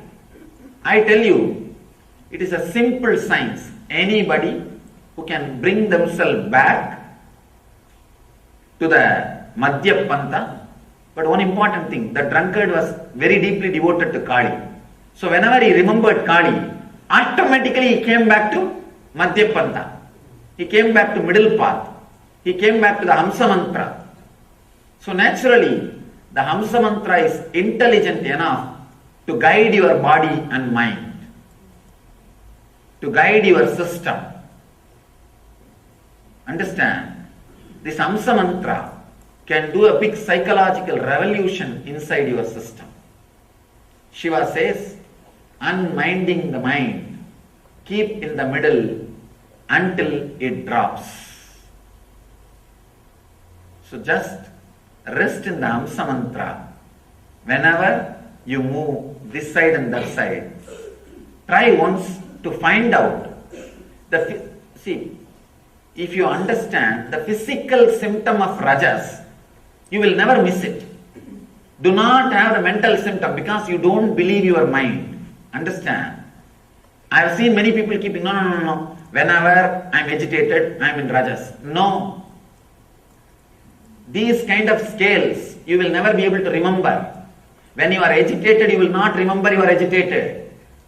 When you are restless, you will not remember you are restless. Have some physical symptom remembered in your system. So whenever that physical symptom happens, you should remember you are in rajas. the wrong energy is active in you. That physical symptom you will be able to catch the glimpse in the roller coaster. When you go through that, you will catch the glimpse of the physical symptom of rajas. Even during lust or during anger, what happens in you is not the pure physical symptom of rajas. It is the mixture symptom, or it's a mixture of the signals of rajas and tamas both. So don't take that as a signal of rajas. This is the roller coaster experience is the pure signal of rajas. Of course, it will be different for every different person. That's why I am not able to describe. I am able to only describe only what I went through. It will be little different for different persons. But you can catch the glimpse how your body feels when you are caught by rajas. And whenever that starts happening in you, come back to center, Madhyapanta, middle path, the path of sattva, sattvic energy. Then you will see naturally the whole intelligence, the sattvic energy is awakened in you, and the whole intelligence, the sattvic truth, the sattvic bliss overflows in you. Whenever you come back to that center, if a strong visualization happens in you, that is vision, creativity. If the strong joyful mood happens in you, that is ananda. That is ananda. If you are completely aware of what is going to happen in your future, that is called chit. If a strong visualization comes out of you, that is sat. If strong clarity about what is going to happen in your life comes out of you, that is chit, awareness. If a strong joyful experience comes out of you, that is ananda. Satchit ananda can be achieved just by coming back to sattva, coming back to the middle path. Understand? Whenever you come back to middle path, first day, if you try, you may have to come back at least 100 times, because 100 times you will miss. To one of my brahmachari, I gave this as a technique. I gave him the counter in the hand. I told him, whole day, just count how many times you come back. It's a very beautiful experiment. The first day, it was almost like 100.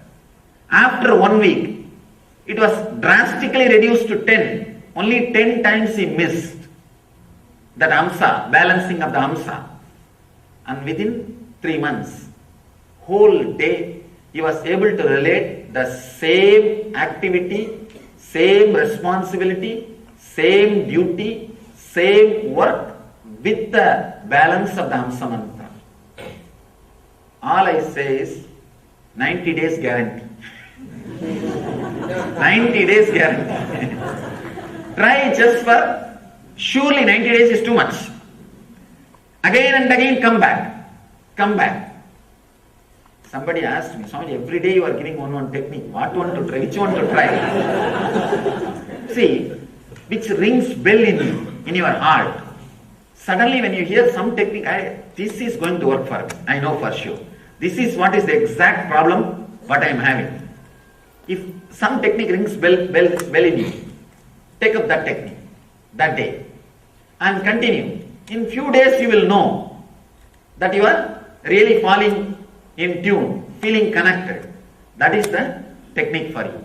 That is the path for you. That is the way to realization. Surely within 90 days you will get back. You will be able to be in that sattva, the madhyapanta, and able to do the whole activity. Being in madhyapanta, see, by being in madhyapanta, suddenly you will see the number of thoughts coming before the action starts reducing. That is the period that is called living enlightenment. When completely thoughts drop and you are able to do all your activity without thoughts, you are enlightened. Understand? If you are able to conduct all your activity 24 hours with the balance of the Hamsa mantra, the Ajapa Japa, repetition of mantra without repeating, you are enlightened. If you are struggling but trying to balance more and more, and you are more and more getting centered, that is living enlightenment, sadhana. You are living the enlightenment moments. When the thought stops appearing, you are able to act without any thought, just with the total balance of Hamsa mantra, you are enlightened. That's all. This is the gist of what Buddha says in his great techniques, Vipassana, Anapanasati, Madhyapanta, in the whole thing. The whole thing, technique and teaching, Shiva has given in this one sutra beautifully. Unminding mind. That is actually teaching. That is the teaching which you need, the understanding which you need to carry in your heart. Keep in the middle until it drops. It is a technique which you need to practice till the enlightenment happens. So, now we'll take few moments to enter into this meditation. Today also we will start with the one sutra. I think most of you are aware. For last 15 days, too many things are happening in the temple and ashram. We need little time for the people to organize this and arrange for the next cultural programs and everything. That's the reason. Yesterday and today, I'm doing only one sutra. From tomorrow evening, we'll start having 2 sessions. We will have 2 sutras. So, let's enter into the sutra now. Enter into the meditation. Before ending the session, please sit straight.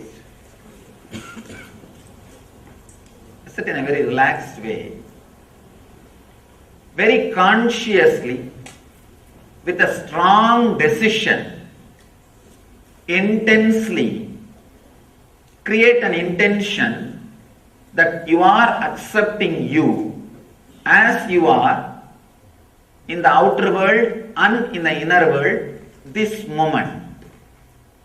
Tell yourself, I have enough in the outer world, nice things. I have enough of good qualities in the inner world, nice things. I am accepting myself completely. No need to develop myself in the outer world or in the inner world. If I have ego, that is okay. If I have guilt, that is okay. If I have fear, that is okay. If I have greed, that is okay. Whatever you have been told that you have, it's okay. Accept. Right or wrong. Decide consciously, I accept. Please close your eyes and sit in a very relaxed way without moving the body. Body movements will create thoughts. So if your body is stable without movement, it can take you to the deeper silence.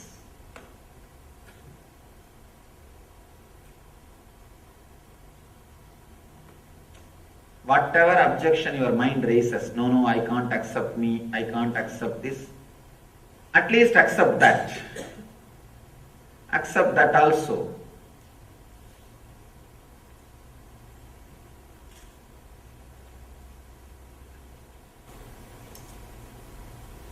Accept the present moment. Accept all the future moments.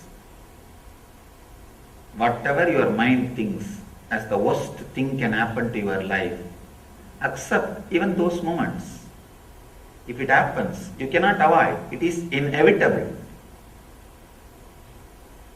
Understand the inevitability and accept it.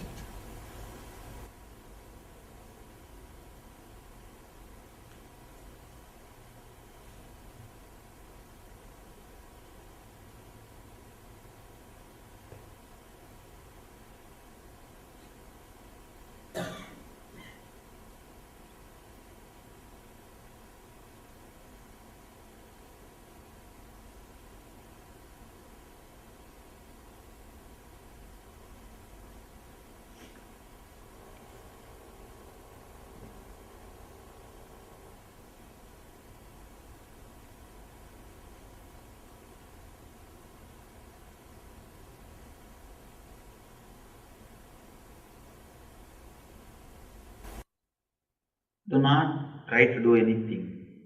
There is no need to repeat any mantra. Just sit with this acceptance. Automatically you will see your breathing flows with the deep sound of that hum sound. Just you become silent. You will hear that mantra which is getting repeated constantly, continuously in you.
Do not try consciously to add the sound. If it happens, you just be silent, carrying this deep understanding of acceptance in your being. Let the tamas and rajas be balanced. Let you be in sattva.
The moment you accept you, there will not be any thought.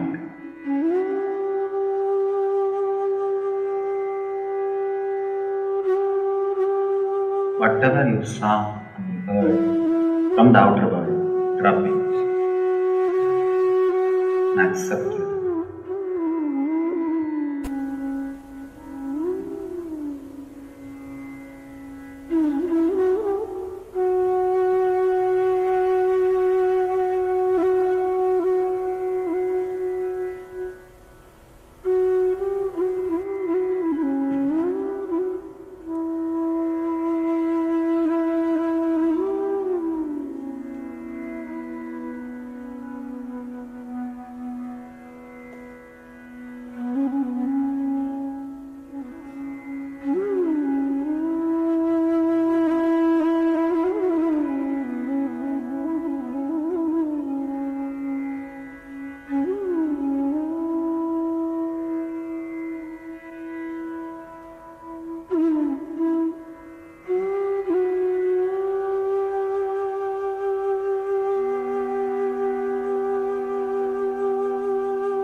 let the sound of the ajapa, hamsam happen by itself. Try to add sound. Do not try to repeat the mantra. Just relax with a deep acceptance in your heart.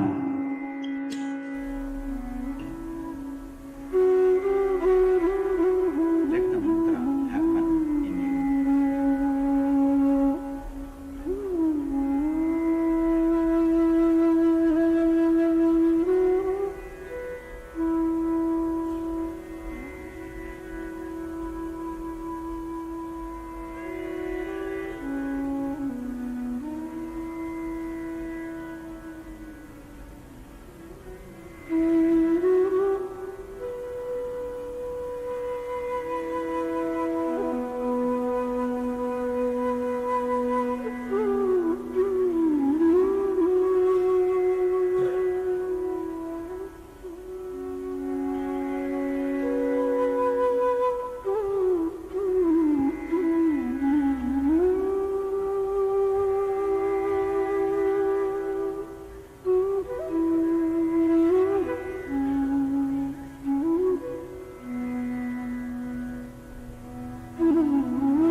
Let the Hamsa mantra repeat itself deeply.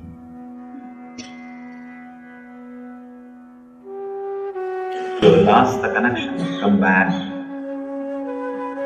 and again sit with a deep acceptance.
Try continuously.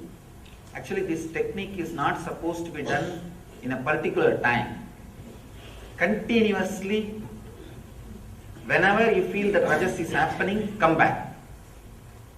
Even otherwise, come back and be in that middle path, madhyapanta, in the sattva.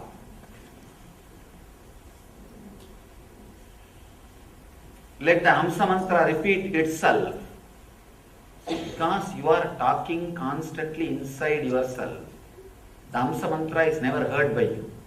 If you relax from talking, inner chattering, by the acceptance, the Hamsa mantra will be heard by you. Again and again come back and be in the Hamsa mantra, ajapa japa, the middle path, the sattva, center. Suddenly you will see, as I was telling, this brahmachari's counter. First day you may need 100 times to come back. Within few weeks it will become 10 times. Within 3 months you will see. You don't need to come back at all. Constantly the ajapa, the Hamsa mantra is happening in you. You are centered in sattva, but you are able to do all your activity.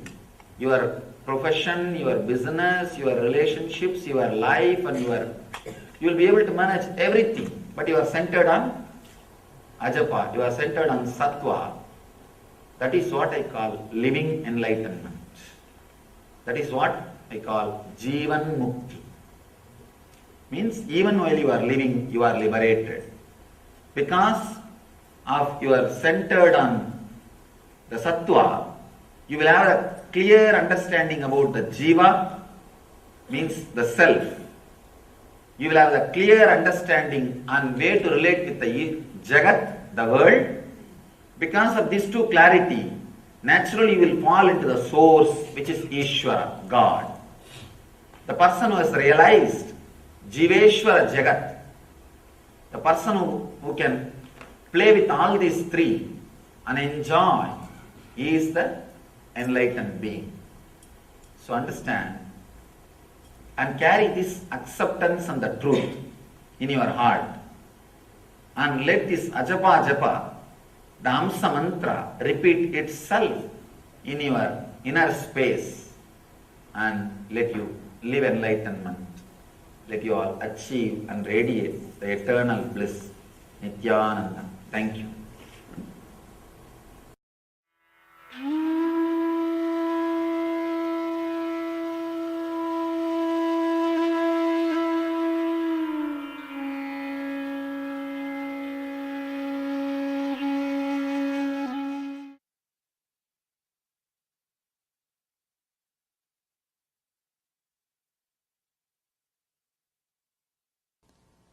सदाशिवसमारम्भाम् शङ्कराचार्यमध्यमाम् अस्मदाचार्यपर्यन्तम् वन्दे गुरुपरम्पराम्.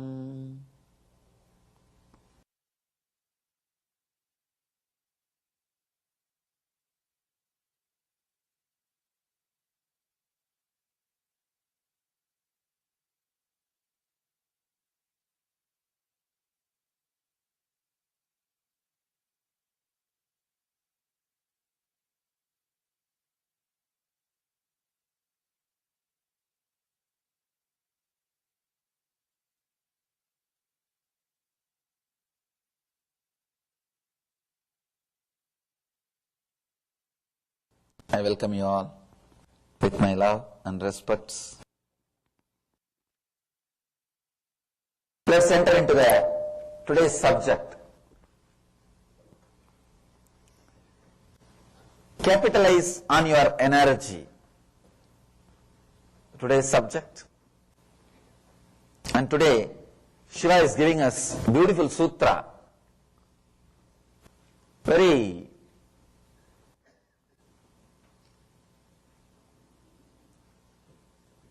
beautiful technique.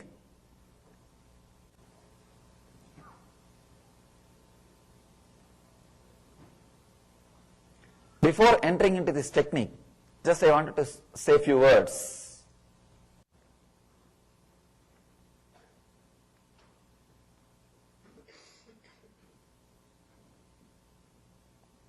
There are different levels of human beings. Understand, just because you are in a human body, we can't say all human beings are equal. No. Human beings are unique. We can't use the word equal. Equal is not the right word. You are unique. How can you be equal? You can't be equal.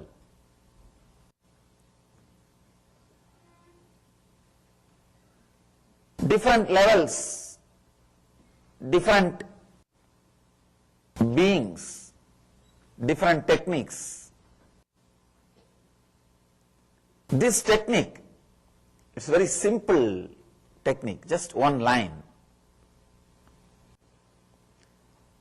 Let me read the translation. Just as you have the impulse to do something, stop and become enlightened.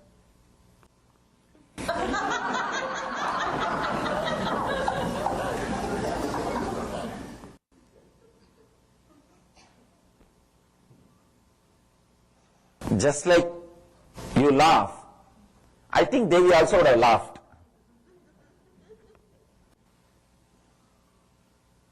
Don't know whether Devi laughed or the rishis laughed. Anyhow, looks very funny. It's like a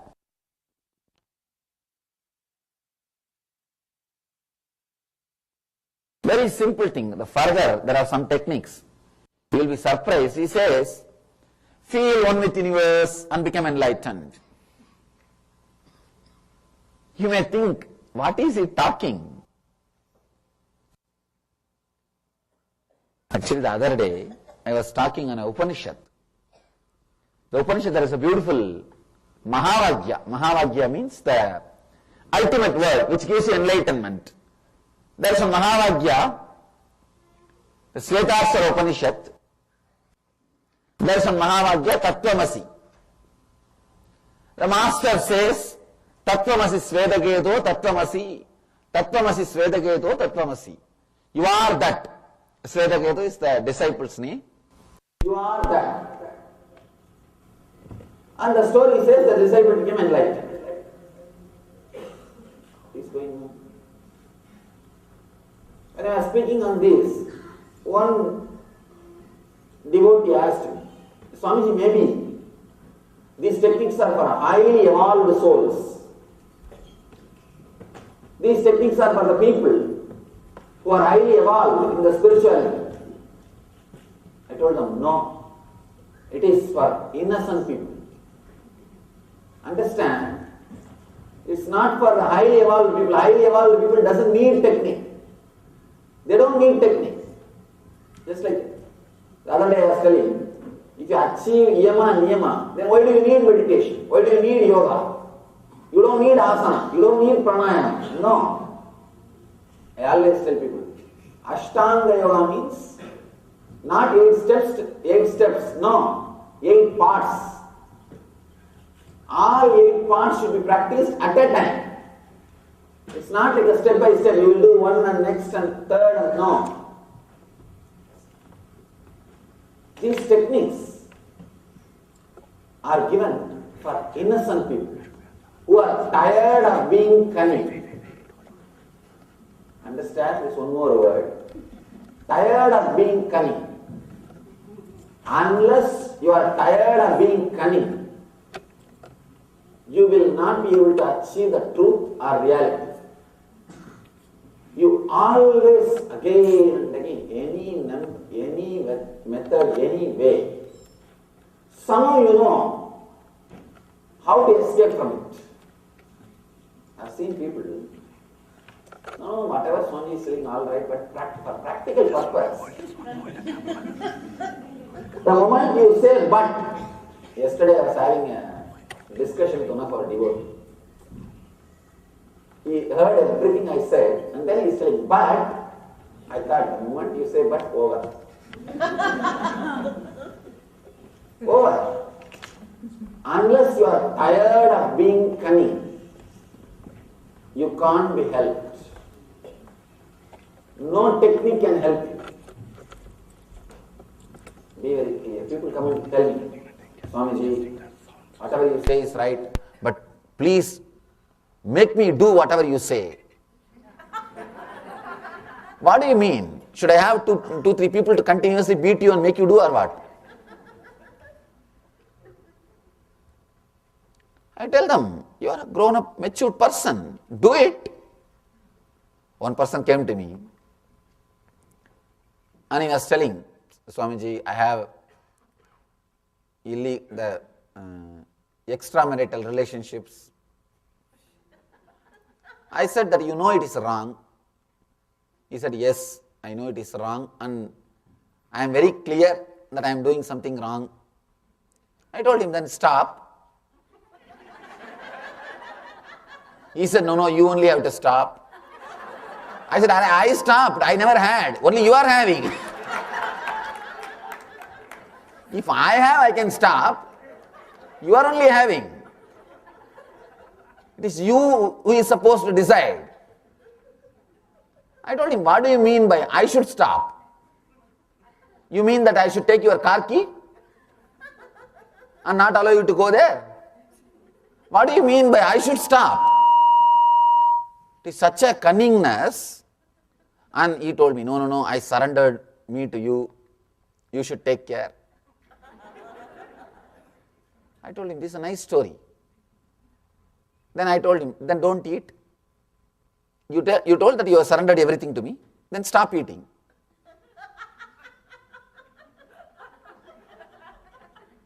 He said, what are you telling? You only told me you surrendered everything. Then just do whatever I say, don't move from here, sit. That he is not ready to do. You see, it's like a selective surrender. Very funny game. It's like a very clearly knowing that we are cunning and using some of these philosophies to support the cunningness. I tell you, just if you bring the honesty to your being, that's enough. Nothing else is required. Ramakrishna says, Saralatva, the simplicity, nothing else is required. I told him, I am not even saying your relationship is right or wrong. You only came and said. If you are very clear that it is nothing wrong, then perfectly all right, you do.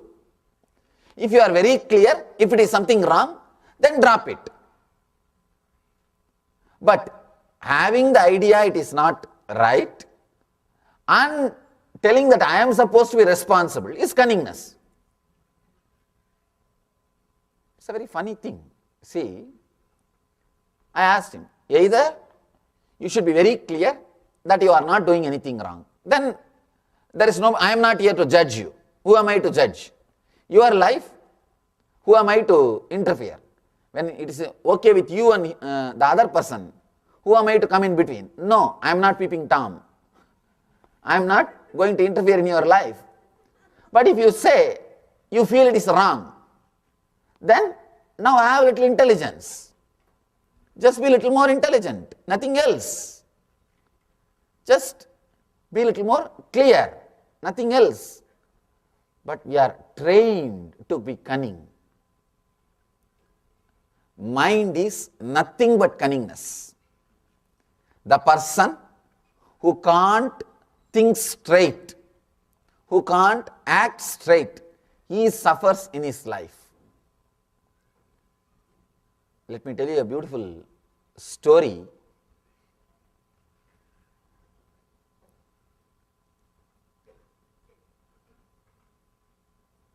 Story of a great enlightened being.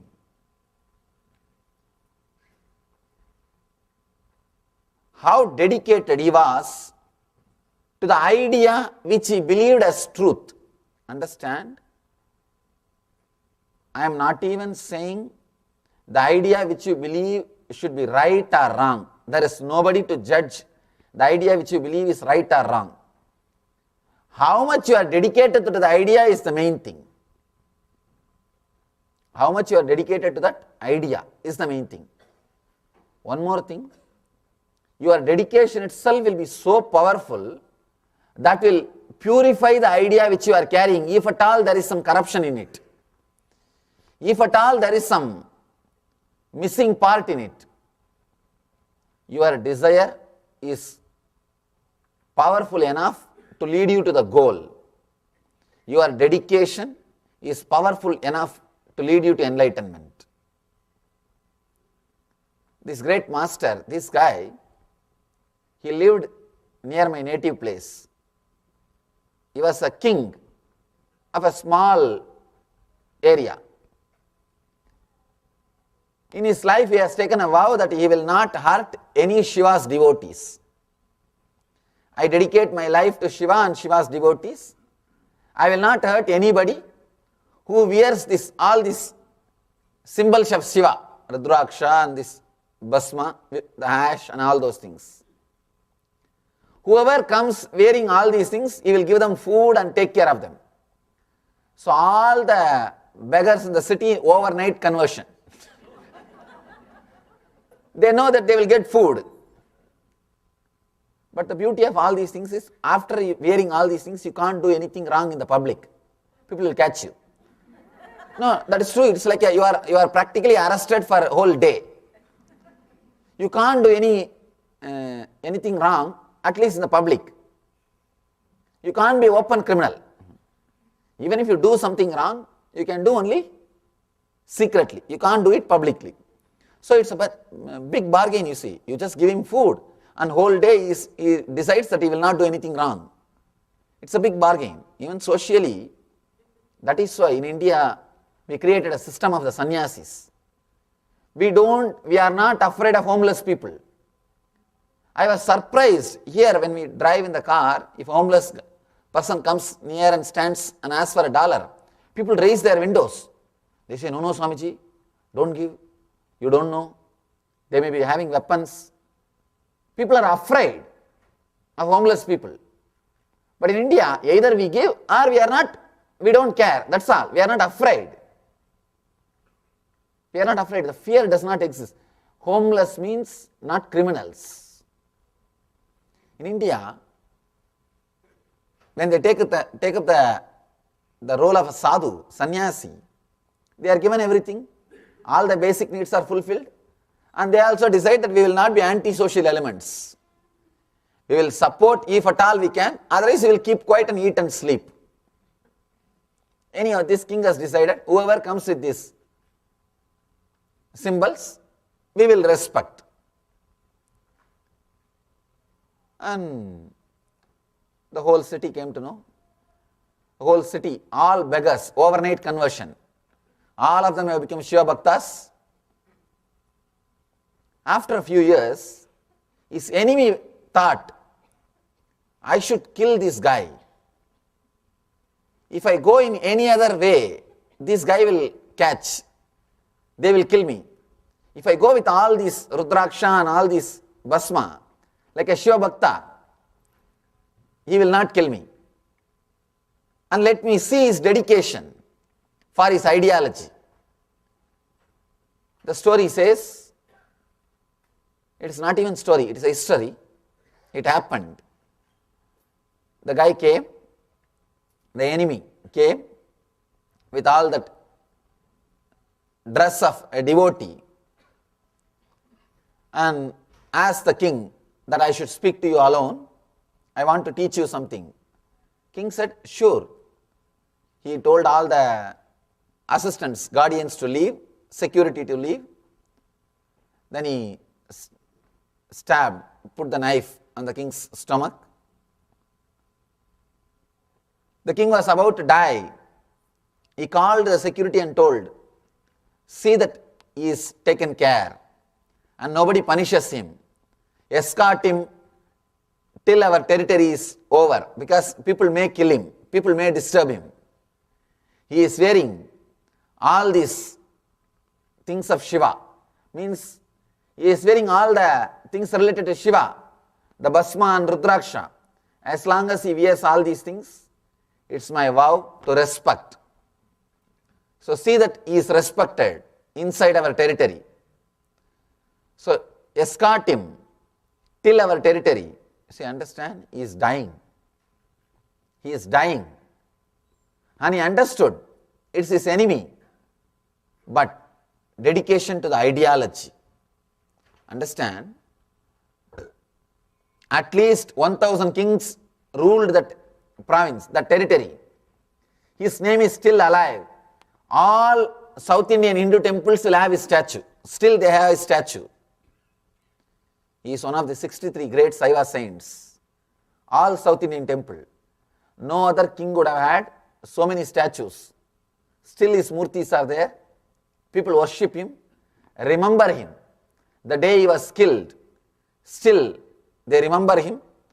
Big celebration means the puja and offerings are conducted. Just to understand and give respect to his commitment to the ideology, his commitment to the truth. Understand, you are also going to die and I am also going to die. All of us are going to die. But a person who is committed to one ideology dies gracefully. Even if he dies, he lives forever.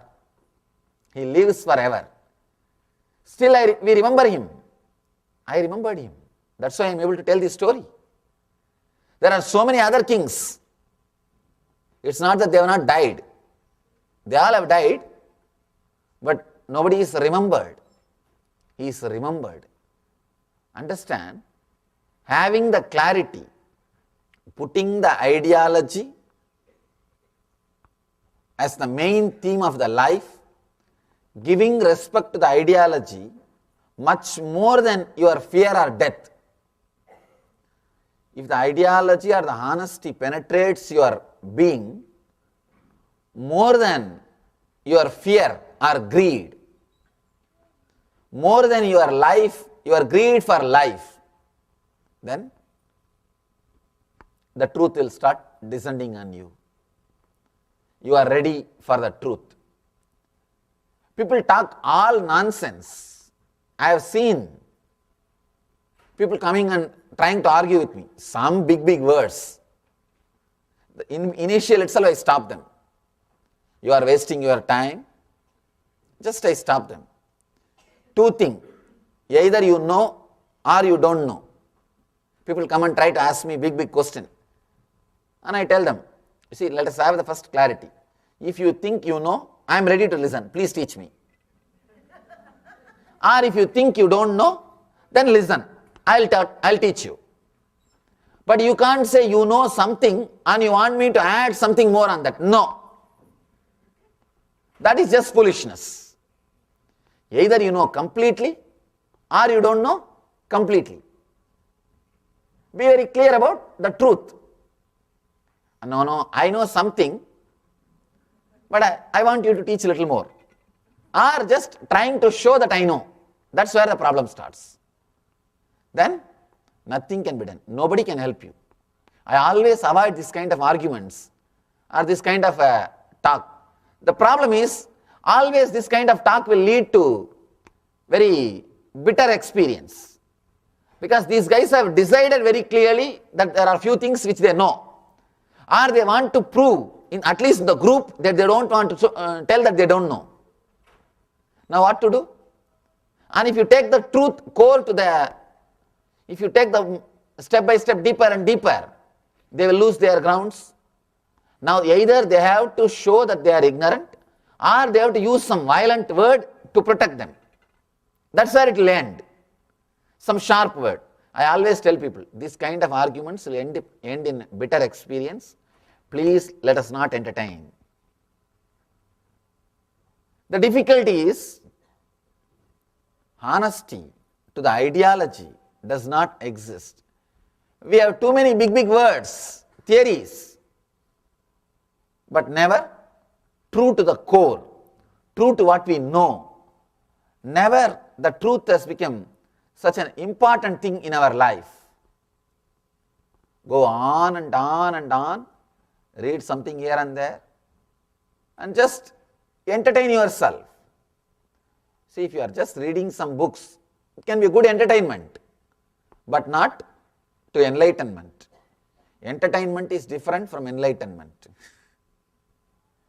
Just because you are entertained with some good books or some intellectual books, don't think you are enlightened.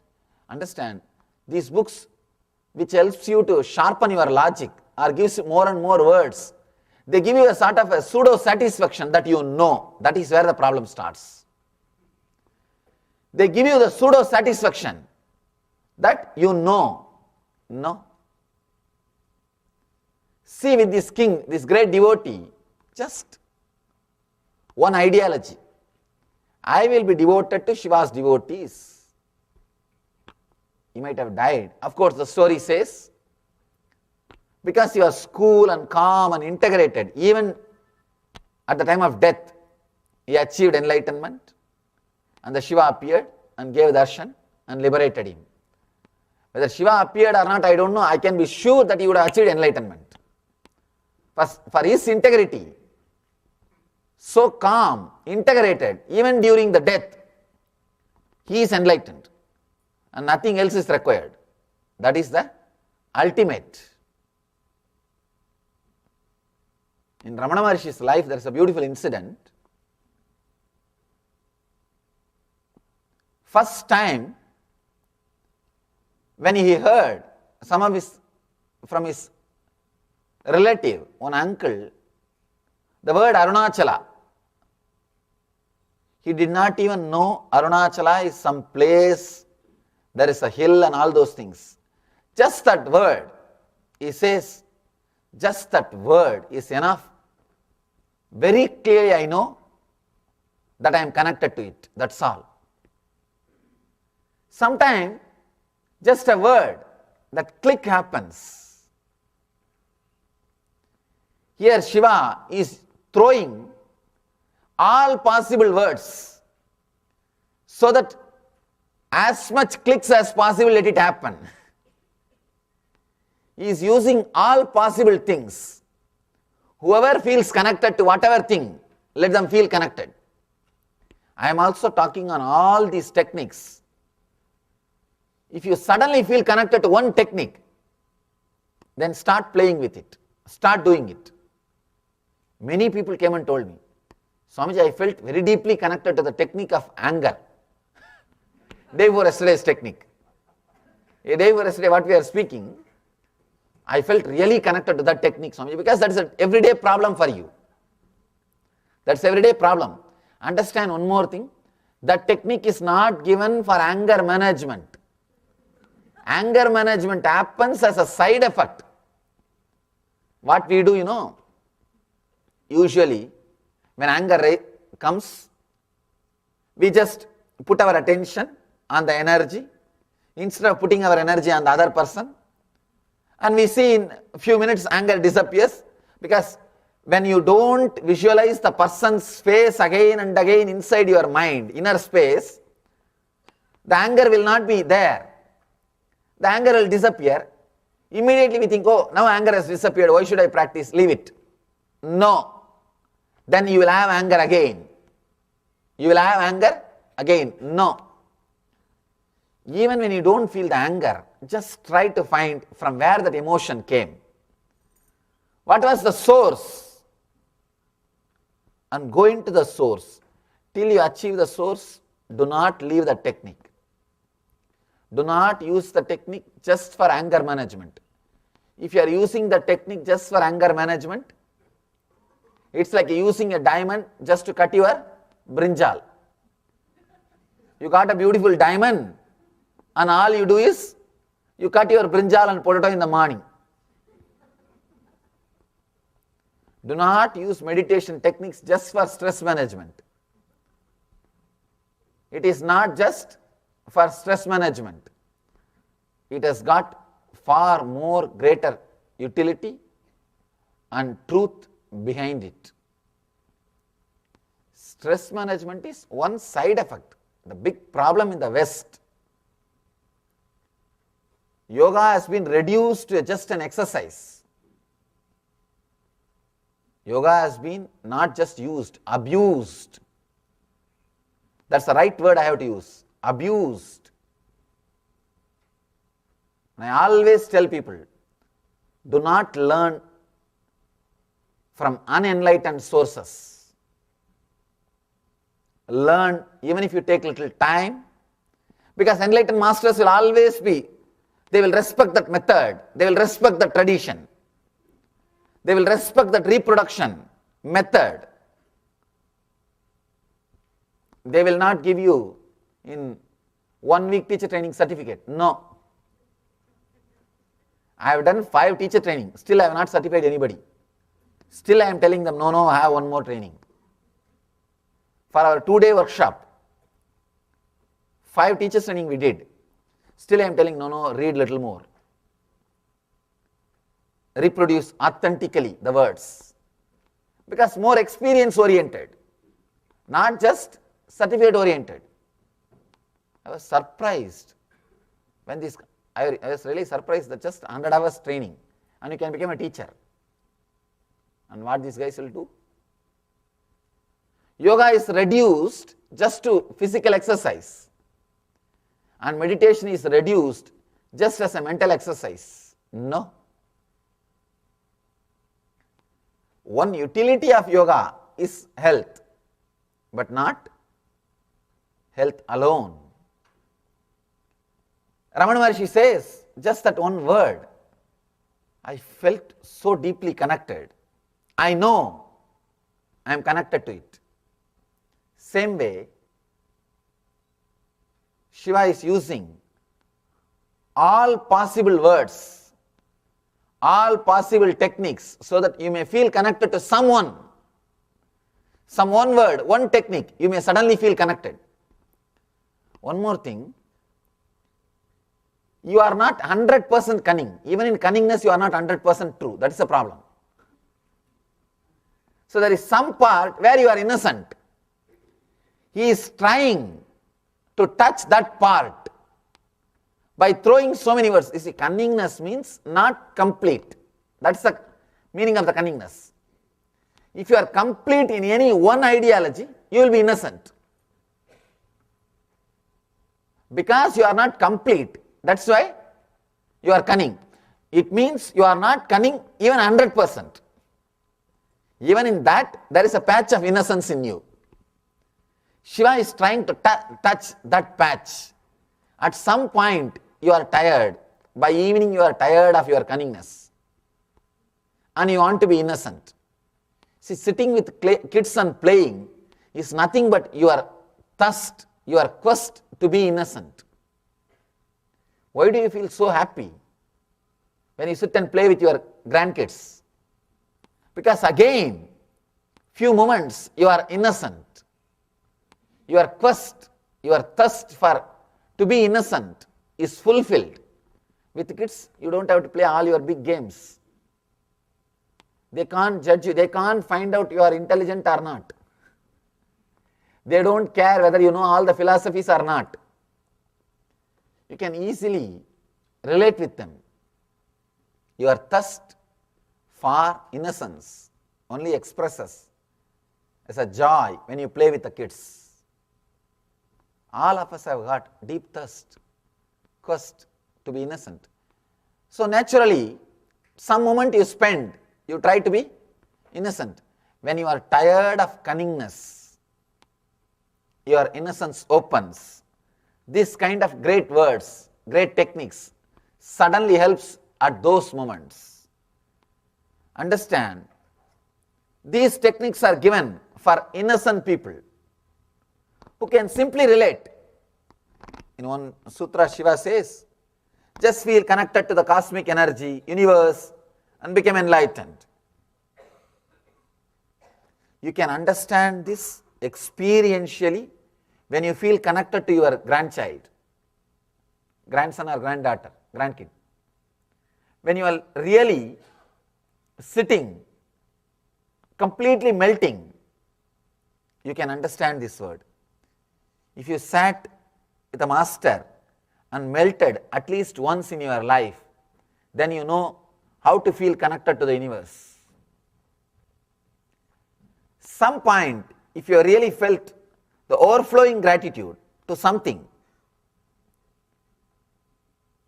the tantric traditions, before teaching the tantra, means the techniques related to physical relationship, They will ask you to practice celibacy for 12 years. Understand? You may think, why? Why a person who is going to get married should practice celibacy for 12 years? According to the Western logic, he is supposed to practice something else, not celibacy.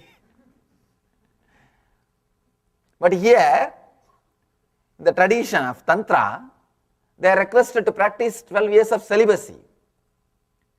You may think, why?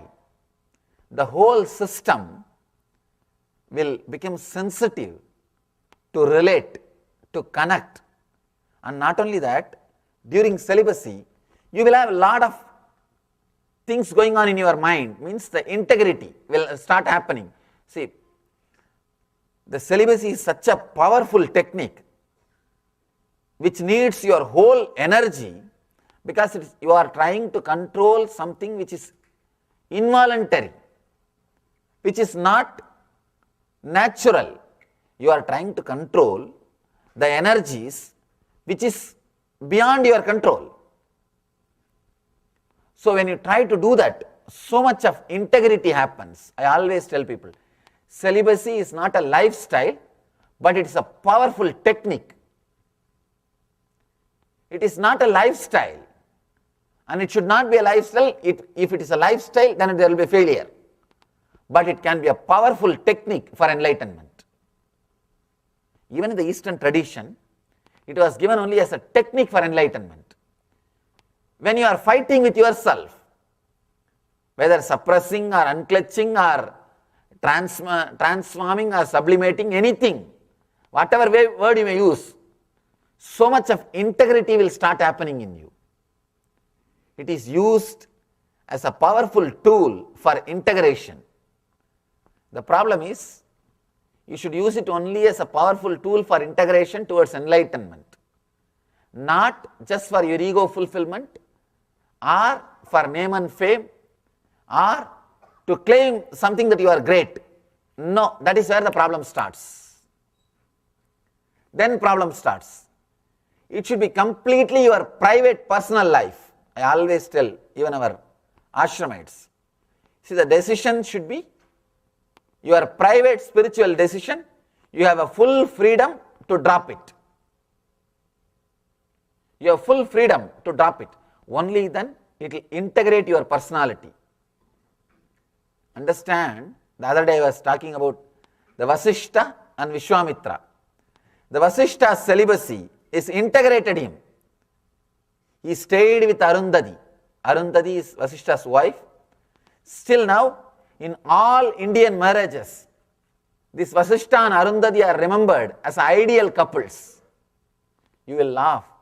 A celibate monk, a celibate person is remembered as an ideal couple. In all Indian marriages, Vasishta and Arundhati are remembered and saluted.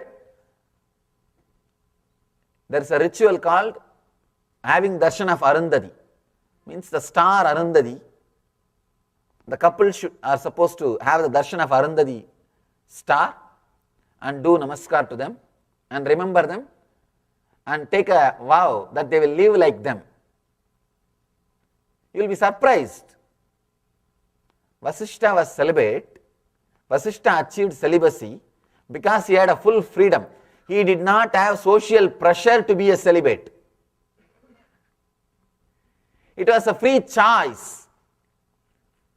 It happened because he was integrating himself towards enlightenment. But with Vishwamitra, it was just a proof for his power. He wants to be celibate just to prove that he can also do what Vasishta has done. He can achieve what Vasishta has achieved. Vishwamitra thought himself as a competitor of Vasishta. But Vasishta never thought. Vasishta never thought he is a competitor. Vishwamitra thought he was a competitor. It is like a conquering. You can never achieve if you are thinking of conquering. Then it will become ego satisfaction. Great masters always use the right method, right technique the right system, but in course of time, it gets diluted. Krishna says in Gita, Yogo nashta parantapa. In course of time, truth is lost. That is what has happened even with the idea of celibacy. Even with the idea of celibacy, that's what has happened. This great truth, when Shiva gives, understand that you do not dilute any way in your life, because any dilution is dangerous, not just no use, it will become dangerous. When you are tired of being cunning, when you are not really feeling like that much cunning, when you are innocent, these techniques can click. Something can click.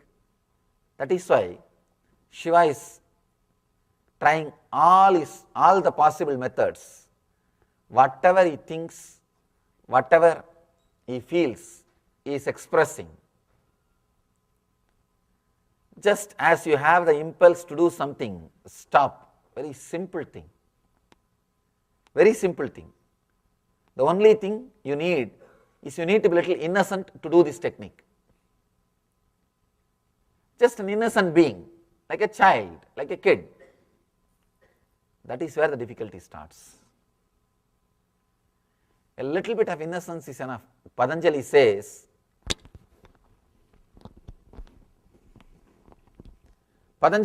in one Yoga Sutra,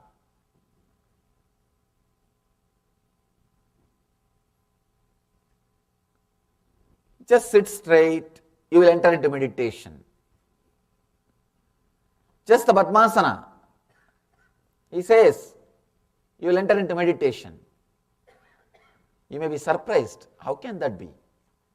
Just if you sit straight and you will enter into meditation. Impossible. Because we many times tried. We tried to sit straight, but we never entered into meditation. We never fell into meditation. We might have fell into sleep, not meditation. How can Patanjali say that? How can Patanjali say that sit straight, you will enter into meditation? There is one more beautiful Zen saying. A master goes to another master. Both of them are sitting. And one disciple comes to him, comes to the masters. The disciple asks, how can I achieve enlightenment? One master replied, just sit. The disciple asked, just sitting. How can I just sit? The other master just gave him a blow. Zen, you can't relate with these Zen things, what these guys will do. And the story says, the disciple understood how to just sit and became enlightened. It may look like stories, but I tell you, whenever you try to sit, you only try to sit. You don't just sit. Whoever comes to me and asks, Swamiji, how to do this, how to do that? No, that's right, but how to do it? Means, still you have not become tired of your cunningness.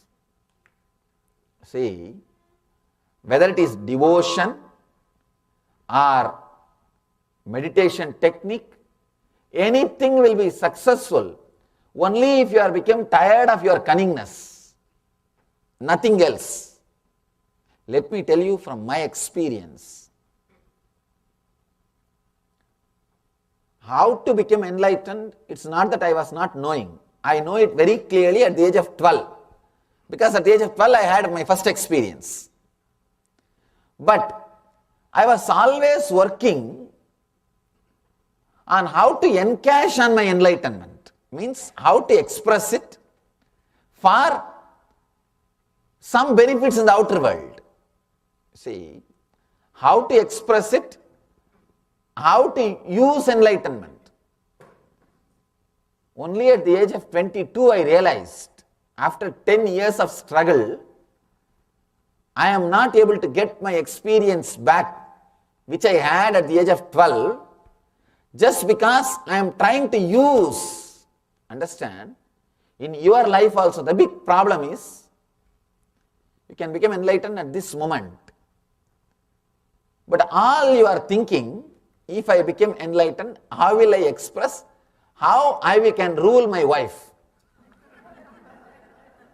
How I can prove to my husband I am somewhere superior to him? How I can stand out from the group? How I can prove I am somewhere better? Constantly you are thinking, planning to encash your enlightenment. That is where the difficulty starts. Understand? People ask me, Swamiji, the stories we read, the moment some devotee called Lord appeared, Gajendra Moksha story says, the Gajendra elephant called Narayana, immediately Narayana appeared. We are shouting, nothing is happening. I don't think Gajendra had a cell phone or a hotline connection. But how? How it happened in their life and why it is not happening in our life? The problem is, you are constantly planning, if he comes, what all I should ask? If he comes, what all I should ask? How can I use, how to convert enlightenment into an utility? See, always you are planning to use enlightenment to achieve your ends. That is where the difficulty starts. Only when you drop the ends, enlightenment happens. But here, you are thinking, planning to fulfill your ends with enlightenment. So it became a vicious circle. Enlightenment is waiting, let you drop your ends, then I will come. And you are saying, no, let it come, I will use for my ends. But you don't understand, God is little more intelligent than you. That is where the difficulty starts. When I tell people, just be little innocent, just be little straight. Actually, if you are little innocent, you will be more straight, you will be honest. Innocence and honesty is directly connected. You will be little simple. You will not have too much of energy to think too many steps further. People who sit and play the chess game, they can think even 5-6 steps further. If I do this, if he does that, then if I do this, then if he does that, then if I do this, if he does that. They can think even 5-6 steps. Playing chess on the board is okay, but not on the life. You will miss the life. You will miss the life. I always tell people, little bit of innocence, these great truths, you will catch it. 10 years it took for me that unconsciously I am sitting and planning constantly.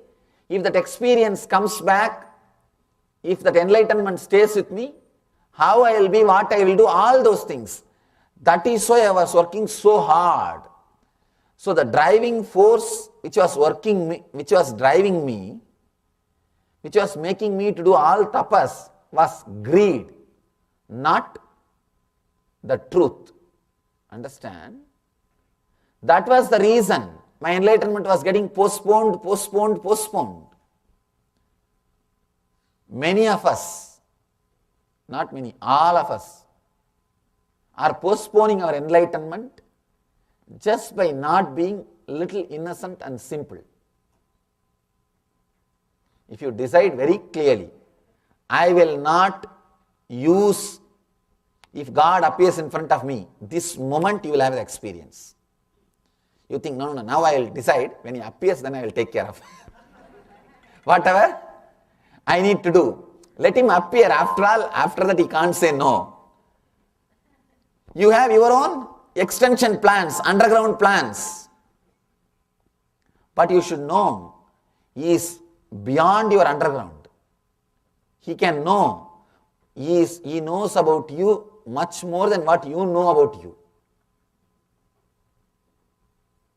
He knows about you much more than what you know about you. People come to me. Many times, I'll have a lot of funny games. These guys who come to me, they think that they are really intelligent. No, really, this crow thinks it's very intelligent. And finally, it will be caught in a very poor way. The other animals can be caught if you give some good things, like a good food or some nice things. Crow can be caught for very cheap things. In India, they catch these birds. They will use nice things to catch like a dove and all other birds. If they want to catch deer, dove or other animals. But for crow, they will use only dirty things. Because it will come and sit only if the dirt is there. So this guy thinks he's very intelligent. Finally, will land only in the dirt. I've seen many people thinking very intelligent. And they will try to play all the word games. Finally, I tell them, Ale, you are playing with mind. I played with the mind. Only a person who can play with the mind can go beyond the mind. If you play with your mind, if you have played with your mind, if you know the secrets of your mind, you will know the secrets of the whole world and everybody's mind. People ask me, Swamiji, teach us how to read others' mind. Simple technique, I'll tell you. No, this is truth. It's a powerful technique, the technique which I'm going to give you now. You can read everybody's mind. No, really. All you need to do is just read your mind. No, really. See, just analyze your mind and just try to create a little bit of witnessing. Try to see your mind, how cunning you are. Same way others are cunning, that's all. See, what all the way your mind is playing game. Same way. Never think only you are so intelligent, others are not that intelligent. Never think that. Be very clear. I always tell people, one of my brahmachari asked me, Swamiji, how do you feel in this young age, so many thousands of people sitting in front of you, and wherever you go, such big crowd gathers. It was very intimate conversation. He asked me. I told him, fool, I am teaching you an important business secret. Because you are also going to sit in the stage. You are also going to take classes. He is going through training for sannyas. Never believe people are listening to you just because they are sitting in front of you. No, truth. Never believe they are listening to you just because they are sitting in front of you. Never believe they are expressing their devotion just because they are touching your feet. No. Be very clear. Just like you are intelligent, they are also intelligent. They are also intelligent. I told him, that is the reason. Whenever people come to me and tell, Swamiji, I want to do this for the ashram, I tell them, I'll meditate and tell you. That's what will be the answer. I'll meditate and get back to you. Please talk to the secretary. Because the words which they utter, I can very clearly say, can very clearly see, they are just from here, not from here. I tell them, go a little deep. Go a little deep. If you want to know, if you want to read others' mind, a simple technique, just read your mind. Vivekananda says beautifully, if you know what is there in one handful of clay, if you have analyzed completely, you have thorough knowledge about one handful of clay. Now you have the knowledge of the whole world, the clay which, whole world clay. Clay which is all over the world. If you have the knowledge of one handful of mud, you have the knowledge of mud which is all over the world. You know the basic things now. Only you have to apply that formula in a different way, in different place. That's all. But you know the sutra. You know the base. You have a mind. Just read your mind. Nothing else is necessary. Just read your mind. I always tell people, if you feel threatened by somebody, be very clear. You are threatening him unconsciously. That is why you are feeling threatened. He poses himself as a threat for you because he is threatened. If you read your life, your mind, you will be able to read anybody's mind. Because I read my mind thoroughly. I studied my mind thoroughly. I played with my mind. I can play with anybody's mind. I know what the mind will do. It will say when it comes. When I want to teach something to our brahmacharis, I tell them, just sit next to me when I meet the public. In India, sometime even 2,000-3,000 people I will be sitting and blessing, answering the questions, sometime even 20,000-30,000 people in the public darshans, answering their questions. I tell them, just sit here for 2 hours and see how I talk to people, how I answer. They said, Swamiji, it's mind-boggling how you handle. I tell them, simple thing. All you need to know is how you will handle your mind. Handle, that's all. Nothing else. How you handle your mind. Of course, to understand how your mind is cunning and how it is playing, you need innocence. Only if you are little innocent, you can understand the games of your mind. Only if you can look the mind little behind. As an observer, you can understand the cunningness of the mind. A little innocence will add so much to your mind, so much to your being, so much to your self. That is why Patanjali is able to tell, sit straight and you will fall into meditation. Because to whom he was talking, they were innocent people. They were completely connected. They were tired of all the cunningness. They are tired. Now Shiva is giving a technique for people who are tired of cunningness. See, you need very big, powerful techniques if you are too cunning. The more you become cunning, the more stronger technique is necessary. If you read some of the Shiva's techniques, they will be so simple because they are for innocent beings. Straight. If you feel something is clicking the moment you hear this word, just stop. When an impulse comes, you will become enlightened. If you think, oh God, so simple. I think what he is saying is true. If you feel that click happening in you, this technique is for you. This is for you. If you are innocent, if you are tired of being cunning, understand, being cunning, never think you are intelligent. No. There is no such thing as intelligence on the planet Earth. Be very clear. All the fellows who are thinking they are intelligent are cunning. They think, see how I did, how I handled. Others means they wouldn't have handled with so much of intelligence. Everybody thinks like that only. People come and tell me, Swamiji, you spoke very well. Such a high philosophy.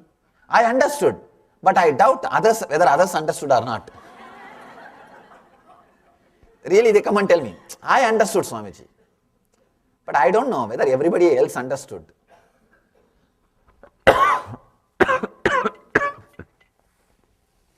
They say, I don't know whether others understood or not. When you can understand, how do you think others don't understand? Mind, it always thinks, I am somewhere special.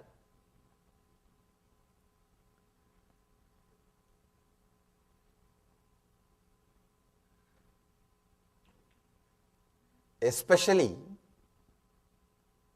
all husbands believe the wife did not understand. Wife never believes, husband understood. It's like a thumb rule. They always, when they come together for darshan, they tell me, Swamiji, whatever you said, I understood. Bless her also, she also should understand.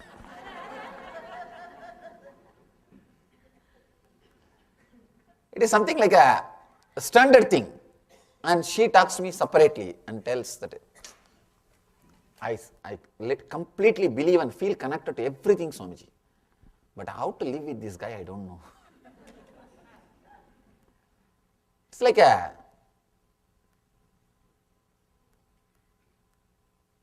you do not understand that others are also cunning like you, your mind. If you have a little bit of innocence, if you can look your mind little up from a witnessing mood, you will realize, you will be able to read what goes on in the other's mind. So understand this one technique. The best way to read others' mind is read your mind. Any situation, just put yourself and see how you will react. Do not calculate with all your morality which you learnt. Naturally how you will react. Understand? Same way the other person will react. Just that much of clarity is more than enough.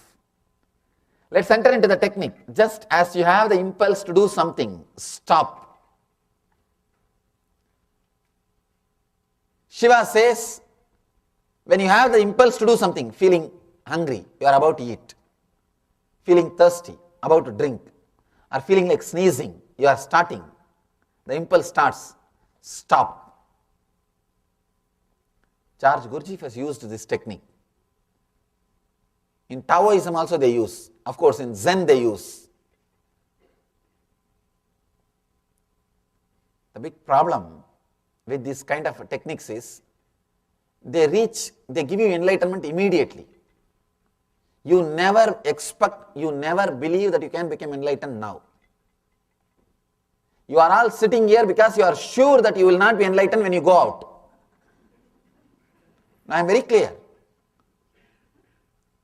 If I say there is a guarantee, I don't think even 2-3% will be here. No. Because there are so many things. After enlightenment, you do not know whether you will go back to your house or not. I do not know whether you will feel connected to the same family or not. Now when I start telling all the other aspects of enlightenment, now they say, no, it's okay. We will take darshan, Swamiji, and get back to you later on. Even for initiation, the moment I say, the initiation, I have seen half of the crowd will disappear. I have seen, no. He talks, let us listen, but not initiation at all too much, leave it. I always tell people who feel connected to the message but doesn't want the initiation, cunning fellows. Cunning fellows. Even if they are around me, useless. That is what Shiva says. Shiva says, when he starts this whole literature, the Tantra, he is teaching 64 Tantras. In that one Tantra is this Vijnanavara Tantra. None of these techniques is useful unless you are initiated by an enlightened master. Why, just to check the courage, just to check the power of the courage or the ability to take the risk. Actually, initiation is nothing. It's a very simple process. Beautiful story. One great leader from Sikh tradition, spiritual leader from Sikh tradition. He said that I am going to leave my body. Before that, I want to initiate 5 people. But the big difficulty is, this initiation, for this initiation you may have to give your life. I have to cut your head. Only then you can be initiated. I want 5 people who is ready to take initiation. There was a big crowd in front of him. Who will come? One more small story. Let me tell that story and then connect with this story.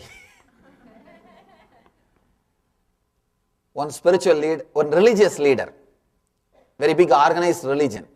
The religious leader was having some heart trouble. Doctor said, if somebody donates their heart, if heart transplant can be done, he can be saved. But the person who donates the heart will die. So the announcement went all over the world. A big crowd gathered in front of his house. The assistant of that leader came out. He saw from the first floor that such big gathering. He thought that people have come here to donate the heart. They have come there to see who is going to donate the heart. Anyhow, the secretary, assuming that people have all come here to donate the heart, he just said, oh, I am so happy to see so many people ready to sacrifice their life for our leader. But now we have a big problem, how to select.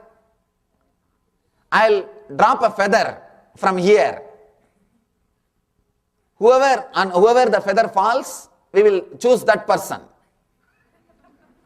So all the people shouted, yes, yes, let our leader be saved. The assistant dropped the feather from top, and all the people are, let God save him. Let God save him. Let God save him. Using the whole energy to blow the feather away. And the Sikh leader is the enlightened master of the Sikh tradition. He is asking, I want 5 people. But finally, one courageous young man said, I am ready. He came out. The master put the curtain. After a few minutes, he came out with a sword with blood. And he said, next. Slowly, one by one, 5 young people came out, and after finishing all the things, the master came out and said, these 5 will be in charge, responsibility of the whole tradition I created. And he opened the screen. Inside they saw the 5 goats were killed and all the 5 guys are standing alive. All the 5 people are standing alive. When he went inside, he cut the goat, came out and showed the sword. He did not kill them, but wanted to see how many have got the courage. How many had the courage? How many had the courage to take that risk? Ramakrishna, before initiation, he will ask the people, before putting the mala, hey, this is Kali's katka. Katka means the sword. Kali's sword. Kali Devi used to have a sword. Hey, this is Kali's sword. If you want to escape this moment also, you can escape. Run away. But don't repent after that. You are going to disappear, means enlightened. If the Kali sword falls on you, naturally you are enlightened. And only after warning, he will initiate them. Courage. See, to take that step, you need to be innocent. A cunning fellow can never do that. See, if you are completely very clear that you don't agree with the idea at all, then don't come here, over. That person will not be here at all. But I have seen many people, they come regularly, listen, read all the books. When it comes to initiation, they say, no, not that. Let us wait. It means this knowledge is just a utility, so that they can go and tell these stories to others, or they can brag that they know more. They can use this idea somewhere in the life to develop their ends. I always tell people, using the knowledge of enlightenment to develop just your ends is abusing. It is abusing. You are not using that knowledge for the purpose, or you are not allowing that truth to work on you. You are working on the truth, not truth is allowed to work on you. I always tell people, it is just seeing the courage to enter, courage to be innocent, courage to face the truth, courage to jump. See, unless you become tired of the same games which you are playing, whenever I tell people to practice some big techniques like 1 hour, 2 hours techniques, I know they will come back telling me that they are not able to practice. I give them bigger techniques and inspire them also. No, you should do, only then this will happen. Only when they are tired of their cunningness, means the game which they are playing. See, even you can see in your life. How many years you will play the same game? No, I am not able to meditate. I try this, I do that in the morning, but after a few days I stop. How many days you will go to this corner and that corner and this end to that end? Are you not tired? Are you not bored? Are you not tired of the same thing? Every time after 6 months when I come back, they will come and tell me, when last time I attended your course, 10 days I did, Swamiji, but not regularly. And now they are again fully inspired. And they decide this time, I will not miss. But next time when I come back after 6 months, I thought I will do, Swamiji, but what to do? My wife went back to India. Last time when I asked them, why did you not do? My wife is not allowing me, Swamiji. Now why you are not doing? No, she went back to India. You have some reason. You have some reason. Only when you are tired of the cunning games which you are playing with yourself. Many times you don't even realize you are cunning. It has become so unconscious. You don't even think you are cunning. You just justify. You just justify. Or you don't even look that much. You don't give that much of importance to the games you are playing. When you are really tired of the cunningness, this technique is for you. He says very simple thing. Just as you have the impulse to do something, stop. He is not telling, try to stop. No. Stop. Just stop. You will be surprised. How can this lead to enlightenment? First understand the science of your being and doing. See, in you there is two space. One is space of being, space of doing. You know the doing because constantly you are doing. You can't be doing anything unless you have a being, because only with being you can do. Whether you are walking or sitting or standing or eating, you have to be. Only then you can do. Being is the root of doing. Being is the base of doing. You can't do without being. Whenever the being enters the territory of doing, you can jump from the space of doing to being. Understand very clearly. Whenever the being enters the territory of doing, you have two spaces. One is being, another one is doing. You are doing constantly. And your being, you would have never experienced your being because you never stopped doing. Even in your sleep, you are constantly doing. Your dreams are doings. You are constantly doing. The moment you stop doing, you fall into sushupti, deep sleep. The moment you are out of deep sleep, again start doing. You don't stop doing at all. That's why you never experienced being. Without doing, if you are aware, you will experience being. In your case, either you are doing. If you stop doing, you are unaware, means unconscious, deep sleep. Never aware. If you are aware, you are doing. From being space, when your energy penetrates the doing space, the door opens, you can just jump in. When this door opens, you can go out and you can come in also. Any impulse, when it starts, from your being space, your energy is moving towards the doing space. When you are about to sneeze, when you get that feeling that you are going to sneeze, just see, visualize. From your being, that strong impulse to sneeze is rising. And it is slowly becoming action. Same way, when you are about to express your anger, when you are about to express your lust, in the Vedic tradition, we ask people to fast to experience this only.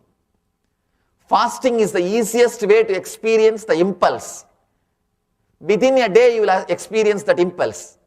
That impulse to eat. If you fast just one day, the impulse to eat will rise.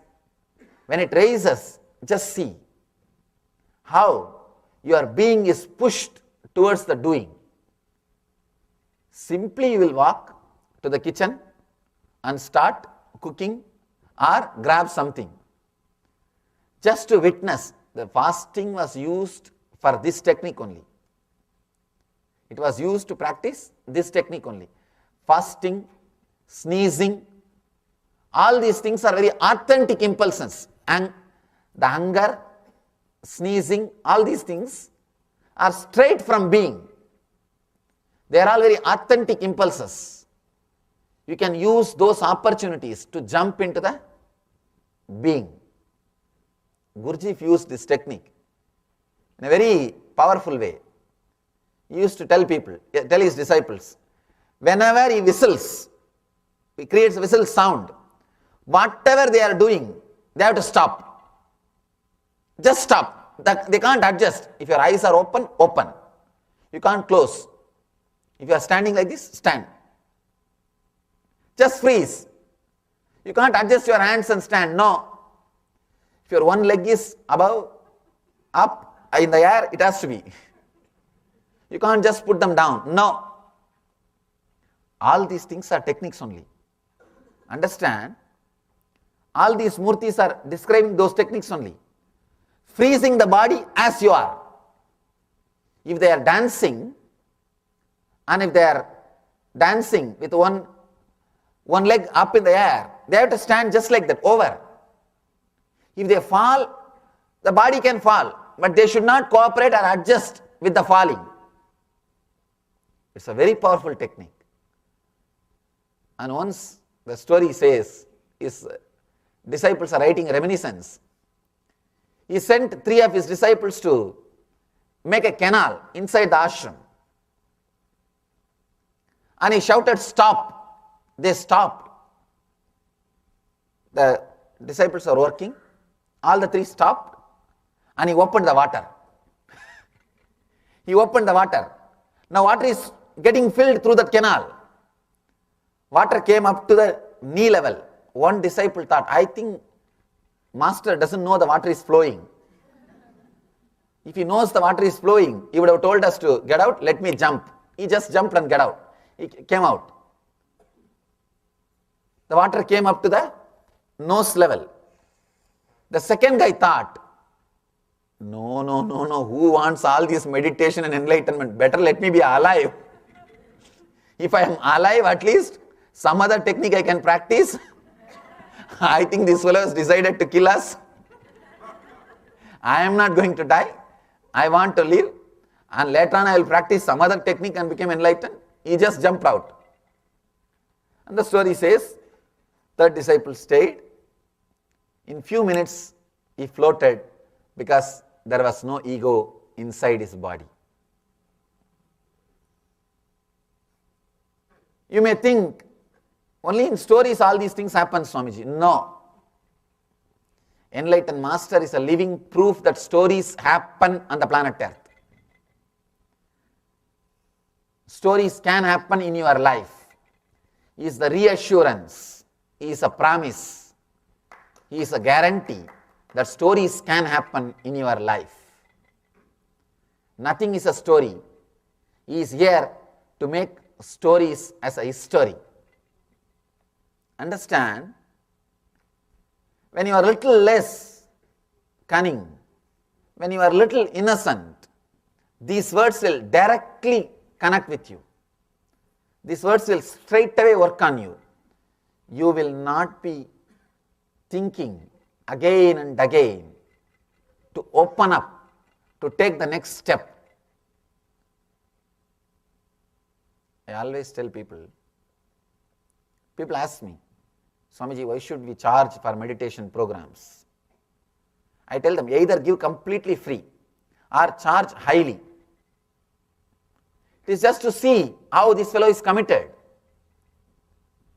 Whenever we get some people saying that we are not able to, I tell them, either completely exempt, inquire, if it is a real case, completely exempt, or charge highly. Because if you charge the middle level, they will judge you only to that extent. People respect only how much money they pay, the truth. It's the truth. They don't understand, and one more thing, just to see how much of things, how much of risk he can take, or how much he respects, how much he can open. It's very easy just to open your mouth. People tell me, my whole life is yours, Swamiji. I tell them, please come for a weekend workshop. No, I have some other engagement already, Swamiji. They tell me, I surrendered to you, my whole life is yours. But if I tell them to do the weekend workshop, what they do? They say, no, I have some more commitment. I already made some work, Swamiji. It's a very easy thing. Innocence means doesn't bother to take next step. If you are bothering to take next step, be very clear, you are not innocent. And this technique is not for you. And if you don't bother, you just feel, God, I was only not knowing what is the next step. I was only waiting. Will he not tell me to take the next step? If you are in that mood, this technique is for you. You can be only in these two moods. Either, no, I can't take the next step. Or, I'm just waiting for the next step. He is not telling me. If you are in the mood, I'm waiting for the next step. He is not telling me. This technique is for you. You are in the space of innocence. Understand?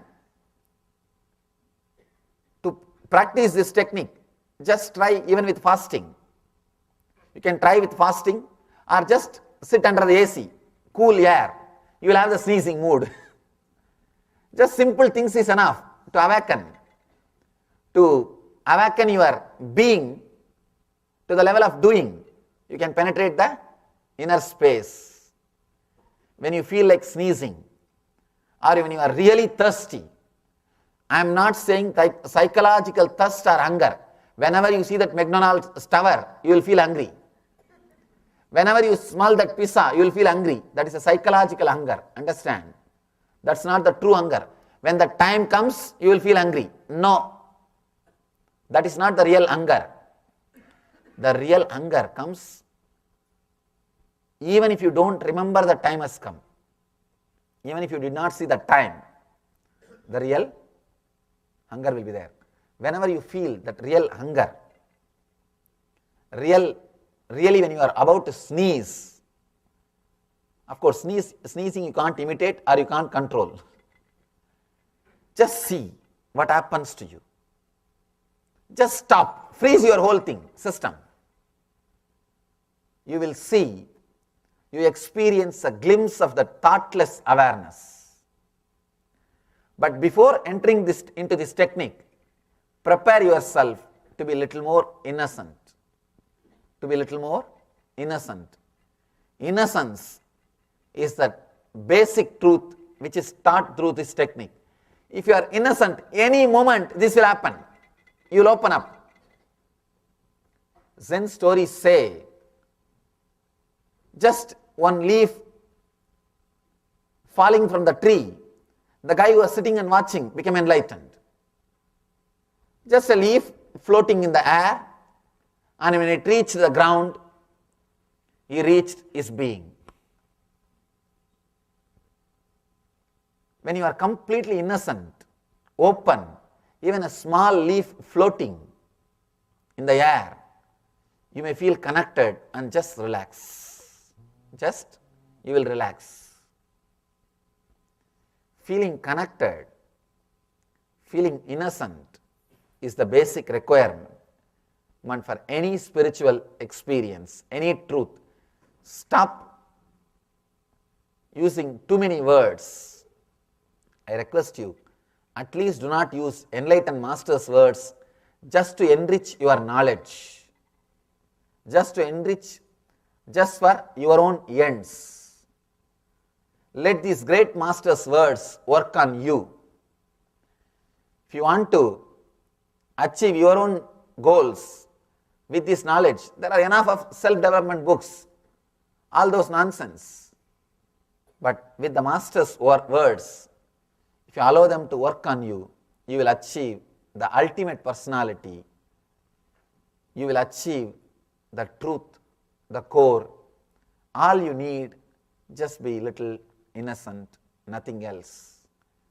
So before entering into the technique, this beautiful technique, just be little innocent, a little bit of straightening yourself. And this will happen if you are tired of your cunningness. If you are tired, if you are bored of the same rut in which you are traveling, the same thing. Many times I think, how can people say that they want to meditate but they are not able to sit? If you want to meditate and you are not able to sit means pure cunningness. Means inside you are playing a game. One part of you wants and one part of you doesn't want. That's all. When you want to sit, how can you be not able to? As long as you have these two, you are playing with cunningness. All I wanted to tell you, just drop that and just become a little more innocent. There is a beautiful incident which happened in a great master, Ramadas, in his life. His master just chanted that word, Sri Ram, Jai Ram, Jai Jai Ram. He did not even tell the meaning or he did not even initiate him. Just that word, he was awakened. And he says, after that, I never forgot that mantra. Never forgot that mantra. So innocent, his very being could experience different space just by one word. So I think all we need to know or all we need to do is a little bit of innocence. This technique is for the people who are innocent. The first day Shiva was giving the technique to work with the pain. Second day he was giving technique to work with the pleasure and joy. Third day he was giving technique to work with any emotion raising, any emotion. Now he is giving us technique to work with impulse which is raising. When your being penetrates the space of doing, how you can jump from the space of doing to the being. Whenever your being penetrates the space of doing, a new door opens. You can use that space to get into the space of being. You are in the space of doing always. So whenever the door opens, when you have an impulse for sneezing or hunger or anger or thirst, that being door opens and it penetrates to the doing, and use that door. Just stop. If you feel that hunger, don't eat, just be with that hunger. Go into it. And if you feel that thirst, just feel. Go into it. If you feel that sneezing mood, just go into it. Stop. Just be. You will suddenly see, you experience a space of being without doing. People tell me, I understand the devotion is a great thing, Swamiji, but somehow I am not able to be devoted. And the people who are intellectual type, they always think these devotees are fools. They are too emotional. They are taken for a ride, or they are gullible fellows. I say no. To trust, to be devoted, you need intelligence. To be questioning and constantly to be doubtful, you don't need intelligence. Any fool will be like that only. Any fool will be doubting, questioning. But only to trust, you need intelligence. You need to open up. People who suffer in insomnia, who are not able to sleep, they are not able to trust that they will be alive even if they relax. You are not able to trust that you will have life even if you relax. That's the reason suffer with so much of sleeplessness. If you are not able to relax, you need this technique. Means you need a little bit of innocence. I always tell people, simple, innocent, devoted people are 1,000 times better than the so-called intellectual, spiritual guys, who is well read, seen enough of gurus, almost half guru, knows all the business techniques, just waiting for the right place. These type of guys will never achieve anything, will never reach the truth, will only continuously be radiating the cunningness and vomiting that cunningness on others. So now, with this great technique of Mahadeva, just as you have the impulse to do something, stop. Your cunningness is also one more impulse for your survival. You always think you will survive only if you are cunning and planning. Now, stop first that cunningness. Let us stop being cunning. Let us be a little innocent. And second step, whenever you get the situation, whenever an impulse like anger, thirst or sneezing, स्वभावचिन्मयानन्दं कृपापूर्णं जगत्पतिं हरिषड्वर्गजेतारं नित्यानन्दगुरुं भजे स्वभावचिन्मयानन्दं कृपापूर्णं जगत्पतिं हरिषड्वर्गजेतारं नित्यानन्दगुरुं भजे स्वभावचिन्मयानन्दं कृपापूर्णं जगत्पतिं हरिषड्वर्गजेतारं नित्यानन्दगुरुं भजे स्वभावचिन्मयानन्दं कृपापूर्णं जगत्पतिं सदाशिवसमारम्भां शङ्कराचार्यमध्यमाम् अस्मदाचार्यपर्यन्तं वन्दे गुरुपरम्पराम्.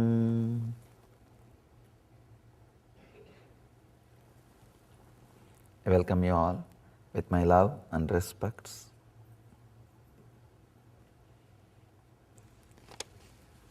Beautiful questions. One nice thing, long question, but exactly related to today's sutra. So, I'll talk on the sutra and you will receive the answer. Today Mahadeva is starting another new chapter.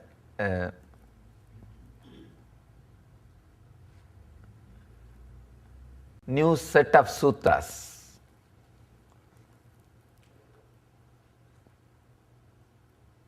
Let me read the sutras. Since in truth, bondage and freedom are relative, these words are only for those terrified with the universe. This universe is a reflection of minds. As you see many suns in water from one sun, so see bondage and liberation.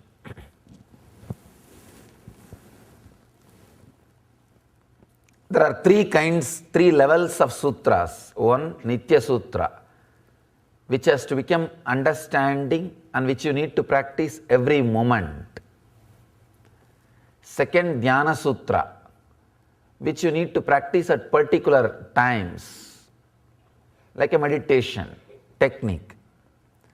Third is Ananda Sutra, just understanding liberates you. Understanding and start enjoying. This sutra is Ananda Sutra. Understand? When you have particular set of understandings and live your life with that understanding, disciplines expressed by you with that understanding, by that understanding, automatically you release a kind of energy. It is a scientific fact. Understand, this few words which I am uttering are going to be the key point to understand this whole sutra. When you have particular kind of understanding and live your life based on that understanding, when those understanding express as a kind of a discipline in you, that lifestyle releases an energy in you. It's a very clear scientific fact. Any disciplined life, when it is lived, releases energy in you. This energy awakens the non-mechanical part of the brain. Understand, I'm trying to express exactly what happened in me or what is happening in me. When you have a strong clarity and understanding and live a life based on that understanding, a kind of a discipline arises in you which is unique and your own. Understand, I am not saying morality. Morality is when you try to generalize the discipline, it becomes morality. No. I can say customized morality. The true morality starts happening in you. It releases a tremendous energy inside your system. That energy awakens the non-mechanical part of your brain. When the non-mechanical part of your brain is awakened, your body is incapable of receiving that new awakenings. That incapability and the new awakening, when it starts gelling with each other, what happens is what I call bliss. Understand? Somehow I tried, and I think I at least gave one more layer of understanding.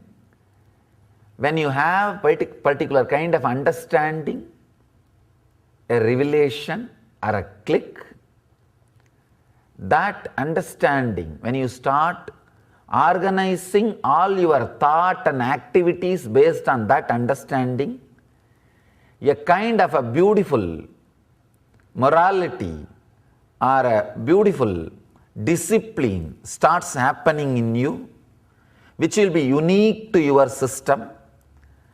That discipline releases a tremendous energy. That is what I call psychological revolution. That energy release awakens the non-mechanical parts of your brain, means the awareness usually other beings will not have. That awareness will be awakened. Sometime disciples come and tell me, Swamiji, suddenly last few days after started listening to your discourse, I am aware even in the dreams I am hearing your words. Even in the dreams, when I am doing something wrong or supposed to be against my understanding, the understanding comes back and the dream disappears.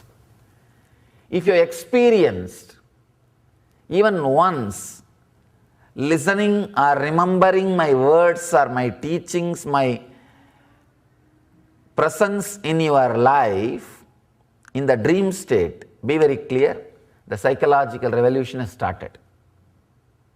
That is started. Means the unique discipline which is your own. When the cosmic constitution is understood by your being, you just fall in tune with that cosmic constitution. As on now, you are all in tune with the constitution of a particular country where you are staying. That is why you are outside, not in prison. Whether you want or not, your body and mind is in at least following. I may not be able to use the word in tune, at least following the constitution of that country. When these great truths and understandings land on you, when you carry them in you, you will suddenly fall in tune with the cosmic constitution. And falling in tune with the cosmic constitution awakens a unique discipline in you. Continuously your thinking process comes back to that understanding, to that clarity, to that revelation. You are applying that thought, the understanding as a key in every situation. That releases a tremendous energy in your system. That energy awakens the non-mechanical parts of your brain. You will see as if your whole brain is alive. Because of that, you will feel the whole body is alive. Your earlier hardware, earlier body is not directly capable of accepting the new expression, the new energy. When these two are trying to settle with each other, what happens is what I call ecstasy or bliss. Bliss is a byproduct or side effect of a new psychological revolution trying to settle in your system. And one more important thing, because continuously the understanding takes you to the higher and higher heights, as long as you carry the body, continuously you will be feeling that bliss expressing, the bliss exploding. Continuously it will be like an excitement. These understandings are so powerful They do not leave you in between. They do not just become dull. Understand? If you start the spiritual practice or the spiritual discovery, and more and more and more, it is opening new doors. Sometimes people come and tell me, Swamiji, last 5 years I am sitting and listening to you, but every time I see some new door opening. Every time I see something new exciting. Every time I see, I always think, oh, this much only Swamiji can speak. What else newly he can open up? Suddenly I see something new opening up. Continuously I am seeing something new happening in me. Means understand, actually I am not even opening up new things. Your seeking is honest seeking. Your growth is honest growth. You are on the right track, because this understanding is such, even if you don't listen to me physically, that understanding, when it is applied every moment in the life, will be opening, revealing new things.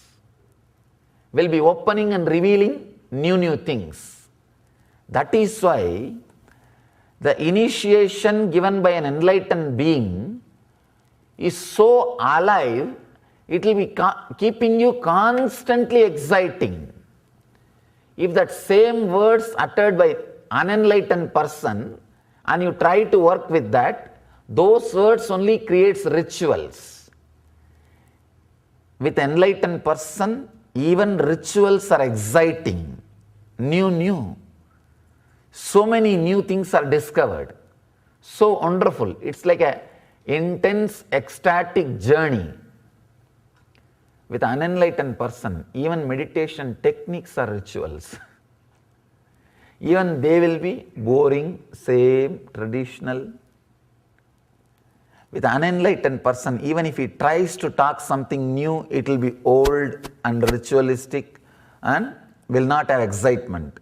With an enlightened being, even if he talks the same old thing which is 10,000 years old, if he does even the same thing which is 10,000 years old, you will see suddenly new things are being discovered.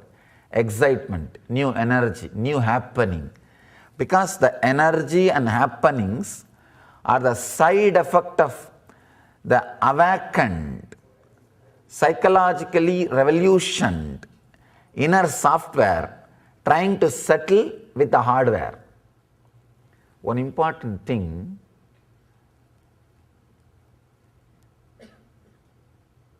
the hardware, the more and more it settles and lives with that software which is awakened, it becomes more and more intelligent and capable of experiencing that joy. That is another beauty. It becomes more and more capable, sensitive, intelligent, and it opens more and more possibility to experience and internalize that ecstasy, that joy. That is why the more you start growing in the understanding, that's what I am saying. See, for intellectual, logical mind, the Nitya Sutras, which you internalize and which you may need to practice constantly, will appeal. What you hear has to be remembered and has to be practiced. This is Nitya Sutras. Second, Dhyana Sutra. Here, internalize at particular time of your day, particular part of your day, you need to sit and devote yourself for it. This will appeal for a different kind of seekers. Seekers who are not just logical, who are balanced, logical and little emotional too, who are different kind of beings. For them, this kind of sutras will work. And the third, it is amazing. These sutras will work for everybody. All you need is, when you understand and internalize, you are not even needed to remember this technique. No. You are only needed to cooperate with the ecstasy happening in you. You are not even needed to remember. See, even doing the ajapa japa means that remembering the mantra which is being repeated by your breath is Nitya Sutra. Means you have to remember and have the awareness towards it. Even Ananda Gandha, understand? Even Ananda Gandha is a Nitya Sutra. Because you need to put your awareness, at least in the initial level. Initial level, even Ananda Gandha is a Nitya Sutra. Means you have to remember and bring your awareness to the Ananda Gandha and constantly try to be in that area. But here, Mahadeva is giving you the real freedom, total freedom. He says, since in truth, bondage and freedom both are relative, these words are only for those terrified with the universe. He is breaking the whole part. If you understand this sutra, you don't need anything else. You don't need actually anything else. He says, since in truth, in reality, in actual truth, bondage and freedom are relative, these words are only for those terrified with the universe. He is telling only frightened fools seek enlightenment. He is completely breaking the part. He is completely opening. He is taking us to a different level of understanding. As long as you create questions verbally, you do not understand. You create the necessity for me to talk verbally. As long as you need somebody to talk to you verbally, you are creating bondage. Many people think only a logical person can question. Only a person who has freedom or the free way of thinking questions. No. Understand? Questions arises in the mind which is a slave, which is again and again asking for a master to answer verbally. I have seen many people, just by writing a very tough, logical question, they think they are independent, individual thinkers. Especially the pseudo-logical guys. They really think by creating a strong, intelligent question, they are very logical, independent, intelligent, free thinkers. Understand? Corruption and misunderstanding in any other field can be tolerated, but not in the field of inner science.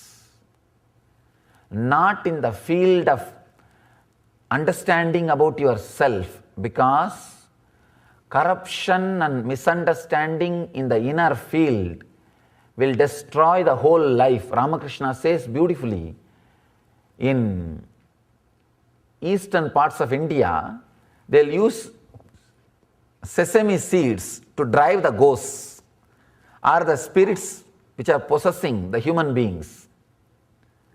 Sometimes the ghosts are so intelligent, they will go and sit inside the sesame seeds.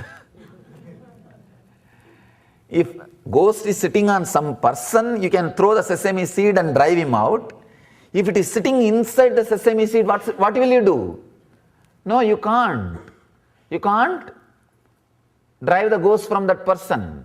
Ramakrishna says, same way, if the misunderstanding and corruption is in some other part of the world, you can use your inner clarity and throw them away.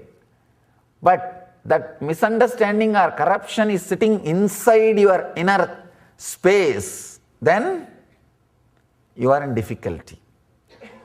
Then you are in big dangerous place. Nothing can be done. Understand, by creating strong, logical, so-called individualistic questions, do not think you are very sharp or independent, free, individual thinker. No. You are deeply enjoying being a slave without remembering or recognizing it. As long as you need a verbal answer, the moment you create a verbal question, you need a verbal answer. Communication means you are in need of a master, you are a slave.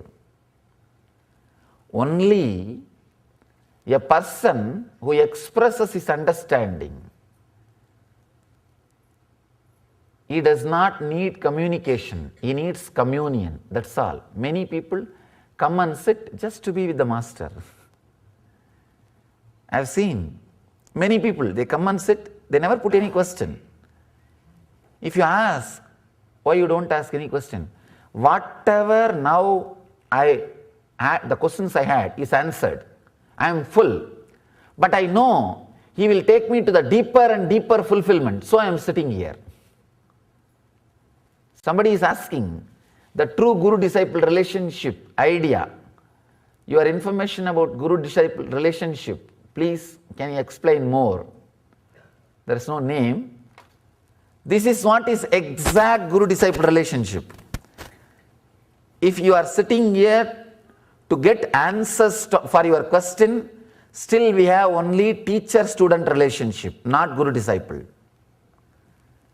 Suddenly you will see some strong clicks and understandings has happened in you, and your whole life is already falling in tune or put in tune with that understanding, and whole day a unique discipline has awakened in your routine. Understand, when I say unique discipline, it is no way related to a routine, like a morning you have to do Nitya Yoga, morning you have to do Nitya Dhyan, evening you have to do Nitya Arati. No. I am not talking that. I am not saying about that. Unique understanding means you yourself will feel completely comfortable, like you will sleep when you want to sleep, you will get up when you want to get up, you will do your business when you want to do, you will meditate when you want to meditate, you will eat if you feel like eating, you will rest, you will feel like resting, but you will see a kind of a unique settled feeling, unique comfortable feeling. Neither you will sleep because you are sitting in your bedroom, you are inside your bedroom. You won't sleep just because you are inside your bedroom. No. You won't eat just because you are seeing the McDonald's tower. No. You won't pray only because you are seeing the temple tower. No. Remembering God only when you see the temple tower. Always thinking of eating whenever you see the McDonald's tower. Always thinking of lying down or resting whenever you see the advertisements for mattress or the moment you get into the bedroom deciding to sleep is not the routine. No. That is not the routine which I am talking about. That may be called a medically disciplined routine. If you do all that as per the doctor's advice, you may have health. I don't know about that. Doctors only decide.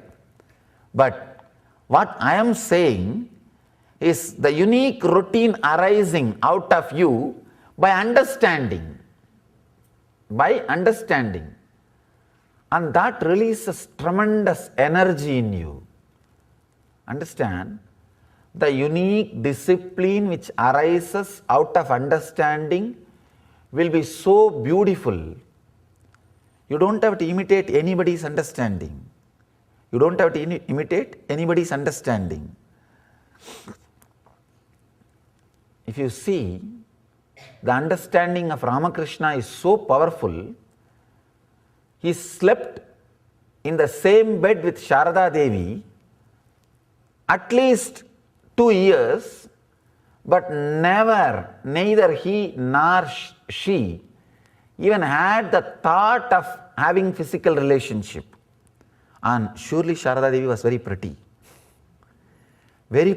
and very young. In 45, if you see her photograph, the first photograph you will see, her photograph is 45. And very wonderful lady. Both of them are staying together. It's not that I am asking you to work for that understanding. No, I am not asking you, it should be the same in you. No, out of their understanding it happened. Understand the difference between the discipline arising out of the click, the initiation, and the discipline arising out of somebody telling you or you reading.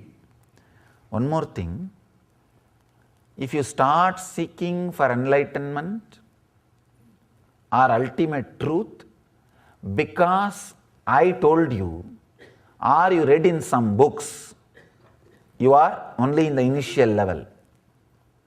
Okay, nothing wrong, but only in the initial level.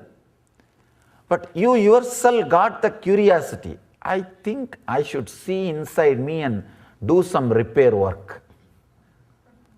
I should do some more clearing work. Then the seeking starts. Only then the morality or the unique discipline which I am telling starts rising in you. Starts rising in you. Ramakrishna's discipline is complete, perfect, total, because it arose out of his own clarity, not because somebody told him, somebody made him, somebody was watching him. No. In the initial level, if somebody telling and you listening and it starts, the spark is okay.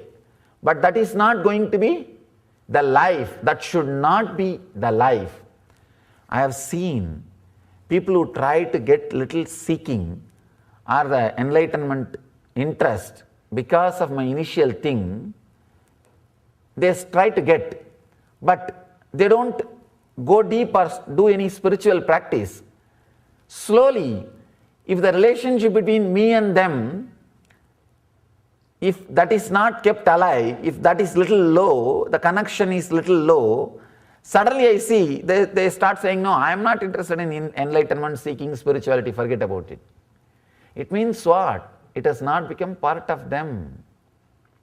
Unless it becomes part of you and you yourself get that curiosity, nothing much can happen inside you. When that curiosity starts happening in you, when the understanding is applied every moment in you, the energy which gets released inside your system, any disciplined life based on understanding releases tremendous energy in you. It is a scientific fact. That energy awakens the non-mechanical parts of the brain, means bringing more awareness. That awakening of the non-mechanical parts of the brain only brings tremendous ecstasy into your system.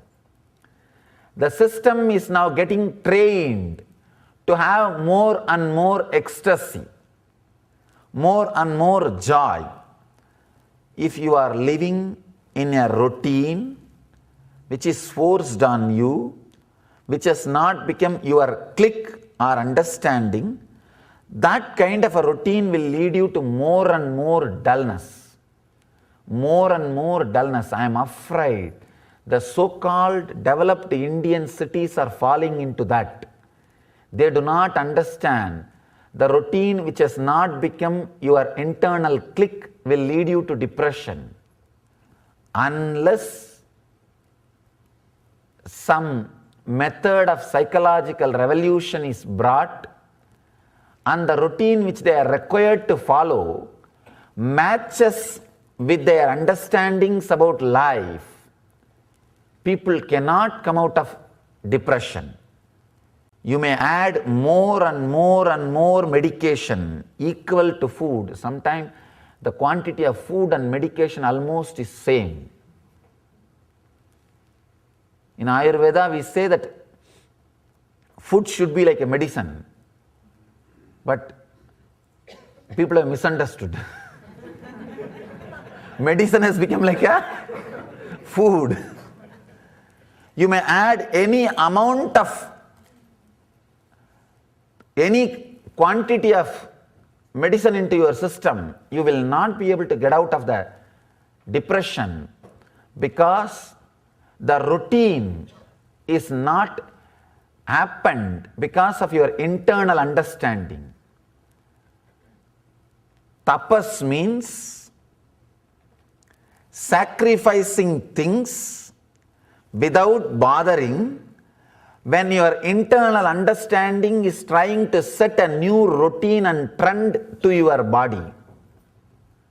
When you add this internal understanding to your life, you will suddenly see your day-to-day routine is little disturbed. It becomes little chaos. And if you try to build your whole day based on this internal understanding, naturally for few months you may not be able to do your regular job, regular routine, whatever you are doing. But having courage to go through the disturbance, to go through the chaos, and settling on the internal understanding permanently, strongly establishing yourself strongly on that understanding, courage to go through this chaos is what I call tapas. Have courage, nothing wrong. Few months, if it is completely shaken, okay, take leave, take off, call sick. Otherwise you will be sick. Better call sick and let that understanding churn you. I tell you, surely you will see a new beautiful routine arising out of that understanding, happening out of that understanding. And non-mechanical parts of your brain will be awakened. That is what I mean when I say, in the dreams you will remember very clearly the great ideas and teachings which you heard and became part of you. If you heard, remembered my teachings at least few times in your dreams, the non-mechanical parts of your brain has already awakened. The awakening has started. The other day, one person was telling me, Swamiji, I saw in the dream that some animals are chasing me. And in the dream also, suddenly I remembered my mala and held the mala and remembered you. The dream disappeared. What's the meaning of this? I said, I do not know the mystical or these, that meanings. One thing I can tell, the non-mechanical parts of your brain is awakened. And your path is devotion. If you remember my words and teachings and understanding which came to you through me, then your path is intellectual. If you remember the teachings and understandings which you heard got from me in the dream, your path is Jnana Yoga. Add more and more understanding. If you remember just my very being as a divine in the dream, then your path is Bhakti Yoga. Awakening the non-mechanical parts of the brain is what we call in Sanskrit Pratyagatma Chaitanya Jakratam. This is what you expected to have. You are expected to have this awakening of non-mechanical parts of your brain between the age of 7 and 14 according to Vedic tradition. Between the age of 7 and 14, the Gayatri mantra is supposed to do this job. Gayatri is given to you to awaken the non-mechanical parts of your brain, so that you will have that unique discipline arising out of you, unique discipline happening out of you, unique understanding happening out of you. Then by 14, the energy which is awakened, the non-mechanical parts of your brain, will try to settle with the body. By the time you become physically mature, already your system is tuned, trained to continuously enjoy the inner ecstasy and bliss. So you are balanced. Now you have strong, clear tools to enjoy the inner world, live with yourself, and the outer world, live with one person. That is what we call living together. As and now, it is not living together, living together. Living together means even if two persons are living together, constant loneliness is there. There is a constant loneliness. You are still thinking to gather something more, some more people, some more relationships, some more things into your life. The extramarital relationship happens because you are feeling lonely even while you live together. You are not living together, you are living together.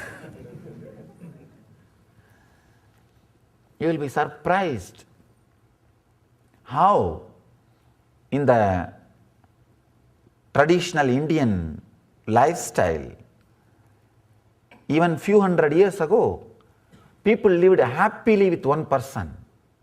Understand?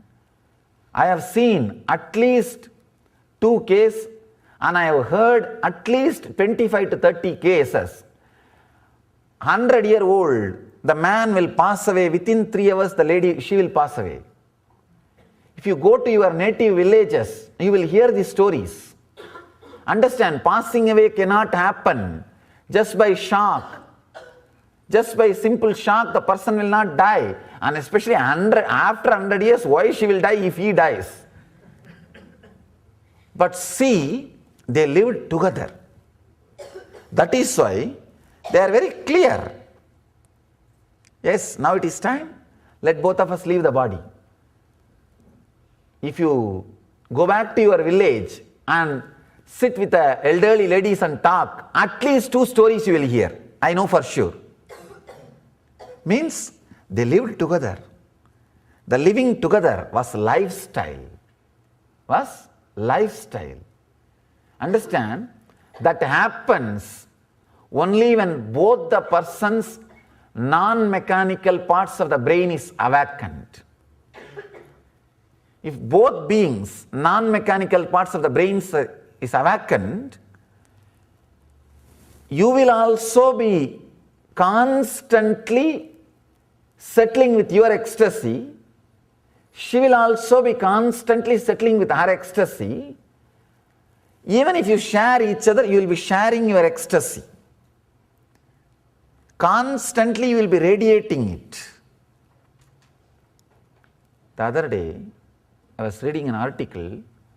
In Bangalore, the divorce rate is 33%. I was shocked. 33%. What is happening to India? God.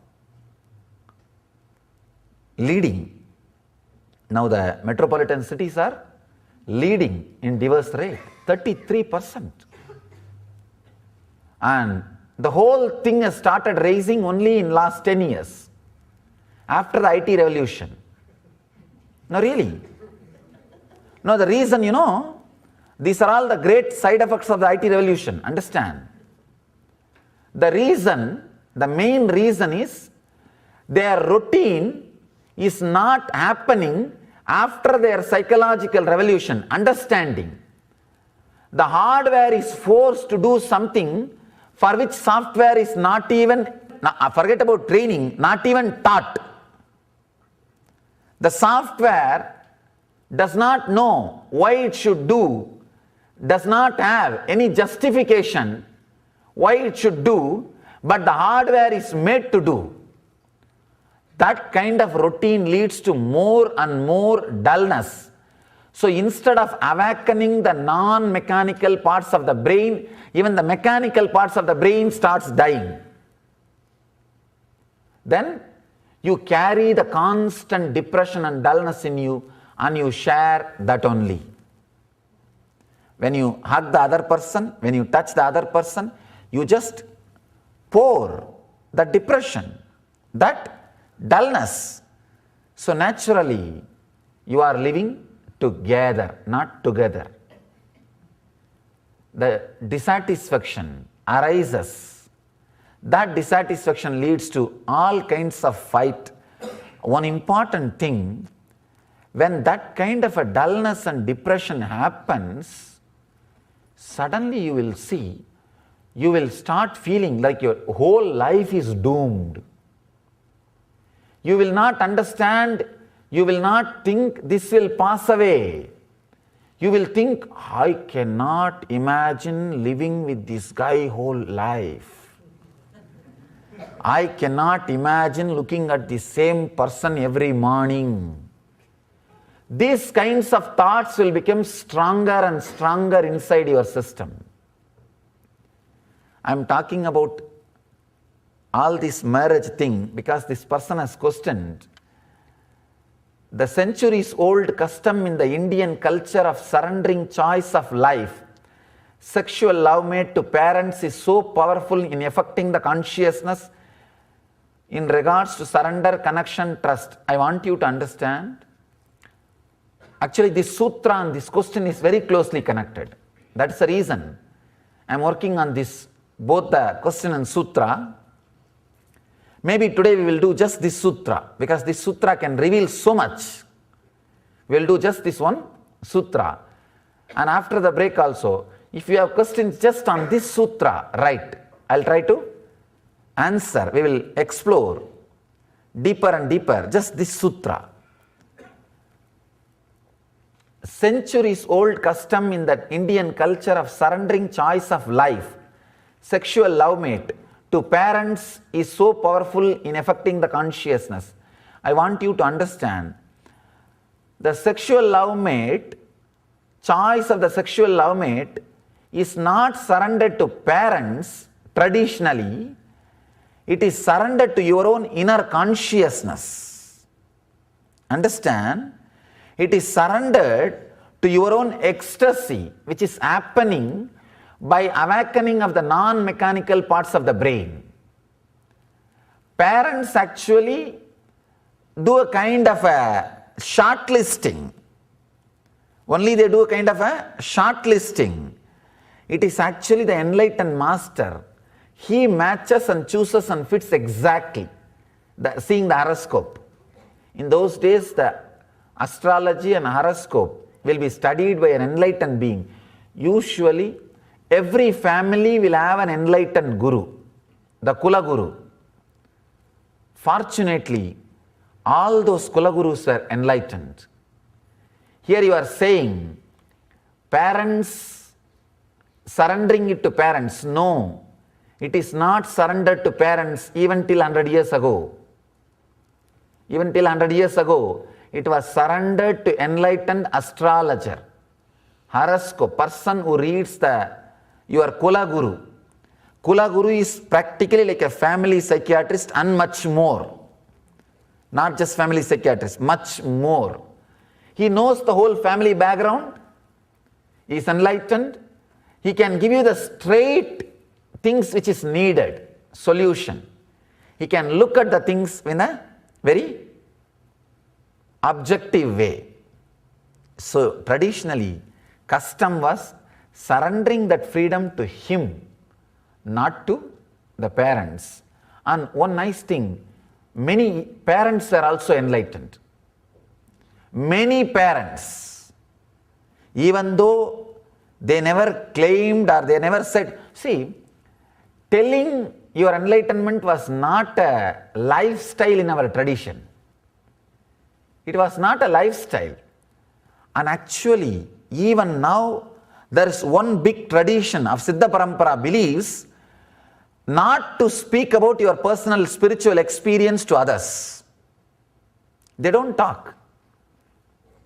Because now the number has become rare, we need to inspire more and more people coming inside this tradition. We are all made to tell, talk, just to inspire people. Otherwise, traditionally, they don't inspire, they don't talk. We know so many elders, parents, who can solve completely their problem and others' problem and live in enlightenment. Living enlightenment, they don't talk. We had, fortunately, that kind of people. That is why we surrendered everything to them. And the funny thing, first time, both of them will meet only before tying the Mangal Sutra or the marriage ceremony. Some traditions, only after Mangal Sutra is tied, they will even remove that face veil. So much of authenticity, because both of them lived with the inner ecstasy. Both of them know very clearly the outer person is just there to share, not to demand. That is why you don't need to seek and search and date around. See, if it is a utility, like a buying commodity, you have to go around, experiment, find out and do. People, the other day, one person was telling me, what is this, Swamiji? In India, no freedom. The parents choose, the elders choose about the wife and husband. Is it not disrespect to the individual freedom? We don't understand. Dating around, choosing, then marrying is the disrespect to the whole physical relationship. Means it is like commodity. If you are buying a shirt, you need to put it on and see. Because you are going to use that. Same way, if you are dating around, choosing and then selecting and marrying, means you are going to use that person. That person is going to be utility. That is why you are so careful.